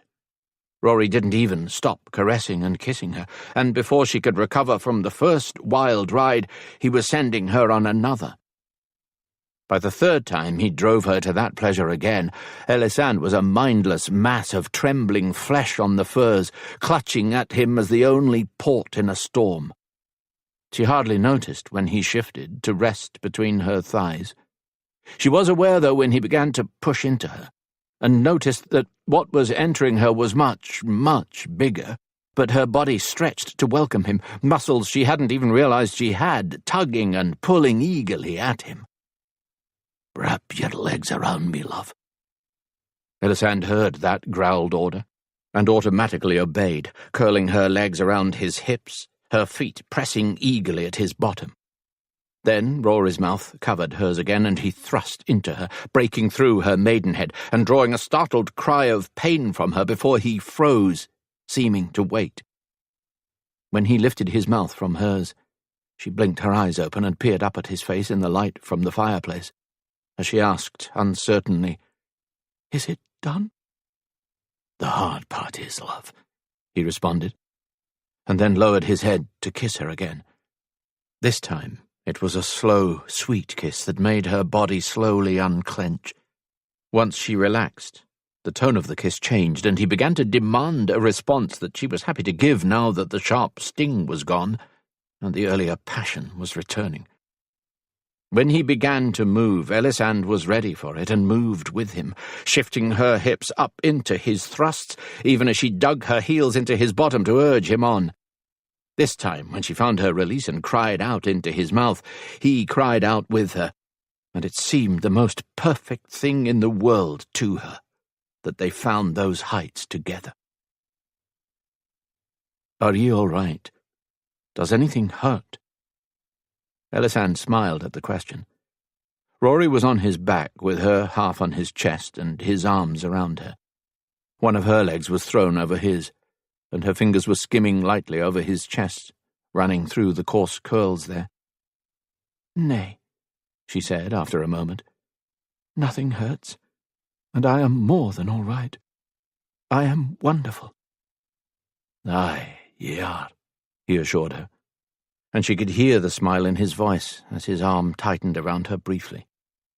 Ellisand let her fingers drift down over his stomach and asked, "Is it always like that?"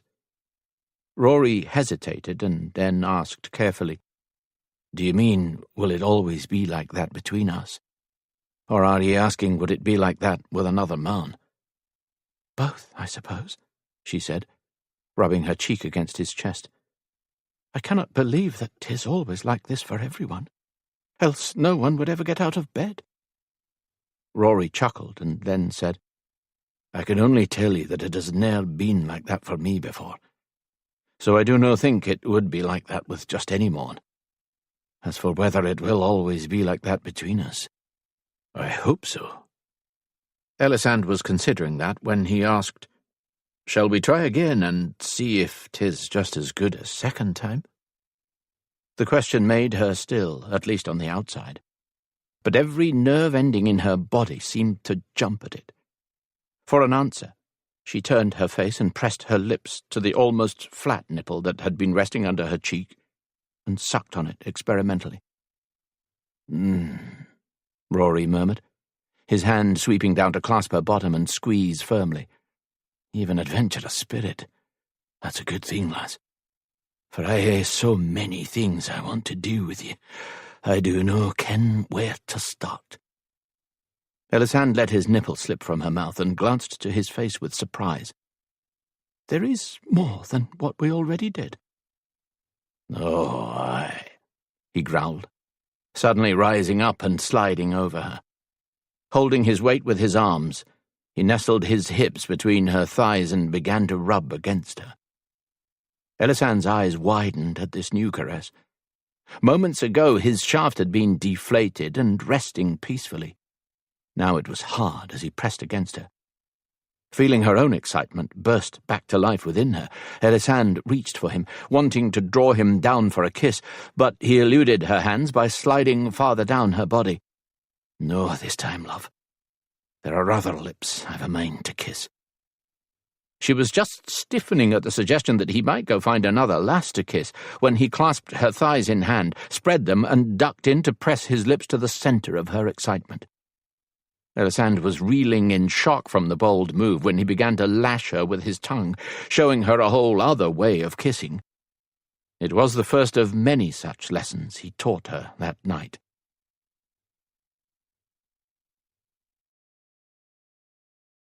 Chapter 16. "You appear to be well over the attack."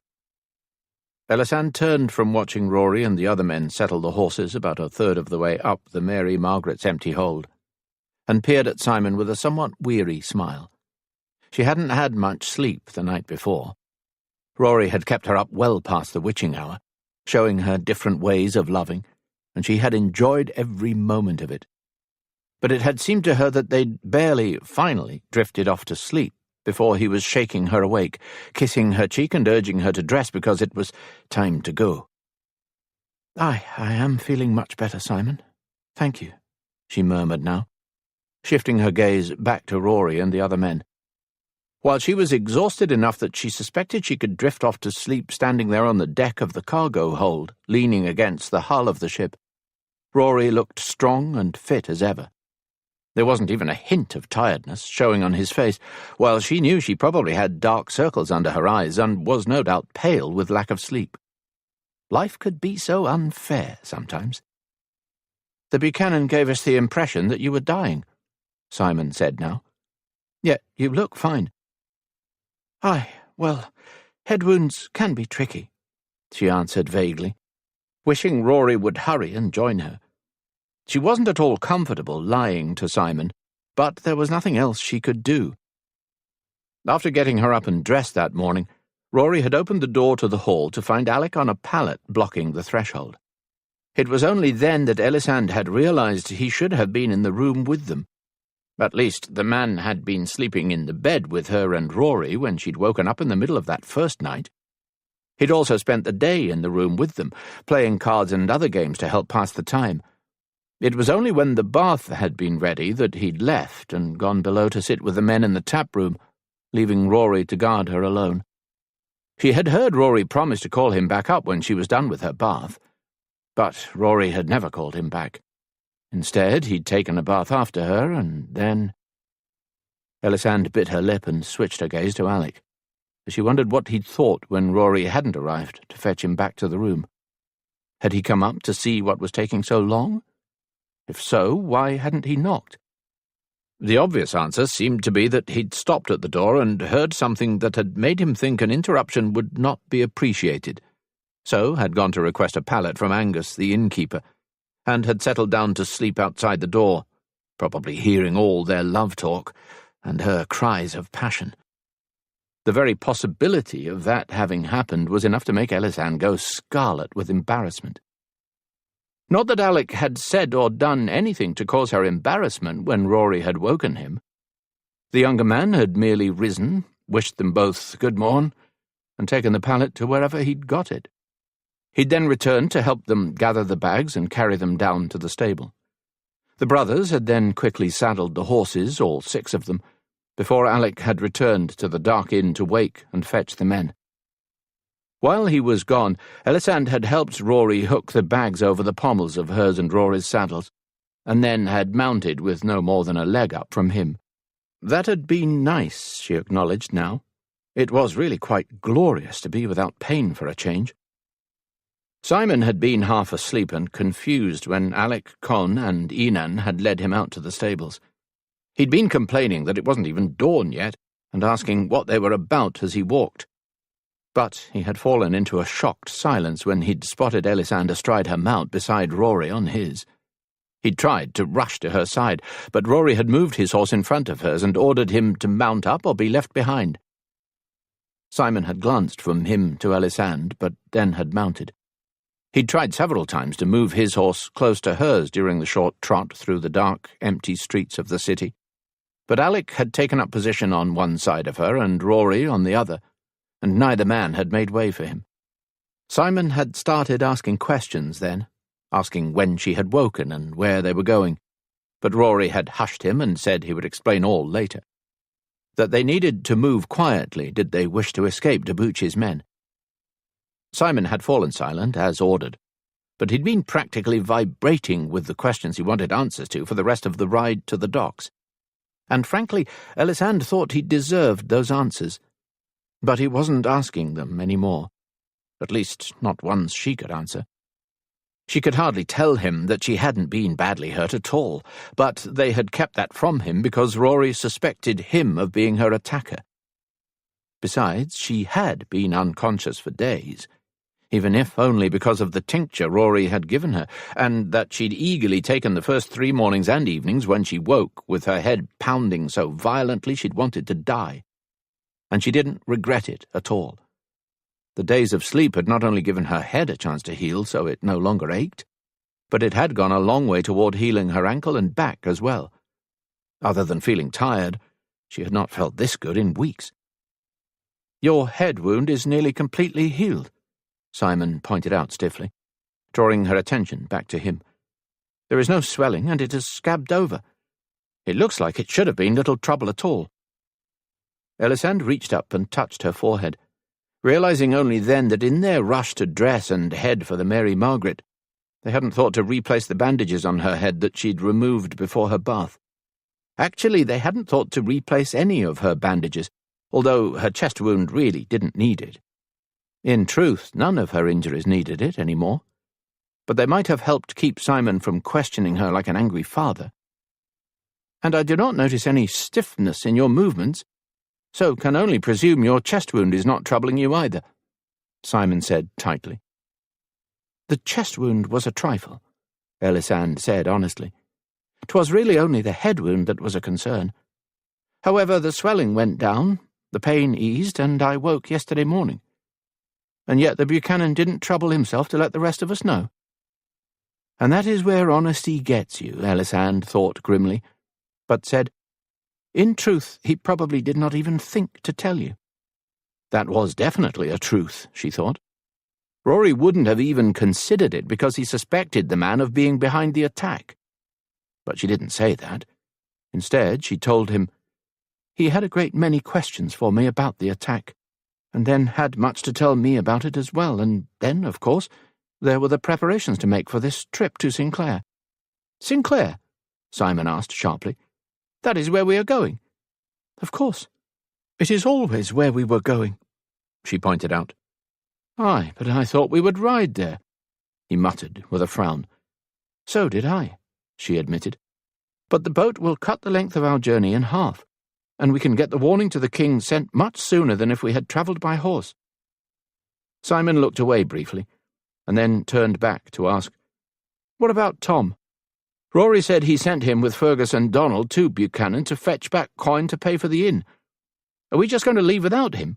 he asked, and then added, "That's not right. We should get off this ship at once. We cannot leave Tom behind." He grasped her elbow and tried to tug her toward the steps leading out of the cargo, but Ellisand pulled free and scowled at him. Perhaps it was just that Rory had raised questions in her mind, but his behaviour was making her very suspicious. "Tom will be fine. Rory left a message for him at the inn. He will follow us to Sinclair with Fergus and Donald. But we are sailing for Sinclair, Simon. 'Twas our goal from the start. Get to Sinclair, give him my mother's messages, and have him send them on to the king." "I cannot guard you alone, my lady," Simon said with frustration.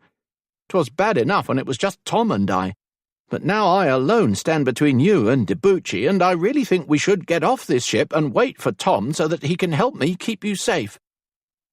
"Simon," she said firmly, "you and Tom were only supposed to get me to Rory and his men and accompany us to Scotland. He is the one who is supposed to keep me safe and get me to Sinclair, and he is doing that. I am not leaving this ship, and you should not want me to," she added grimly. "Not with Duchi's men somewhere in air waiting to kill me. We are safe on the Mary Margaret, and we are staying on the Mary Margaret." "But Tom," Simon began almost desperately, only to snap his mouth shut when Rory appeared at Ellisand's side and eyed him suspiciously. "Are we leaving soon?" Ellisand asked, to draw his attention away from the English soldier. "We already left," Rory said quietly. "The captain set sail the minute we finished moving the horses down here to the hold. We are under way." "Oh," Ellisand breathed, relaxing into him. She hadn't even realized they were moving, but then the harbour was calm and they probably were not moving quickly. "So that's the way of it," Simon said suddenly, his voice cold. Ellisand glanced to him with confusion, and then followed his gaze to where Rory had automatically slid his arm around her waist and drawn her into his chest. After only one night as lovers, she'd already gotten so used to his touch and easy affection that she hadn't even noticed. "The way of what?" Rory asked, his voice carrying a warning that Simon completely ignored. "Why ye kept her locked in that bedchamber with you at the inn for 3 days and nights," Simon said sharply. Rory narrowed his eyes, but his tone was mild when he said, "If there's something you'd like to say, Simon, say it." Simon glared at him briefly, but instead asked Ellisand, "Are you still a maiden?" Ellisand gasped at the impertinent question. but it was Rory who answered. "That is none of your business, and unless you're wanting me to throw you off this ship, I'll thank you no to speak to my wife that way." "Wife?" Simon barked with shock. "Aye. I introduced her to the innkeeper as my wife, Lady Ellisand Buchanan, if you'll recall, and she answered to the name and title. In Scotland, that is consent, and makes us married," he growled. "Now leave us. I would talk to my wife." If Simon was shocked by this announcement, Ellisand was no less so. Quite dazed, she stumbled over her own feet when Rory urged her away from Simon and toward the back of the cargo hold. Pausing then, he glanced back to be sure they had privacy, before looking her over with concern and asking, "Are ye all right, love?"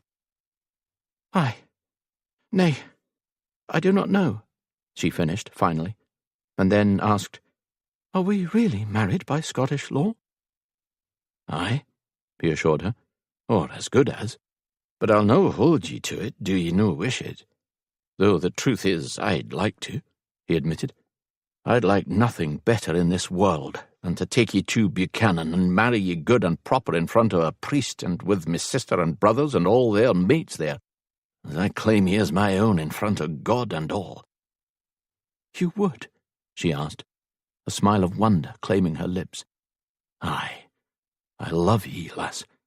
I should have told you that when ye told me of your feelings, but I had other things on my mind," he admitted with a grimace.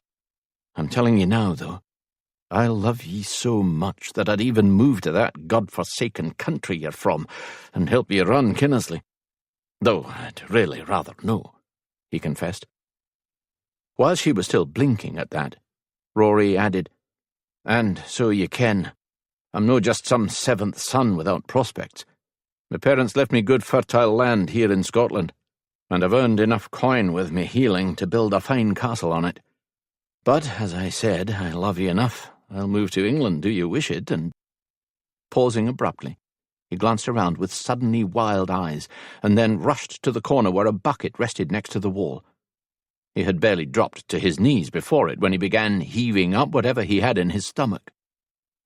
"Well, was no that the most charming proposal you've ever heard?" Alec asked cheerfully as he stopped beside her. Ellisand peered at him with disbelief. "Well, except for the spewing," he added, and then told her, "That has nothing to do with you, lass, or even with the idea of living in England. Rory gets sick on the sea is all." "He does?" She eyed Rory with concern. "Aye, makes him terrible sick," Alec said with a shrug and complete lack of concern. "He'll be spewing all the way to Thurso." "Oh, for heaven's sake," Ellisand breathed with disbelief, and then asked, "Where is his bag of weeds?" "On his mount still." "Why?" Alec asked with surprise. "Because I need it," she said dryly, and hurried to the horses with Alec on her heels. "What are you going to do?" Alec asked, lifting off the small leather bag for her before she could reach it. "Make him a tincture to soothe his stomach," she muttered, opening the bag. "You can do that?" Alec asked with interest. "If he has the right weeds for it," she said, and then began to paw through the various items in the bag, murmuring the name of each she found that was needed. "Fennel, root of ginger, chamomile blossom." "I wonder why Rory has now heard of this tincture," Alec muttered, taking the weeds she was passing him and holding them as she searched for the next. Ellisand shrugged as she continued pulling out items. "My mother and I learned it from the wife of one of our soldiers. She came from a coastal village, and her father was a fisherman who suffered a sore stomach when he worked on the water, which was rather inconvenient for a fisherman," she pointed out. "But she said this helped, and I never forgot the ingredients she listed off. There," she finished with relief. "He has everything I need." Closing the bag, she glanced around with a frown. "Is there somewhere to boil water on this ship?" "Of course," Alec said with amusement. "They have to feed the men on voyages. Follow me." "How do you feel now?" Rory opened his eyes and peered at the angel hovering above him. Ellisand. She'd made a tincture, and bullied him into drinking it, which he'd at first refused to do for fear of just giving his stomach something else to reject. Once she'd convinced him to down it, though, she'd settled on the wooden deck and eased his head into her lap. They'd stayed that way for the last half hour, with her running her fingers soothingly over his forehead as they waited to see if he could keep the tincture down. It had been touch and go at first, but Rory hadn't tossed it back up, and now his stomach was actually settling, the queasiness almost completely gone. "Better," he admitted. "Thank ye." "You are welcome," she said, a relieved smile curving her lips. "Now, why do you not get some rest? You got little sleep last night and could only benefit from a nap." "Aye." He turned his head in her lap to look for Simon, and spotted him sitting with the other men about halfway between where he and Ellisand sat and the horses. Con, Inan and Alec were playing cards with the English soldier. Rory watched Simon briefly, but then, deciding the men would keep an eye on him, he sat up and leaned to the side to grab the rolled-up fur that lay next to their bags. Standing, he spread it out on the floor and then offered Ellisand a hand to help her rise. "What are we doing?" she asked, as he urged her onto the fur. "We're taking a nap," he announced. "Ye got no more sleep than I did last night, and we would both benefit from a rest." She didn't comment, but he noted the pink blush that crept up her face and knew she was recalling the reason for their lack of sleep. It made him think of the hours of loving they'd enjoyed too, and when his cock stirred under his plaid, Rory started wishing they had their own cabin. But the only cabin on this cog was the captain's, and he hadn't been willing to give it up. Rory hadn't minded when he'd been negotiating this trip. He'd actually thought it was probably better for them all to stick together in the cargo hold. But now he was wondering how much coin it would take to convince the man to give up his cabin. "Are you not going to lie down too?" That question from Ellisand drew him from his thoughts to the realization that she had lain down on the furs on her side with her head on her arm for a pillow. Leaving the possibility of a cabin for later, Rory stretched out on his side at her back, and then wrapped his arm around her and pulled her possessively back against his chest. When she released a little sigh and wiggled her bottom back against his groin before settling down, Rory found himself smiling and pressing a kiss to her ear. He had her safely on the ship. They'd reach Sinclair in a few days, and probably stay there until the English king dealt with his conspiring lords. It was the safest place for her until then, and he had nothing pressing to drag him away from her. They could spend the time planning their future, either working out what they would need to do to set Kinnersley back to rights, or design the castle he'd planned to build. He was hoping for the latter. Rory would live in England if he had to, in order to have Ellisand, despite disliking the country. But he didn't think it would be good for her. Kinnersley would never again be the happy childhood home where she'd grown up. Not after watching her parents die there, he thought. She would see that again in her mind every time she entered the great hall. He didn't want that for her. The shadows were only now starting to leave her eyes. He didn't want her to live somewhere that would bring those shadows back several times a day. "I love you, Rory." The words were so soft he barely heard them, but they were powerfully strong, sending a rush of warmth through him that made his arm tighten around her. "I love ye too, lass," he growled, and pressed a kiss to her ear before closing his eyes and allowing himself to drift off to sleep. Ellisand was muttering to herself most unhappily as she made her way to the steps out of the ship's heads. This was her first trip on a boat, and she was determined it would be her last. There was no privy on the cog. That had been a shock, but even more shocking had been what a person was expected to do to take care of such matters. Good Lord, travelling by horse was bad enough with its lack of amenities, but it was worse on the Mary Margaret. On the ship, everyone went to the foredeck and climbed down into an area they called the heads, which was under the bowsprit of the ship. There they either pissed through the slats, which were several inches apart, or sat on a plank hung over the side of the ship for their other business. Of course, that was how the men did it. She had to sit the plank for both, her bare bottom hanging out over the water far below. Ellisand found it nerve-wracking. especially when the water was rough and the wind was high, and the risk of tipping or being blown off the narrow plank and falling into the sea far below increased. But she also had the strangest thoughts while sitting there. She worried over whether sharks could jump high enough to bite her bare bottom. Hey, no more sailing for her. But at least on land you didn't risk your life every time you had to relieve yourself. "M'lady?" Ellisand stopped abruptly, her wary gaze rising to Simon as he stepped down into the heads, blocking her exit. It had been 2 days since they'd set sail, and nearly as long since she'd had to speak to the man thanks to Rory and the others running interference. But they were supposed to reach Thurso sometime on the morrow, and she was very aware that if Simon was behind the stabbing, and even pushing her in front of the horse and cart, then he would want to finish the job before they reached Sinclair. He was running out of time. "I wanted to have a word with you, but it has been hard to get you alone," Simon said pleasantly. "The Buchanan doesn't usually leave your side." "Nay, he is very protective, but he was sleeping and I did not wish to disturb him," Ellisand murmured. She hadn't wished to disturb Rory because she found it humiliating to be sitting there with her bare ass hanging out in the wind and him guarding her. He might have seen her naked and touched nearly every part of her body the night before this journey on the Mary Margaret, but that was not the same as watching her perform such personal functions. So, when she'd woken up with a desperate need to relieve herself, Ellisand had left him sleeping with the rest of the men and crept out of the cargo to make her way to the heads alone. It had never occurred to her that Simon might wake up and follow her. But then, it wasn't something she would have expected. No one followed her when she went to the heads except Rory. Even the sailors stayed away and allowed her privacy.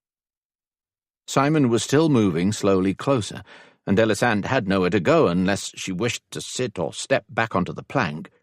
So she held up her hand in a silent order to stop. Much to her surprise, he did. Then they stood there for a minute, just looking at each other. Ellisand took in his grim and miserable expression, and noted that his hand was on his sword, clenching and unclenching as if he was waging an inner war, and she just knew that Rory had been right about everything.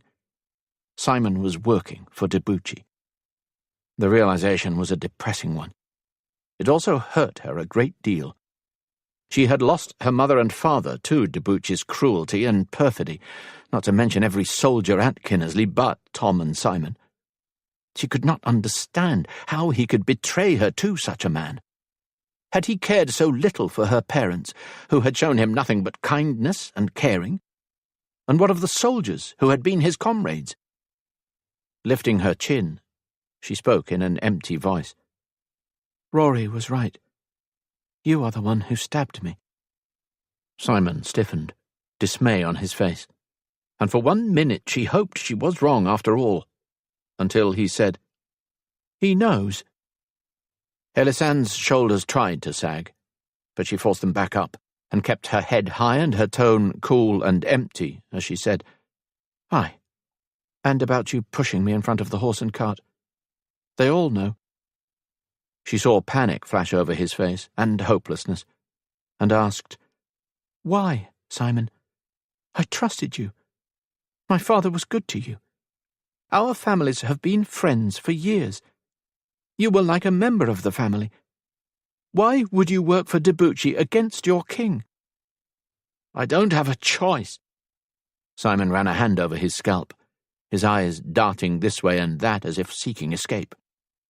"You always have a choice," she said firmly. Simon stilled then, and closed his eyes briefly. When he opened them again, they were steady and sad. "Not this time," he said, and started forward, pulling his sword from his belt. "At least tell me why first," Ellisand demanded, and much to her relief he stopped again. "You know why," he said grimly. Her expression must have been as bewildered as she felt at that statement, because he frowned and said, "My father?" Ellisand shook her head slightly. "Your father what?" "His name is in Wykeman's message to Duchi." "He is one of the conspirators," Simon said, as if that should be obvious, and then he shook his head with disgust. "The stupid bastard! I never would have imagined he'd do something so foolish, and I'd let him hang for it, but it wouldn't just be him. My whole family would be shamed, our title and lands stripped from us. My sister's betrothed would probably refuse to fulfill the marriage contract. My mother would die in ruin, and—" He shook his head miserably. "You've been like family to me for years, milady. But they are my family, and much as I loathe the doing, it has to be done." When he started forward again, Ellisand stood her ground and said sharply, "Your father's name is not on the scroll from Wykeman, Simon. Whoever told you that lied to you." Stopping again, he frowned with uncertainty. "But Capshaw said—" "Who is Capshaw?" Ellisand asked quietly when he hesitated. "How do you know him?" Simon glanced down at the slats, his expression troubled. "I do not know him," he said unhappily. "I met him for the first time the night we arrived in Ayr. When I went back out to get your bags, he was waiting in the stables. He said his name was Capshaw, that he was Wykeman's man, and was surprised that I would champion you when it would see my own father hanged and my family ruined. He said father's name was in the scrolls as a co-conspirator, and unless I wished to see him swing and lose my title and inheritance, I'd best be sure you never got to Sinclair or the king with those letters." His mouth tightened. "I have been reporting to him ever since." "I see," Ellisand murmured. "Well, Mr. Capshaw lied," she assured him. And when he looked unsure whether to believe her or not, she asked, "Do you really think my mother would have sent me with you had your father's name been in Wykeman's message? I promise you, it is nowhere in those letters." For 1 minute she thought he would lay down his sword and beg her forgiveness, but then he frowned. "Or mayhap you're lying to save yourself." Now that was just insulting, Ellisand thought with irritation, and glared at him as she began to pat at her skirts in search of the messages. "I do not lie, and I can show you the messages to prove it. Pausing, she scowled with vexation and started using both hands to find the messages that should be in a pocket sewn into her skirts. And then she stilled as she realized the last time she'd seen the scroll to Sinclair had been when she'd put it into the gown she'd been stabbed in. She had never transferred it to this gown when she'd donned it. She hadn't even seen the old one since the attack. Dear God, she'd lost the messages and the warning to the king. "Tom has it." Ellisand's head jerked up at those words, to see Rory stepping down into the heads, his sword drawn. His appearance made Simon cross the last few steps to Ellisand and grasp her upper arm. "Or perhaps the king does now," Rory added, his gaze narrowing on Simon even as he asked her, "Are you all right, love?" "Aye," Ellisand answered, and, ignoring Simon, she asked, "What does Tom have?" "The scrolls," he explained, looking ridiculously relaxed, despite the sword in his hand. "Your mother's message to Sinclair with the other messages inside. I took it from your dress after the stabbing and gave it to Tom. Then I put him and Fergus and Donnell on the Marie Levieux, another cog, one heading south to Bristol. I would guess they have put ashore by now and are on their way to court, or, if the wind was with them for their journey, they may have already arrived at court, and the king may even now have your mother's warning." Ellisand gaped at him and then snapped her mouth closed and asked, "Why did you not tell me? I thought my heart would stop when I could not find it. I feared I had lost it." "I could no risk anyone overhearing, love. I did no ken who was or was no working for Duchi, and who might listen at doors for him for a coin. If he caught wind of the fact that the boys were headed for court with Wykeman's letter, he would have dropped everything and cast a net over the whole of South England to try to capture the men and stop the message. And aside from no wanting to see Tom or my men killed, I kenned it was important to you that the king get his warning." He smiled slightly. "But I planned to tell you today or tomorrow. I just wanted to wait until it was too late for Duchi to stop them before I did." His gaze slid to Simon as he added, "In case some other scurvy bastard traitor who worked for Duchi overheard." Ellisand saw the slight wincing motion around Simon's eyes, and felt his hand tighten on her arm and knew Rory had struck a blow. Simon was young and newly knighted, with all the grand notions of honour and chivalry that a knight was said to have, and he had betrayed them. She knew he would not be able to reconcile himself with what he'd done, even if it had been for his family. "Simon," she said gently, "you need to put your sword down now." His head turned very slowly toward her, and he closed his eyes briefly, before opening them to ask, "Do you promise me my father is not named as a conspirator in the plot?" "I promise you," she said solemnly. Simon nodded wearily, and glanced past her to the icy water spreading out around the ship, and then lifted his gaze to the steep cliffs they could just make out in the distance. The shores of Scotland, though she had no idea where. Somewhere far north, she supposed, if they were only a day away from Thurso. "Simon, no," she said, her voice low and urgent. "You would never make it. You will freeze to death or drown." "And hanging is better?" he asked softly, keeping his voice low so that Rory couldn't hear. "I am sorry for trying to kill you, milady. It was a terrible struggle for me even to attempt it each time. Mayhap that is why I failed," he added wryly, but then shrugged and said, "But while I know I should give myself up and let them hang me for it, I find I have a great desire to live, if only long enough to have a word with Capshaw." "Simon," she began, but it was too late. Releasing her arm, he dropped his sword, stepped past her, and disappeared over the side of the ship.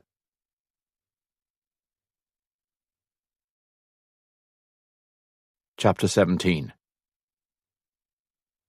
Ellisand rushed to the railing and leaned forward to peer anxiously down at the water below. It seemed to take a long time, but finally she saw Simon's dark head bob to the surface, and then he struck out, swimming for the distant cliffs. "Do you think he will make it?" she asked, when she felt Rory's heat at her back and his hands at her waist. "I dunno, ken," Rory said solemnly.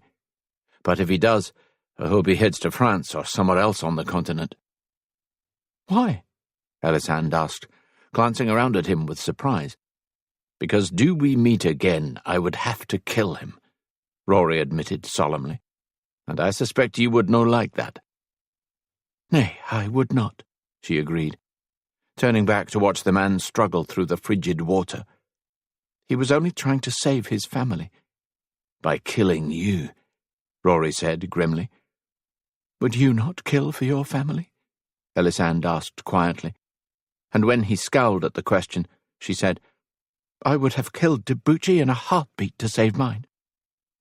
Rory let his breath out on a sigh and slid an arm around her, drawing her into his side. "You're a fierce lass.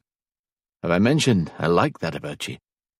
"Nay," she said, leaning into him. "Well, I do," he assured her, and laid a kiss on her forehead before releasing her. "Now, go away." "What?" Ellisand turned on him with surprise, but stilled when she noted the green tinge to his skin and the sweat above his upper lip. "Your stomach is churning again," she'd realized, and then muttered, "Of course 'tis. The tincture I gave you yesterday will have worn off." "Aye," he groaned, and moved to lean over the railing. "Now go away. You do no need to see this unpleasantness." "Oh, aye. But watching me on the plank is so much more pleasant," she said dryly, moving to his side and pulling his hair back from his face to hold it out of the way for him. Her words startled a half-chuckle out of Rory that ended on a groan as he clutched his stomach. "Dear God, I hate boats." "And yet travelling to Sinclair by boat was your idea," she said softly, pressing a kiss to his arm. "Aye, it was the best way I could think of to keep ye safe," Rory admitted. "I'd ride into hell to keep ye safe, lass." Ellisand felt her heart swell and pressed a kiss quickly to his cheek. "I love you. I will be back directly." Rory merely groaned as she released his hair and hurried out of the heads. "Oh, good. I was starting to worry, lass." Ellisand's step slowed, and she smiled at the captain as he approached. "Worry about what, sir?" "Well, I saw that Englishman follow ye out to the heads," he explained. "Looked to me like he was up to no good, so I thought I'd best warn your husband. He hired himself out there, but the three of ye were down there so long I worried the Buchanan was tossing the bastard overboard." "Oh, nay," Ellisand assured him quickly, and then explained, "Simon jumped overboard." "What?" he squawked with alarm. "Aye. He was planning to kill me until Rory arrived, and then he dropped his sword and jumped when he knew he was caught," she explained. "And thank you for waking and warning my husband, Captain. Now, I hope you will forgive me, but I have to go. Rory has a touch of tummy upset from the motion of the ship. I need to fetch him his tincture." Giving the man a bright smile, she rushed off to the cargo hold and made her way down. The men were taking care of the horses when she got below, feeding them, cleaning up after them, and brushing them down to soothe them. Ellisand smiled and waved as she passed, but didn't stop to talk. "Simon's missing," Alec announced, approaching as she quickly mixed up more of the tincture for Rory's stomach. "So is Rory." "Rory is on the head deck, spewing," Ellisand told him as she worked. She didn't tell him about Simon, though. She just didn't want to talk about him at the moment. Her feelings about the man were conflicted. She knew he'd tried to kill her, but it had been out of fear for his family, and she found she felt sorry for him. "Making him more tincture?" Alec asked, and she nodded as she stirred the mixture she'd made. "Is there anything I can do to help?" Ellisand started to shake her head and then changed her mind. "Mayhap you could lay out the fur again. It looks as if Rory rolled it up when he woke, and he'll probably want to lie down until the tincture starts to work." When Alec nodded and moved to do what she asked, Ellisand thanked him and headed for the cargo doors with the tincture. Rory was hanging over the railing, looking exhausted and pale when she got back to him. But he straightened and took the tincture when she offered it. He paused a moment, though, swallowing several times before he drank it, and then he stood absolutely still, as if afraid any movement might lead to it coming back up. Ellisand took the chalice from him and simply stood, rubbing his back as they waited for the mix to take effect. A smile claimed her lips, though, when he began to stretch and press into her caress like a cat being petted. A few minutes later they left the heads, much to the relief of a sailor who had apparently been waiting. They returned to the cargo bay and sat down together on the fur Alec had laid out. Then Ellisand urged him to rest his head in her lap. Rory smiled faintly when she immediately began to run her fingers through his long hair, then rubbed them gently over his forehead. The touch was almost as soothing as the tincture she made, and he eventually opened his eyes to look up at her face. Rory then stared at her for a long moment, taking in the shape of her eyes and the fullness of her lips. Now that the bruising was gone, he could see she was a fine-looking woman. But even when her looks had been marred by the bruises, he'd been attracted to her. She had a strength and calm that had drawn him, a steely determination that had impressed him, and he only wished he could have impressed her as well. "That is an odd look, my lad," Ellisand said suddenly. "What are you thinking about?" Rory recalled asking her the same question not long ago, and answered it the same way she had at the time, saying, "You." And they smiled at each other. "You ken you've rendered me useless," he said suddenly. Ellisand's eyebrows rose. "I have?" "Aye," he assured her on a sigh, and then closed his eyes and admitted, "From the minute I saw the bruising on your face on that first day when I dragged you off your horse, I wanted nothing more than to help in some way, to use my healing skills to ease your pain." "You pitied me," she said sadly. "Nay," he said at once, his eyes shooting open. "Lass, there was no pity. You were so magnificent. Until that moment I had no idea you were wounded, but when I saw the bruising I kenned the pain you must be in, and yet you had no complaint, or even shown that you were hurting, and you kept up with us, though I'd set a gruelling pace for the ride." He shook his head with remembered awe. "And then, when I saw your back, my God," he murmured at the memory. I did no ken where ye got the strength to carry on, but ye did. I was impressed, he admitted. And I wanted to impress ye too. I wanted to show off my so-called skills and heal all your pains. But I was no able to help ye at all in the end. Of course you helped me, husband, Ellisand argued at once, and blushed when the word husband made him smile. How did I help ye? He asked with amusement. You put liniment on my back, she reminded him, but he snorted in response. Lass, it was liniment ye made yourself, and that the alewife put on ye several times ere I ever did, he pointed out dryly. It did no take much skill, just hands. Ellisand frowned, but said, Well, you also wrapped my ankle when I twisted it. Alec could have done that, or any one of the men, he scoffed. You also sewed up my chest wound and bandaged my head wound. Aye, I was so desperate to do something that I put 2 stitches in your chest that you probably did not even need, he admitted with disgust. As for your head wound, all I did was wash and bandage it, and again the bandage was no really necessary. Anyone could have done that. You did no need a healer. You gave me those tinctures to ease my pain when I woke up with my head pounding so vilely after the attack, Ellisand pointed out. 'Twas a sleeping tincture. I made ye sleep through the pain, lass. I could no ease it, he said sadly. Well, ye've made a tincture that I did no even ken existed, one that eased my sickness from the motion of the boat. She frowned briefly, and then said, You have kept me safe since Monmouth, seeing me safely out of Carlisle and on to Ayr. Lass, I did no keep ye safe. Mildred saved us all in Carlisle, and you led me out of the city blindfolded, Rory pointed out dryly. Nor did I keep ye safe in Ayr.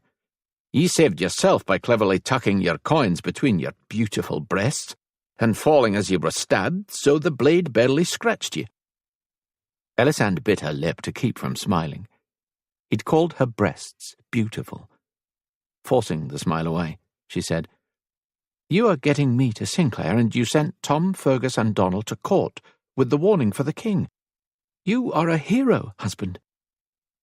Let's hope, he said wearily. We will no ken for a while if they made it or were stopped and slaughtered by Duchi's men. Ellisand stiffened at the suggestion. I hope not.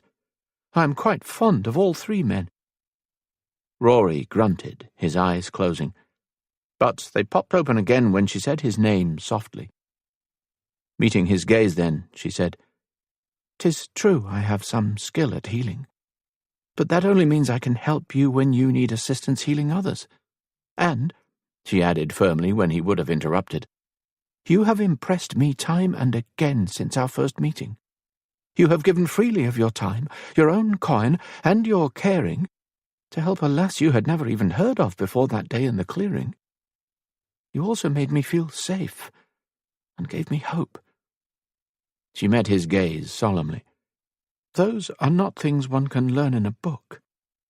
They are— She paused briefly, searching for the right word, and then said simply, They are you. You are a good man, Rory. A man who shows kindness to an English alewife, even though she treated you badly at first, and who saves a king who is your enemy just because it is right. She smiled. You are a man worthy of love. Tilting her head, she added, People may need a healer, but they do not love them. They love the man. Rory stared at her blankly for a minute, her words rolling around inside his head, and then shifted to tug her down to lie with him on the fur. Once he had her arranged in his arms in the morning position he liked so much, he then kissed the top of her head and said, Thank God your mother sent ye to me. She called ye her treasure, and she was right, for that's what ye are to me.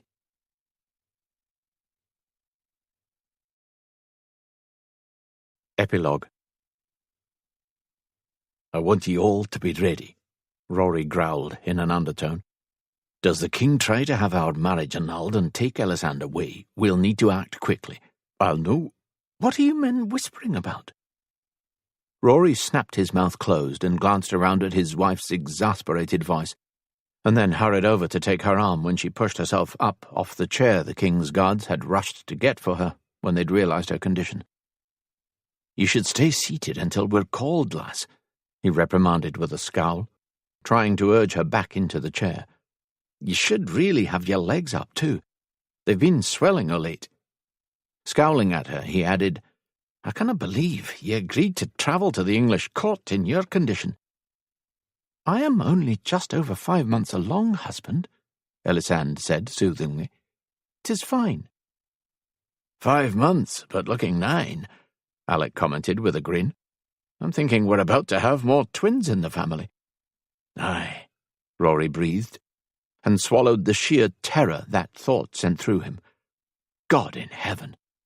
They had only just started construction on their castle. It would be 5 to 7 years before it was done.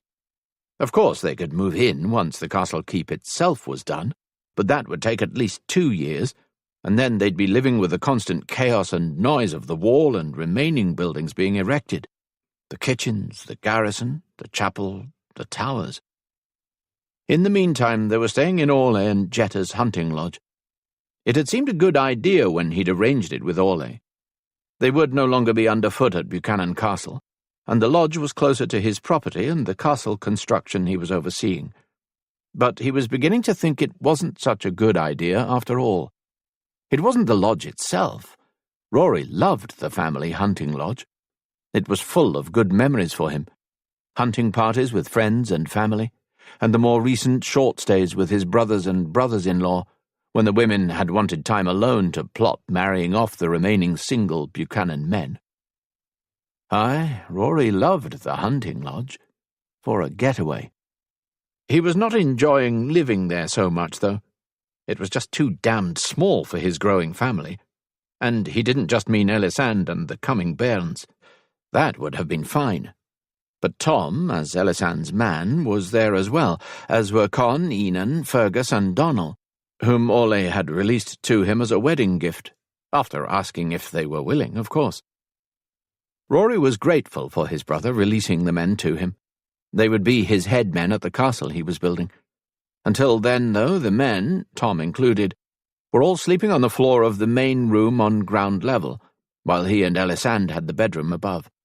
And then there was the maid Jetta had sent with them for Ellisand after the wedding. She slept on a pallet in the hall outside their room. But soon there would be more members of their family. Once this interview with the English king was over, they were taking a boat north to Carlisle, where they would stay a day or two to visit Mildred and the others before taking another boat home. Rory had arranged that to avoid Ellisand suffering the strain of riding in her condition. The men were not sailing with them, however.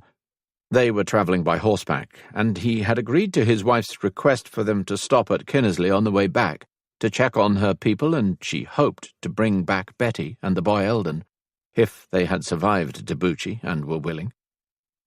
Rory hadn't been able to refuse the request. The pair had helped save Ellisand's life, after all. He also hadn't been able to refuse allowing Tom to look for and invite back an older maid named Ethelfreda, who had been Ellisand's nursemaid when she was a lass, and whom she hoped would be willing to move to Scotland and act as nursemaid for their child. Children, Rory corrected himself, because he was damned sure his wife was carrying twins, which meant soon they would have 5 soldiers, 3 maids, a lad, 2 bairns, and he and Ellisand all crammed into the 2-room lodge. Thank God winter had finally released the steely grasp it had held on the land this year, and the weather had warmed up, because he was quite sure he and the men were going to end up sleeping outside under the stars until he got something built for them all to live in. He'd been hoping to stay at the lodge until the keep was done at least, but that could take 2 years, and there was no way he and the men could sleep outside through the next winter. It was not as if I had a choice, husband, Ellisand said now, drawing him from his thoughts. He is my king. He commanded my presence here, and so I had to come. You're a Scot now, lass. David is your king, he growled. So he is, she agreed soothingly, patting his arm. I have 2 kings and 1 husband. Goodness, has a woman ever had more men to boss her about? Rory broke off when the door opened beside them, and Ellisand's name was called. Well, her old name, Ellisand de Valence. She was Ellisand Buchanan now, and had been since they'd been married good and proper by a priest, a month after their arrival at Sinclair. It would have been sooner had they been able to arrange it, but it had taken that long to get everyone there for the wedding, including Tom, Fergus, and Donal. Ellisand had refused to hold it until the 3 men returned from their mission, and she knew they were well and the king had been warned. Stop scowling, husband. Everything will be fine, Ellisand whispered, as they followed 2 soldiers armed with lances to the door. Tom, Fergus, and Donal were following close behind them, but Alec, Con, and Enan were waiting in the woods outside the city with a small army, in case they had to steal Ellisand back from the king. Rory considered that, and sighed at his wife's reassuring words, not sure even she believed them. That was something he had learned about Ellisand. She wasn't always as confident or calm as her serene demeanour suggested. She just was not the type of woman to have hysterics or start screaming and shouting in panic. She rarely lost control, except when he was loving her. Only then did she let go of that fine control of hers and give him all of herself. The rest of the time she kept herself in check and thought before she did anything. He liked that about her. Ah, Lady Ellisand, how delightful to finally meet the woman who saved the lives of both myself and my son. Rory eyed the King of England a bit leerily as they were led to stand several feet in front of where he sat on the throne. Edward III was young, in his mid-20s. Rory had known that, but even so, it was startling to actually see. The man looked more a boy than he'd expected. Your Majesty. Ellisand's soft voice drew Rory's attention, and he frowned when he noted that she had dropped into a deep curtsy. One he was quite sure she would not be able to get out of on her own at this stage in her pregnancy. He was startled from his concern when she glared to the side at him and mouthed, "Bow." Rory scowled in response, but he did bow as requested. It was best not to upset a woman so large with child, and that was the only reason why he would bow to the English king, he assured himself. He was positive that was the only reason that Fergus and Donal bowed as well. None of them liked to disappoint Ellisand. Of course, Tom bowed because he was English, but they forgave him that. "Please, Lady Ellisand, rise," King Edward III said, actually sounding concerned. "In fact, come, sit here next to me. I suspect you should not be kept standing around like this. Had I realized your condition, I would have delayed having you come." "Oh, 'tis fine, Your Majesty," Ellisand said breathlessly, as Rory caught her under the arms and raised her back to her feet so she would not strain herself. She gave him a grateful smile, and then waddled forward to plop into the chair that was quickly produced and set next to the king.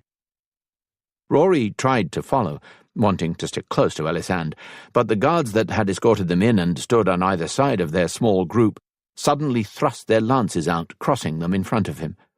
He supposed that meant he was to wait right where he was. He also supposed he didn't have much choice in the matter. He didn't like it, though.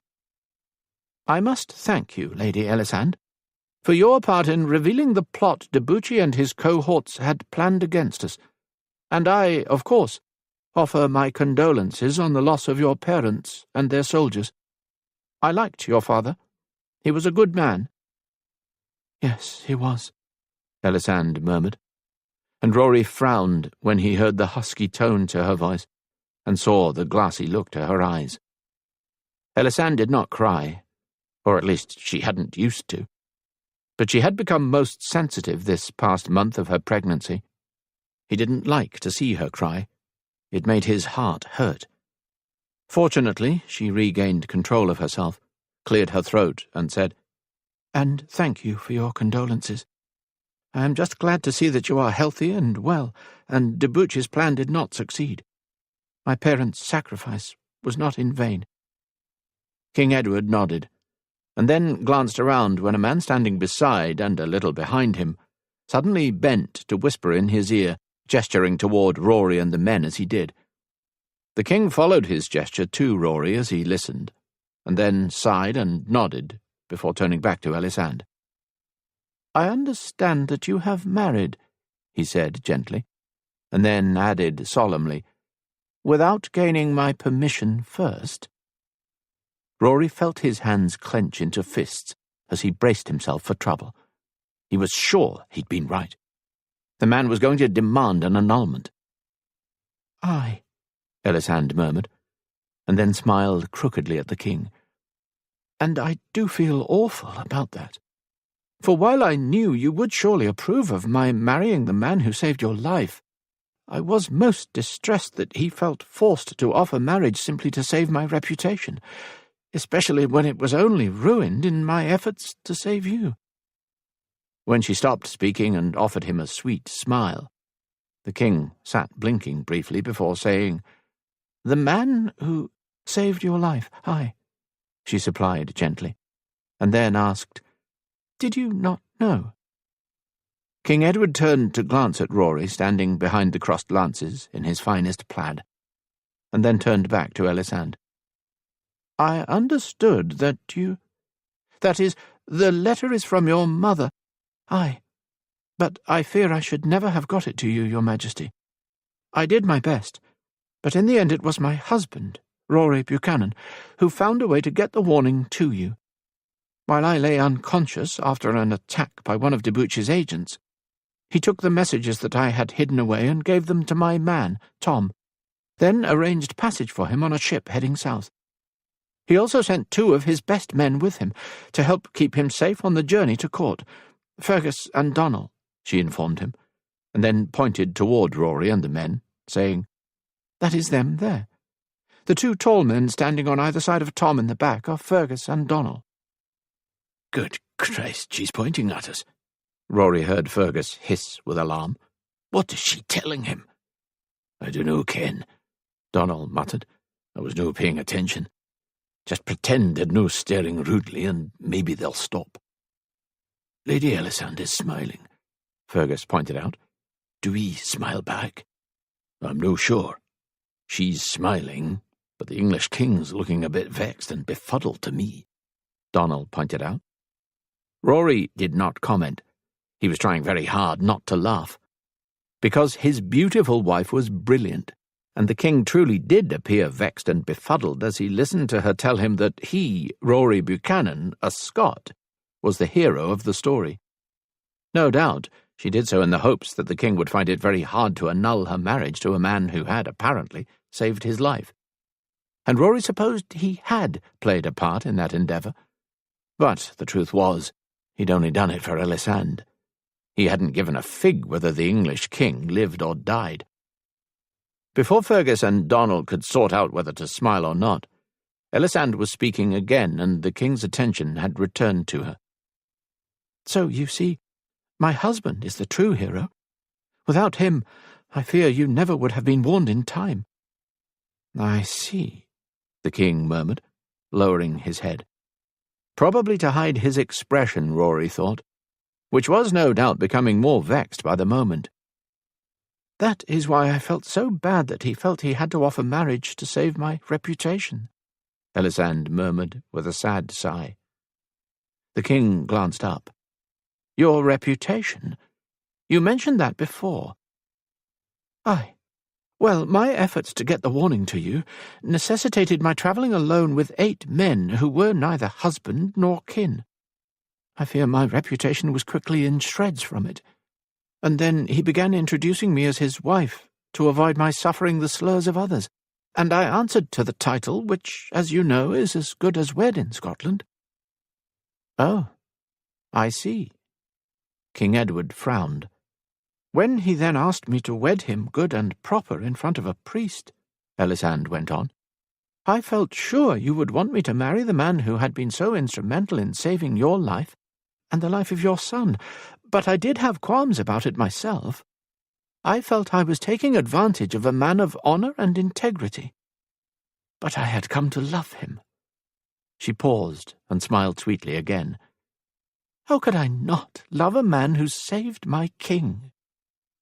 She left the king blinking again, Rory noted with amusement. "Fortunately, we do seem to do well together," Ellisand went on.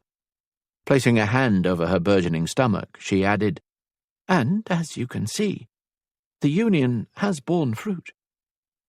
"Aye." King Edward stared at her stomach, his frown returning.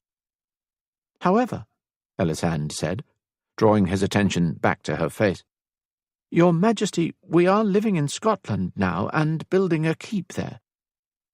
"What of Kinnersley?" the king asked at once, pouncing on the subject like a cat on a mouse, and Rory knew that was the crux of the problem. The English king would hardly want a Scot as lord over a powerful holding in the south of England. "That is a dilemma, Your Majesty," Ellisand confessed solemnly. "I find I cannot bring myself to return to Kinnersley. The memory of the horrors I witnessed and endured there." She shook her head, her eyes again glassy. "But, of course, I would not deny my child their birthright. So I was hoping that you might consider assigning a guardian to the castle and estates, to look after it until my child is old enough to do so." The king looked so relieved, Rory again had a hard time not laughing. Ellisand had just taken away the worry of a Scot becoming lord of one of his wealthiest and most powerful holdings, and saved him from having to force an annulment that would make him look like an ungrateful ass. "Of course, Your Majesty, my husband and his men, along with Tom, are not the only people we owe a debt of gratitude to for saving your life," Ellisand said now.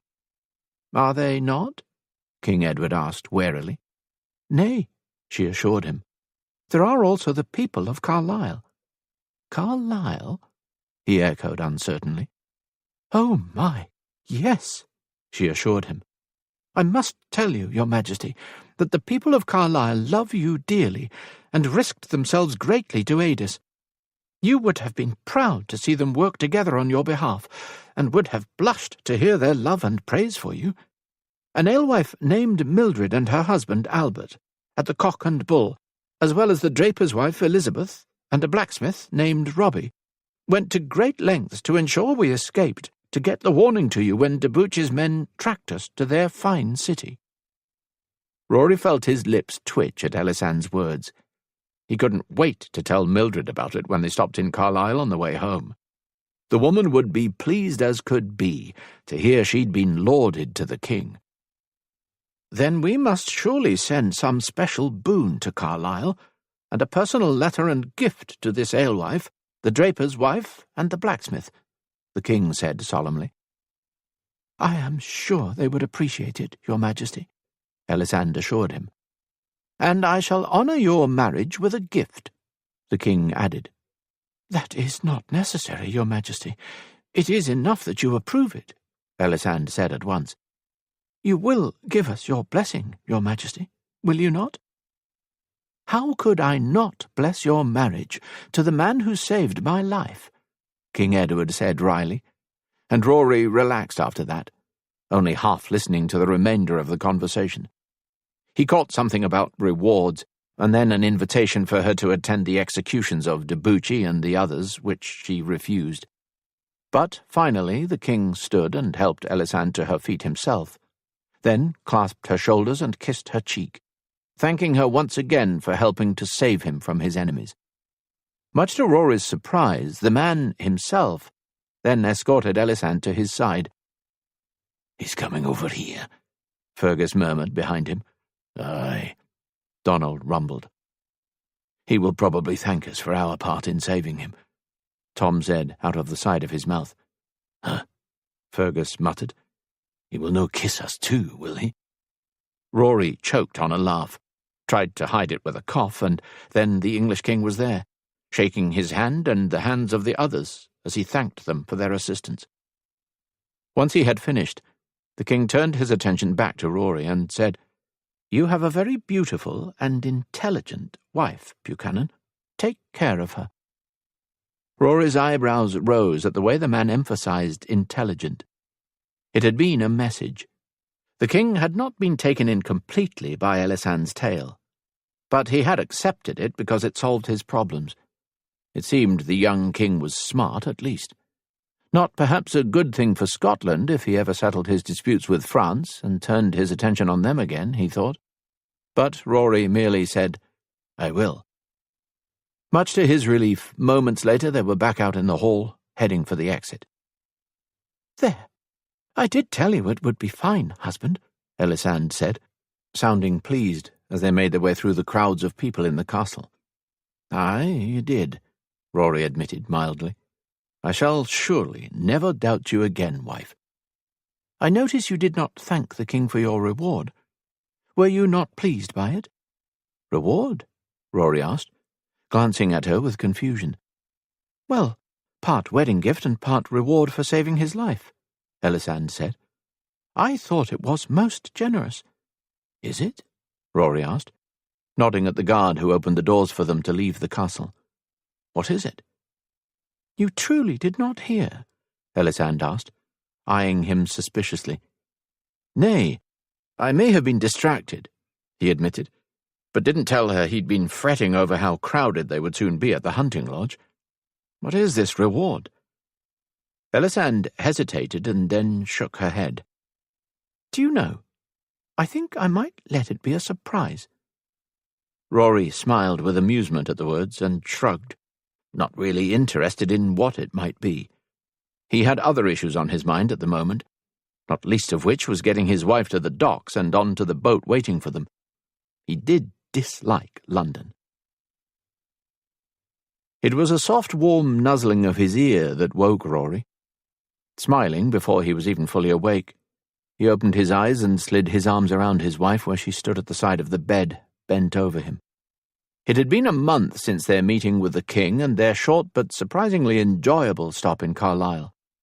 Ellisand was even larger now than she had been then, but she was still gorgeous to him, and he couldn't resist trying to tug her back into bed with him. "Nay," she said on a laugh, pressing her hands to his chest. "You have to get up." "Why are ye up and dressed already?" Rory asked, as his hand skimmed over her heresy. "Your bairn was restless and woke me early," she explained. "Now, up with ye." "Nay, come back to bed, love. You canna wake a man like that and no expect him to get ideas," he complained, sweeping one hand down her back to her bottom and squeezing gently. "You ken I love loving ye in the mornings." "Aye, I know," she laughed, "but you must get up. Our gift from the king is here, and you must come and see." Eyes twinkling with excitement, she added, "I just know you will be so pleased." Rory hesitated briefly, desire warring with curiosity, but when Ellisand pulled out of his hold and straightened to head for the door, he allowed curiosity to win and tossed the bedfurs aside to get up. He didn't rush after her, however, but took the time to splash his face and tend to personal needs, then donned his plaid and headed out of the room. Ella, the maid Jetta had sent for Ellisand, was the only one on the main floor when Rory made his way downstairs. Before he could ask where his wife was, the woman smiled and pointed to the door, so he continued outside. His eyes widened with surprise when he saw his brothers Alec and Orlais waiting for him on horseback, and he started to smile in greeting, but that smile died under the weight of concern when he spotted Ellisand mounted on her mare, with his horse saddled beside her. "What are ye doing, lass? You should no be riding in your condition," he said at once, moving to her side with every intention of lifting her back to the ground. "I am with child, not ill, husband, and I have 3 months until my time," Ellisand said, waving him off with exasperation. "Besides, 'twould take too long did we walk. I promise I will go slow and be careful. Now mount up. I cannot wait for you to see our gift." "Neither can I," Orlais said with a dry amusement that made Rory glance at him in question. His brother did not answer the silent question, though, and merely said, "Mount up, brother. There is a boat in my bay that I should like out of it as quickly as possible." "A boat?" Rory asked, moving to mount up. "Aye, it brought your gift," Alec told him on a laugh, and then, apparently unable to contain himself, he set his horse to trot toward the path to the beach. Ellisand headed out right behind him at a more sedate speed as Rory gained his saddle, and he glanced at his eldest brother as he gathered his reins. Before he could again ask what it was, Ole shook his head and said, "There are no words." He then set off after the others, leaving Rory to follow. It wasn't far to the beach from the lodge, and that's all it was, a beach. There was no dock for boats to tie to. Or 3 boats, for that matter, Rory thought, as he stared at the 3 large ships presently anchored offshore and the many, many smaller rowboats being paddled to the beach, each one full of men who were apparently coming to join the scores of men already milling about on shore. "What the hell?" Rory breathed, staring at the men coming from the ships bearing the English king's banner. "Is it not wonderful?" Ellisand asked, her voice filled with excitement. Rory glanced to his wife to see her attempting to wiggle her way around to dismount, and cursed under his breath as he leapt from the saddle to aid her to the ground before she hurt herself. "Thank you, husband," she said a little breathlessly once on her feet. But then she turned to wave toward the English army growing on the beach and repeated, "But is it not wonderful?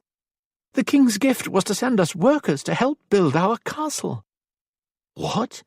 Rory asked with amazement. "Aye, he sent 1,000 men," she told him, her mouth spread in a wide grin. "Why, that will double the numbers of our workers and halve the time it will take to build." 1,000 men? Rory breathed with dismay. "God in heaven, he sent an army." "They are stonemasons and labourers, husband, not soldiers," Ellisand said with an exasperated laugh. "They are 1,000 Englishmen in Scotland, wife," Rory countered. "That's an invasion, not a gift. It'll start a bloody war." Scrubbing a hand wildly through his hair, he shook his head. "We will have the clans marching up here to send the bastards running once news of this gets out." "What?" Ellisand cried with alarm. "But they are a gift from the king. He would be insulted, and they will speed along construction for us. You cannot let the clans chase them off." Rory frowned at her distress and moved to slip an arm around her. "Calm yourself. I'll think of some way to explain this to the neighbouring clans so it does no cause trouble." "You'd best think quickly, brother. It looks like that explaining will be soon," Ole commented, and Rory glanced around toward him and then followed his gaze to the path to see that it was filling with men on horseback. He had just recognized the MacGregor, Ole's neighbour on one side, when Ellisand squealed happily. "'Tis Tom and the boys. Oh, and there is Betty and Eldon." She was off at once, waddling up the beach toward the quickly growing group. Did she just call Con, Enan, Fergus and Donal boys? Ole asked with amazement. Rory waved away his brother's outrage and hurried after his wife. The woman was remarkably quick for her size, and she had nearly reached the group before he caught her up. He was about to take her arm to draw her protectively to his side while he sorted out what was what, when she suddenly squealed again and put on a burst of speed that carried her past Tom and into the crowd, where she was enveloped in the arms of an older woman. Her old nursemaid, he realized, when she said, "Ethelfrida, you are here. Thank you. I was so worried you would not agree to come." "Of course I came, love," the old lady murmured, hugging Ellisand tightly and rocking her from side to side. "I'd go to hell itself, and even come to Scotland for you and those bairns I see you're carrying." "Oh, Ethel," Ellisand sniffled, pulling back to kiss the woman's cheek, before her gaze landed on someone else, and she opened her arm to include a younger maid in the hug, crying, "Betty, thank goodness you are all right. I was so worried for you." "I am fine, my lady," the young maid whispered, as she stepped into Ellisand's arm. "But she nearly wasn't," a young lad with a fresh scar running down his cheek announced, rushing to the women. "Duchi beat her something awful, my lady, as bad as he did you. But she didn't tell him nothing. She was ever so brave, he told her, and then bit his lip and admitted, "It was me who told him you'd headed north, my lady, and I'm sorry I did. Ever so sorry," he added, tears in his eyes. "I didn't tell him when he was beating me, but I couldn't bear to watch him beat Betty another minute. He was surely going to kill her, and I couldn't bear to watch. But I'm sorry I told. Really I am. Please don't be angry and send me away." "Oh, Eldon," Ellisand sighed, releasing Betty to hug the boy. "You did the right thing. You saved Betty, and despite your telling, Duchi didn't catch us. I am not angry. All is well." "Thank you, my lady," the boy said on a sob, and buried his face against her stomach as she hugged him. "He's been fretting that she would be angry all the way here," Tom murmured, watching his mistress soothe the boy. Rory nodded, but then turned to the MacGregor as he dismounted, noticing only then that the man alighting from the horse beside the clan chieftains was his brother Niels. "Niels!" he greeted with surprise, hugging him and thumping him on the back. "What are you doing here?" "I was on my way back home from business in Glasgow when I came across your men and their escorts," Niels said with wry amusement as they stepped apart. "I thought I'd best join the party too to make sure they all got here safely." Rory chuckled at the claim. 2 women and a boy hardly merit. His voice trailed off as he realized what Niels had said. Your men and their escorts, not your men escorting this small group. His gaze slid to the MacGregor, and then to the other men who had now moved forward to join them. He recognized most of them, and each were heads of clans. The Douglas, the Ferguson, the Kennedy, the Wallace, the Stewart, the Erskine, and the MacGregor. "Escorts?" Rory asked uncertainly as Ole and Alec joined them. "Oh, my lad," Tom said suddenly, drawing his gaze around to see that the English soldier was looking extremely uncomfortable and rather nervous.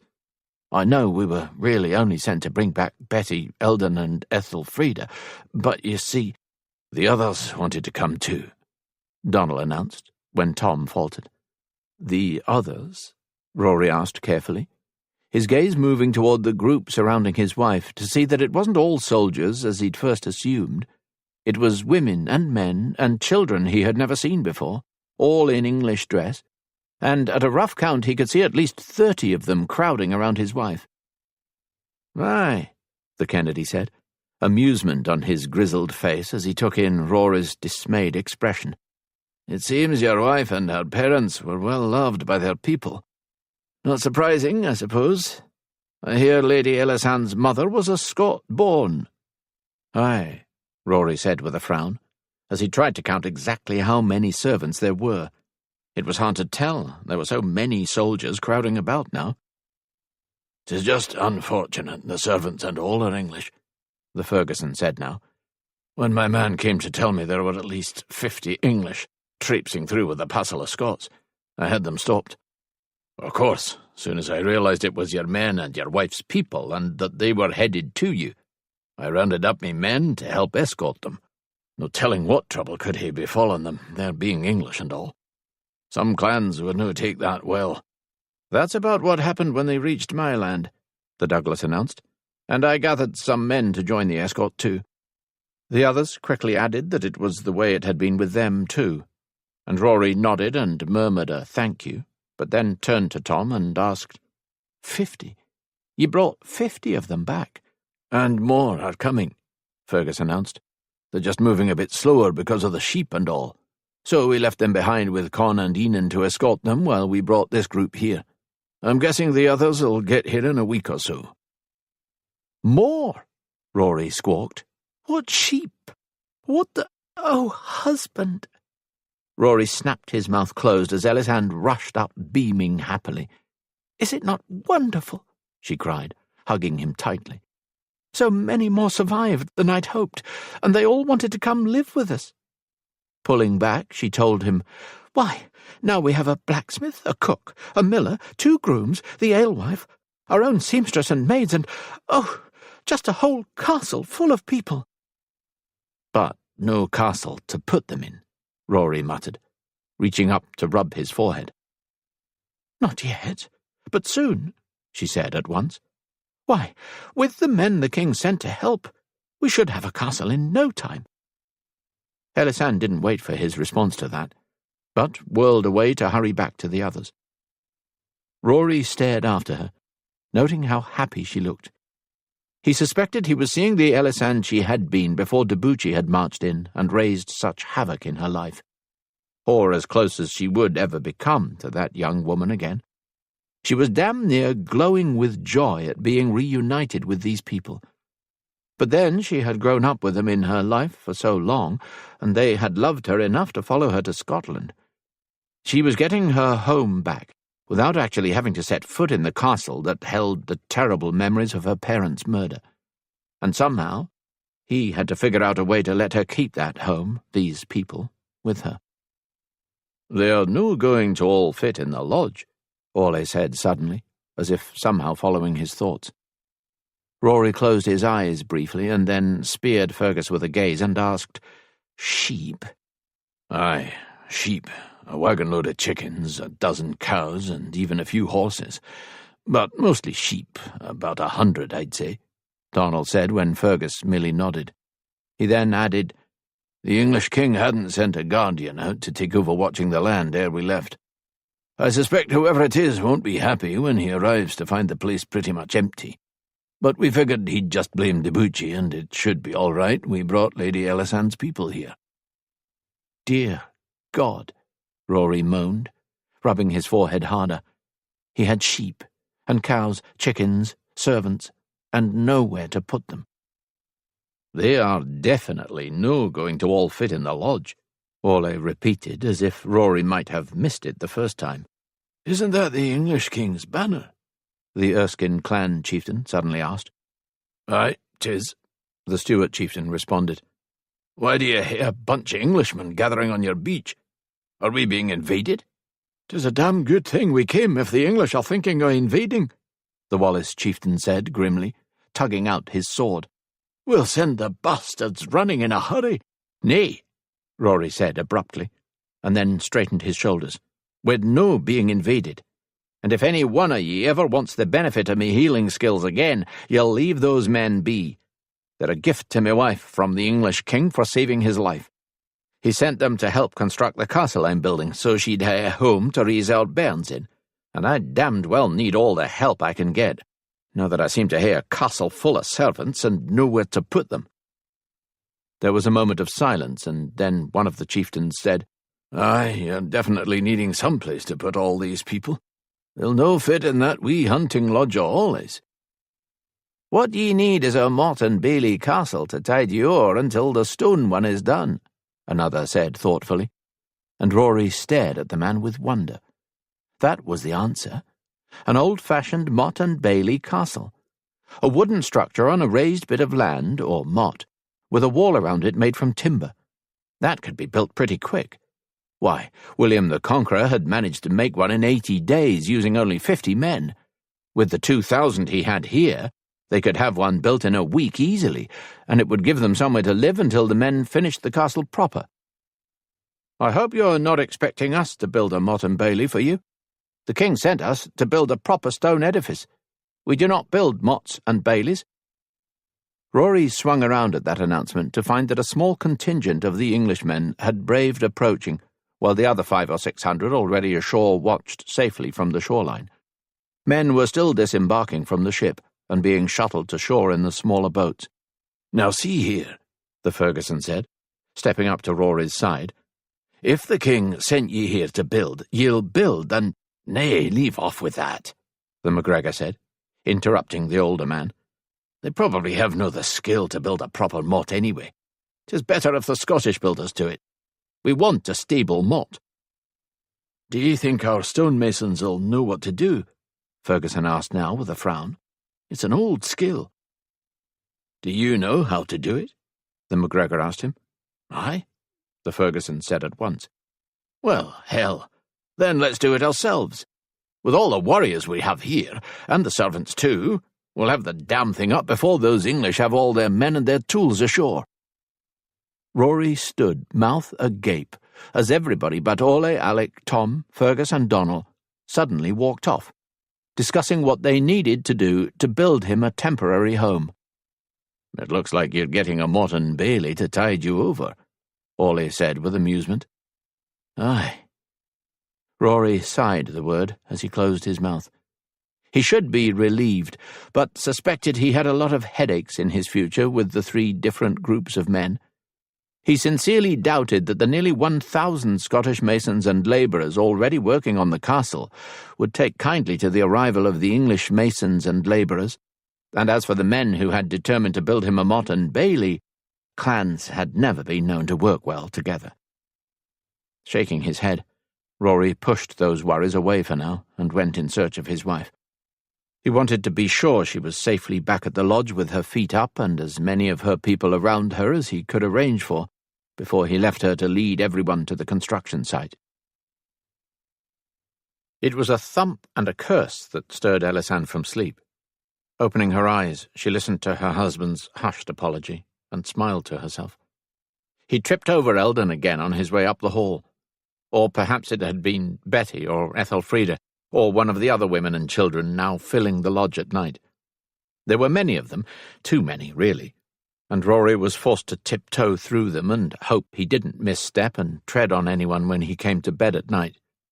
But he didn't complain. She wouldn't blame him if he did.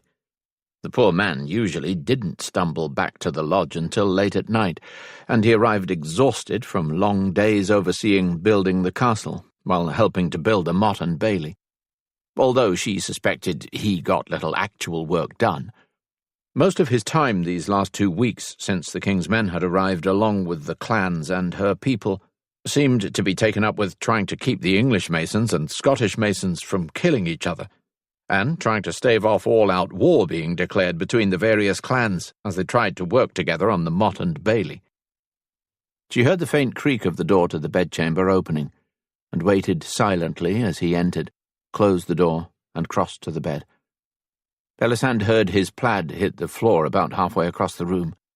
His tunic followed a couple of steps later, and then he was crawling into bed behind her. When his arm came around her and he gently rubbed his large hand over her swollen belly, she smiled and covered his fingers with her own. "Good eve, husband," she whispered, squeezing the back of his hand. "Good eve, wife. Did I wake you?" he asked with concern, as he pressed a kiss to her neck.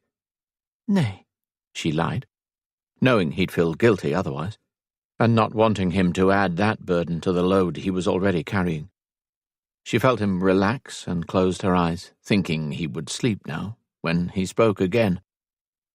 "The Motte and Bailey is done." Ellisand's eyes flew open at once, and she twisted onto her back to try to look at him, but it was too dark to see his expression. "Really?" "Aye. We finished tonight," he said, and she could hear the satisfaction in his voice. "We can all move in tomorrow and stop tripping over each other in this place."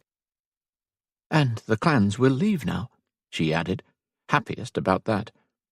Having them work together was like having a dozen cooks in the kitchen, each of them wanting to lead the meal preparation, each having their own way of doing things, and each sure their way was best. She was amazed everyone had made it through the project alive. "Half of them have already gone, and the other half plan to leave after breaking their fast in the morning," Rory told her. "And we shall have the place to ourselves," Ellisand said on a pleased little sigh, squeezing his arm as she did.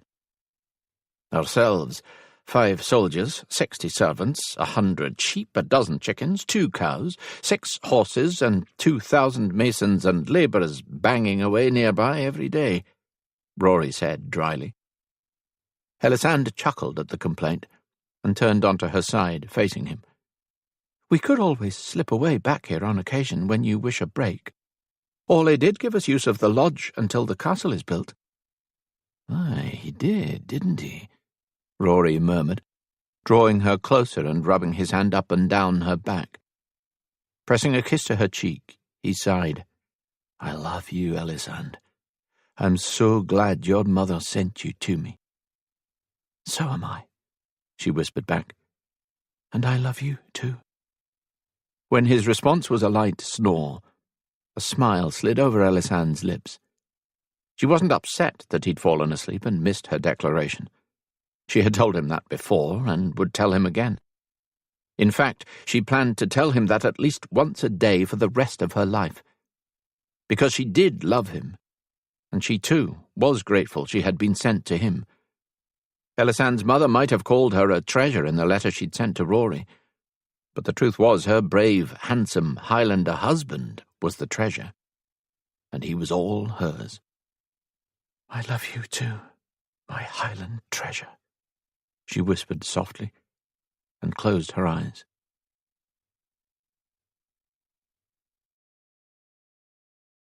This is Derek Perkins. We hope you have enjoyed this unabridged production of Highland Treasure, Highland Brides by Lynsay Sands, presented by William Morrow and Harper Audio.